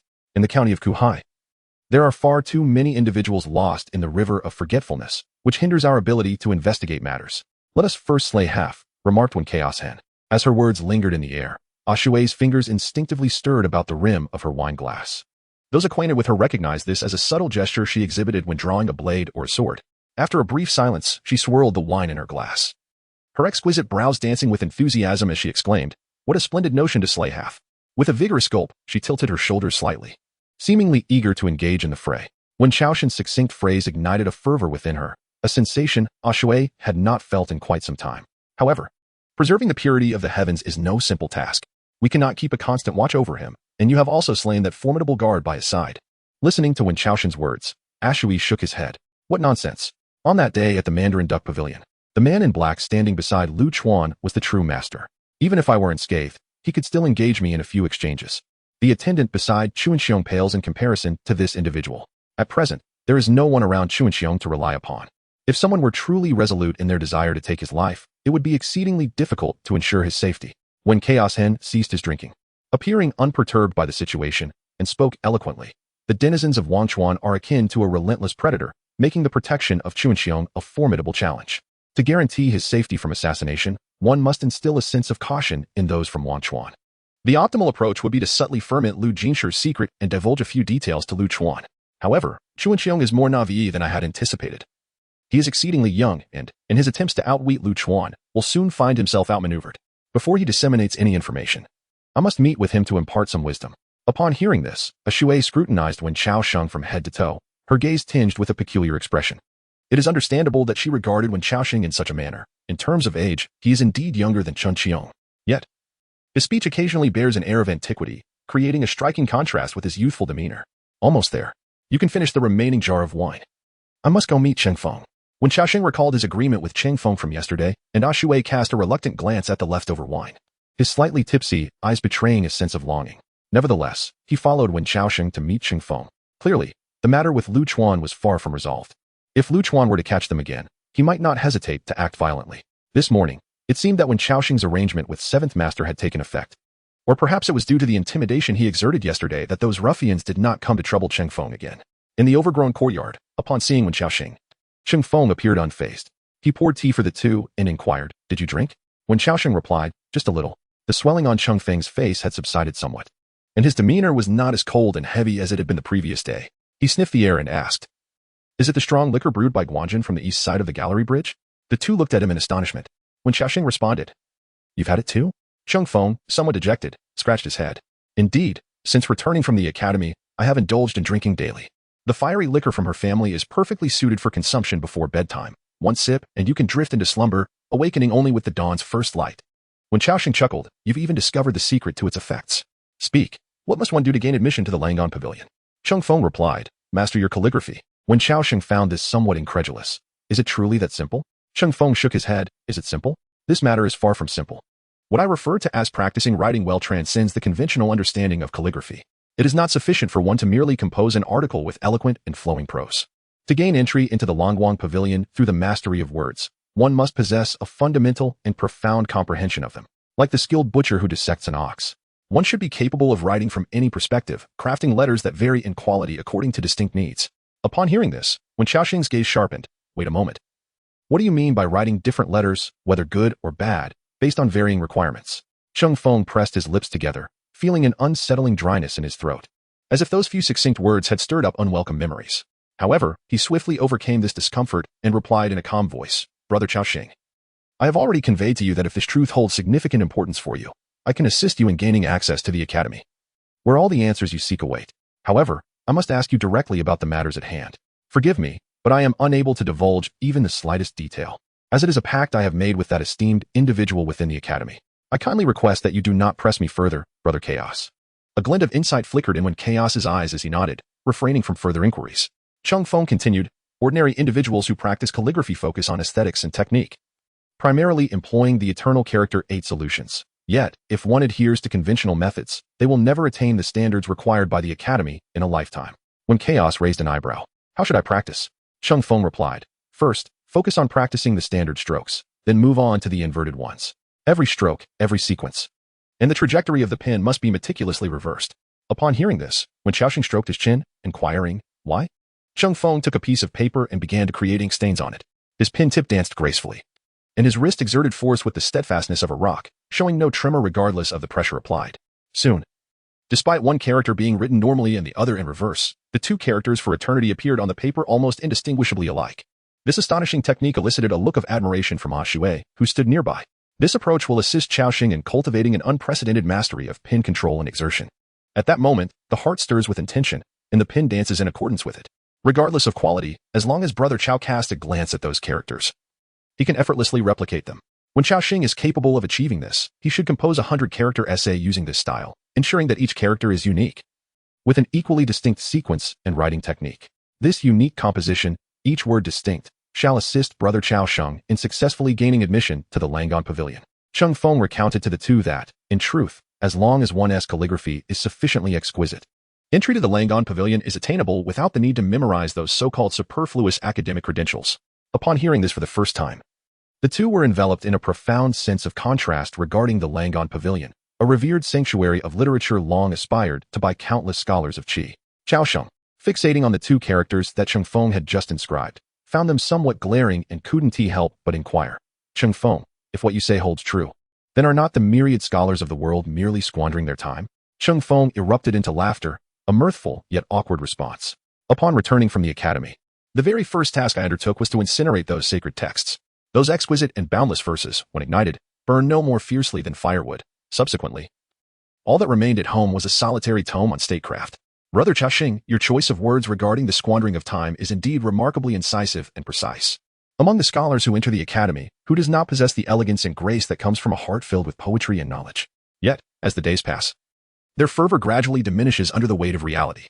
These scholars will come to realize that they are utterly incapable of governing the nation. The once familiar verses of the Book of Songs, the classic of mountains and seas, the principles of statecraft, and the welfare of the people have all become irrelevant. The years of arduous study have encompassed their prolonged youth. In the fleeting moment of gaining admission to the Langan Pavilion, all their efforts were relegated to the dusty corners. Gathering neglect. The only thing they could do was to remain confined within that limited space, incessantly practicing calligraphy. In response to Cheng Feng's self-deprecating account, when Xiaoxing felt a stir of thoughts and deftly redirected the conversation, from your narration, it seems that the students there were indeed in a pitiable state. However, I have heard a different account from another friend at the Langan Pavilion. Cheng Feng was momentarily taken aback. Casting a dubious glance at Wen Xiaoxing, you are acquainted with others from the Langan Pavilion? He truly did not anticipate, nor could he believe, Wen Xiaoxing's words. His skepticism stemmed from the lengthy period he had spent within the Langan Pavilion, where he was acutely aware of the stringent controls imposed on the students. Communicating with the outside world was no simple feat. One could either attain an official position and depart from the pavilion, but that would necessitate signing a confidentiality agreement. Should any information leak, dire consequences would swiftly follow, either an inexplicable demise or a strange disappearance. Such matters were shrouded in silence, leading everyone to abide by the rules. Without sufficient incentive, who would gamble with their own life? When Xiaoxing pondered briefly, weaving a fabricated tale as he spoke, I did have a rather close friend named Su Yizhi. The specifics of our acquaintance are rather intricate and best left unspoken. Initially, I intended to consult him regarding the matters mentioned in the letter. However, for some unknown reason, I have been unable to reach him for the past few months. It is as if he has vanished. By the way, Cheng Feng, do you know Su Yizhi? Upon hearing this name, Cheng Feng's expression grew somewhat peculiar. After a moment's hesitation, he merely replied, I do not know him. However, I am aware that there exists such a name within the academy. When Xiaoxing had confirmed the authenticity of Su Yizhi's existence through him, and he did not delve any deeper into the matter. As he bid farewell to Cheng Feng, the latter, fixated on Wen Xiaoxing's departing figure, suddenly called out to him. Upon Wen Xiaoxing turning back, he said, Brother Xiaoxing, the matter you wish to investigate is no trivial affair. It is highly likely to bring trouble upon yourself. A living person would not disappear without reason. I advise you to refrain from any contact with Su Yizhi for the time being, for the sake of both him and yourself. Wen Xiaoxing smiled and nodded, replying, understood. On the way, Shui paid particular attention to Cheng Feng's words, remarking, You are quite astute, using Cheng Feng to probe into Su Yizhi. Now that we know such a person indeed exists within the academy, and that Su Yizhi is acquainted with Lu Jin, when Xiaoxing interrupted her train of thought, the crux of the matter does not lie here, Shui.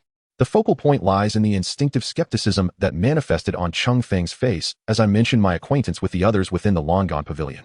Can you fathom that the individuals from that academy are virtually incapable of establishing any connection with the insignificant figures from remote locales? To the inhabitants of the royal city, I am but a mere inconspicuous figure, and so too is Lu Jinshi. Moreover, the matters related to Lu Jinshi are of great significance. To avoid leaving any evidence, it is highly improbable that the officials of Wancheng would communicate with him through letters. Rather, they would likely dispatch individuals of considerable status to convey messages verbally. The fact that Lu Jinshi is aware of the name Su Yizhi subtly suggests that they may have met. If we were to deduce from this, the entire sequence of events would imply that a prominent figure in Wancheng intended to undertake a certain task, instructing Su Yizhi to locate Lu Jinshi. And together they executed this matter, ultimately erasing any traces of those who were aware of or involved in it. As he spoke, his tone grew increasingly peculiar, and his expression became grave and perplexed, sensing the dense fog of uncertainty that enveloped the situation. Yet I find it truly incomprehensible how a mere county magistrate could affect matters to such an extent that their influence might even pose a threat to the powerful figures dwelling within the royal city. When Xiaoxing was lost in his musings when something fluttered past him, causing him to halt in his tracks. Raising his gaze, he noticed that the snow, which had ceased for but 2 days, had begun to fall once more. The crystalline snowflakes appeared exceptionally vivid in his sight, for reasons unknown. This gentle snowfall conjured memories of Aunt Mi beyond Qi Tian. He was certain that she was presently seated before her bed, gazing out the window at the snow, yearning for her son who had departed to serve in the military and had been away for several years. In her mind, She envisioned her child encountering countless splendid fortunes, perhaps achieving great merit, pursuing further education, or even meeting a beloved companion. Yet, after such a long interval, could this elderly woman, relying solely on the scant, perfunctory words pinned on a letter, still vividly recall the visage of her child at the time of his departure? It seems I must return the letter. He sighed. In the evening, Chu Enxiong hosted a banquet at the Mandarin Duck Pavilion, inviting Lu Chuan and several dignitaries from the county, including a transport officer from Guanghan City. This feast was originally intended for him. After finishing dinner, he would embark on his journey to transport Lu Jinshi's body and the accompanying documents back to Guanghan City for a second autopsy. The sound of the guqin echoed softly. And today, Si Xiaohong donned a pristine white brocade robe. Though the fabric was light, the hall's bright lights and the presence of numerous guests kept the chill at bay. Among them, Chu Enxiong, Lu Chuan, and the transport officer Sun Chung sat at one table, the tranquility of their conversation starkly contrasting with the surrounding clamor. After several rounds of wine, the atmosphere grew more familiar, and Chu Enxiong proactively raised a toast to the transport officer, smiling as he inquired, "May I ask, Master Sun, how many days until the case of Lu Jinshi is resolved in Guanghan City?" The transport officer, Sun Chung, pondered for a moment and replied candidly, "Recently, the city lord has been preoccupied with many matters. Although Lu Jinshi's case is significant, it will need to be postponed slightly. I estimate it will take at least 3 days and at most 7 days for the dust to settle." As Sun Chang spoke, Chu Enxiong's gaze occasionally drifted towards Lu Chuan, his raised wine cup remaining untouched, as he calculated the few remaining days of his safety.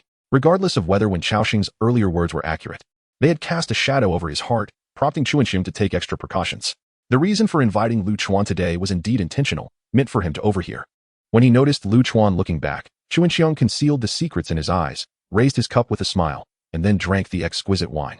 Due to the need to depart, the banquet did not last long. After satisfying their appetites, they had no time to enjoy the songs and dances prepared by the maidens. Sun Ching stood up, patted his round belly, and after glancing around, beckoned Chu Enxiong over. The latter obediently approached, and Sun Ching made a subtle gesture. Chu Enxiong's eyes flickered, his face adorned with a feigned smile as he retrieved a money pouch from his sleeve, placing it into Sun Cheng's hand. The officer waited briefly before breaking into a broad grin, tucking it into his sleeve, while quietly asking Chu Enxiong, "Has Lu Jinshi's matter been handled thoroughly?" Chu Enxiong's body trembled slightly. Upon meeting Sun Cheng's gaze, he immediately understood that this transport officer was also connected to that esteemed figure in the royal city. A chill ran down his spine, realizing the vast reach of that individual's influence. Though he resided in the clouds, the rivers and wilds were undoubtedly his instruments. A thorough search has already been conducted. If the adult remains uneasy, they may verify the matter themselves along the way. Sun took out a string of jade-green prayer beads with his left hand and gently manipulated them, his slightly inebriated countenance becoming considerably more solemn. Unable to investigate, as there are members of the White Dragon Guard outside. Once we enter the Guanghan City, there will be even less opportunity. The esteemed official who once promoted Ku Chengwei at the Shangshu Tai subsequently saw his status rise rather than fall after the dismantling of the Shangshu Tai. He moved to the Yulong Mansion, becoming the Emperor's sword, and is not on good terms with our superior. Should he uncover anything, it may lead to considerable upheaval. If you have yet to finalize matters on your end, I can concoct a reason to linger in the city for an additional day. Chu Enxiong pondered for a moment before declining Sun Cheng's proposal. "Rest assured, my lord Sun, there is no cause for concern." Sun Cheng scrutinized him closely and, after a moment of contemplation, nodded in agreement. "Very well, you hail from the royal city. I trust you." As the sun descended, the falling snow intertwined to form a delicate mist, draping the starry sky in a gossamer veil, effectively isolating the brilliance of the stars and moon from the heavens above. A shui sat in the courtyard, placing the untouched liquor before her, and inquired with Wen Chaoxing, who had just concluded his practice of the ageless spring, "How did it fare today? Did you experience anything noteworthy?" Wen Chaoxing took a moment to reflect, his tone laced with uncertainty. "I'm not quite sure, a shui. That night, while I practiced the ageless spring, did I truly fall asleep?" A shui responded with unwavering certainty, "Your snoring was thunderous." Upon hearing this, Wen Chaoxing scratched his head, feeling a touch embarrassed. "Then what about just now?" A shui lifted the lid of the liquor jar, and the aroma wafted toward her, causing her to raise an eyebrow. "You were not asleep just now." Wen Chaoxing's expression grew more perplexed as he addressed a shui. "Yet, in truth, my sensations do not differ from that night." A shui focused intently on the liquor jar, then abruptly shifted the conversation, looking earnestly at Wen Chaoxing. "Wen Chaoxing, since you began practicing calligraphy, have you found yourself without funds for liquor?" Seeing her demeanor akin to facing a formidable adversary, Wen Chaoxing could not suppress a chuckle. Even during their fierce battle in the snow that night, he had never witnessed such a serious expression grace a shui's face. "It is not necessary. Simply purchasing a pen will suffice." A shui raised his chin slightly and inquired with curiosity, "How shall we address the ink and paper?" Wen Chaoxing replied, "Water is easier to obtain than ink." And besides, paper costs money, while that slab of bluestone in the courtyard is free of charge. I shall practice my calligraphy on the while it is still wet. Later, I will seek out additional thin, smooth stones to lay a layer in the courtyard, which will suffice. Otherwise, with this meager amount of spare change I possess, even if you refrain from purchasing any wine, it would still be insufficient for my endeavors. It is said that charcoal can also serve as a writing instrument. Upon mentioning this, he seemed to take a keen interest and retrieved a half-burned wooden branch from the hearth beneath the eaves. Approaching the flagstone surface, he began earnestly inscribing the character. To him, writing with a hard pen was far more intuitive than with a soft brush. Despite having not written for quite some time, he quickly adapted after scrawling a few uneven characters. The previously trodden flagstone now bore numerous black characters. He practiced diligently, first in the traditional manner, then attempting the inverse technique. With a sense of determination, Wen Qiaosheng endeavored to write using a completely reversed style. His strokes were not only crooked but also executed at a painfully slow pace, resembling that of a novice embarking on the art of calligraphy. The complexity of this task was considerable. Only those who have attempted it would comprehend the challenge it posed. Meanwhile, a Shui, upon hearing that Wen Qiaosheng required merely a single writing instrument, felt her previously furrowed brow relax, allowing her to indulge in the jar of wine without concern. As she sipped, memories of her earlier discoveries regarding Lu Jinshe surfaced, prompting her to inquire, Wen Qiaosheng, may I see the other clue you found on Lu Jinshe? Wen Qiaosheng retrieved the piece of paper from his chest, enclosing a small stone from the ground within it, and tossed it to her. She caught it deftly, unfolding the clue and scrutinizing it intently on the table. It is not yet the time to seek. We have more pressing matters at hand, and the surveillance from the realm of oblivion is extensive. Venturing outside the city recklessly could lead to dire consequences should we find ourselves encircled by their forces. I will return to instruct Chu Wenxiong on the subsequent tasks, urging him to disseminate the information. Once the news begins to ferment, our circumstances will undoubtedly transform.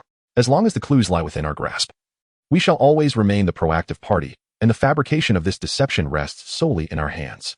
After he finished speaking, he practiced his calligraphy for a while, then recalled something and turned to Ashui, saying, Ashui, given your remarkable prowess with blades, your control over the strength of your fingers and wrists must be exceptional. Surely, your writing skills must be impressive as well? Ashui shook his head. Neither good nor bad. I have not practiced writing much. Although, in essence, it pertains to the control of strength in one's fingers and wrists, one would assume it to be the same. Yet, in truth, it is not. The saying that all methods converge into one is often mere rhetoric. In reality, different fields are as distant as mountains apart. It is not as simple as one might think. I have encountered numerous individuals who wield weapons with remarkable prowess, their writing resembling cryptic symbols. As Wen Qiaosheng listened to her narration, he couldn't help but chuckle for a moment. Upon regaining his focus, he suddenly noticed a solitary bee gently alight upon the azure stone slab before him. This bee, entirely cloaked in black, even bore wings of the same hue. It lingered for but a fleeting moment before it vibrantly took flight, its speed nearly imperceptible to the naked eye. In an instant, a sense of foreboding gripped Wen Qiaosheng. Instinctively, he swung the wooden branch in his grasp, and to his astonishment, he struck the airborne bee mid-flight. Gazing at the lifeless creature on the ground, he was about to reach for it when he heard a Shui's voice from a distance. Do not touch it. It may be poisonous. Wen Qiaosheng had just felled a black bee that was not meant to appear in this season and was intent on examining it, yet a Shui intervened. Approaching, she delicately picked up the black bee's corpse, scrutinizing it closely, and declared, Indeed, it is poisonous. I have never encountered black bees or wasps. This ought to have been deliberately nurtured by someone. It seems they have discovered the reason for their attempts to leave honey upon me. As a Shui spoke, he raised his gaze to the night sky, where delicate snowflakes floated down, his eyes growing profound. Within these translucent snowflakes, there appeared to be something concealed. Give me the knife, Wen Qiaosheng, a Shui requested, her voice steady. Wen Qiaosheng retrieved a machete from his waist and handed it to her. A Shui rose to fetch a bucket of water and then moved to a distant corner of the courtyard, where she began sharpening the blade on a half-rusted whetstone stained with brown. The sound of the blade scraping against the stone sent shivers down Wen Qiaosheng's spine, evoking an unsettling sensation akin to the scent of blood in the snow, a haunting reminder of lost lives. A Shui's movements were deliberate and unhurried. As the edge of the knife regained its sharpness, she poured 2 cups of strong liquor over the blade, continuing her work. The aroma of the alcohol spread through the air, resembling invisible ripples in the snow, hinting at an unspoken aura of menace. After a while in the courtyard, feeling the chill seep into his bones, Wen Qiaosheng shook off the accumulated snow from his body and tossed aside the firewood he had been holding. Regrettably, I am unable to assist you. That night, amidst the snowfall, I ought to retrieve a crossbow. Such words may prove to be of assistance. The ever-diligent Ashui continued his task without pause, remarking softly, For warriors of the dragon's roar realm and above, crossbow bolts hold little significance. While bows may still be utilized, you lack the requisite skill. The black bee signifies a location, When the bee arrives, it implies that a person is not far behind. Wen Xiaosheng, are you truly not going next door to seek refuge from the calamity? Do not blame me for failing to forewarn you. Those who arrive tonight are likely to be formidable, and I may not be able to safeguard you. Wen Xiaosheng shook his head. If I were not acquainted with Mr. L, then this calamity would indeed befall me, and I would not consider myself a virtuous person. When faced with the instinct for survival, one's own life will undoubtedly take precedence over that of a stranger. However, Mr. L has saved my life, and even if I were to perish here today, I could not bring trouble upon him. As the two exchanged glances, A Shui discerned the unwavering determination in Wen Xiaosheng's eyes. She took a strip of cloth from beside her and gently wiped the blade of the knife. Absorbing the fiery alcohol, gazing at the glimmering cold light on the blade, she appeared finally satisfied and tossed the cloth to Wen Xiaosheng, saying, "Return to your room. Do not emerge unless summoned." The latter took the cloth strip and retrieved the clue note that had previously been tossed to A Shui. Before entering the room, he turned his head towards the inebriated A Shui and remarked, "Shouldn't you indulge a bit more in your drink? Having indulged excessively, one's vision becomes obscured." Upon hearing this, A Shui furrowed his brow and remarked, "A life taken diminishes the world by one, whereas a sip of wine merely reduces one's cup. What do you understand? Hurry inside." When Xiaosheng shook his head slightly, pushed the door open, and closed it behind him. The creaking of the door coincided with the sound of footsteps approaching the courtyard. A tall young woman with dark, mottled scars on her face appeared, dressed in a flowing black gown, her icy gaze fixed upon A Shui in the courtyard. Another deliberate footfall echoed, drawing A Shui's attention. She turned to see a dozen shadowy figures clad in black, standing atop the eaves, armed with swords and daggers, their piercing stares cutting through the biting wind and snow. The sound of footsteps outside grew ever more numerous, and A Shui, her ears attuned to the commotion, addressed the woman before her. "That night, amidst the falling snow, it appears I did not slay enough. Do you dare approach once more?" The scarred woman let out a soft laugh, her voice resonating like wind chimes in the snow. "The souls of the forgotten river are never-ending. 100 taels of gold can drive anyone to madness, and your head is worth a staggering 100,000 taels. Everyone desires it. This time, we have brought along numerous experts, and you should not be disappointed." A Shui picked up some fragments of stone from the ground and held them in his hand. "With a singular head, how shall I divide it?" The woman with the venomous scar smiled faintly. "Those who arrive first shall reap the rewards." Upon finishing her words, she raised her hand, and the pale snowflakes cascading from the heavens abruptly transformed into a deep darkness. These myriad tiny black dots seemed to emerge from the crystalline flurry, swiftly coalescing into a dark sphere, which then lunged fiercely towards A Shui. These black dots were none other than venomous bees.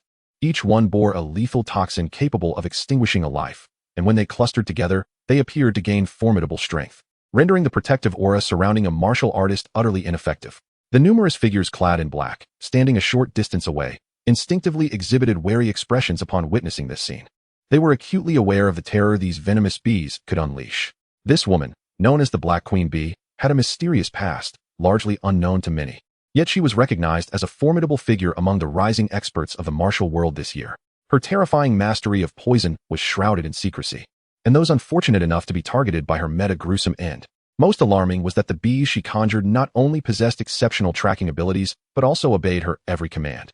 They posed a dreadful threat even to masters of the Dragon Roar realm, making combat against them nearly impossible to defend.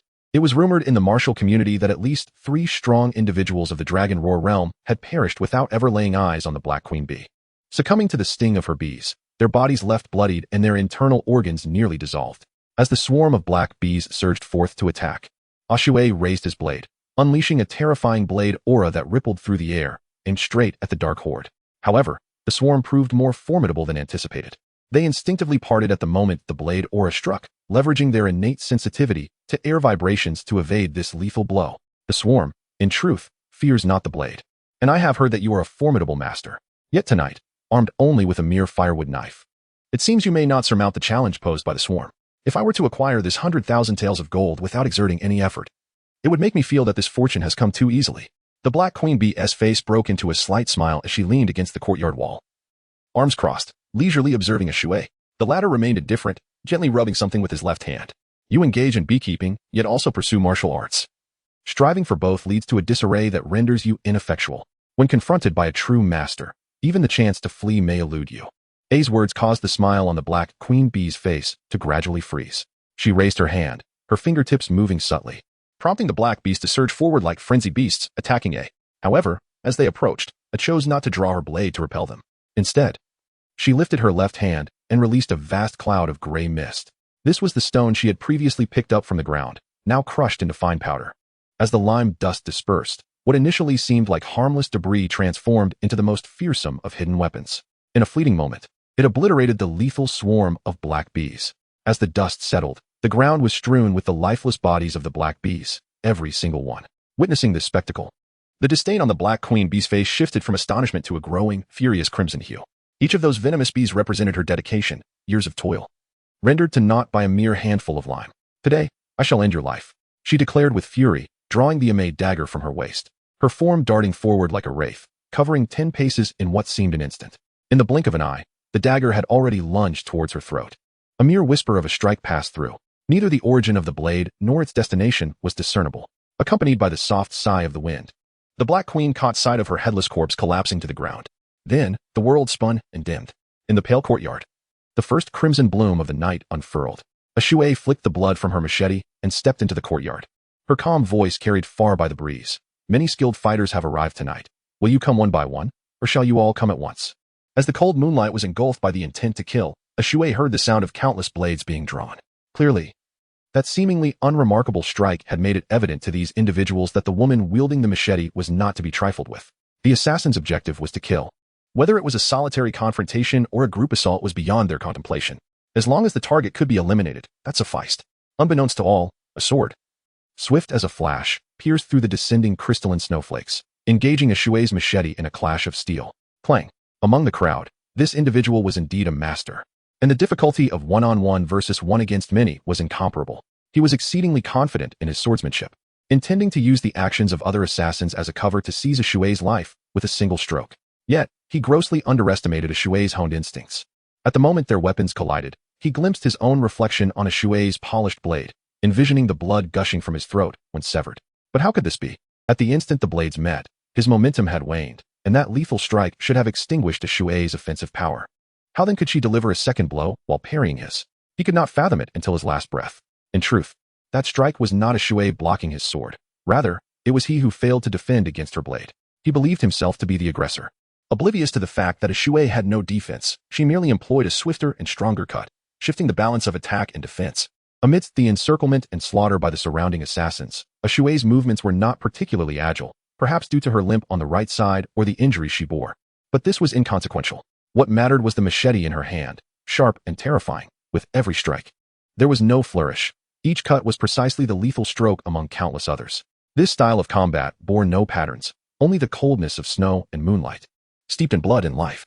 Even seasoned assassins, who had roamed the underworld for years, felt their hearts race and their spines chill. They observed Ashue's strikes, rehearsing defenses in their minds. Yet when faced with that descending blade, all their thoughts dissolved into emptiness and void. As these assassins struggled to inflict shallow wounds upon Ashue, the courtyard was already littered with corpses.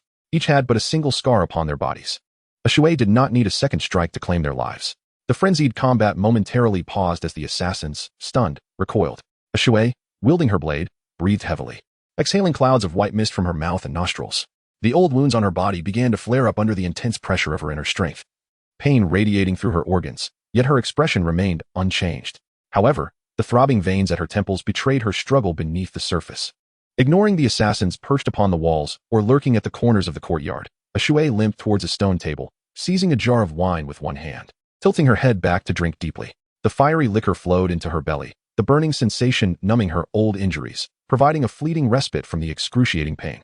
An elderly masked assassin, with graying hair, stood silently in the corner of the courtyard, observing Ashue as she drank. Behind him were two long swords. One was slender and wrapped in a tattered sheath and scraps, unremarkable, while the other was thick and wide, resembling more of a mace than a sword. He had remained perched upon the tree branch from the outset, refraining from intervention or speech, coldly observing everything as if a detached bystander. Ashue's position, close to where he stood, did not prompt him to break his silence. As Ashue continued to drink, some assassins recalibrated their mindset and tactics, slowly closing in, eager to engage. Suddenly, the dual-sword assassin leaped down from the tree. Upon seeing him enter the fray, the encroaching assassins promptly scattered to the sides. Allow me to introduce myself. My name is Wujio. I am ranked 7th in the Forgotten River Forest banner standings and have garnered a modest reputation within the martial world. You may have heard of me. I am unlike others. I do not seek a fortune of 100,000 taels of gold from you, but rather a chance to enter the realm of the Wind Banner. Ashue paid no heed to this individual, continuing to indulge in his drink. After completing his self-introduction, Wu Jio refrained from confronting Ah Shui and instead turned his gaze towards the chamber where Wen Xiaosheng resided. There is another person inside. I can hear his heartbeat. Is he your friend? Wu Jio inquired. Upon hearing this, Ah Shui ceased drinking and slowly set down the wine jar. Not exactly, he replied. I'm ready. Are you going to fight or not? If not, then leave. Without a word, Wu Jio gracefully drew forth a slender sword from behind, performing a beautiful flourish before firmly grasping it in hand. I wish to see if you have deceived me. In the face of this statement, Ah Shui furrowed his brow. What do you mean? Wu Jio laughed, and within his calm words lay an overwhelming madness tinged with terror. Soon, this sword will soar from my hand into the room. If you draw your blade swiftly enough, you may eliminate me before I unsheathe my sword. However, if you are unable to do so, the individual in the room shall meet their demise. I may not be able to overpower you, but before I meet my demise, I must secure a means of escape. No sooner had she spoken than Ah Shui raised her knife, preparing to strike. Yet this time, Wu Jio seemed to match her speed. The long sword in his hand transformed into a streak of light, aimed directly at Wen Xiaosheng within the room.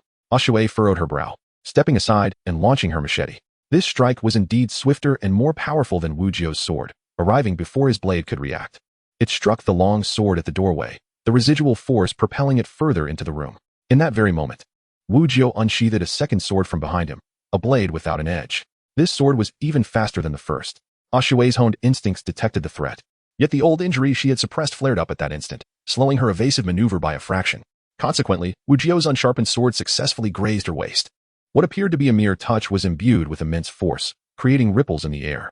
Ah Shui's body soared like a kite severed from its string, crashing violently against the stone steps before Wen Xiaosheng's chamber. Coughing, she expelled a torrent of blood mixed with liquor, staining her chest crimson. Though she remained alive after the blow, her lower body had succumbed to complete numbness, her internal organs severely damaged, and her mind clouded, rendering her akin to a lamb awaiting slaughter. Therefore, when traversing the world, one must harbor no trace of arrogance. You believe you can save everyone, but in the end, you are unable to save anyone. Wu Jio, wielding a blunted sword, strides step by step towards the gravely injured Shui. However, with your old wounds resurfacing so severely, even if you wield a knife, you cannot prevail against me. Today, even if one were to retreat 1,000 steps, death would still be inevitable. Before Shui, everything was a blur. A ringing in his ears dulled his senses, rendering him unable to discern what was being said. Blood continuously flowed from his mouth and nose. Your life, I shall take. Without a moment's hesitation, Wu Jio approached Shui and directed the tip of his blunted sword towards her heart. Wu Jio was not entirely mistaken. Had Shui not discarded the knife in her grasp, she would have inevitably succumbed to Wu Jio's hands the instant her old wounds flared anew. Yet, her fate would not be so passive. Armed with an iron implement, Wu Jio's previous strike, light as a dragonfly's touch, could not inflict significant harm upon her. Standing before Shui amidst the swirling snowflakes, Wu Jio wielded his blunted sword with an air of effortless grace, once again executing his delicate strike. The crystalline snowflakes seemed to intentionally evade the weighty descent of his sword, swept away by the slow yet resolute aura of impending death, which emanated from his feet into the tip of his blade, silently crafting a lethal point aimed at Shui's heart. Should this blow land, he would amass wealth rivaling that of nobility, his achievements worthy of immortalization in the annals of history, paving the way for limitless horizons ahead. However, in the fleeting moment between life and death, a wave of terrifying intent erupted from within the door like a thunderclap. The chopping knife shattered the door, extinguishing the candles within the room simultaneously. In the encroaching darkness, something flickered, sharp as moonlight, becoming a chilling glimmer that sliced through the snow. In this frigid obscurity, Wu Jio found himself gazing at flames that pierced through the water. Even he had not anticipated this assault. Instinctively, he perceived it as a sword, but as he discerned it more clearly, it transformed into a knife. Wu Jio's expression remained calm as he retracted his sword to defend himself. At the moment of collision between the chopping knife and his blunted sword, the knife morphed back into a sword. A flicker of astonishment crossed his visage. In the next heartbeat, the chopping knife emitted a mournful wail, shattering completely into countless fragments of iron, cascading to the ground alongside the falling snowflakes. The sound of clinking echoed, and blood began to seep slowly from Wu Jio's shoulder as he stood before Wen Xiaosheng, his grip on the blunted sword trembling uncontrollably. What an impressive sword, Wu Jio praised, shifting the unsharpened blade to his left hand. Regrettably, the weaponry falls short. You are no match for her. The ordinary arms in your possession fail to serve you well. Otherwise, had it not been for that recent strike, I would have perished or been rendered incapable of further combat. When Chaos Hen inhaled the frigid air amidst the wind and snow, his mind a blank canvas. In that fleeting moment, his sole focus had been on rescuing another. Yet, in an instant, he seemed to rediscover that exquisite sensation. Reminiscent of the day he plummeted into the depths of the ocean from the drifting boat, pierced by a sword amidst the flames. However, following that singular blow, his weapon lay shattered, while the adversary remained unyielding. Wu Jio's words rang true. His sword lacked the requisite sharpness, and his armament was insufficient. The opponent, capable of inflicting such grievous harm upon Shui, was at the very least of the dragon's roar realm, if not an even more formidable force. Under ordinary circumstances, such an individual could extinguish his life with a mere finger. Yet, at this juncture, he had nearly been felled by Wen Chaoshan's blade. The fact that he could sever Wu Jio's arm was something even Wen Chaoshan had not anticipated. Such an irrational occurrence manifested at the most inopportune moment. Wu Jio fixed his gaze upon Wen Chaoshan and remarked, "The sword upon the ground also belongs to me, forged by a master craftsman. It is indeed a fine weapon. You picked it up, let us engage in another battle." Originally resigned to his fate, Wen Chaoshan glimmered with a flicker of hope upon hearing Wu Jio's words. Though he was acutely aware that it was highly improbable for him to wield that breathtaking sword technique again, how could he so easily relinquish this final opportunity? Without hesitation, Wen Chaoshan grasped the sharp longsword lying on the ground. As he took hold of it, its chilling essence seeped from his palm into the depths of his very being. A palpable aura of menace lingers heavily in the air. How many lives has this sword claimed? Wen Chaoshan inquired. Wu Jio, being remarkably straightforward, refrained from launching a surprise attack while Wen Chaoshan bent down to retrieve his sword. He could easily discern that Wen Chaoshan was an ordinary individual devoid of any cultivation in the Danci. However, he could not fathom how someone of such ordinary stature could wield a blade capable of unleashing such a terrifying strike. I cannot recall clearly, but before attaining fame, I took the lives of many in order to sustain myself. They are largely individuals of little renown in the world, whose names I do not remember, nor do I recall their lives. However, if you were to inquire about the number of masters this sword has slain, I can recall it vividly. Above the realm of Dragon's Roar, there existed 37 individuals. Unlike most of the cold-hearted assassins, Wu Jio appeared to relish engaging in casual conversation, even with those who stood on the brink of death. Upon seeing Wen Chaoshan brandishing his sword before him, Wu Jio inquired, "Can you still wield that sword from earlier?" Wen Chaoshan took a deep breath, striving to cast aside distracting thoughts, and gripped the icy sword tightly, responding, "I'll give it a try." Wu Jio nodded, raising his unadorned sword lightly. Just as he was about to strike, a sudden sound of footsteps crunching on dry branches pierced the stillness of the surroundings. In such a tranquil environment, the unexpected noise resonated sharply. Furrowing his brow, Wu Jio glanced towards the entrance of the courtyard, where he noticed a woman clad in a pale blue velvet dress standing there, her gaze cold and unwavering as she regarded him. "Why are so many of you gathered here in the dead of night, engaging in such spirited revelry?" Her husband had only just fallen asleep. She urged him to leave quickly so as not to disturb his peaceful slumber. Wu Jio exchanged a glance with her and suddenly realized that the assassins lurking outside the courtyard had been silently dealt with. "I apologize, madam, for taking up too much of your time. When tonight's affairs conclude, we shall tidy this place thoroughly." He wished to avoid any unnecessary complications. The woman before him exuded an air of profound depth, her cultivation inscrutable and formidable. However, Lady Lu appeared disinclined to relent. She did not take a step back, but rather pressed forward. "You speak far too much. Since no one intends to leave, let us all remain." With a graceful flick of her sleeve, she unleashed a flurry of snow. The terrifying power of the Danci surged forth like a true dragon in flight, transforming the snowflakes and fierce winds into a deadly torrent. In an instant, the assassins nearest to her were caught off guard. Their bodies swept away and reduced to a gruesome mass of blood and bone, their protective auras shattered in a heartbeat. Even the weapons they wielded fell to ruin under the relentless assault of the wind and snow. This spectacle was utterly horrifying. Not only Wen Chaoshan, but also many seasoned assassins who had traversed the murky underbelly of society had never witnessed such a display of power. A wave of trepidation washed over them, prompting a hasty retreat from the area engulfed by the storm. Wu Jio furrowed his brow, observing the approaching torrent.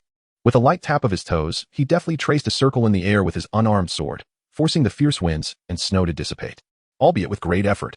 In that moment, he gleaned a glimpse of his opponent's strength. Yet, faced with such a rare opportunity before him, Wu Jio was unwilling to squander it.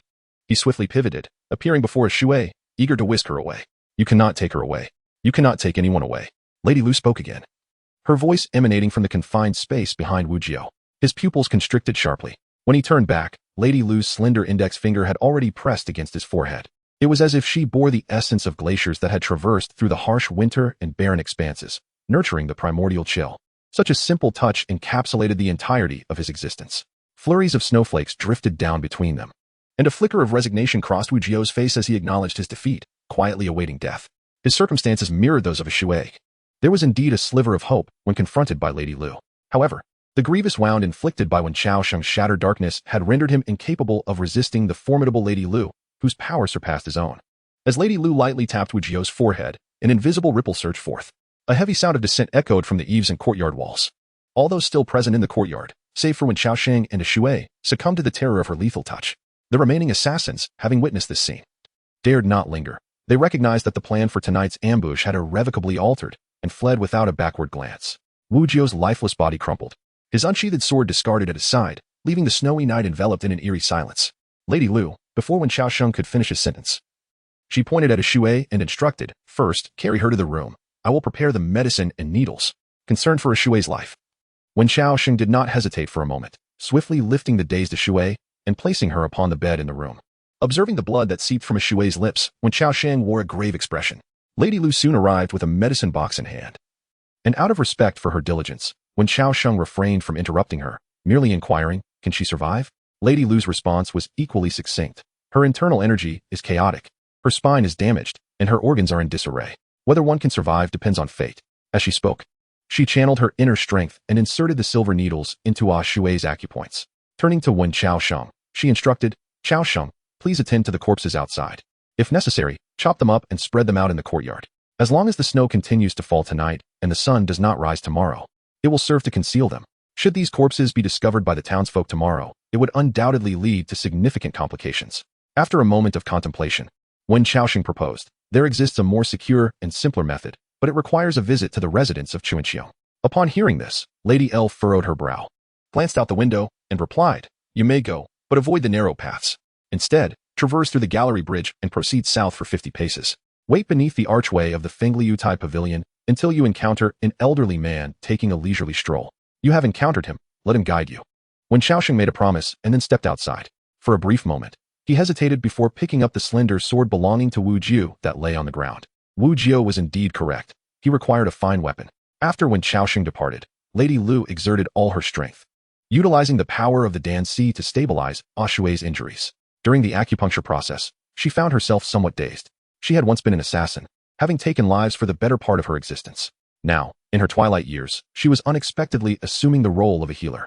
Following the acupuncture, a mysterious force suddenly surged within Shui's meridians, transforming into a gentle warmth that flowed through her blood, nurturing her wounded body. "Oh," Lady Lu remarked as she sensed this force while withdrawing the needles. Her curiosity piqued. This was not the power of the Dan-Si. She attempted to trace its origin, but ultimately failed. Thanks to this enigmatic energy, Shui, who had been gravely injured and near death, gradually opened her eyes, her once muddled gaze becoming increasingly lucid. "Thank you," she rasped, expressing her gratitude to Lady Lu, who merely nodded slightly before placing the silver needles over the newly ignited candle flame to sterilize them, subsequently storing them in her medicine box in an orderly fashion. "You, indeed, are quite a nuisance," Lady Lu sighed, then inquired, "I have seldom witnessed such a spectacle. It cannot be a personal vendetta between you and Wang Chuan, can it?" Shui gently shook his head. "No." The silver strands of Lady Lu's hair were tousled by the breeze flowing through the window, causing the light and shadows within the room to dance momentarily. "In the county of Guhai, this marks the second occurrence. Why are they so intent on bringing about your demise?" Shui gazed silently at the flickering candle on the bedside, his eyes seemingly drifting into the distant horizon. "I, too, am eager to uncover the answer to this inquiry. We have done so much for him. Why, in the end, did he choose to abandon us?" Upon hearing these words, Lady Lu prudently sealed her lips. Time had polished her to a smooth finish. She no longer possessed the youthful inclination to probe into everything. The troubles bestowed upon her by Ma Huan were already quite sufficient, and she had no desire to be entangled in the controversies surrounding Shui. Shui remained lost in thought, staring at the flickering flame for an interminable period, until she finally returned to reality, attempting to harness the power of her inner Dan-Si to nurture her wounds. "Madam, did you teach Wen Xiaosheng the swordplay?" Shui, unable to move while lying in bed, idly inquired about Wen Xiaosheng from Lady L. Moments ago, her mind had been clouded, oscillating between clarity and confusion, yet she distinctly remembered the moment when Xiaosheng burst forth from the room with a singular, striking sword strike. Even she was taken aback. How could a mere mortal, one who lacked the Dan-Si and thus could not cultivate, possibly execute such a piercing blow? Shui was no fool. She could not believe that Wen Xiaosheng had mastered such swordsmanship merely from witnessing her commit an act of violence that fateful night. In response to Shui's perplexity, Lady L smiled and replied, "Not long ago, my husband merely offered him a slight encouragement, motivated by a desire to nurture talent. Little did we anticipate that this young lad would possess such extraordinary comprehension. He merely glanced once and managed to grasp some rudimentary skills. Tonight was originally meant to alleviate his misfortunes. I had no intention of saving you. If you perish, it paradoxically benefits him. However, I did not anticipate that after only a few days of chopping firewood at home, Chao Xing would be able to unleash a strike imbued with the essence of the sword, wounding a martial artist who had entered the realm of Tongyu. Should this news reach the land of Yanhan, it is likely that the old guards of the Sword Pavilion would be unable to remain still, rushing to claim her. Ashui did not dwell on Lady Lu's desire for her demise. Regardless of how fervently the other wished for her end, she had undeniably saved her twice. Sword intent. She murmured softly. Isn't that something from the realm of celestial beings? Lady Lu chuckled softly and replied, My husband has indeed mentioned that this is merely a fabrication from the Sword Pavilion, designed to intimidate outsiders. In truth, it is not as enigmatic as it seems. The so-called sword intent essentially refers to the integration of the profound insights of the universe into the art of swordsmanship.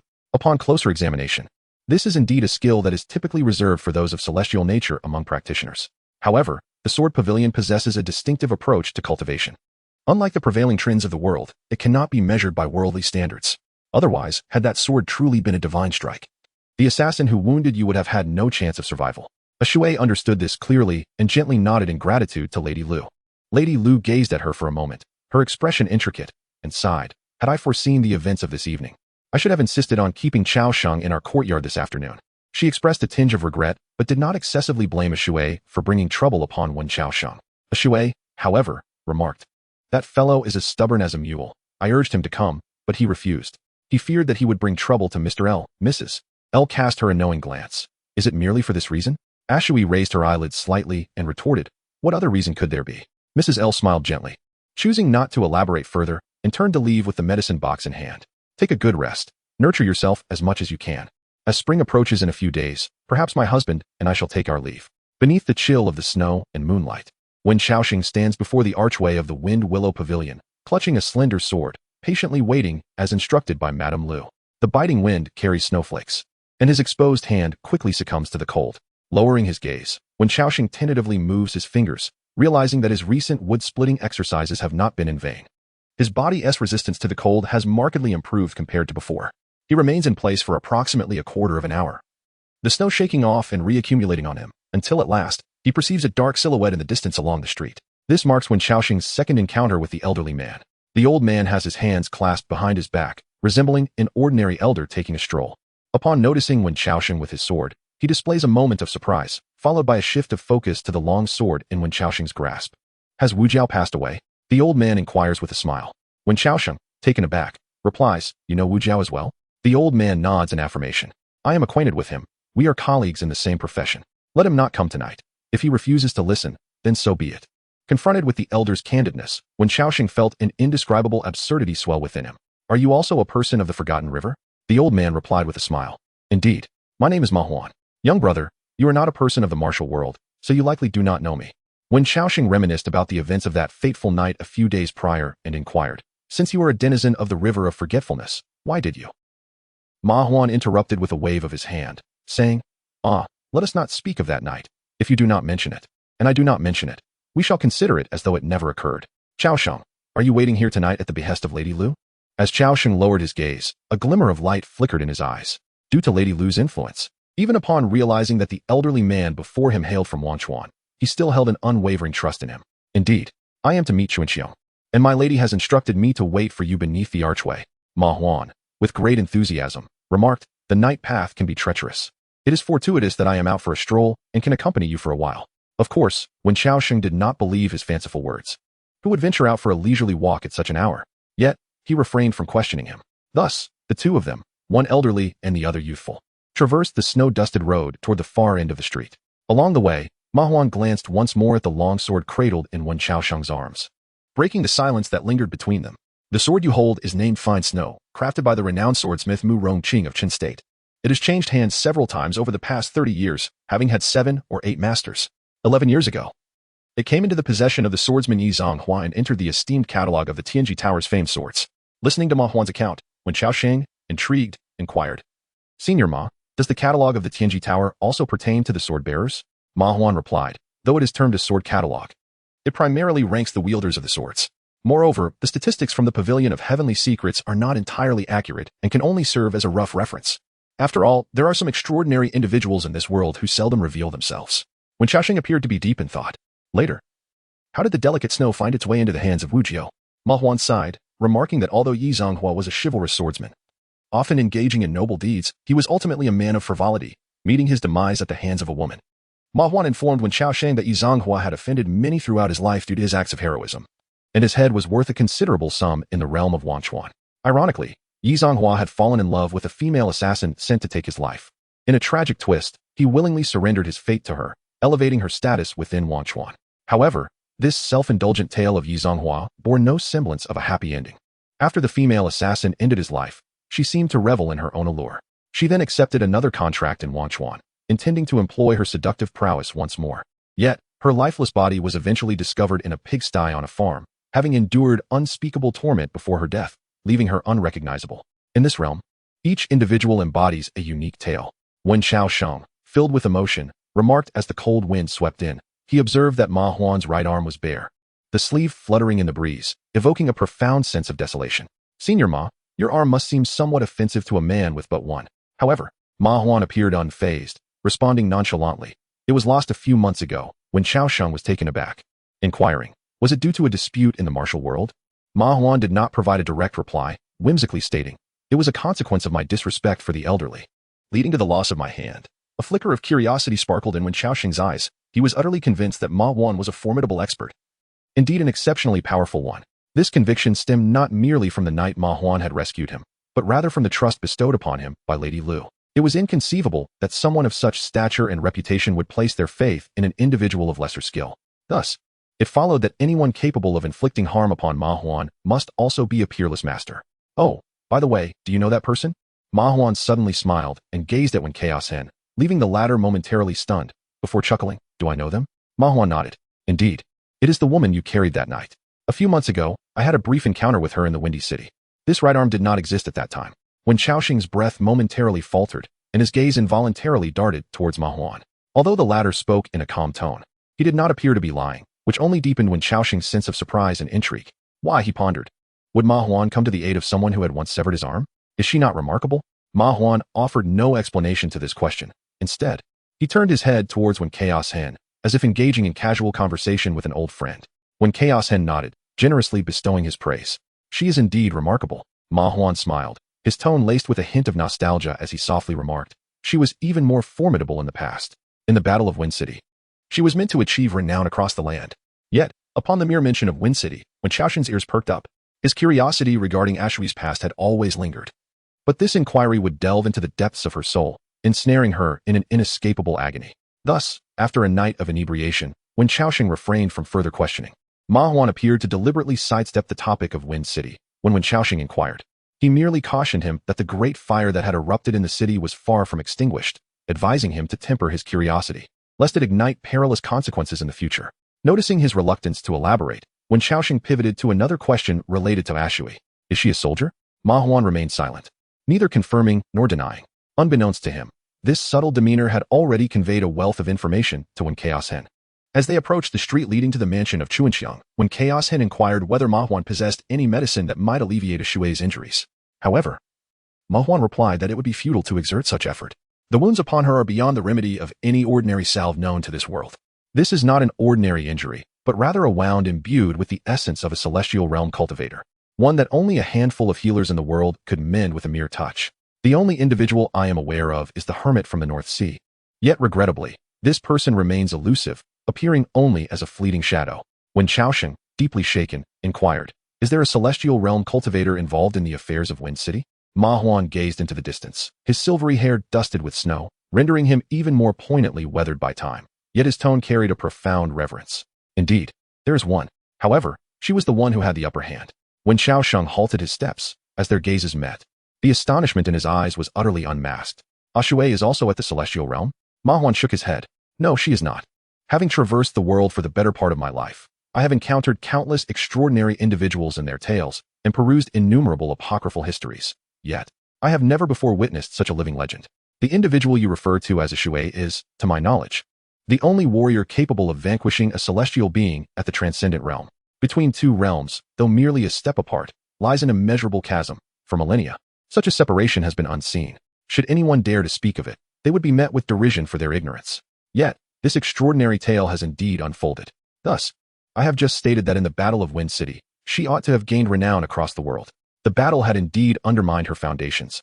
causing her realm to plummet and nearly leading to her demise. She was laden with hidden injuries from her Taoist essence, and her future remained uncertain, with no assurance of how many years she might survive. As when Xiaoxing noticed the signboard of the Chun residence appearing ahead on the street, he instinctively slowed his pace and inquired of Ma Huan, "Is it possible to restore a fallen realm?" Ma Huan remained silent for a long while, ultimately uttering a single word, "Difficult."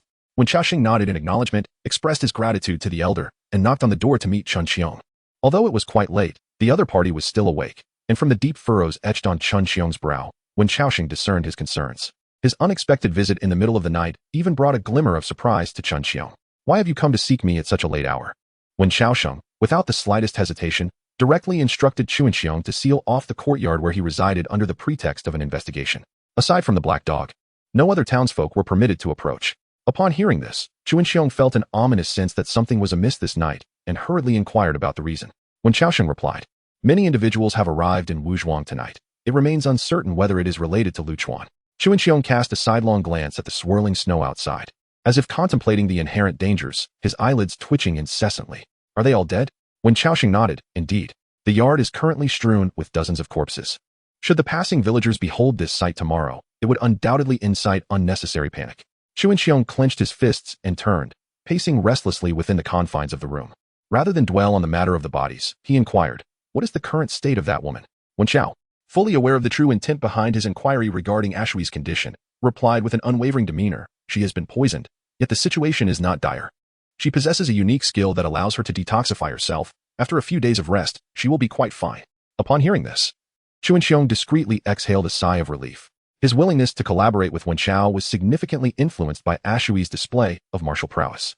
Without Ashui as a source of reassurance, Chun Xiong would be compelled to contemplate alternative courses of action. The matter of the corpses is easily resolved. "Tonight, I shall send some of my loyal guards from home to your courtyard, and before the sun rises tomorrow, these bodies will vanish without a trace." When Xiaoxing's face flickered in the candlelight, casting an inexplicable chill over Chun Xiong. The words that escaped his lips indeed sent shivers down Chun Xiong's spine. "My lord Chun, so many lives have perished tonight, and these bodies will be buried in silence. Do you not find it a waste of the heavens?" Chun Xiong discreetly swallowed, inquiring, "What do you intend to do?" When Xiaoxing regarded him with a knowing glance and replied, "Lu Jinshe has nurtured his local stronghold in Kuhai County for many years. Would it not be a pity not to utilize it?" He lightly tapped Chun Xiong, who seemed to grasp some of the implication, his pupils narrowing slightly. When Xiaoxing then slowly approached the window, fully opening it to allow the swirling snow and wind to enter. "Lord Chun, whether you engage in the affairs of Wanchuan or Luchuan, it is imperative that you do not personally intervene. This is a fundamental principle in the strategic game of Kuhu County, and you must bear it in mind. Your role is to subtly instill a sense of threat within them, inducing anxiety, rather than confronting them directly. 6 words, pulling but not expressing. Otherwise, if the relationship deteriorates too severely, it may force the other party into a corner, so beware of a desperate backlash. After all, you occupy an official position, from which escape is nearly impossible." When Xiaoxing's voice remained calm as he continued, "It appears that Lu Chuan lacks any notable subordinates in Kuhai County. However, Wang Chuan poses a significant dilemma. There must be some collaboration between the two. We cannot confront him head-on. We must strike from the shadows. To covertly deal with Wang Chuan, we require the local power brokers of Kuhai County to furnish us with intelligence. Tonight, those dozens of souls who perished in the river of forgetfulness serve as your finest instrument of authority. To subdue these local tyrants, both benevolence and coercion are indispensable. A singular interest or coercive relationship is insufficiently stable. One must ensure that they perceive wealth, while simultaneously instilling a sense of fear. Only then will they exhibit unwavering loyalty in their endeavors. Do you comprehend?" As he listened to Wen Xiaoxing's narrative, Chun Xiong's gaze gradually transformed. He realized that he had seemingly underestimated this individual, who once held the status of a refugee. What ordinary refugee or county dweller possesses such depth of thought and cunning? Reflecting upon the blank span of over a decade in Wen Xiaoxing's past that had eluded investigation, his mind became a tumult of confusion, and he could not help but begin to contemplate Wen Xiaoxing's true identity. In regard to Lu Chuan, how should I convey my thoughts to him? After a prolonged silence, he once again inquired with Wen Xiaoxing, yet this time, his tone bore a hint of earnestness akin to that of seeking counsel. Wen Xiaoxing turned to face him and said, "Follow my advice, and soon enough, Lu Chuan will personally come to seek you out. At that time, I shall instruct you further." Subsequently, he began to elucidate his plans to Chun Xiong, who listened intently, her breath involuntarily becoming rapid. After he concluded his account regarding the corpses, Chun Xiong personally went to pour 2 cups of tea, handing one to Wen Xiaoxing. The latter accepted it and drank it down in one gulp, then remarked, "There is another matter. Observing the flicker in Chuanxiong's eyes, Wen Xiaoxing inquired, "Do you know Qiu Ziheng?" Chuanxiong appeared to find the name familiar, pondering for a moment before nodding slightly. "Not quite an acquaintance," she replied. "On my first day in office, this individual wished to treat me to a meal, but I declined the invitation. Later, I inquired with the scribe, who informed me that this individual possesses certain connections within the city of eternal cold. How is it that this person is of any use?" Wen Xiaoxing set down his cup and replied, "Indeed, they are useful." In a humble courtyard situated in the northern part of the county, two individuals sat upon the ground. Before them stood a fiercely burning stove, upon which a pot of snake soup simmered, its bubbling steam mingling with the falling snow, creating a surreal palette of colors. An emaciated old man, observing that the broth was nearly ready, cheerfully lifted a ladle and served a bowl of steaming soup to the man in red seated beside him. "Mr. Liu, last time you mentioned that the soup lacked sufficient flavor. I have made some adjustments this time. Would you care to taste it?" Lu Chuan accepted the bowl of soup, took a delicate sip, and the furrowed lines of his brow gradually unfurled. "This time, it is sufficiently fresh." Old Yang's skills have improved remarkably, receiving praise from Lu Chuan. Old Yang seemed particularly exhilarated, rubbing his hands together with a smile. "If Mr. Liu enjoys it, I shall prepare it again next time." However, before he could finish his sentence, his voice suddenly faltered. He turned his head towards the main entrance, where the Qian donkey, bearing a dark iron blade, appeared, his expression somewhat cold against the biting snowstorm. Approaching closer, Lu Chuan greeted him warmly with a wave and said with a smile, "Qian donkey, you arrived just in time. Old Yang has just perfected this soup. Come, have a taste." Yet, Qian donkey did not partake in the snake soup offered by Old Yang. Instead, he addressed Lu Chuan, saying, "Mr. Liu, the operation of Wanchuan has failed tonight." Lu Chuan, who was savoring the soup, paused mid-action, pressed his lips together, swallowed the mouthful of snake soup, and handed the bowl back to Old Yang, exclaiming, "This is illogical. She, all alone and bearing wounds, managed to slay all the multitude in the river of oblivion? Moreover, that one, no blame, wasn't his strength quite formidable? Could he not measure up to you in a contest? Yet, he too has perished." The donkey from Guizhou replied, "He has died. Upon my arrival, the courtyard was strewn with lifeless bodies, and among them lay Wu Jiu, positioned at the very heart of the yard, his face not yet completely concealed by the snow that had fallen that night." Lu Chuan, upon hearing this, let out a sardonic laugh, his lips twitching unnaturally as he spoke with an odd intonation. "Is this limping woman truly so formidable?" Meanwhile, Old Yang, holding a bowl of soup, remarked wistfully from the side, 100,000 taels of gold, sufficient to establish a small nation. How could this money possibly be easy to earn? Lu Chuan stroked his chin, falling into a contemplative silence for a moment. Observing the atmosphere in the courtyard grow tense, Old Yang held Lu Chuan's bowl in one hand while adding some firewood to the stove with the other, saying, "In truth, Mr. Liu, there is no need for you to fret over this matter. Ultimately, this has nothing to do with the tasks assigned by adults. Currently, the case of Lu Jinshi has essentially reached a conclusion. In just 2 days, once we receive news from Guanghan City, we can begin to prepare for the disposal of Chuanxiong as well." Upon the demise of Chuanxiong, I promptly arranged for the master to return to the royal city. When the matter of killing Chuanxiong was mentioned, Lu Chuan hesitated for a moment, recalling the encounter with Wen Xiaosheng and the letter he had been investigating. He then waved his hand and said, "Do not rush. Chuanxiong still possesses value. Let us first employ him to deal with Wen Chaoshen, and then we shall take action ourselves. Wen Xiaosheng seems to be privy to certain matters that he ought not to know. Since he has arrived, it would be prudent to eliminate all potential troubles." A smile appeared on Old Yang's face. Mr. Liu is indeed thorough in his considerations. On a clear morning following a snowfall, long before the crowing of roosters, numerous officials had already surrounded the courtyard where Wen Xiaosheng resided, effectively sealing off the area. These officials were all loyal subordinates meticulously brought by Chun Xiong from his own household, maintaining an exceedingly tight lid on their conversations. Wen Xiaosheng had just returned from Chun's residence that morning. Upon entering the courtyard, he noticed the absence of a Shui. He promptly pushed the door open and discovered her lying on the bed, eyes closed, recuperating from her injuries. The crisp sound of the door opening startled her. A Shui opened her eyes, and Wen Xiaosheng, carrying steamed buns and soy milk, offered her a portion of breakfast. After a brief glance at a Shui's complexion, confirming that she was not in immediate danger, he remarked, "I have settled the debts you owed at the bun shop."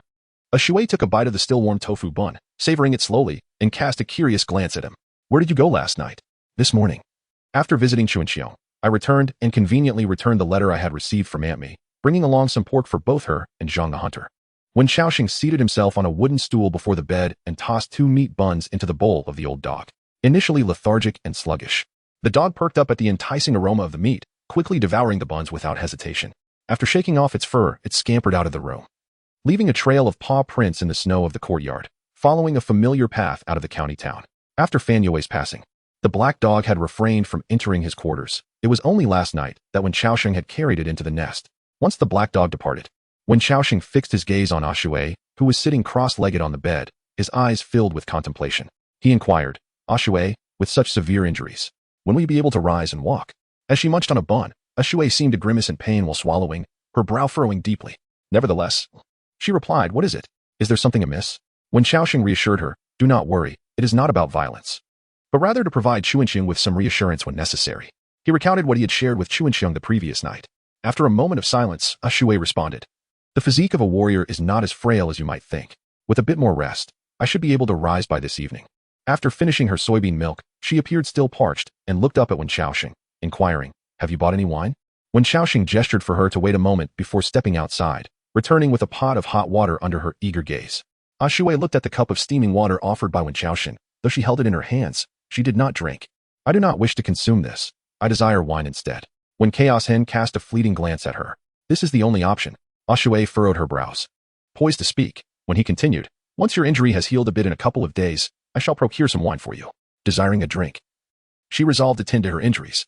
She gazed at Wen Xiaoxing, holding her gaze for a moment before reluctantly bowing her head and bringing the cup of hot water to her lips, sipping it slowly. Take a good rest. I will go chop wood next door and 1 TB long. Wen Xiaoxing removed his outer garment to avoid overheating while working later. Just as he stepped outside, Ashui's voice suddenly called out from behind. Wen Xiaoxing, last night, I asked you to visit Mr. Liu.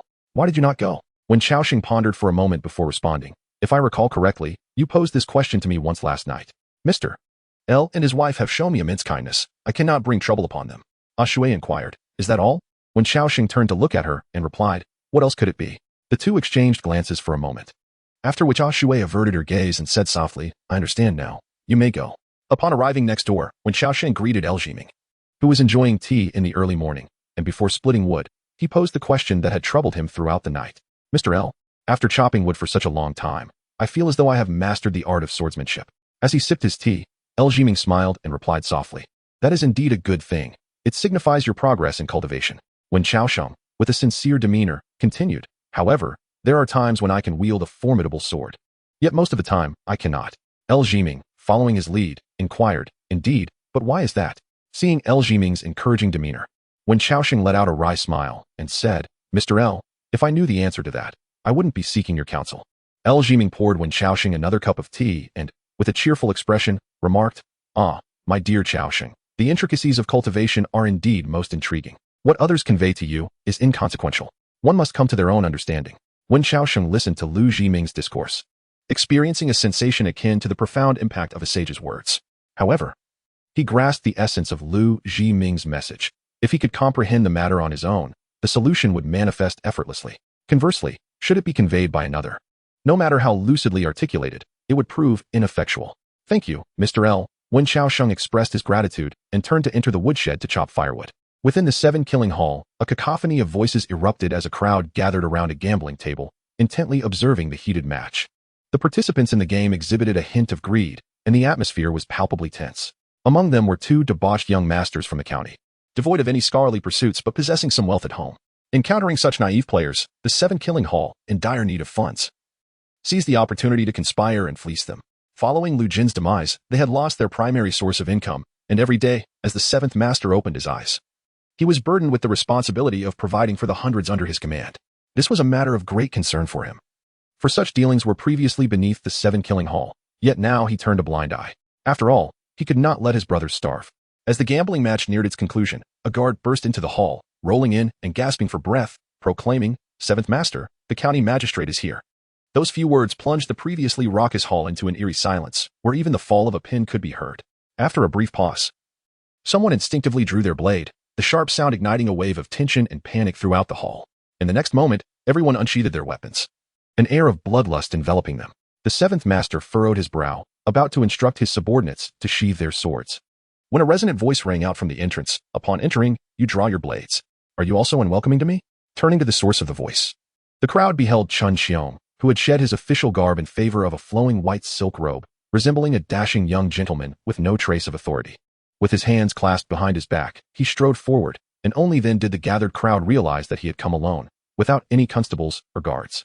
Consequently, the previously tense atmosphere dissipated in an instant. The 7th Master waved his hand, and the crowd promptly sheathed their weapons.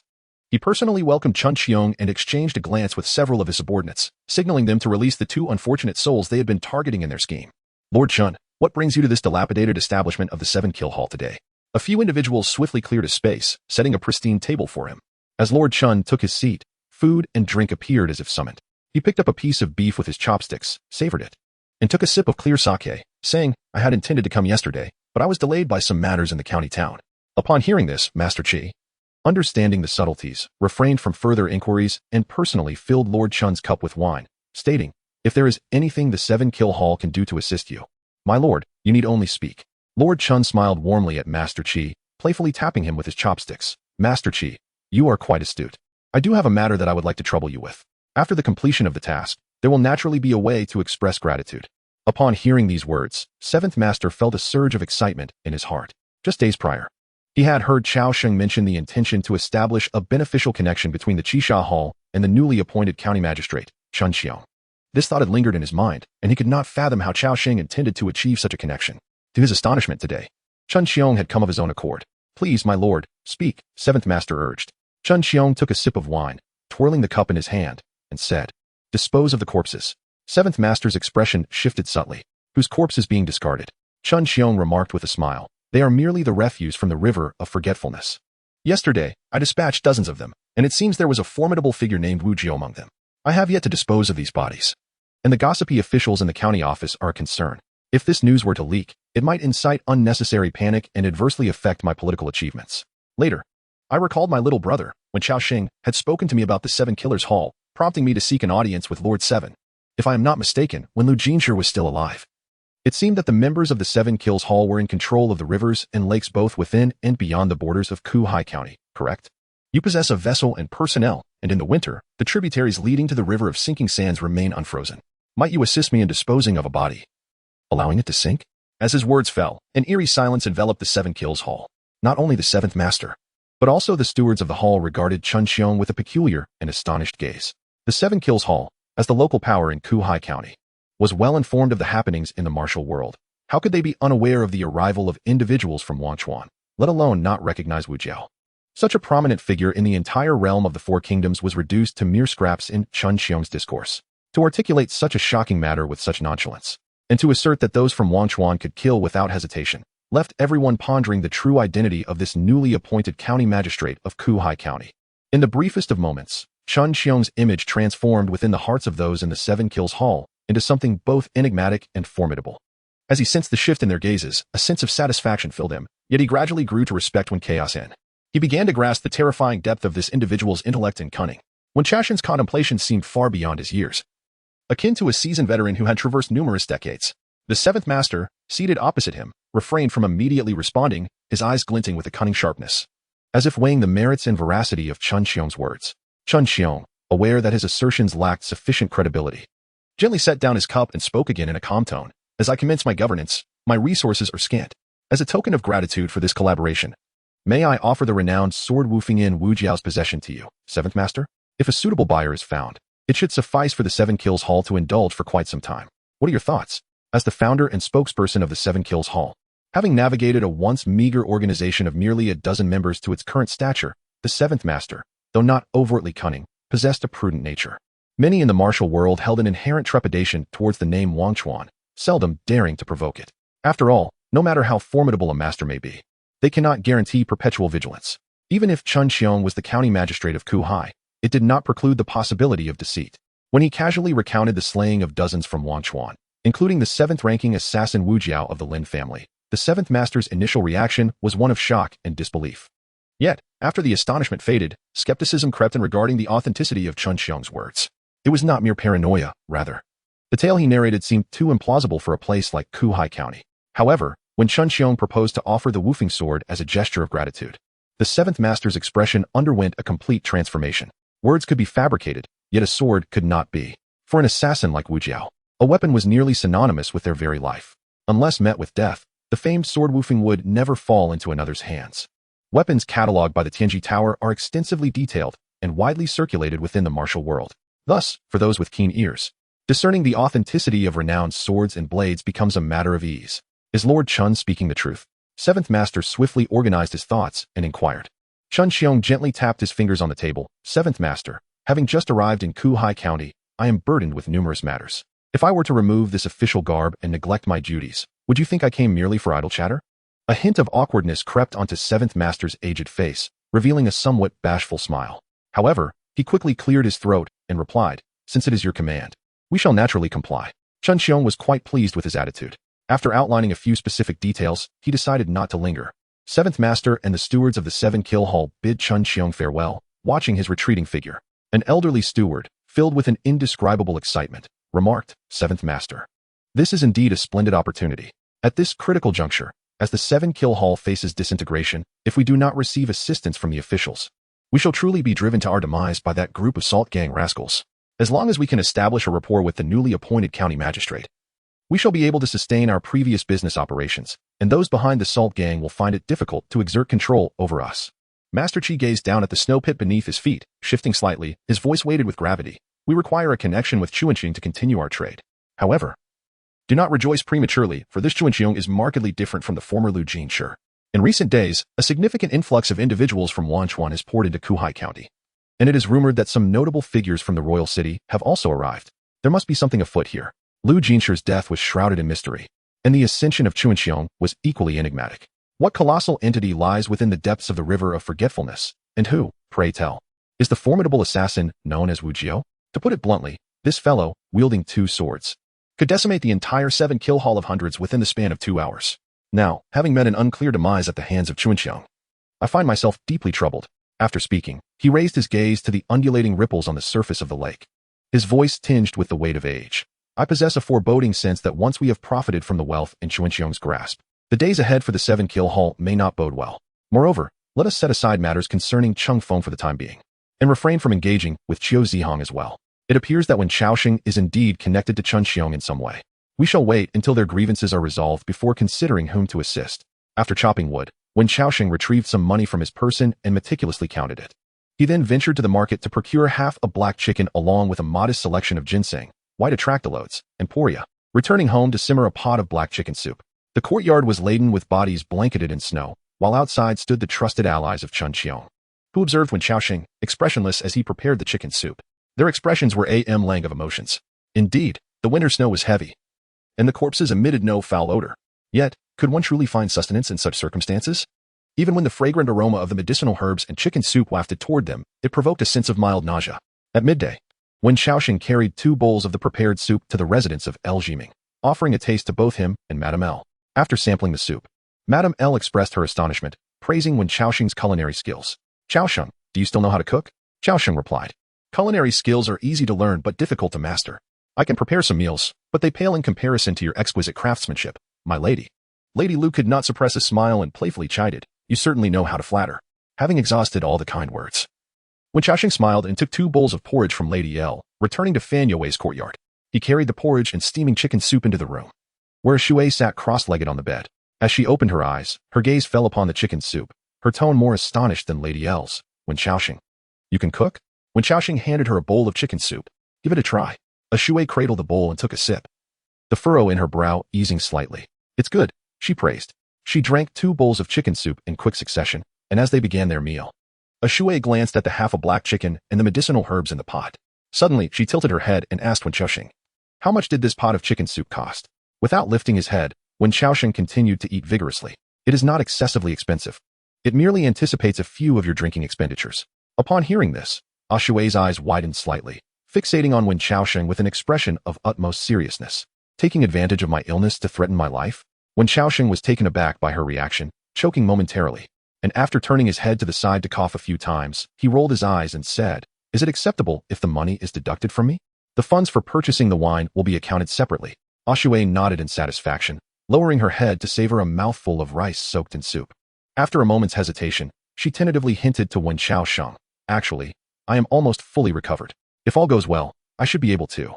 Wen Xiaoxing, fully aware of her intentions, unhesitatingly declined, stating, given the severity of your injury, you must refrain from alcohol for at least 3 days. After that, we shall assess the situation before I consider purchasing wine for you. Upon hearing the stipulation of abstaining from alcohol for 3 days, a chill ran through Ah Shui's heart. She promptly set down her bowl and chopsticks, bracing herself against the edge of the bed in an attempt to rise. eager to demonstrate her vitality to Wen Xiaosheng. However, after a brief effort, her brows knitted tightly, and after a moment of rigidity, she ultimately chose to concede, gradually adjusting her posture and obediently resuming her seat on the bed. Meeting Wen Xiaosheng's astonished gaze, she maintained her composure, stating nonchalantly, "My leg has gone numb." After the meal, Wen Xiaosheng washed the dishes, then settled in the courtyard, retrieving the brush he had purchased. He moved a slab of blue stone closer to the fire to warm it, dipping it in water to practice his calligraphy. Due to the high temperature of the stone, the water stains evaporated swiftly.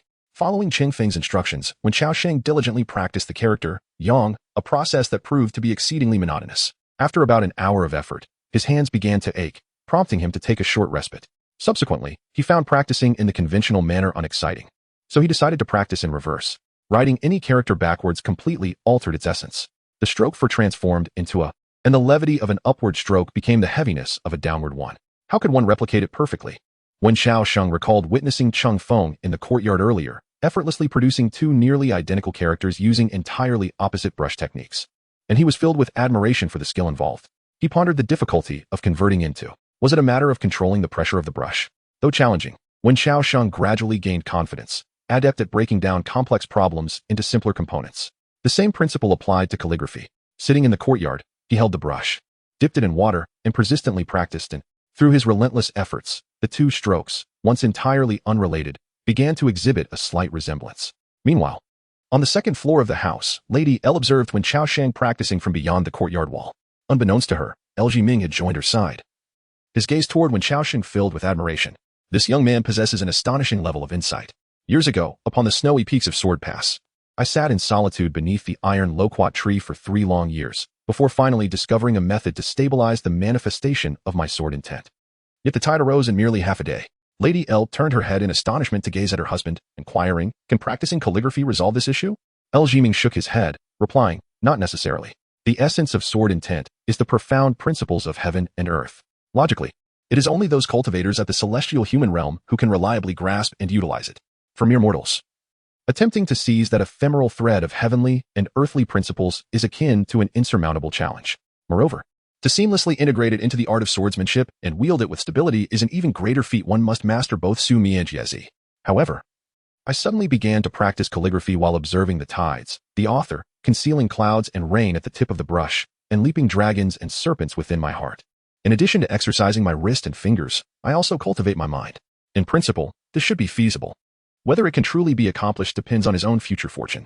After practicing calligraphy for an entire day, he finally paused at dusk as the fiery clouds of sunset emerged. He warmed up the chicken soup he had left uneaten from lunch and prepared a simple dinner. After dining with a Shui, to his surprise, a Shui actually got out of bed and began to move about slowly. Although his steps were somewhat unsteady, it was difficult to discern any abnormalities, as a Shui had a pre-existing limp in his right leg. "Will you not rest for another day?" Wen Xiaosheng inquired. A Shui, one hand braced against the wall and the other supporting his waist, moved slowly, replying, "Only through movement can the blood invigorate, allowing the fountain of youth to exert its utmost efficacy. Lying in bed for an extended period can render one rusty." Upon witnessing this, Wen Xiaosheng ceased his persuasion and proceeded to wash the dishes. As the sun descended, individuals began to arrive from the alley, who, after negotiating with the guards of Chuanxiong stationed outside the courtyard, were granted entry into Wen Xiaosheng's domain. The leader among them was none other than the White Wolf of the Seven Kills Hall, a figure familiar to Wen Xiaosheng, accompanied by 5 others. Each bore 2 large burlap sacks, their intentions unmistakable. Upon encountering Wen Xiaosheng once more, the White Wolf's gaze transformed, now imbued with a profound respect, even tinged with a hint of trepidation. Given the discussions between the 7th Master and Chuanxiong during daylight, it was evident that Wen Xiaosheng shared a significant connection with Chuanxiong, compounded by the fact that all those from the River of Forgetfulness had perished within his courtyard, leading to inevitable speculation. "Brother Xiaosheng, we have come to handle the bodies as instructed by Lord Chan." Xiaosheng nodded slightly. "I am aware. Chuanxiong has already informed me. Everyone, please make yourselves comfortable. Furthermore, do remember to bring this Wufeng back to Lord Qi." Upon finishing his words, he hurled the Wufeng, which lay beside the door, directly before the White Wolf. This sword was considerably heavier than an ordinary blade, and had it not been for the significant enhancement of Wen Xiaosheng's physical prowess, wielding it would have proven challenging. Gazing at the Wufeng sword before him, the White Wolf picked it up and gently unsheathed it. Bathed in moonlight, an overwhelming aura of lethal intent surged forth, causing his eyelids to twitch and a chill to creep down his spine. Regardless of whether this was the genuine Wufeng, the White Wolf could ascertain that the weapon in his grasp was no ordinary armament. The weight of the murderous energy it exuded was simply too immense. He swiftly returned the sword to its sheath and expressed his gratitude to Wen Xiaoxing. Subsequently, the group set aside their burlap sacks and began to place the corpses from the courtyard into them. The sacks were ample enough to accommodate 2 bodies each. The White Wolf remained vigilant, conducting a brief search before addressing Wen Xiaoxing. Brother Xiaoxing, might I inquire about the location of Wu Jia's body? Wen Xiaoxing replied, I have placed it by the edge of the courtyard. However, you cannot take this particular body just yet. Once the other corpses in the yard have been dealt with, come to me alone, and I shall instruct you on how to dispose of this one. The White Wolf paused, curiosity flooding his mind. Yet he refrained from pressing further and casually placed 2 bodies into his sack. As he was about to depart, he turned to Wen Xiaoxing and said, There is one more matter. Brother Xiaoxing, Lord Qi extends a warm invitation for you to visit the 7 Kills Hall at any time. He has prepared fine wine in anticipation of your arrival. Wen Xiaoxing nodded, ready to respond, when suddenly the door behind him swung open. A shui stood at the entrance, her skirt swaying in the breeze, and her eyes sparkled brilliantly beneath the stars and moon. Then I shall not hold back, she declared. Wen Xiaoxing turned to glance at Ashui, momentarily enveloped in silence. Neither too early nor too late, the mere mention of alcohol instantly invigorated the spirit. Meanwhile, upon encountering Ashui, Bai Lang and his companions exhibited reactions strikingly similar to Wen Xiaoxing's, though their eyes were suffused with palpable dread. After only a few days, how could they forget this formidable female enigma? The memories of her earlier exploits within the 7 Kills Hall were still vivid. How she effortlessly shattered iron blades with a mere flick. And the terrifying scene of wine splattering like a torrent through flesh lingered vividly in their minds. Yet how could this individual be in the company of Wen Xiaoxing? Unconsciously swallowing hard, Bai Lang shifted his gaze towards Wen Xiaoxing, who let out a resigned sigh, turned, and displayed a smile that did not reach his eyes. Raising a finger to his lips in a gesture of silence towards Bai Lang and the others. Brother White Wolf, please convey to Lord Qi that Xiaoxing intends to attend the banquet with friends on another day. Furthermore, matters that should not be spoken of, I implore you to keep in silence. In this yard, surrounded by numerous corpses, the difference in quantity seems negligible. Isn't that so? The White Wolf, having navigated the world for many years, though lacking in martial prowess, possessed keen insight and was certainly able to comprehend the underlying implications of Wen Xiaoxing's words. As they traversed the path of disposing of the bodies, the White Wolf solemnly cautioned his companions about the gravity of the situation, emphasizing the importance of discretion for their very lives. After the departure of the White Wolf and his entourage, a shui, filled with curiosity, inquired of Wen Xiaoxing, why must the body of Wu Jiao be dealt with last? Wen Xiaoxing, having gone to fetch water for a foot soak, spoke in a voice somewhat muffled by the snow. The influence of Wang Chuan is too formidable. I can only exert control over Lu Chuan, not them. Following this night battle, with so many casualties on Wang Chuan's side, it remains uncertain whether they will seek vengeance. We are currently navigating through murky waters, and the more turbulent the waters, the more advantageous it is for us. Therefore, if the opportunity arises, I wish to involve the White Dragon Guard in this conflict in Kuhai County. Upon hearing this, Ashui pondered for a moment, his tranquil tone laced with a hint of subtle astonishment. When did you begin to devise such plans?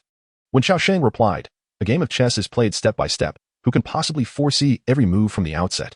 For instance, I was entirely unprepared for the nocturnal battle that transpired last night. This should have been a bold move. Unfortunately, we are not mere pawns.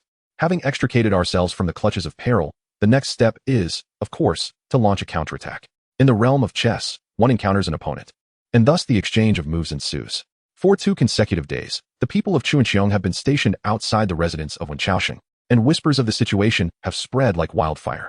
The townsfolk, accustomed to a life of tranquility, remain oblivious to the events transpiring within Wen Xiaoxing's courtyard. The thoroughfare of Hohot Alley has been rendered off limits, with Chuanxiong citing the investigation of officials as the reason, advising the idle to keep their distance. What kind of case could warrant the lockdown of a residence for 2 full days? Could it be a matter of life and death? In a flurry of rumors and speculation, Chuanxiong finds himself seated in the county office, sipping tea that warms his throat. Eyes closed as he savors the fragrance of the leaves and feels the rhythmic pulse of his heart. He senses that he may be on the brink of death. Yesterday, when Xiaoxing visited him once more, imparting strategies to confront Lu Chuan, they rehearsed multiple times within the confines of the room, and for the first time, Chuanxiong felt an unfamiliar tension. When Xiaoxing warned him that Lu Chuan was a master strategist, engaging him directly would be perilous. Chuanxiong must maintain a delicate balance and show no signs of fear, for to be seen through by Lu Chuan would spell doom. While Wen Xiaoxing was not wholly aware of Lu Chuan's reputation, Chuanxiong certainly was. This individual was notorious in the capital, known for his ruthless methods that bordered on the grotesque. As the lockdown of Wen Xiaoxing's residence extended into its second day without any news, Lu Chuan initially suspected that Chuanxiong might be preparing to act. However, as time dragged on without any developments, his suspicion began to grow. Despite his unease, he maintained his composure, refraining from pressing Chuanxiong. opting instead to observe how the situation would unfold. Estimating that the time was ripe, Chuanxiong commanded his subordinates to withdraw from Hohhot Alley, subsequently posting a notice at the entrance of the office, clarifying that the incident was, in fact, a misunderstanding. The news swiftly disseminated. At this juncture, Lu Chuan could no longer remain passive. After patiently waiting for 2 days for a satisfactory outcome, he was taken aback by Chuanxiong's resolution to conclude the matter with a mere misunderstanding after 2 days of surveillance at Wenchaoxing's gate. Upon receiving news from Qianlu, Lu Chuan fell into a prolonged silence. Sensing his distress, Qianlu inquired, "Why not, Mr. Lu? Compose a letter, and I shall deliver it. Perhaps we could arrange a meal with Chuanxiong to exert some pressure?" Lu Chuan dismissed the suggestion, donned a thicker garment, and strode purposefully out the door. "There is no need for a meal invitation. The donkey from Guizhou, follow me to the county office." The two of them, one in front and the other behind, treaded upon the accumulated snow until they arrived at the entrance of the county office. The gatekeeper, upon seeing the two, neither hindered them nor inquired further. He merely cast a glance and respectfully stepped aside, saying, "Gentlemen, please enter. The official has been awaiting you in the guest garden, preparing tea for quite some time." Upon hearing this, Lu Chuan furrowed his brow and glanced at the man, asking, "Does Chuanxiong know of my arrival?" The gatekeeper nodded, replying, "I am simply following the orders of the official. I know nothing of other matters. If the gentleman has any doubts, he may as well inquire directly with the elder." Lu Chuan nodded, brushing his sleeves as he entered. Yet before he reached the Chuanxiong garden, he was met with a rich aroma of tea that wafted through the air, causing him to slow his pace, a sense of foreboding creeping into his mind. Inside the garden, Chuanxiong greeted him with a smile, as a pot of freshly brewed fragrant tea awaited him on the table before her. "What took you so long to arrive? Hurry. This tea has reached the perfect brewing point. It is the ideal moment to indulge," Lu Chuan remarked, his gaze fixed upon Chuanxiong. For some inexplicable reason, he felt that the Chuanxiong before him was markedly different from the one he had encountered earlier. He lifted a corner of his robe, seated himself opposite Chuanxiong, and raised the teacup to his nose, inhaling gently before closing his eyes and declaring, "This is Xiangshan Taichun, sourced from the Red Earth state of Zhao. It is a beverage favored by the officials of the East. You possess quite the skill, Lord Chun, to procure such a delicacy at this time." Chuanxiong interrupted him with a calm demeanor, "I did not procure it. This tea is a remnant left by Lu Jinshi from some time ago. I thought it a pity to discard such fine tea, so I decided to brew it for our enjoyment." Upon learning that the tea was a relic of Lu Jinshi, Lu Chuan's expression shifted subtly, and he felt an unexpected warmth emanating from the cup he held. Fixing his gaze on Chuanxiong, he implied, "Lord Chun, consuming the possessions of the deceased may not bode well. In my view, Lu Jin's death is indeed suspicious. His resentment is likely considerable. It would be prudent to deal with matters pertaining to him as soon as possible." Chuanxiong smiled faintly, remaining silent as he raised his teacup and savored the tea with utmost focus. After a moment of contemplation, Lu Chuan shifted the conversation to another topic. "Moreover, Sir Chun, have you forgotten our prior agreement?" Chuanxiong feigned ignorance and inquired, "Oh, what agreement?" Lu Chuan met his gaze, his gentle eyes gradually sharpening. "Wenchaoxing," Chuanxiong chuckled softly, refilling Lu Chuan's teacup to the brim, causing it to overflow. Noticing Lu Chuan's frown, he retracted the teapot and remarked, "Mr. Lu, it is not that I lack the desire to kill him. Rather, I am simply too afraid." Lu Chuan scoffed, "Afraid? He is but a mere wanderer. What is there to fear? Orphaned and bereft of kin, a person's demise amounts to merely a fleeting flame." Chuanxiong sighed, imparting with profound significance this truth. "I am indeed well aware. Yet, I fear that if he were to perish, my own demise would not be far behind." Upon hearing these words from Chuanxiong, Lu Chuan's pupils instantly constricted, even though he typically possessed remarkable self-control over his demeanor. The profound shock that pierced the depths of his soul in that fleeting moment shattered his defenses. What did Chuanxiong mean by this? Had he truly unraveled Lu Chuan's intricate plans? This statement struck him like a sharp sword, leaving him with a chilling sensation, as all the secrets buried deep within him, hidden from the light, were suddenly exposed to the glaring sun. Nevertheless, Lu Chuan was no ordinary individual. Despite the awareness that his sordid thoughts might have been laid bare, he swiftly reined in the emotions threatening to spill forth, calmly sipping his tea as a fa. "What is it that Lord Chun said? I cannot seem to comprehend," he remarked. Chuanxiong lowered his head and smiled. "Does the gentleman truly comprehend or feign ignorance?" Lu Chuan clasped his hands together. Today, Lu found himself somewhat perplexed and sought the counsel of the elder. Chuanxiong, without explicitly stating his thoughts, took a sip of tea, a contented expression gracing his features as he clicked his tongue. "I wonder if Mr. Lu still recalls the vial of lethal poison that went missing from Lu Jin's possession?" Upon mentioning this nearly forgotten toxin, Lu Chuan's demeanor shifted subtly. Before Lu could utter a word, Chuanxiong unexpectedly produced a vial of poison from his person and placed it before Lu Chuan. "Mr. Lu, could this be the bottle?" Upon encountering the poison, Lu Chuan first took a sip of tea, concealing the shock that welled up in his eyes. Subsequently, he wore a smile and spoke softly. I previously thought something had gone awry with this bottle of poison, yet I never imagined it would be found by you, my lord. It seems this is indeed my oversight, and now you have graciously aided me in rectifying this matter. Allow me to honor you with 3 cups of tea as a token of my gratitude. With that, he truly drank 3 cups of hot tea in quick succession. As he set down the last cup, beads of sweat began to form on his forehead. Once he had finished, Chun Xiong, with a smile, refilled his cup for a 4th time and calmly uttered a chilling remark that sent a shiver through Lu Chuan's soles. Mr. Lu, please hold your thanks for a moment. Might there be a possibility that this bottle of poison was never lost at all, but rather, I have secretly hidden it away? The smile on Lu Chuan's face gradually faded. His increasingly frigid gaze conveyed to Chun Xiong that he was slowly peeling away his disguise. Yet, Chun Xiong remained unfazed by Lu Chuan's deadly stare, continuing to sip his tea with serene composure. Mr. Lu, do you know how I came across this vial of poison? Lu Chuan squinted. I am eager to hear the details. Chun Xiong recounted to Lu Chuan the origins of this poison as narrated to him by Wen Xiaosheng. However, this time, the protagonist of the tale had shifted from Ashui to himself, Chun Xiong. Lu Jinshi is a person who harbors a deep-seated desire for revenge, and he stands as the most unforeseen complication in Lu Chuan's recent undertaking. From the moment you handed him that vial of lethal poison, he had already devised a scheme for how to exact his revenge upon you and that esteemed individual. To be candid, you ought to have eliminated him outright. Perhaps it would not have caused so much trouble. Lu Chuan, toying with his teacup, said expressionlessly, Lord Chun, kicking someone when they are down is not a commendable habit. Let us not forget, we are all in the same boat. If matters concerning Lu Jinshi are not handled properly, you too shall bear an inescapable responsibility. Chun Xiong shook her head. No, that is not correct. Lu Chuan, we are not on the same path. He began to address Lu Chuan directly by name. And Lu Chuan sensed a palpable danger in Chun Xiong's words. What is the true meaning of Lord Chun? Perhaps it would be best to speak plainly and directly. Regardless. Today in this courtyard, there are only the 3 of us.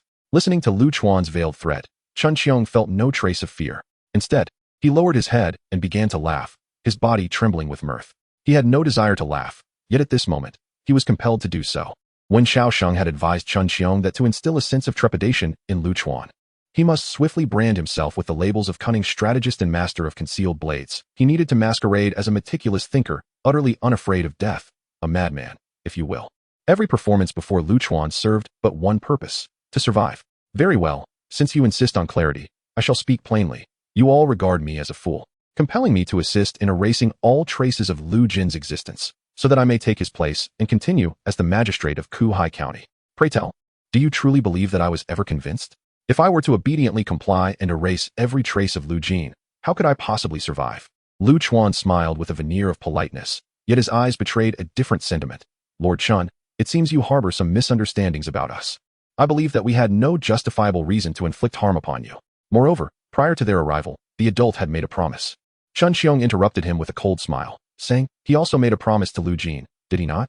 Lu Chuan, can the words of the living possess the steadfastness of the deceased? To kill Lu Jin, you may still harbor some reservations. However, after his demise, every intricate detail must be meticulously attended to, lest any secrets that ought to remain concealed be inadvertently revealed.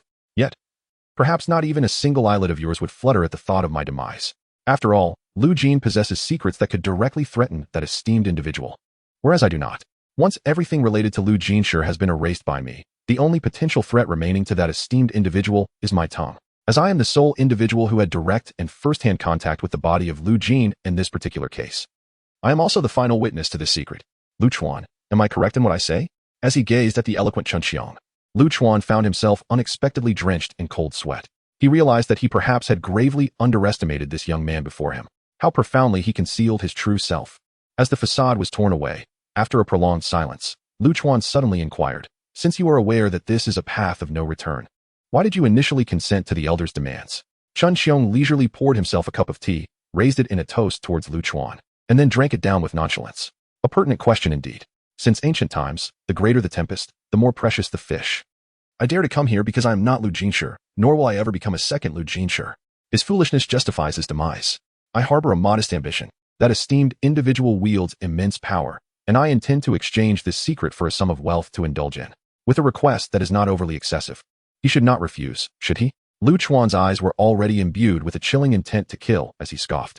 Since you are aware of that esteemed individual's great power, you ought not to engage in such self-destructive folly.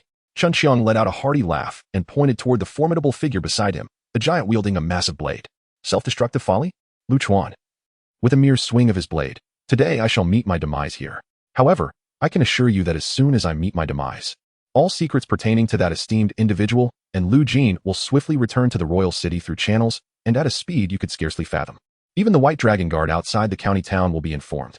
Will you accompany me in death when the time comes? At that moment, with a swift motion, Chuan Xiong drew his blade, slicing through the falling snowflakes, and in the same stroke, shattered the teacup he held tightly in his grasp. The chill from the blade seeped through his fingers, spreading a frigid sensation throughout his entire being. The teacup split into two halves. Chuan Xiong's heart raced wildly. Yet he strove to suppress the fear within, using his slightly trembling hand to brush off the spilled tea from his clothing, lamenting, "Ah, what a pity for this tea. I understand your impatience, Lu Chuan, but please hold on for a moment. I have something to show you." He smiled warmly as he retrieved the note that Wen Qiaoxing had previously entrusted to him, which contained the secrets of Lu Jinshi. It bore only a few terse words: Langan Pavilion, Su Yixi. Upon seeing these 6 characters, Lu Chuan could no longer contain himself. His expression shifted dramatically as he lifted his gaze to Chuan Xiong. The latter maintained a serene demeanor, his tone unwavering. "I do not lie, Lu Chuan.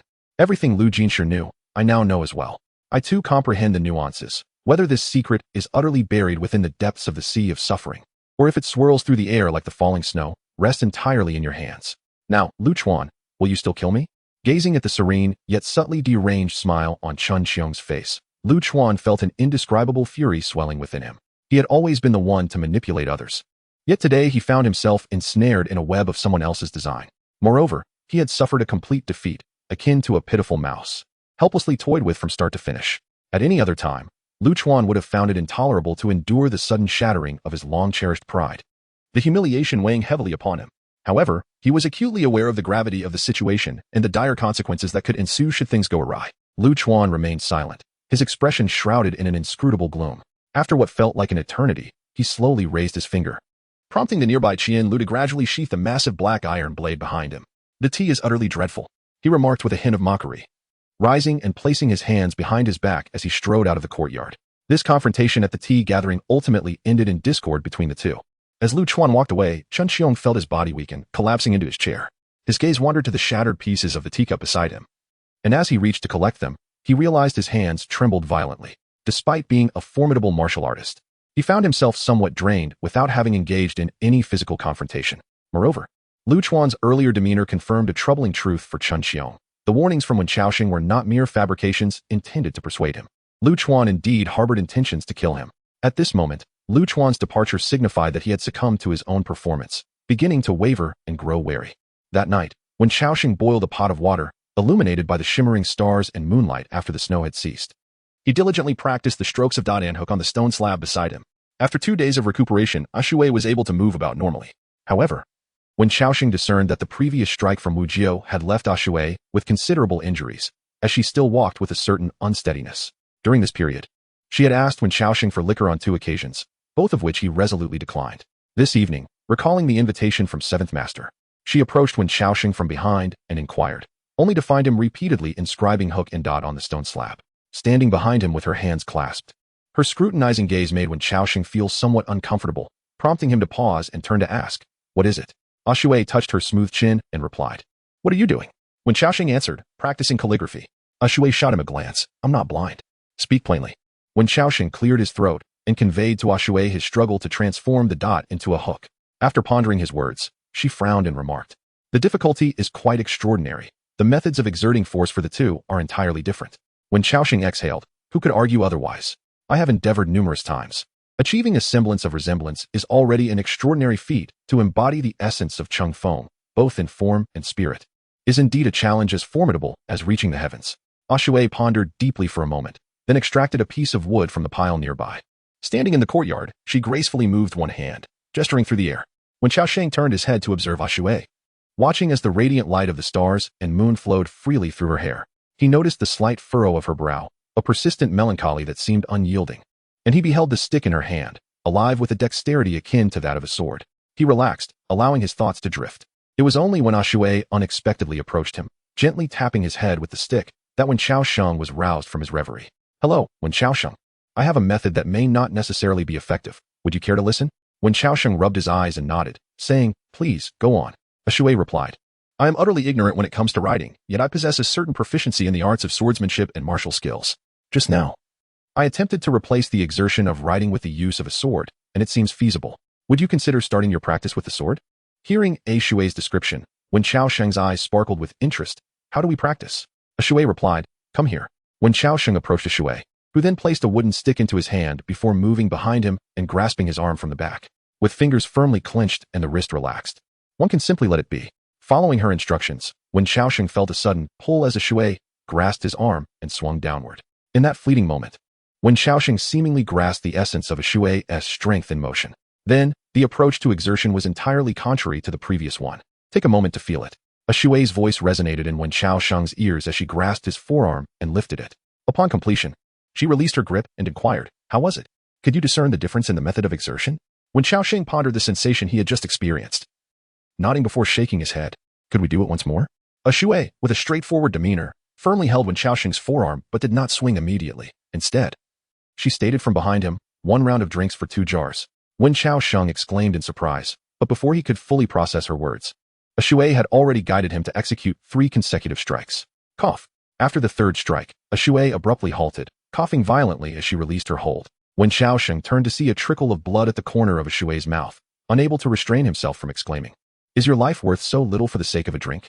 A Shui silently wiped the blood from her mouth, disregarding his question, and asked, did you remember the sensation from earlier? Wen Xiaosheng hesitated for a moment before nodding.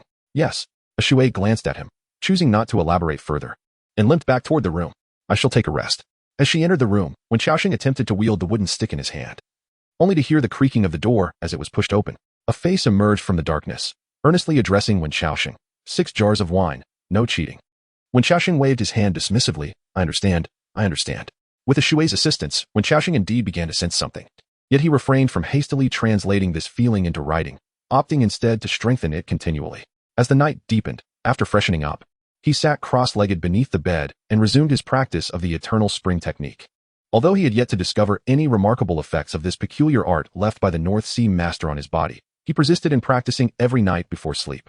Following the original method imparted by the North Sea master, each night during his practice, he experienced a sensation akin to clouds and mist, his consciousness drifting aimlessly. As for the bed in the room, it undoubtedly belonged to a Shui. The two were quite familiar with one another, yet not to the extent of sharing a bed. Moreover, a Shui was injured. Wen Xiaosheng was not so callous as to let a gravely wounded person, who had sustained injuries while protecting him, sleep on the floor. This night, as Wen Xiaosheng practiced, his consciousness once again became ethereal. It gradually ascended, as if something were lifting him towards the celestial realms. This was not the first time Wen Xiaosheng had experienced such a sensation. Previously, a Shui had mentioned that he slept like a log while practicing, and Wen Xiaosheng naturally believed him. Thus, it seemed reasonable to assume this was merely a dream. However, after experiencing this sensation repeatedly, he grew increasingly alert, realizing that this felt different from a dream. Who dreams of the same scene repeatedly, while maintaining awareness? This night, after feeling this sensation once more, Wen Xiaosheng decided to empty his mind entirely, allowing his body to drift upwards. In the previous days, he had deliberately controlled his consciousness to explore his surroundings, but it gained nothing. So today, he resolved to adopt a different approach. At this moment, his thoughts were like clouds and mist, like the morning light, sometimes dissipating, sometimes coalescing. With each ascent, Wen Xiaosheng would lapse into a state of confusion, losing all perception of his surroundings, as if he were the sole entity in existence. This state persisted for 7 or 8 instances, and ultimately, Wen Xiaosheng found himself at the edge of the mist. Below him lay the vast ocean, boundless and infinite. He could hear the rhythmic crashing of waves and feel the depth of the azure expanse. A dense fog enveloped the sea, concealing something beneath it. Although the distance was great, Wen Xiaosheng felt an inexplicable allure emanating from the obscured area. He extended a portion of his consciousness beyond the clouds. But as he did so, he unexpectedly found himself in free fall. He began to plummet swiftly downward, as if he were a stone cast from the heavens, crashing into the mist below. The violent impact rendered him extremely uncomfortable, yet he felt no pain nor injury. Upon glancing down, Wen Xiaosheng was astonished to discover that his consciousness had assumed a corporeal form. He had landed on a small island. This island was adorned with vibrant blossoms, and the trees bore extraordinary fruits, a dazzling array of wonders. As Wen Xiaosheng surveyed his surroundings, filled with awe and curiosity, a flurry of colorful butterflies suddenly appeared from the distant horizon, circling around him before transforming into a rainbow bridge leading to the island's center. Stepping onto the rainbow bridge, he traversed towards the heart of the island, where he beheld a grand lake, its waters crystal clear. At the center of the lake, an imposing peach tree blossomed, surrounded by a shower of petals that blanketed the ground in a carpet of exquisite pink and white. Beneath the tree, A middle-aged man dressed in a straw hat and raincoat was fishing by the water's edge. Upon Wen Xiaoxing's arrival, the fisherman was startled, turning to gaze at him with an expression of profound surprise, which gradually subsided after a considerable moment. It is truly astonishing. After waiting for so many years, I was unexpectedly met by a brash young lad. Wen Chaos-Hin is no fool. He is well aware that the scruffy middle-aged man before him is no ordinary individual. After assessing the man with a discerning glance, he politely bowed and addressed him, saying, "I, Wen Chaos-Hin, pay my respects to you, esteemed senior. May I inquire? What place is this?" The middle-aged man, engaged in fishing, remained silent for a considerable time before finally responding. "This is Zaiwing's Hao, the place where the Taoist Zhuangzi attained enlightenment in ancient times." Upon hearing this, Chao Sheng was taken aback. This world, though resembling the one he once inhabited in his past life, possessed subtle differences, leaving him uncertain whether the Zhuangzi referred to by the middle-aged man was indeed the same figure he was familiar with. The ancestor referred to by the elder. Is it the Taoist Zhuangzhou? The middle-aged man shook his head. Zhuangzu is simply Zhuangzu. Who is Zhuangzhou? Unknown to me. Wen Xiaosheng appeared to be pondering, then cupped his hands and inquired, "I have yet to learn your esteemed name, senior." The middle-aged man replied languidly, "I have been a recluse for so long that I have forgotten my name. I am known as Beihai. You may refer to me as a denizen of Beihai." Having said that, he observed the appearance of Wen Xiaosheng and continued, "You, young lad, though still in your youth, are already burdened with an abundance of formalities. Pray tell, are you from the state of Qi? Let me tell you, there is no need for such formality. It is just the two of us here." Wen Xiaosheng scratched his head, recalling the tales he had heard from Ashui about the people of Hokkaido. To him, this individual felt shrouded in mystery, and now that he stood before him, he could not help but question whether he was indeed dreaming. He sought counsel from the Hokkaido native, who, displaying remarkable patience, shared a narrative that ultimately illuminated the situation for Wen Xiaosheng. The three extraordinary techniques I inscribed upon the cliffs of Jiesher in those years were, in truth, derived from the profound teachings of Zhuangzi's Xiaoyao Yu. My intention was merely to leave behind a worthy successor for the transmission of Taoist traditions. Regrettably, over the past few decades, I have yet to encounter a second individual within the realm of Zaiwing's Hao. Though you appear quite youthful, have you truly mastered all the extraordinary techniques of the three gates on the cliffstone? In response to the Taoist's inquiry, Wen Xiaosheng felt a twinge of embarrassment. With a tone infused with genuine contrition, he replied, "I have nearly grasped one, the elixir of eternal youth." These 11 words nearly left the Beihai Taoist speechless.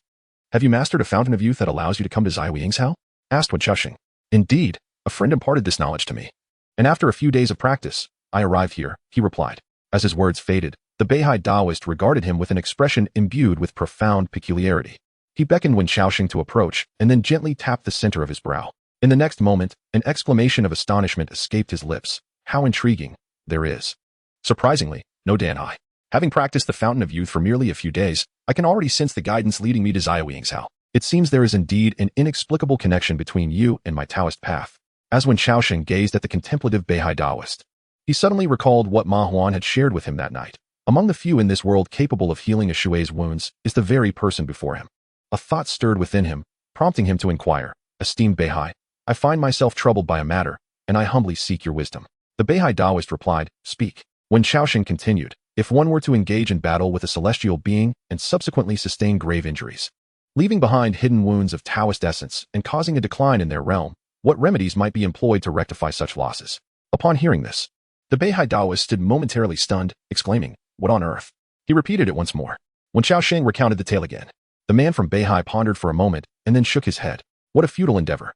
The hidden wounds of the Tao of heaven and earth are such that nearly all remedies and elixirs in the world are rendered ineffective. There are only 3 viable methods.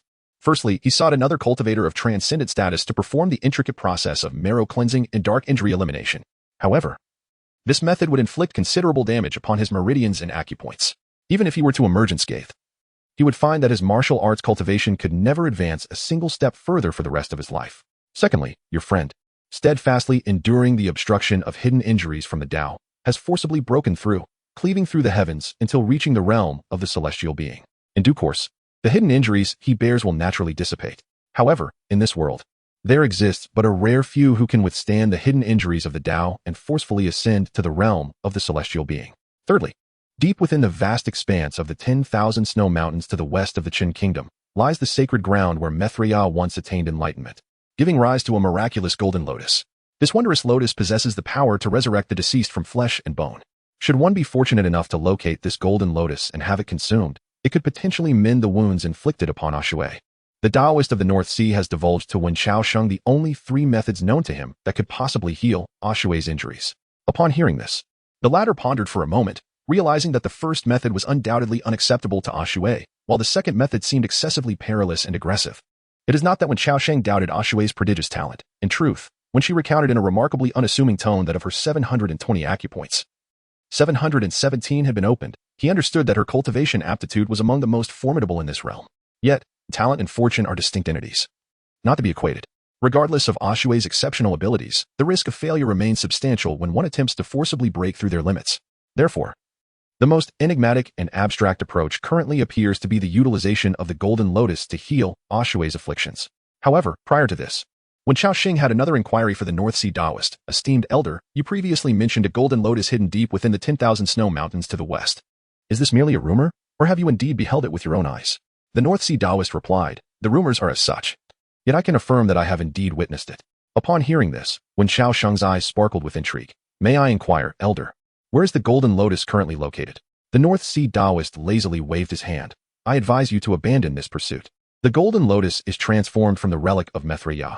It is, in essence, a spiritual entity of the world, capable of soaring through the heavens and traversing the earth, potentially manifesting in any corner of the vast snowy mountains.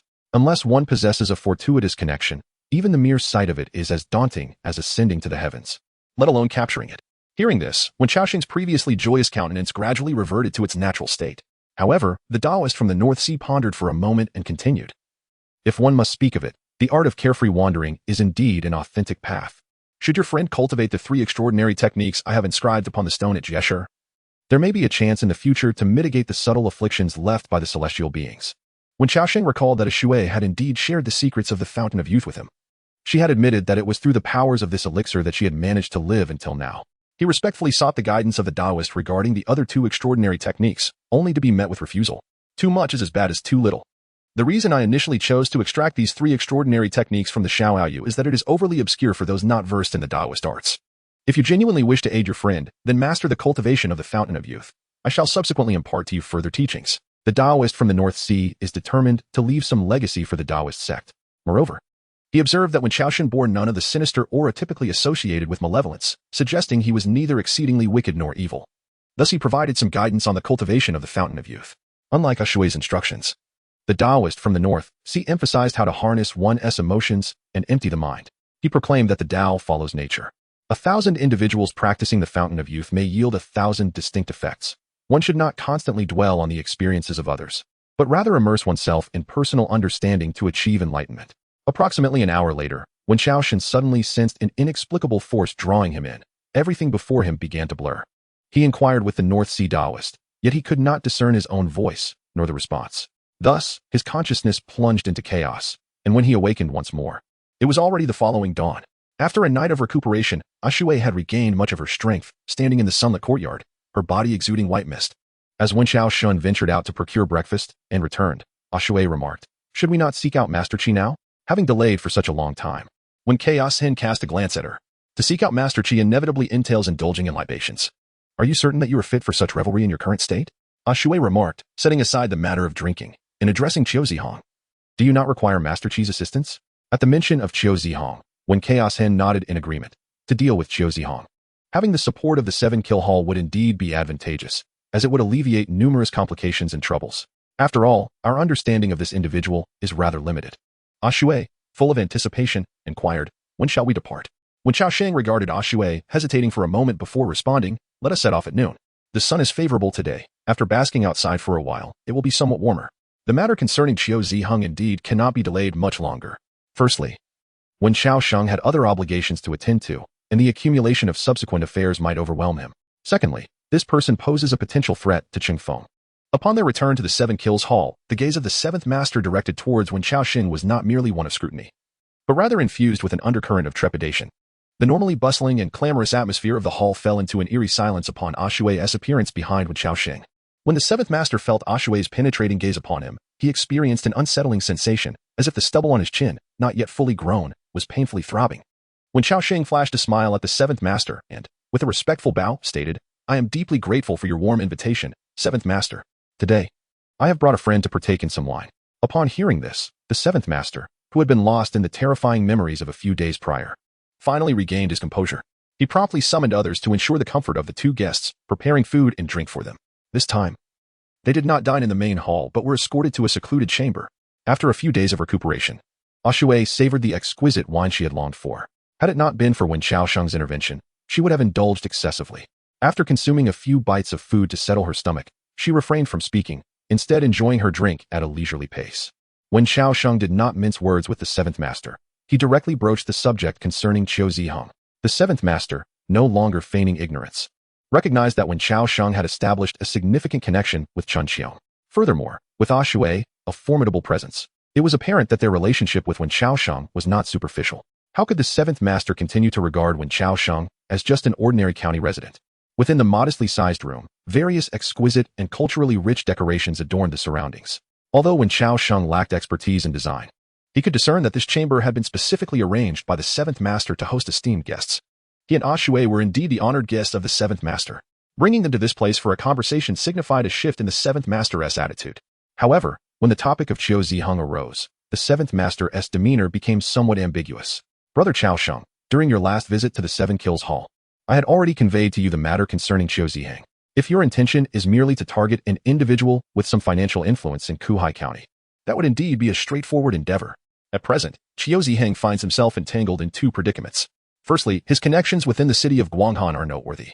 As the judicial institutions there are directly influenced by the royal city, not to mention the Hall of Seven Kills, where even its members might find themselves unable to offend the likes of Chuanqiong. Should they incur the wrath of the Tai Sui, none would find a path to survival.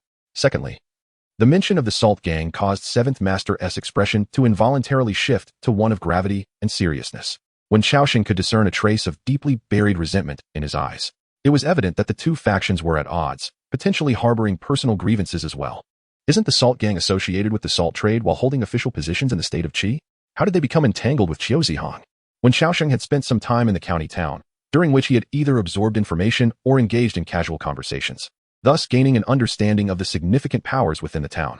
The Salt Gang is a formidable commercial organization, not limited to Kuhu County, but with its influence spread throughout the Qi state, engaged in private enterprises while simultaneously relying on the patronage of the ruling class.